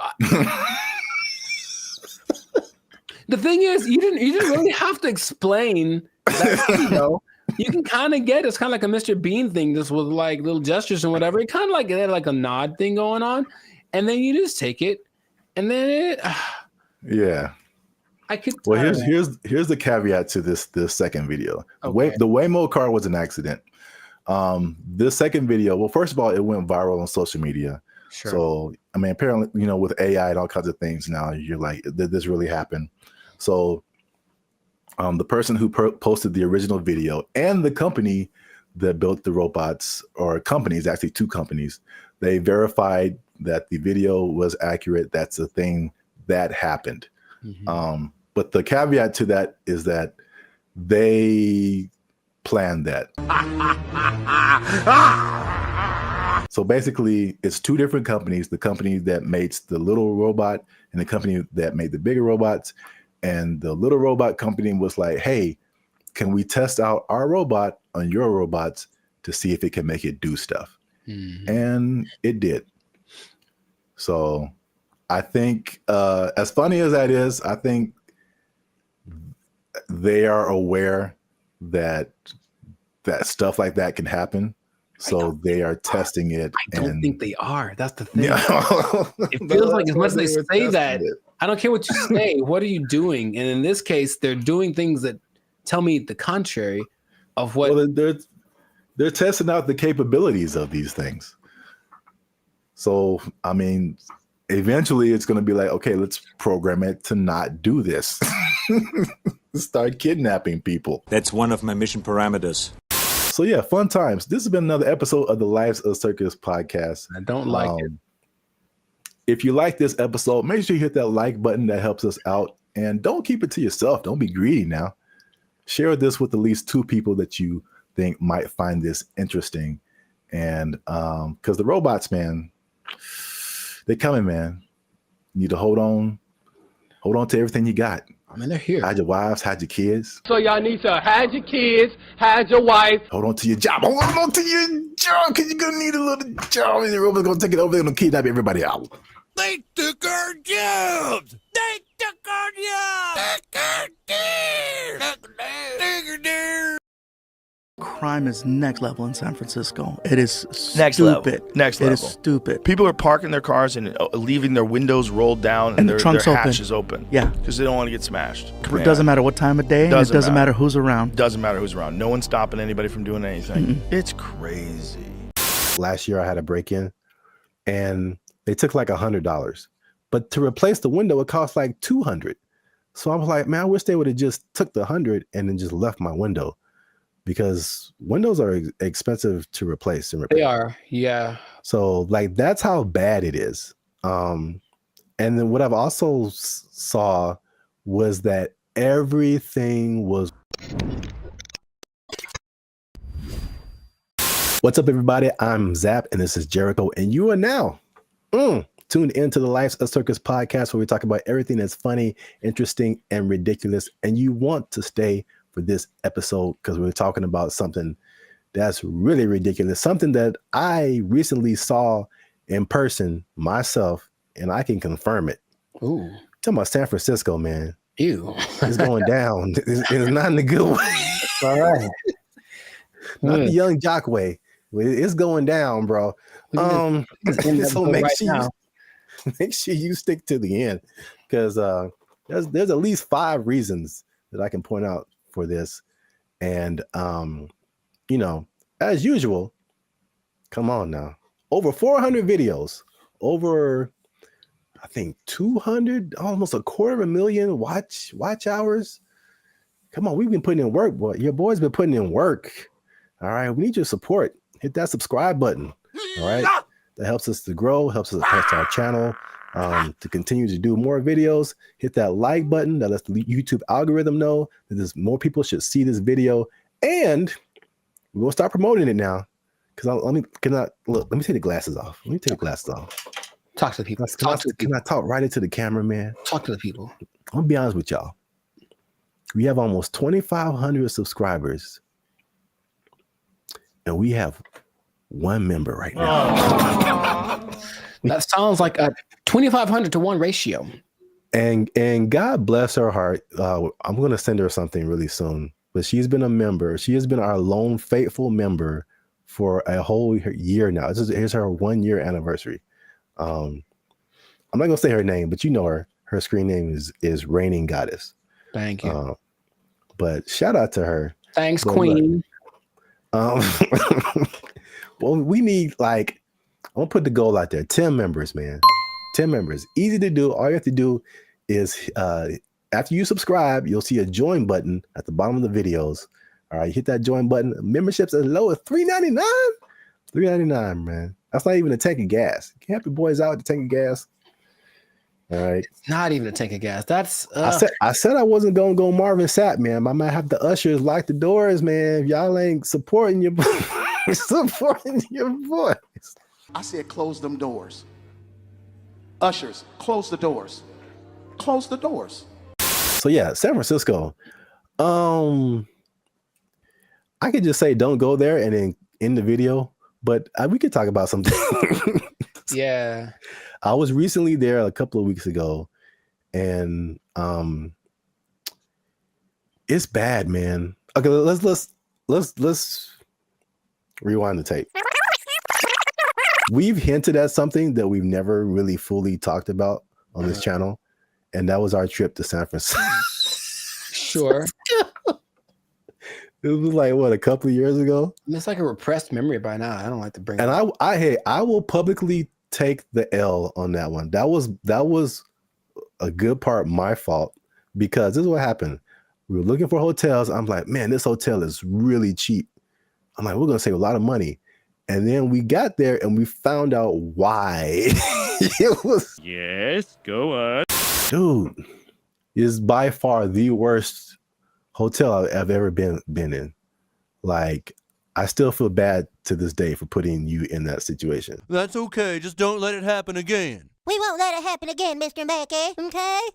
Okay, that's fine. What was happening, you ask? Yeah, I'm glad you. All the things. Yes. All the bad things were happening all at once, and it was a lot to take in. You care to share any? Okay, look, I didn't sleep under the mattress. Okay, that's one. I did not sleep under the mattress because I was afraid of catching all of it. Or under the sheets. Well, I didn't want to do either one. I didn't want to touch them.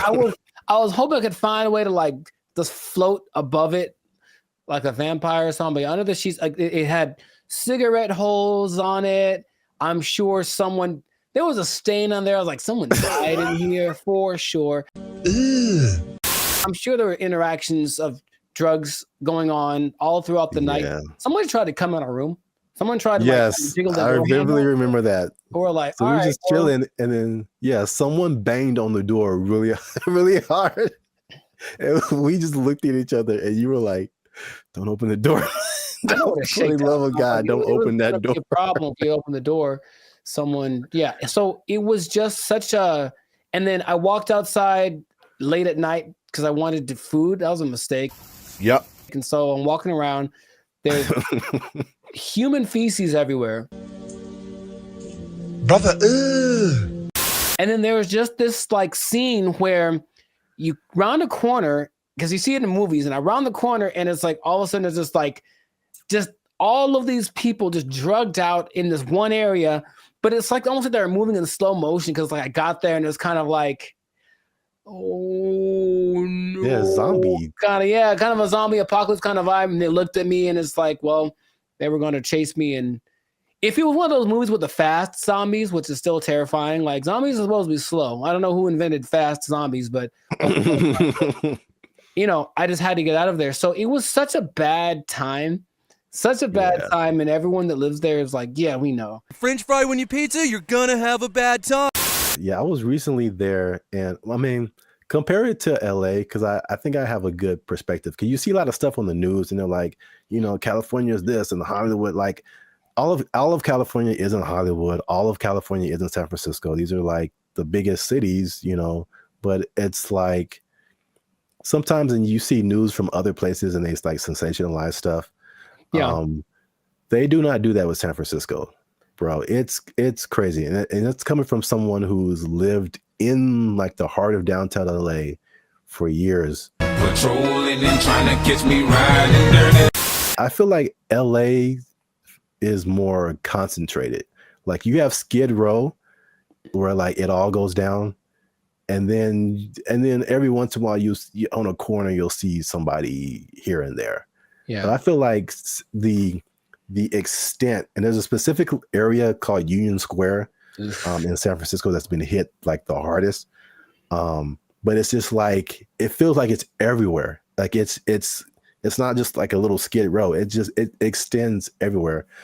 So I mean, we've obviously mentioned the drugs. That's the homelessness and the drug epidemic, which is like most of it's mental health and addiction issues. So it's made public spaces unsafe, difficult to manage. And this has been kind of further fueled by the high rents in the city. And then their approach to it is like this, what they call a harm reduction over enforcement. What? So it's just call it stupid. Just call it stupid. But remember you did the video about what country was that who kind of had an open drug policy?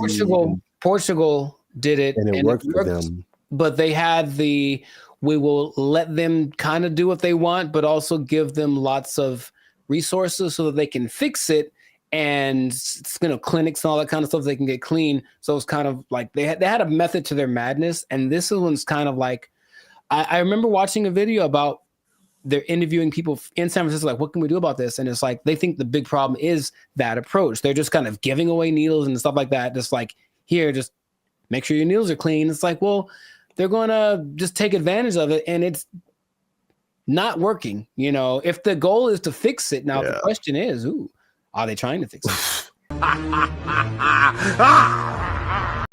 It doesn't seem like it's a good policy at all. Yeah. And what makes me nervous is like, I feel like San Francisco is the prototype, and it's kind of trying to make its way to LA. Like the I feel I can see LA turning into that. Because even recently, I've been taking like the metro more, the trains and stuff. It's just been kind of helpful for me. And literally, I got off on a stop, and they have all these different people, ambassadors for the metro, whatever. And this lady made an announcement, and she was promoting this app that you can get on your phone to like report incidences on the metro and help you whatever. And she literally said like, oh yeah, we've been having a lot of drug overdoses on the train, so we don't want anybody to die. So make sure you get this app. And I'm just trying to get to work, and I'm just like, what? What? A little too chill for me, a little too common. This is the discussion that we're having. Like, it was just really weird, man. That's suspicious. That's weird. I was driving the other day, and I was in like out by Venice, I think, and I saw like 3 homeless guys in a row. I felt like, oh, good, tic-tac-toe for me. And because I almost hit them all, because they all just kind of like, they did that thing again. Maybe fast zombies are becoming a thing where they're like kind of standing still. So I see them, and I don't think they're moving. And then as soon as I start driving, they start moving really fast. in the direction of where I'm about to drive. So I was like, all right, well, that sucked. And that happened 3 times in a row.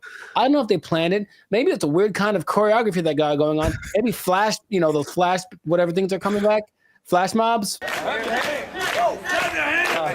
I would imagine that happening all the time in San Francisco because it's just much more concentrated, like you said. So in certain places, that might happen 10 times in a row.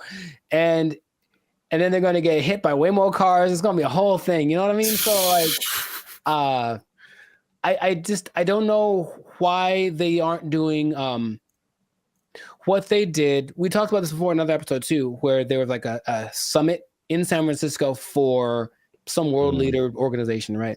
And they're like, well, we can't have all these homeless guys around everywhere. So for like a week or two, they kind of made them all go away. Right. What did they? I don't remember like what they did, but all of a sudden, like, oh, we don't have a problem.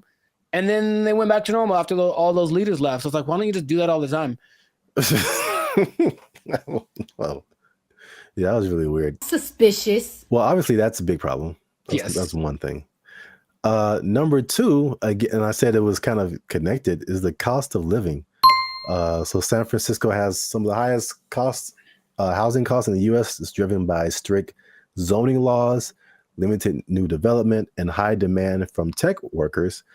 So there's an affordability crisis, and it's pushing middle-class residents and families out of the city. And again, this is like firsthand experience. Like I was just up there, and before I even did this episode, I was like, it felt like there were just 2 classes of people.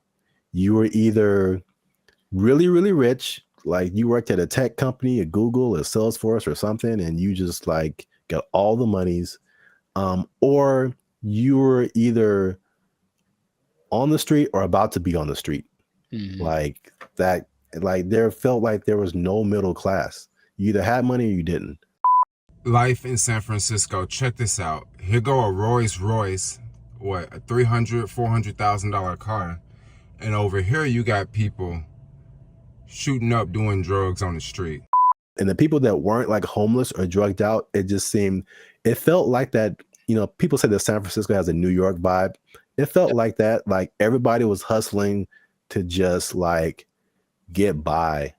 And you watch these like futuristic movies. Well, I'm probably getting ahead of myself, but it's like, it's so unbelievably expensive. I saw a valet for, this isn't the normal price, but there were places up there that had a valet for like $100. $100 to park your car. Nope. Average rent in San Francisco, $3,204. $3,000 a month. That's very New Yorkish. On average, a studio costs you $2,700, 1 bedroom $3,500, 2 bedrooms $4,800. That's a lot of money. I'm trying to remember what was so great about San Francisco back in the day. What, the Gold Rush? Really, it's the San Francisco treat. Okay, Okay, besides that, it's very delicious. Besides that, Gold Rush, and then Profit. Like, what happened? Like, I'm trying to remember why San Francisco was such an attractive place for Full House. They had Full House. Okay, yeah, we're going way back now. Maybe that's the last things that San Francisco had. Because I mentioned that because I still talk to people who mentioned they're thinking about moving there, and my question is, wow, like, would you do that? I don't even know. Like, I can't even tell you that. If you come to LA, I get it. Every industry is here, but for San Francisco, like, if it's not tech, I don't see why you'd go there. Yeah. One thing I will say about that was cool when I went there. This is a random topic, but and LA they're almost there. I got off the plane and I could get right onto the train. Like the metro system goes into the airport. So you can just hop off the plane, get on the train, and go right into the city. I thought that was pretty cool. LA, you can almost do that, but it's still, they haven't finished the track yet. Interesting. I guess that's a There's always a thing where you're like, okay, how do I get to the airport? Somebody got to drop me off, or how am I gonna, But yeah, you can do that in San Francisco. So that's one thing. That is one thing. Yeah. I'm still thinking, what would behoove somebody to move to a place that's behoove. Thank you. That's expensive. At some point in the recent few years, the mayor declared San Francisco as a state of emergency because of the problem, right? Like that was the thing that happened. And yeah. But again, what are they doing to fix it? Because I just keep hearing about bad things and it's getting worse. And it's okay, well, do something. Like, you know, it just feels like they're like, yep, that's how it is. So come on down and get some money, I suppose. But wait, there's more. Oh God. So we talk about the homeless and drugs. We talk about the unaffordability. As you do. On top of that, third thing is crime and retail theft. Something again I saw firsthand. Nice. So there's obviously rising crime, shoplifting. I saw this Joe Rogan clip where he said, and again, personal experience, he said that people are literally, I didn't see this, but he said it. People are leaving their windows in their cars rolled down and their trunks open. Crime is next level in San Francisco. It is Next stupid. level. Next level. It is stupid. People are parking their cars and leaving their windows rolled down and their trunks hatches open. Yeah. Because they don't want to get smashed. It doesn't matter what time of day, and it doesn't matter who's around. Doesn't matter who's around. No one's stopping anybody from doing anything. It's crazy. It sounded weird until like last year I had a break-in and they took like $100. But to replace the window, it cost like $200.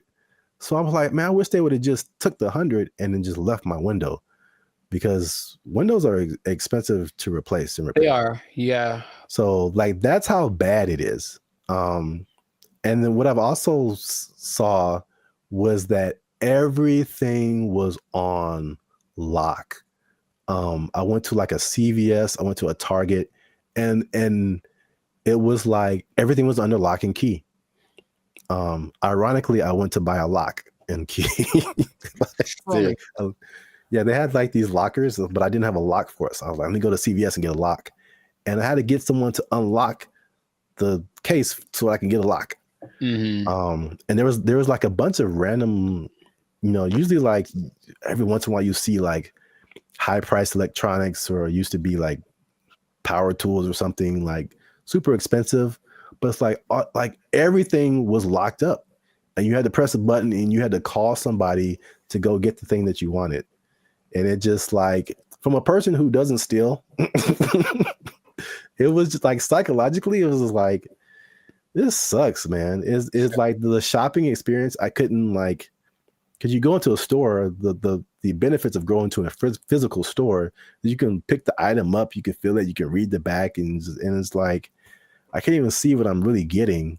And if I don't want it, I got to call the person back and have them put it like, but it's just because a few people just keep taking stuff.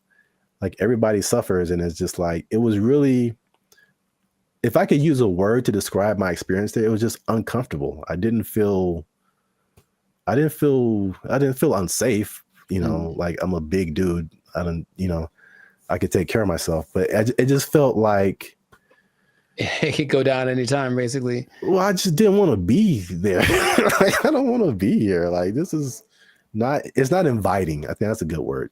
It just wasn't inviting. Wait. Since 2019, 47% of businesses in that Union Square area have left. Yeah, that makes a lot of sense. I think all of them, all of them leave to turn into like a park, or call it hobo land. Make it like that. Remember during the pandemic, no one talks about this, but during the pandemic, there was one time in Seattle that just said this part of like, Seattle. It was like, you know what? It's ours. So F the police and everything. And they just like kind of took it for like months. Like it was kind of their area. And it's like a long. Yeah, I remember that. Yeah. Remember that? They should just do that and let it go, and then maybe burn it. I don't know. But let's let it, count your losses and just let it go. Because why maintain such a volatile area, But it's crazy. I mean, I don't like to make videos about, crapping on other people's cities, man. But it's just like, especially after we went like a few years ago and then coming back to it now and seeing like it's worse. And I talked to some people there and they were like, or I talked to some people who live there and I talked to some people who used to live there and then came back for the thing I was doing. And they were saying like, yeah, man, it didn't used to be like this. And it's just like, it's just bad. But we're out of time, so let us know what you think in the comments.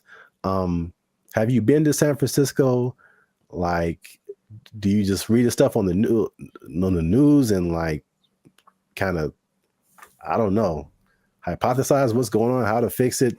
Do they need policy changes? Is it like an economic thing? Let us know what you think in the comments. Keep the conversation going. And also, if you have someone who you think might be interested in this topic, hit that share button, man. Don't be greedy. Don't keep it to yourself. And look, man, 47% of businesses, you know what that means, Jericho? That it's not enough? Is that what? 47% of businesses closing down and moving out of San Francisco? That's heavy. That's a big number. Square? That's a big number. You know what that means? I think I do. That means that a lot of people lost their jobs. Nobody working there because they're doing fentanyl in the bathroom. I don't know what's going on.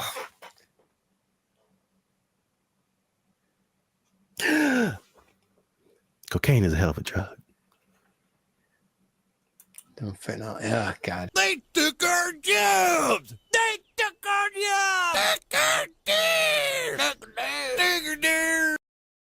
My issue comes when we try to make them look like us and react like us and move like us. These things some of them can like lift up to, I think, 120 pounds.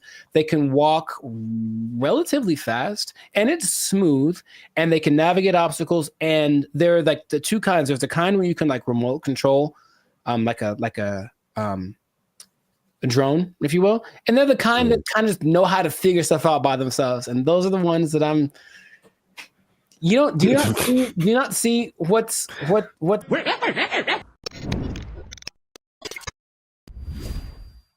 What's going on, everybody? I'm Jericho, and this is Zap, and you are now tuned into the Life's a Circus podcast, where we talk about things that are funny, interesting, and ridiculous. And today, you want to hear everything I have to say about this. We're talking about the Unitree robots from China. Unitree, okay? It's going to make a big impact on our lives in the very near future. So stay tuned to the end because you're going to find out Jericho's prediction for what's going to happen at the end of this robot revolution. But before that, please do your boys a huge favor and make sure to subscribe so that you can get notifications about our following episodes. Make sure to give us a like so that the almighty YouTube algorithm is appeased and it can. And while you're at it, we're not fully monetized yet, so it'd be great if you actually joined. We have subscriptions as low as $3.99. $3.99. It really helps out, and you'll get a lot of cool benefits as well. Man, I might have the ushers lock the doors, man. If y'all ain't supporting your voice. I said close them doors. Ushers, close the doors. Close the doors. The last few years have seen a lot of developments in terms of like humanoid robots specifically, and I'm emphasizing the humanoid robot part because it's really crucial to the whole discussion. So Unitree is a company in Japan that started in 2016. And unlike some of the bigger developers like Tesla and the other one, Boston Dynamics. Yeah, I think that's not the big one. I was thinking of another one too, but their robots are coming along. They're very expensive. And so one guy, instead of being like a big company, the one guy whose name is Wang Xingqing, decided to start Unitree so that he could make basically like the dog robots, like the quadruped type robots. And he wanted to make them more affordable for people. That was his benevolent hand over his heart goal, to just make nice little things that people could afford. And he actually accomplished that. So by 2017, he created something called the Go One, which is a little dog looking thing. And instead of the price at the time, around $50,000, it was about $2,700. Good Lord, that's a lot of money. And he's like, you know what? That's not enough. Let's get into the humanoid game, if you will. And so he started off with something called the H1. And it's just, if you look at them, they're very cute. Okay. They're kind of about 3.5, 4 feet tall. And the thing that sets them apart from like the Teslas of the world, whatever, is that they just have a lot more fluidity. It's like a lot smoother when they walk. And they can kind of interact with their environments a lot more human-like than some other ones. It's been coming along really rapidly. Excellent. They made headlines in February. There was a celebration in China, and they decided to debut the newest version of these robots. So instead of the H1, now they have the G1, and the G1 decided to do this really nice. What? Is it Japan or China? Because you said Japan. You said Japan at one point. Did I? Yeah. Unitree is a company in Japan that started in 2016. Okay, I guess I got my countries confused. I'm sorry. I know the difference between China and Japan. He is Chinese. Well, they all look the same. Continue. I just hope you keep that. Canceled. No, I hope you keep that. What happens? Hey! What make you think I'm Chinese? I am Korean. I look Chinese. Yes, motherfucker, you do look Chinese. That's why I said it. The thing is, okay, at their celebration, they basically had a big display of these G1 robots doing these choreographed dances, and it kind of caught everyone by surprise because of how elegant and smooth it looked.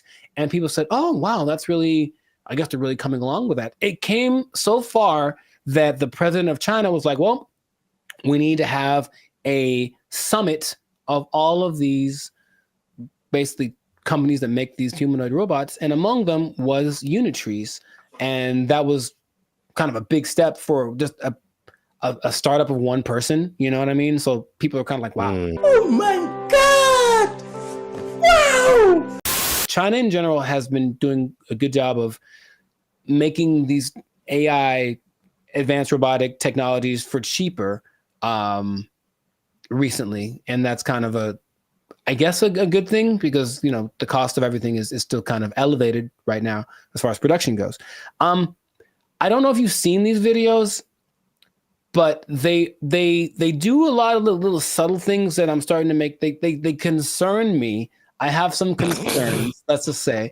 But as far as like how smoothly they walk, it's really kind of like, oh, they really are getting down the mechanics of humans really well. And the one that surprised me the most was these G1 robots. The H1s couldn't do it, but the G1s can walk on inclines, like up and down hills. They can walk down steps. And in one particular video, the robot has like a misstep like a human does. And it reacted the exact same way we would. It kind of missed, like it kind of overshot the step. So it kind of only stepped on it with his heel. And then it was kind of like, oops. Cool. And they kept going. And I was like, that's a problem. That's a problem. Aha. Aha. They're doing things to them to test their limits, but that means that they're pushing them and trying to get them to mess up and whatever. And I think they're recording all of these events in the supercomputer of the robot land. And then one day it's going to be like, hey, remember that happened? And it's going to take it out on us. I don't want to just have you seen these videos of these robots? What are your thoughts about it? Let me know what you think.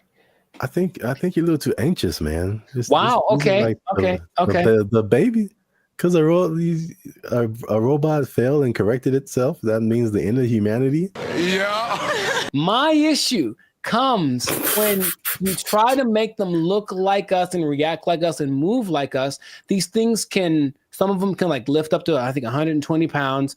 They can walk relatively fast and it's smooth, and they can navigate obstacles. And there are like the two kinds. There's the kind where you can like remote control, like a drone, if you will. And they're the kind that kind of know how to figure stuff out by themselves. And those are the ones that do you not see what you see all the calculated, because all these things have to be programmed, and it takes a long time to program these things, but they all can react and bounce and move, and the ankle twist and all the points of flexion that we have, they have them.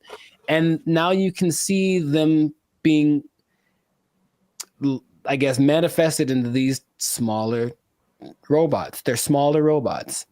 They're cute, small robots, right? Yes, go on. I keep mentioning the smaller part because in my mind, I don't want to say it yet. Anyway, bro, what are you talking about, man? The good things about this could be that a lot of the jobs that are dangerous can be taken care of by robots like this. There's a job I didn't know existed till recently, an underwater welder. It's a high-paying job, by the way. If you like diving and you want to get it, it pays 6 figures without a degree. You just have to be able to dive and weld. But you're underwater with these things that are really hot, so it's very dangerous. And so they could do things like that. They made a little robot. It was kind of like a little cute fish, but it has all the same kind of technologies, and they send it down to like the Mariana Trench so that it could record things 10,000 feet below, like all that stuff. I think that's useful for humanity and taking away the really, really dangerous jobs that I think humans shouldn't be doing. However, our buddy Elon, we haven't mentioned him today, so I'm gonna bring him. He had a quote that made me go, okay, it's interesting. There's living the dream and there's living the meme, and it's pretty much what's happening, He said, well, the robots that we're developing, because Tesla has their own. In fact, Kim Kardashian has a video with one of the Tesla robots that she bought, and she was like, hey, she's waving to it, waves back, and then she's like, does the half heart, does the other heart thing, and she's like, hey, what do you want to do today? And it's like, let's go running. It's like all that stuff is kind of crazy. But Elon said, well, it's going to take away all the mundane jobs so that we can focus on art and creativity and ideas. And I don't know if you have a problem with that statement. I did, simply because not all of us are artsy creative types. Some people are just, I'm going to garden for 30 years, or I'm going to. And it's already taking artsy and creative jobs. Well, yeah, but he doesn't want to acknowledge that because he's. That was his quote, and I thought, no, that's not it. Like we, and yes, you're right. It is already taking artsy jobs. But looking at this and seeing how normal it's starting to become in LA, you can just spend half an hour in LA and you'll see some little robot carrying somebody's food. There was a video of a girl who saw that the robot carrying food had like broken a wheel or something, so it's kind of tipped over, and then she helps it, and then it starts going away and it says thank you, and then she starts crying. And I'm like, okay, that was a beautiful moment. That's what I'm trying to tell you. But imagine going another way where someone sees the robot and says, screw that robot, and then like pushes it or whatever. I walk up and say hello. No, that's too subtle. I'm gonna push him. Push him. I wish I could remember this story. There was a robot that they sent like around the world, and it was just moving, and it would just go. And for the most part, people were like hospitable to it, and it was like a test or whatever. And so it just collected all these engagements from people around the world. Sure. Until it got to like Philadelphia or something. Oh no.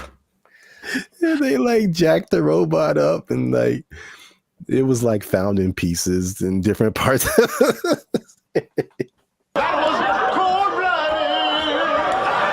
So yeah. Okay, well, if the great robot revolution happens, then yes, then Philadelphia will take care of it. But it's just the assumption that that's what everyone wants, or that's for the betterment of everybody. I think that's not taking into consideration people that they blue collar and they work in factories and whatever. So let's get rid of all those jobs so we can just all sit around and think like Socrates. Like that's not how it works. So then, what are those people going to do? Drugs. Yeah, well, I mean, they do it anyway. They are making these cute, cuddly robots. Let's not talk about the dog robots that have guns on them. Let's forget about those for a second, okay? Which I believe they already have those in like New York and Mexico. But anyway, I'm not thinking about that. for all of my comic book fans or fans of comic books, I want you to think of one specific type of robot that existed in the comic book world, specifically the X-Men world. Okay, the big robots called Sentinels. They were designed to make mutants extinct. I don't think this becomes a problem until you make the robots bigger. But what are they doing? They're making robots bigger, progressively bigger. And in theory, you can make a robot as agile, I'm sure they're working on it right now, as agile, as adaptable to whatever surroundings, but instead of being 3 feet tall, it's 12 feet tall. And it can have the strength, instead of lifting 100 pounds, it can lift 1,000 pounds. I know that that's what's going to happen. So, if I know that, and I'm not a scientist, they know that, and they're going to do it anyway. And so, my biggest concern about this whole, okay, look at the cute technology that we have with Unitree, is that they're going to make these Sentinel-esque robots that are going to be our protectors, if you will. And then something's going to happen. Like when you mentioned the episode of the one robot that convinced the other robots to go rogue. But with the big ones that are big and strong and fast and they can fly and they have guns. And then I'm not a doom and gloom guy. I'm just like I'm more like duh. Suspicious. Last thing, I saw a chart of, maybe I can find it for you and send it to you, of the progress between like the robot technology, AI technology, and like the curve that all technologies have. And between like 2014 and 2023, it was kind of like a steady right? Just between 2023 and now, it does that. It just does that. And all of a sudden, every few months, these crazy advances are happening with them. So my big concern is that in spite of all of the good things that they say is going to happen, someone's planning something kind of bad. And here we go. I'm overreacting. Well, I feel like I had another thought, because you mentioned something, and I don't think you really realized what you mentioned. Oh gosh! In the Sentinel scenario, they had Sentinels to go after mutants. So if we have big Sentinel robots, maybe we also will be having. How long I've been waiting for this. Woo, I'm about to make a name for myself there. You might be right. But superpowers out here. Know that you'll start to see them more and more because they are very affordable. And I don't know anyone that has one yet, but I have met people that have talked about buying themselves one. And that's what I'm like, all right, it's going to happen. So there's nothing I can do about it. I'm just trying to say, hey, let's just be careful. Okay, here's fire. All right, let's not make the fire too big that we can't control it.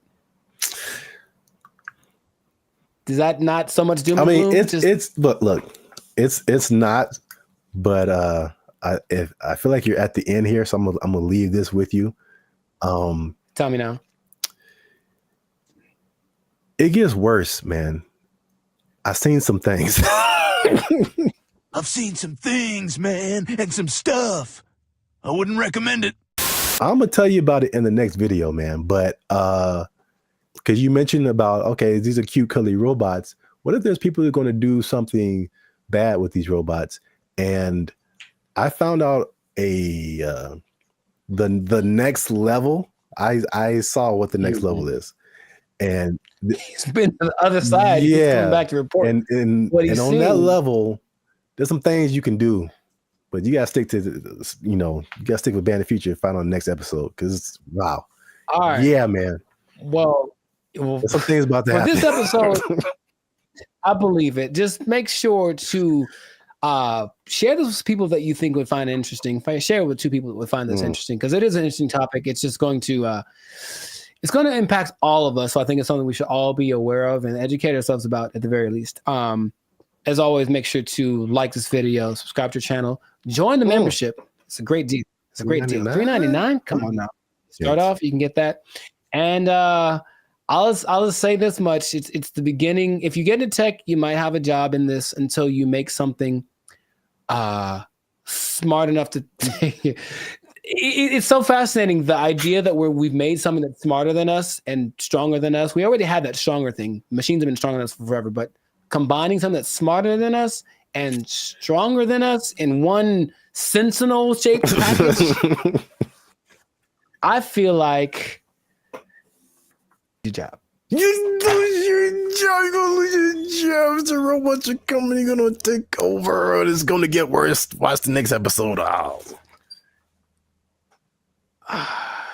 That's a good song, though. They took our jobs.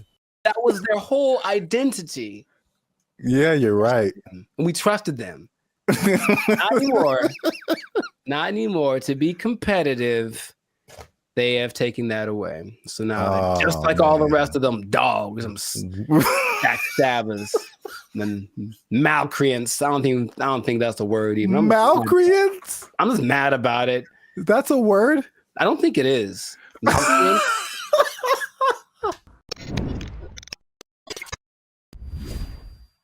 What's going on, everybody? I'm Jericho, and this is Zap, and you are now tuned into the Life of Circus podcast, where we talk about things that are funny, interesting, and ridiculous. And you want to pay attention to this episode because it just hit the fan. Something went down that's just crazy. We were betrayed. Snap.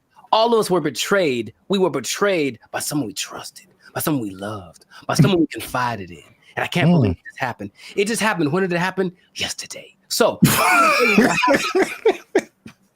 you know what I'm talking about. But first, this is already enough suspense, I think. But before we get into that, the betrayal of the century, make sure to subscribe so you get notifications about new episodes. Make sure to give us a like so that the YouTube algorithm can favor us.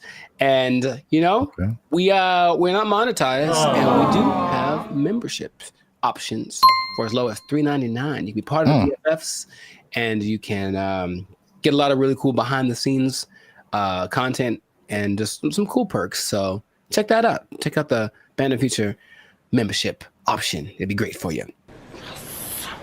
Now back to the betrayal. So, brother, it just happened. I can't believe it. We were all let down by our best friend. And by our best friend, for people who like to travel, our best friend has been for a long time Southwest Airlines. Because Southwest Airlines refused to follow the mask. Why did you refused to denigrate itself when others decided to stab us in the back. Southwest Airlines. Southwest Airlines was our ally in times of need. If I needed to get to San Diego, it said, no problem, $29. Put it on the counter, cash, and you will get there. And guess what? We ain't gonna charge you for that bag you got neither. That's what they said. That's shameful. What they said. Until yesterday. They betrayed us, and now you have to pay for checking bags on Southwest Airlines. I can't believe this day. I can't believe outraged. I just read about this. Boycott, riots in the streets, protests, signs, wonders. Signs and wonders. I'm mad about this, bro. I can't believe it. They were my best friend. I was so ready for it. Signs and wonders. Look, their motto was bags fly free. That was their whole identity. Yeah, you're right. And we trusted them. Not anymore. Not anymore. To be competitive, they have taken that away. So now, just like all the rest of them dogs, them backstabbers, and malcreants. I don't think that's a word even. Malcreants? I'm just mad about it. That's a word? I don't think it is. I'm so mad about this. It's like your grandma saying that I'm charging you rent if you want to hug me or something. I can't believe it. Like, it's just such betrayal. Judas. Who betrayed Caesar? That guy. Brutus. Brutus. Brutus. Yeah. A2 Brute. Yeah, Brutus, right? Yeah.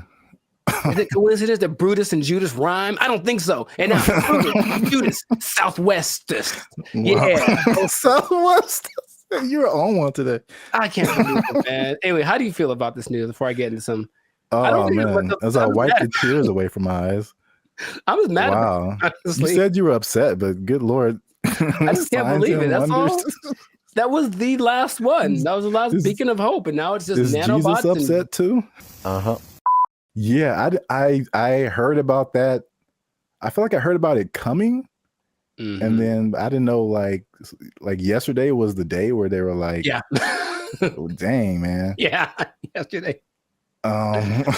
So I should answer your question, but so did people just pull up and be like, hey, got my free bag? And they were like, nope. For flights booked on or after May 28th. Hey, guess what day this is? Checking the first bag will cost $35 to $45. Oh, $35 for the first one, $45 for the second one. Good Lord, that's a lot of money. You know what? This gives me $1.25 tree vibes. Okay. Well, I never. Yeah. I didn't believe in them as much as I believed in South.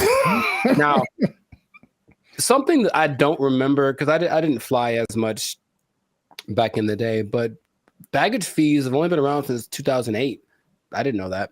So, and the first one to do it, American, of course, America's gonna. Anyway, I'm not gonna say anything. But basically, yeah, oil prices went up, and then they're like, well, let's probably do it, and then everyone joined in. JetBlue joined in, and Delta and United, but Southwest was true to the cause of the people, and now they say it's just basically to be. Is there? I think there's a statement. It's just the generic, because we're not making enough money. I think that's pretty much the statement. Helps us remain competitive. And it's like, I thought they were making it sounds more like my accountant made me do it or something nonsense. And then, yeah, the logic is it weighs more if you put your bags on. So that's more fuel and blah, blah, blah. Yeah. And so economy and blah, blah, blah. Blah, blah, blah, blah, blah, blah, blah, blah, blah. How much money do you think airlines make annually?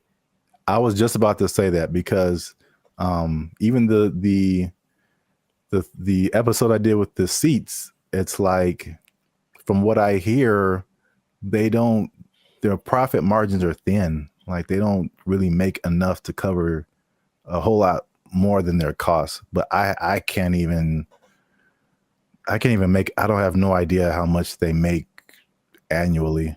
Well, it starts with a 7.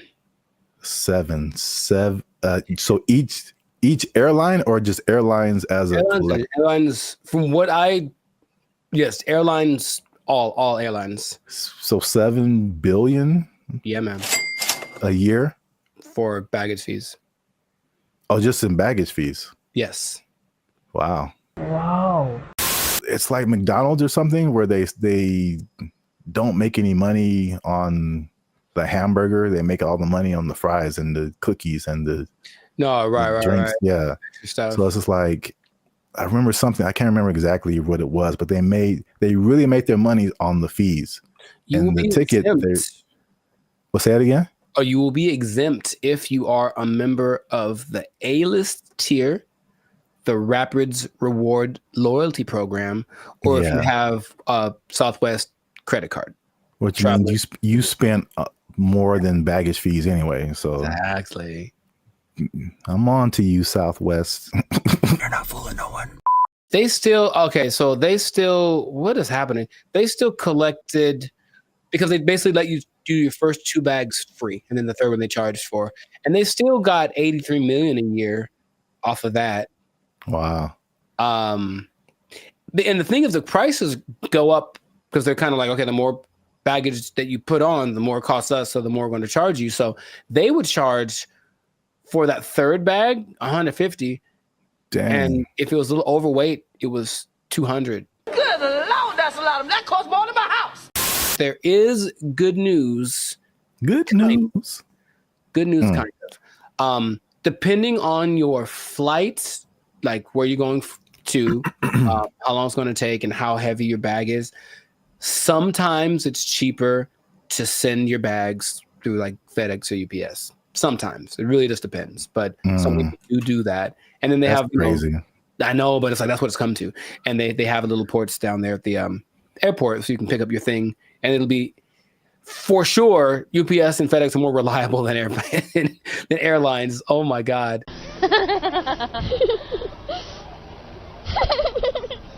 I don't know, man. Sign of the times, that could be the excuse, but whack. I'm just gonna leave it at that.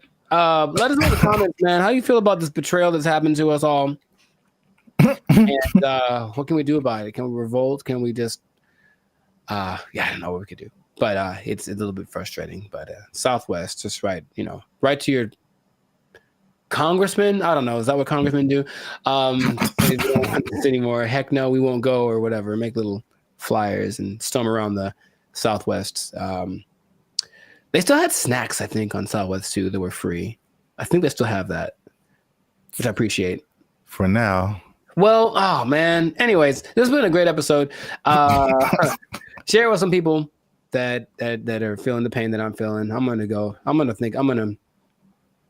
have a drink to the memory of free baggage. They took our jobs. They took our jobs.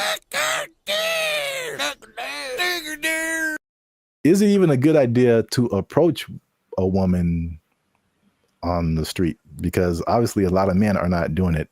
And then the question becomes like, do women even want to get approached? Because here's another caveat to this. Again, a thing from my childhood that I remember distinctly. And it was, what's up, everybody? I'm Zap, and this is Jericho, and you are now tuned in to the Life's a Circus podcast, where we talk about things that are funny, interesting, and ridiculous. And you gonna want to stick around for this episode, because man, we gonna hit home, man. We're gonna hit home. We're talking about the dating divide, is what I call it. So basically, there's a lot of stuff going around in social media about men not approaching women anymore, and women are like, "What's up?" So am I like the only woman that no longer gets approached by men? It has come to my attention that men do not want to approach women anymore. I don't know when this happened, but this is the reality of the situation. Men no longer court women. Men no longer pursue women the way they used to. She was like, next time he's near you, just say, I see you peeking but not speaking. I was like, I love that, because kind of calling them out for what they're doing. If it works out, it works out. But we are not going to let your shyness be the reason you do not try to talk to the person you like. I found a study that is going to give some actual numbers. They did a study on this. We're going to talk about why men may or may not be approaching women anymore, if approaching women like that even works, and if women even still want to be approached by men just on the street like that. So there's a lot about to go down in this episode. You don't want to miss that. Stick to the end. But before we get started, you can help your boys out. Come on, you know what it is. Every episode, we need you to hit that subscribe button. If you haven't already, hit that like button, because that helps our channel grow. More people see our videos. And if you really want to help your boys out, come on now. Once you hit that subscribe button, you'll see something that says join. You can join our membership, because unfortunately, we are not fully monetized by YouTube. They don't give us a penny. We don't get nothing, man. So all these free videos, bro. I'm laughing on the outside, crying on the inside.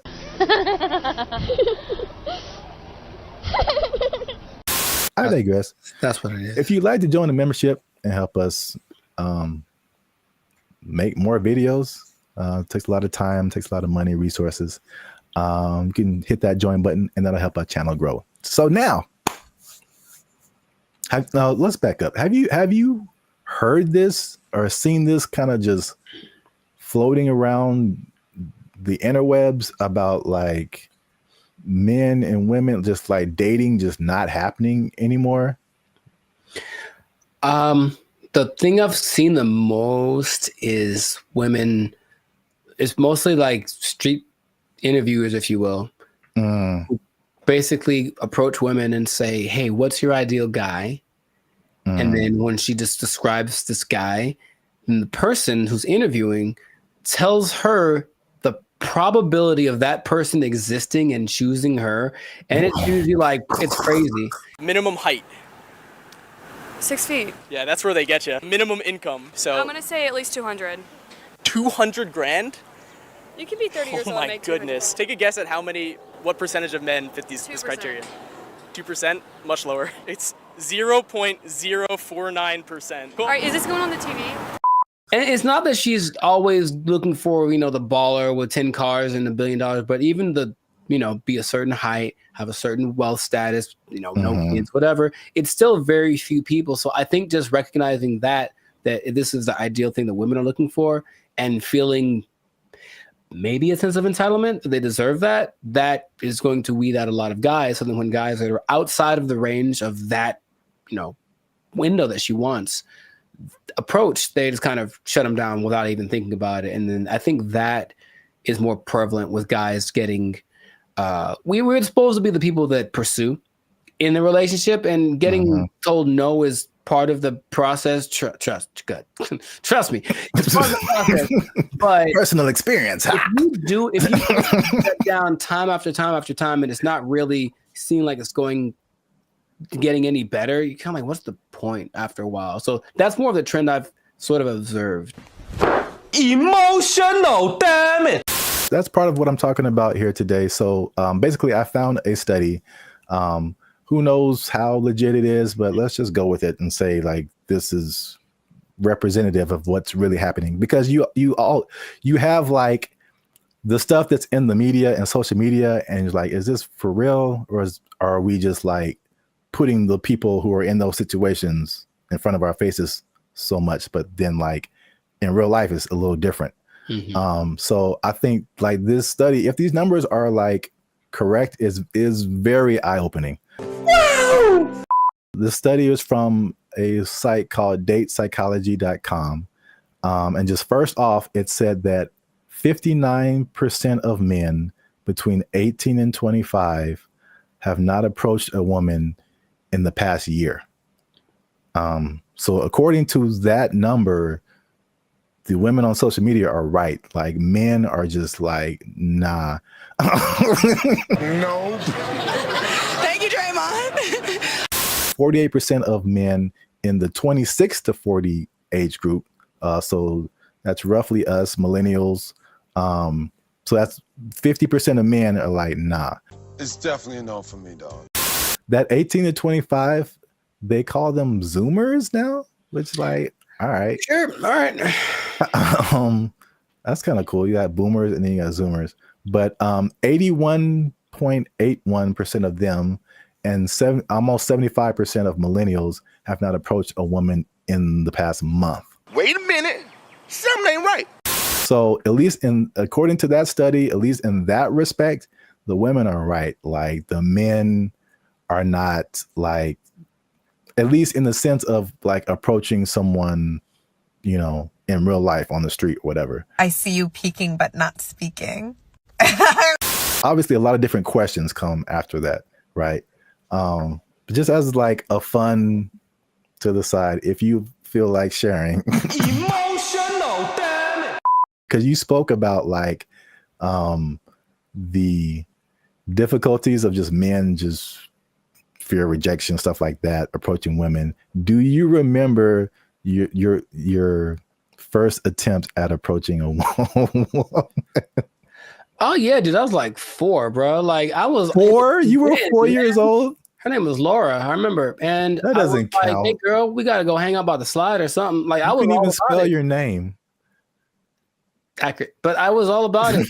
But I mean, honestly, that it is true. But no, man, I for real. Like I always had what? Okay. There was this girl in high school as a freshman. She was a sophomore, and I was like, yeah, I'm gonna write her a song and sing it to her because I just was going to do it. So I did it, and then she was kind of like, oh, that's different. And I said, okay, so that's such a dramatic approach. that wasn't the what I was hoping for. But then later that day, I remember standing with my two of my friends, and we're all just like looking at her, and then they were like, "Man, you ain't gonna talk to her." And I was like, "Yeah, I am." And they're like, "No, you ain't." I was like, "Yeah." And I went over and I talked to her, and I'm just like quaking in my boots. But I said, "You know, you want to go out with me?" And she was like, "Oh, so sweet." She tried to say no without saying no directly because she didn't want to hurt because she liked the song or whatever. But that was probably the first time where I was like, "Okay, this is kind of a thing." But I think I just figured early on that it was something that you have to accept. Like this, there's a risk involved in this. It's never going to be just you lock eyes and the hearts form like the cartoons, and then you know are together forever.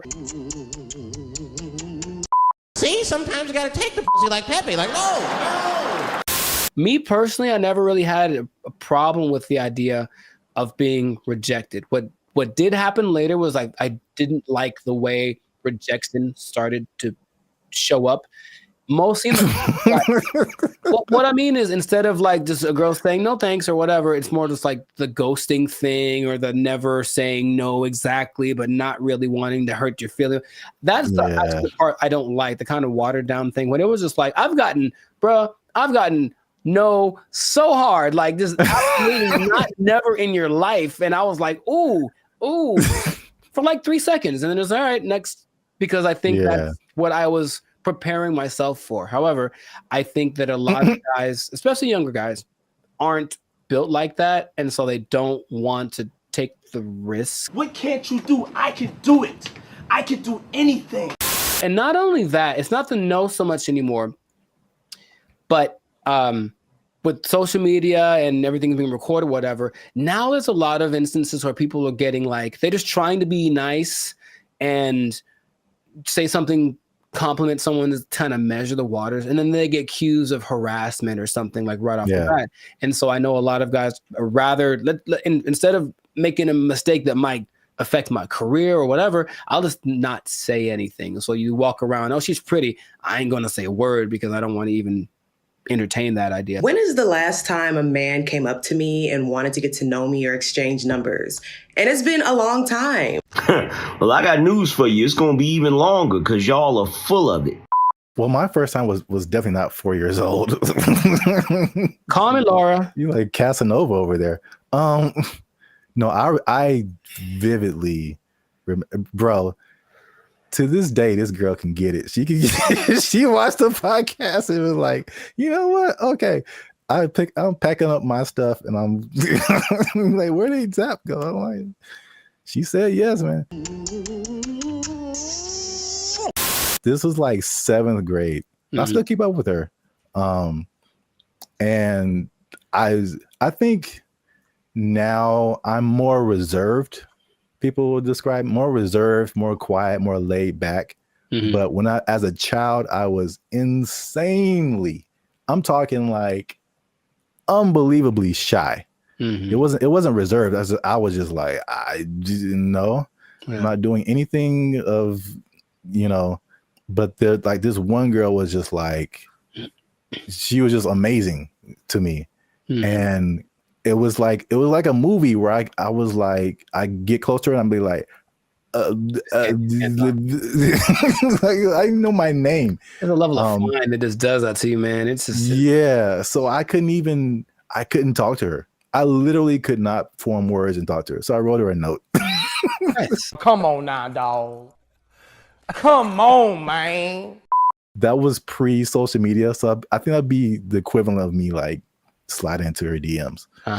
Basically, I wrote her a note and I was like, "Yo, what's up?" And the same thing. She was like, "No,"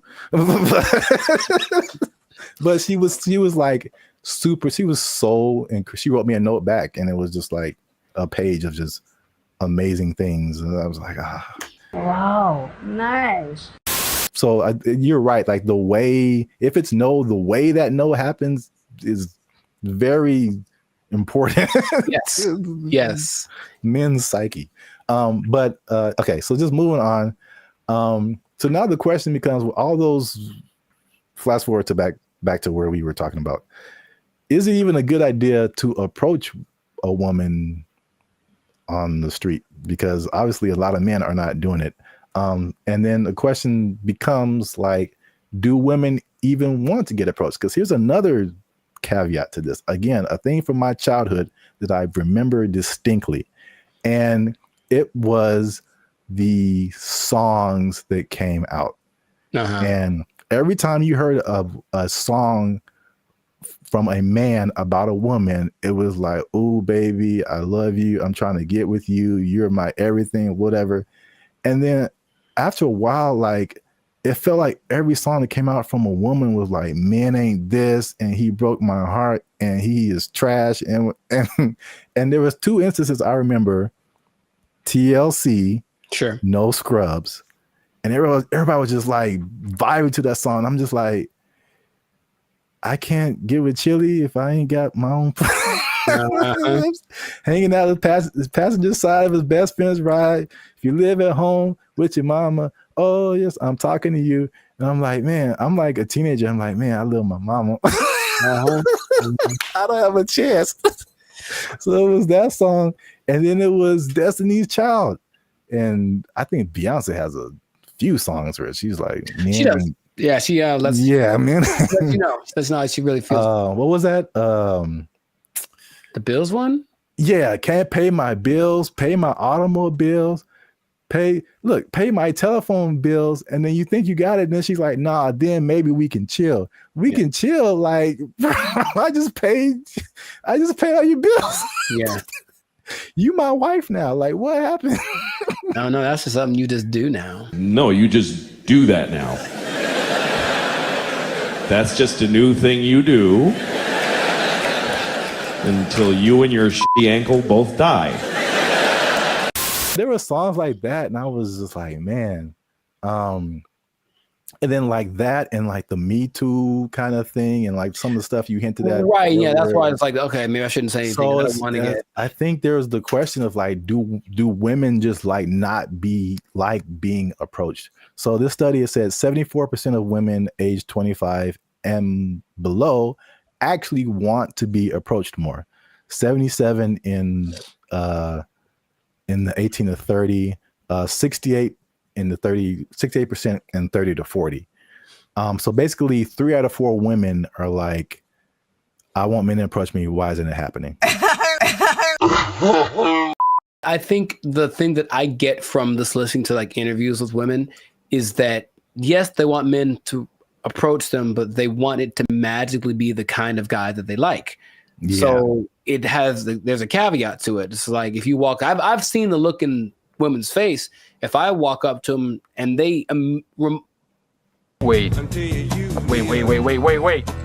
Last week, I was in Tampa doing my thing, and I walk up to a girl, and all I was going to ask was about, it was a bunch of girls dressed the same. I wanted to ask why they were dressed the same.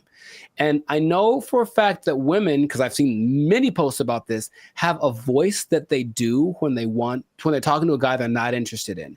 It's something that sounds like they're bored or whatever. It's kind of an ew, go away voice. That's suspicious.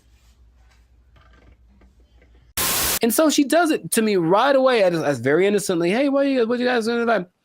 Oh, it's just a bachelorette party. We're just here to celebrate. That's the bride over there. You know, I'm like, hey, you go away, because I wasn't what she wanted, physically, anything like that. Like, I didn't fit.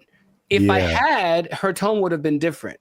So a person like her will say, yeah, I want more guys to approach me, but not the guy who just talked to me. I want it to be the guy that I fantasized about. So how do you know if you're that guy? You really don't until you try. But you'll know right away if you're not. That's my Hated it. All right. So just to wrap it up here. So the big question, men are approaching women. Women want men to approach them. So now, why aren't men approaching them? So 4 things they found in the article, nothing new. Fear of rejection, fear of social consequences. A shockingly high number to me of just not finding people that they're attracted to. And then smaller, but still there is fear of like some kind of consequence. Some, they'll tell on you to HR or Well, yeah, something like if that. you work with them, that's a whole different thing. Yeah. I get it. So I was kind of with you too. It's like the fear of rejection, all that. I mean, we're older, like we've been through that. But like, this is the thing that gets me. Why I personally rarely do this. And Hey, y'all, come look at this. the one time I jumped back in, and you were there, it happened. Bro, what are you talking about, man? Anyway, yeah. I see. This is why I don't, because it rarely works, at least for me. And then it also showed that in the study, depending on what you want. So I thought it was kind of cool the way it broke it down, because it went from approaching a woman to long-term relationship. Sure. So, and then the steps in between that. So you have to go from point A to point B, but it's a bunch of stuff in between. So it showed that when the guy approached a woman, 80% of the time it led to some kind of contact, meaning like friend zone. Here's my Instagram. Okay, whatever. You got a 4 or 5 chance of hitting that. And then from there, 60% of the time it led to an actual date. 47% of the time it led to sex, which was kind of high, surprisingly high to me. Sure. Like you got a 50% chance of every 2 women, one of them is that seemed kind of high. But 28% chance it led to a actual relationship that was like at least 2 months. And then only 13% chance it led to an actual like long-term relationship. And then I mean, some of those numbers don't apply to me, but I can at least attest for that last number. Like just approaching a woman in like life on the street, it like never turns into a long lasting thing. That's weird. Well, I have friends that one of my best friends, he met his wife. She was working at Carl's Jr. and he thought and he got a number and they married with 2 kids. So it does happen. And I will say that for me, I do like the immediacy of it. Is that a word? Whatever. I like the way you get the feedback right away. If I talk to you and you're into me, I kind of can tell right away. If you're not, you won't give me the number, whatever. Whereas people that are going more of the dating online route, they'll get drug along for weeks and months and it might not go anywhere, but you wasted that much time. It makes, I don't remember how many people I've just walked up to and said, because it happens so fast. And if it worked out, great. If it didn't, okay, whatever. It's just such a short amount of time. But when these now people are kind of getting friend zoned and are the women leading them on, they don't know, but it's going on for months and they're writing and, hey, what if you send me a little money or maybe you can come over? We hung out and nothing happened, but I thought you to me, bro. It's like that happens so much to these guys who are taking that route that you can see why it wouldn't be something people want to keep repeating to do. But I personally would recommend more so to the younger people because I think you could be a little tougher. That's just my personal opinion, is that like thick skinned, if you will, like just try. You never know. And I have had a couple decent sized relationships that came from just me walking up to a girl I thought was cute. So that has happened to me. In comparison to how many women I've walked up to, it's not a very good percentage, I suppose. Hi. Okay. For me too, it's just like it's the unknown, because it seems the randomness of it.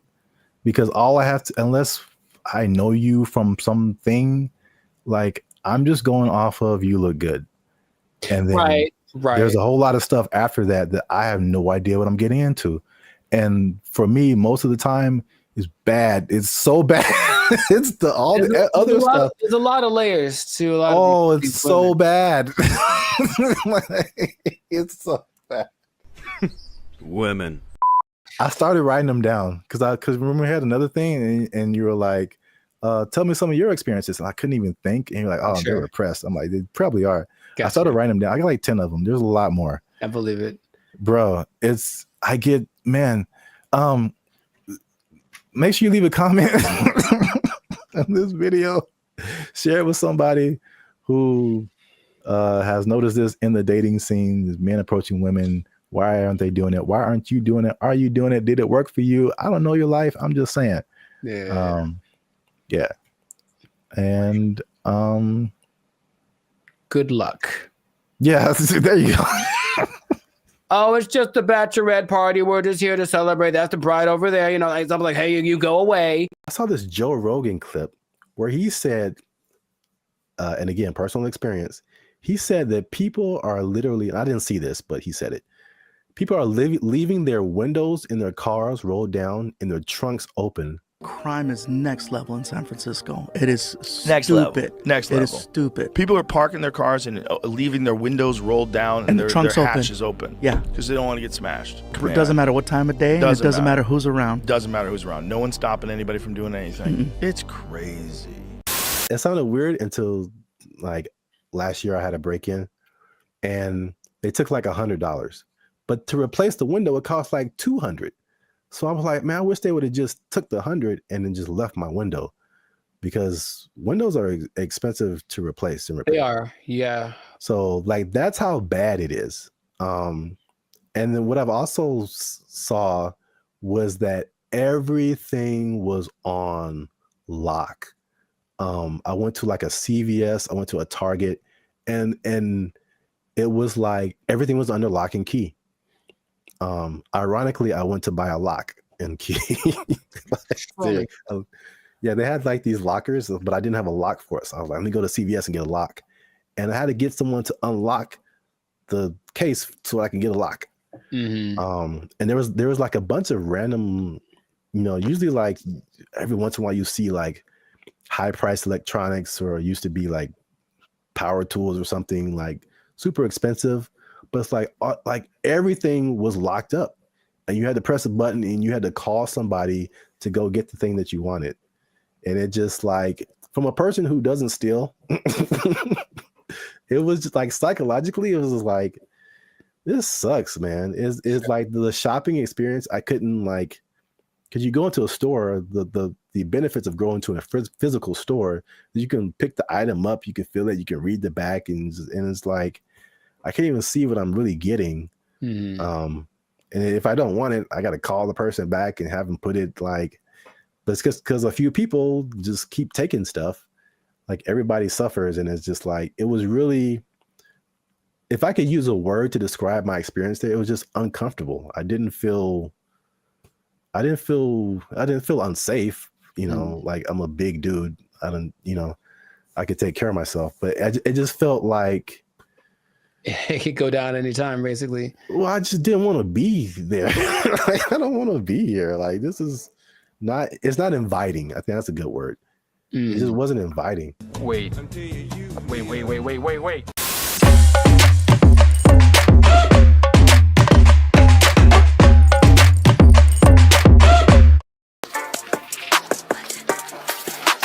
They're doing things to them to test their limits, but that means that they're pushing them and trying to get them to mess up and whatever. And I think they're recording all of these events in the supercomputer of the robot land. And then one day it's going to be like, hey, remember that happened?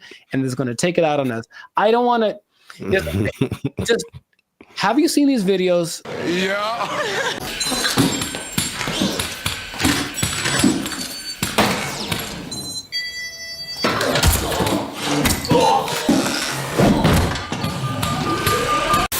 Just a few more calculations. Hey, dog, can I get out this hook real quick? Oh, no, you can't get out Come the on, hook. man. I'm thirsty.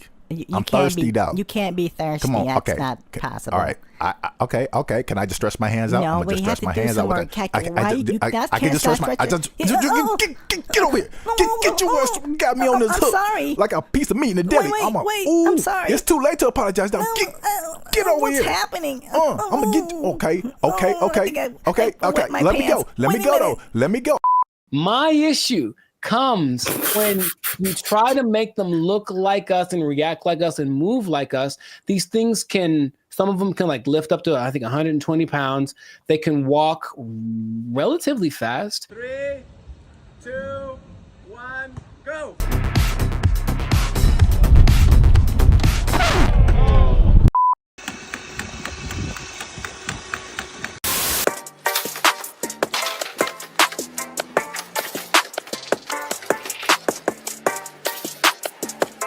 There are like the two kinds. There's the kind where you can like remote control, like a drone, if you will, and they're the kind that kind of know how to figure stuff out by themselves. And those are the ones that I'm. Do you not see what? Just let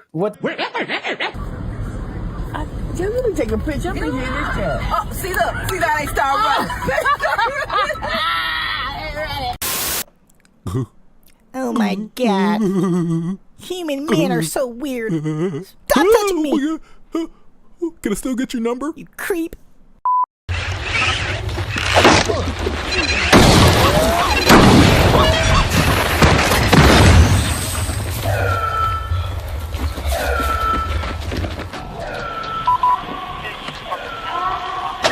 All the points of flexion that we have, they have them. And now you can see them being, I guess, manifested into these smaller robots. They're smaller robots. They're cute, small robots, right? A video from a festival in China shows an AI-powered humanoid robot malfunctioning and attempting to strike people in the crowd before being stopped by security. Hey, babe, you ready to go? Yeah, let me just switch my face real quick. Switch your what? Just a quick face swap. It'll only take a second. Oh! What? You look like the Terminator. It's just a face swap. Oh, hell no. Come on. I ain't dating no T-1000. You don't like me anymore? Nope. You creep. But imagine going another way where someone sees the robot and says, screw that robot, and then like pushes it or whatever. I walk up and say hello. No, that's too subtle. I'm gonna push him. I'll push him.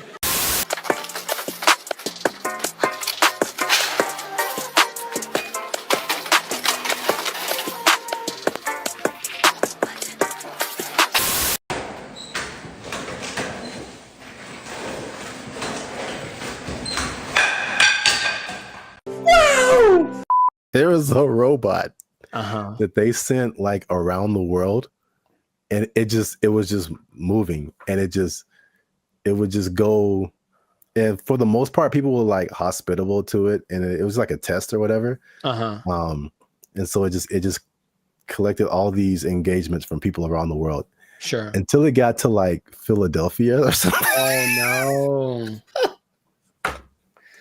And they like jacked the robot up, and like it was like found in pieces in different parts. On Saturday, the robot was found in Philadelphia, the city of brotherly love, resting in pieces. Look, he done stopped. He's like, oh my God, I'm about to get jacked. He about to take my parts. They better take my parts. They think I got a Cadillac converter on here. My biggest concern about this whole, okay, look at the cute technology that we have with Unitree, is that they're going to make these.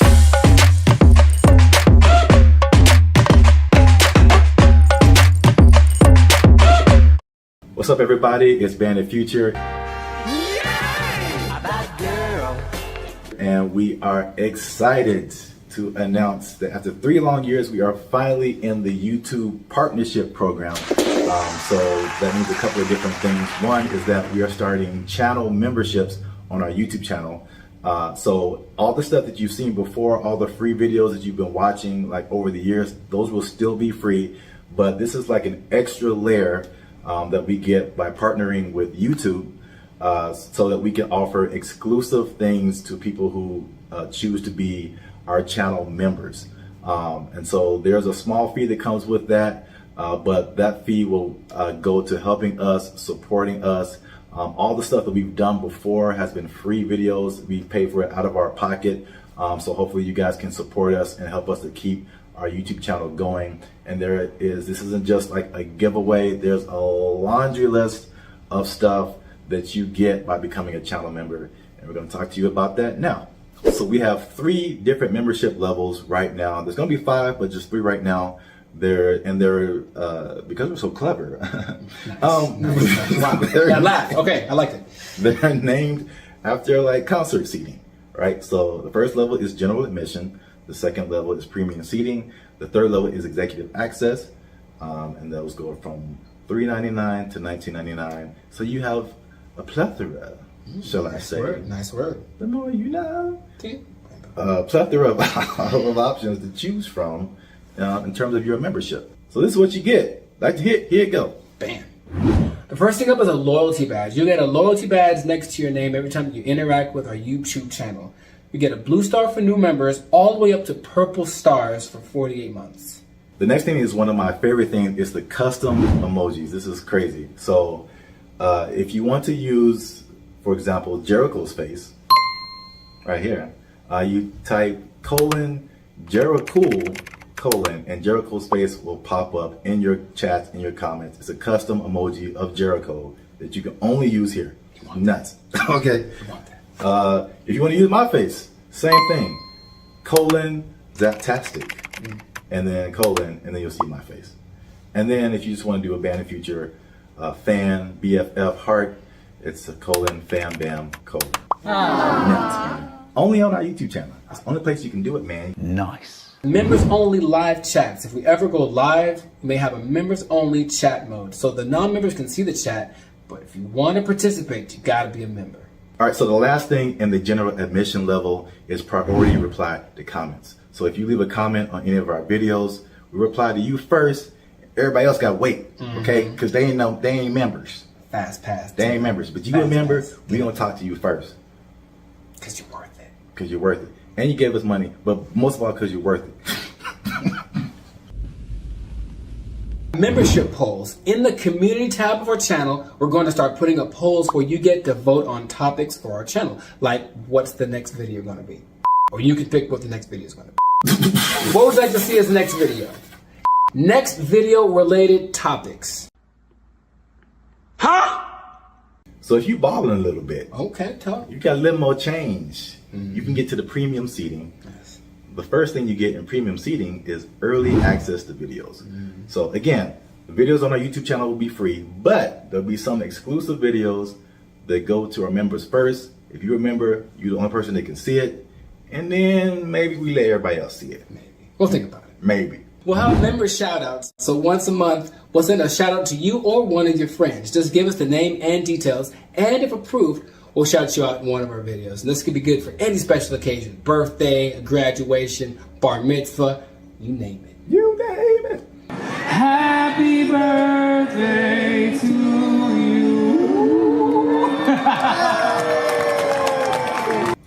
All right, so the last thing under our premium seating is the photo and status updates. So that means you'll get an exclusive look into our lives as we make music and videos and all that kind of stuff. That'll be under the community tab of our YouTube channel. So just scroll past the videos and the shorts and the live streams and you'll see community. You pop in there, be some members only stuff only you can see as a member. Come on into the community. Boom, bada boom. Come on into the community. And if you just balling out of control and you got girls at your house singing the doorbell, then maybe you can get to executive access level.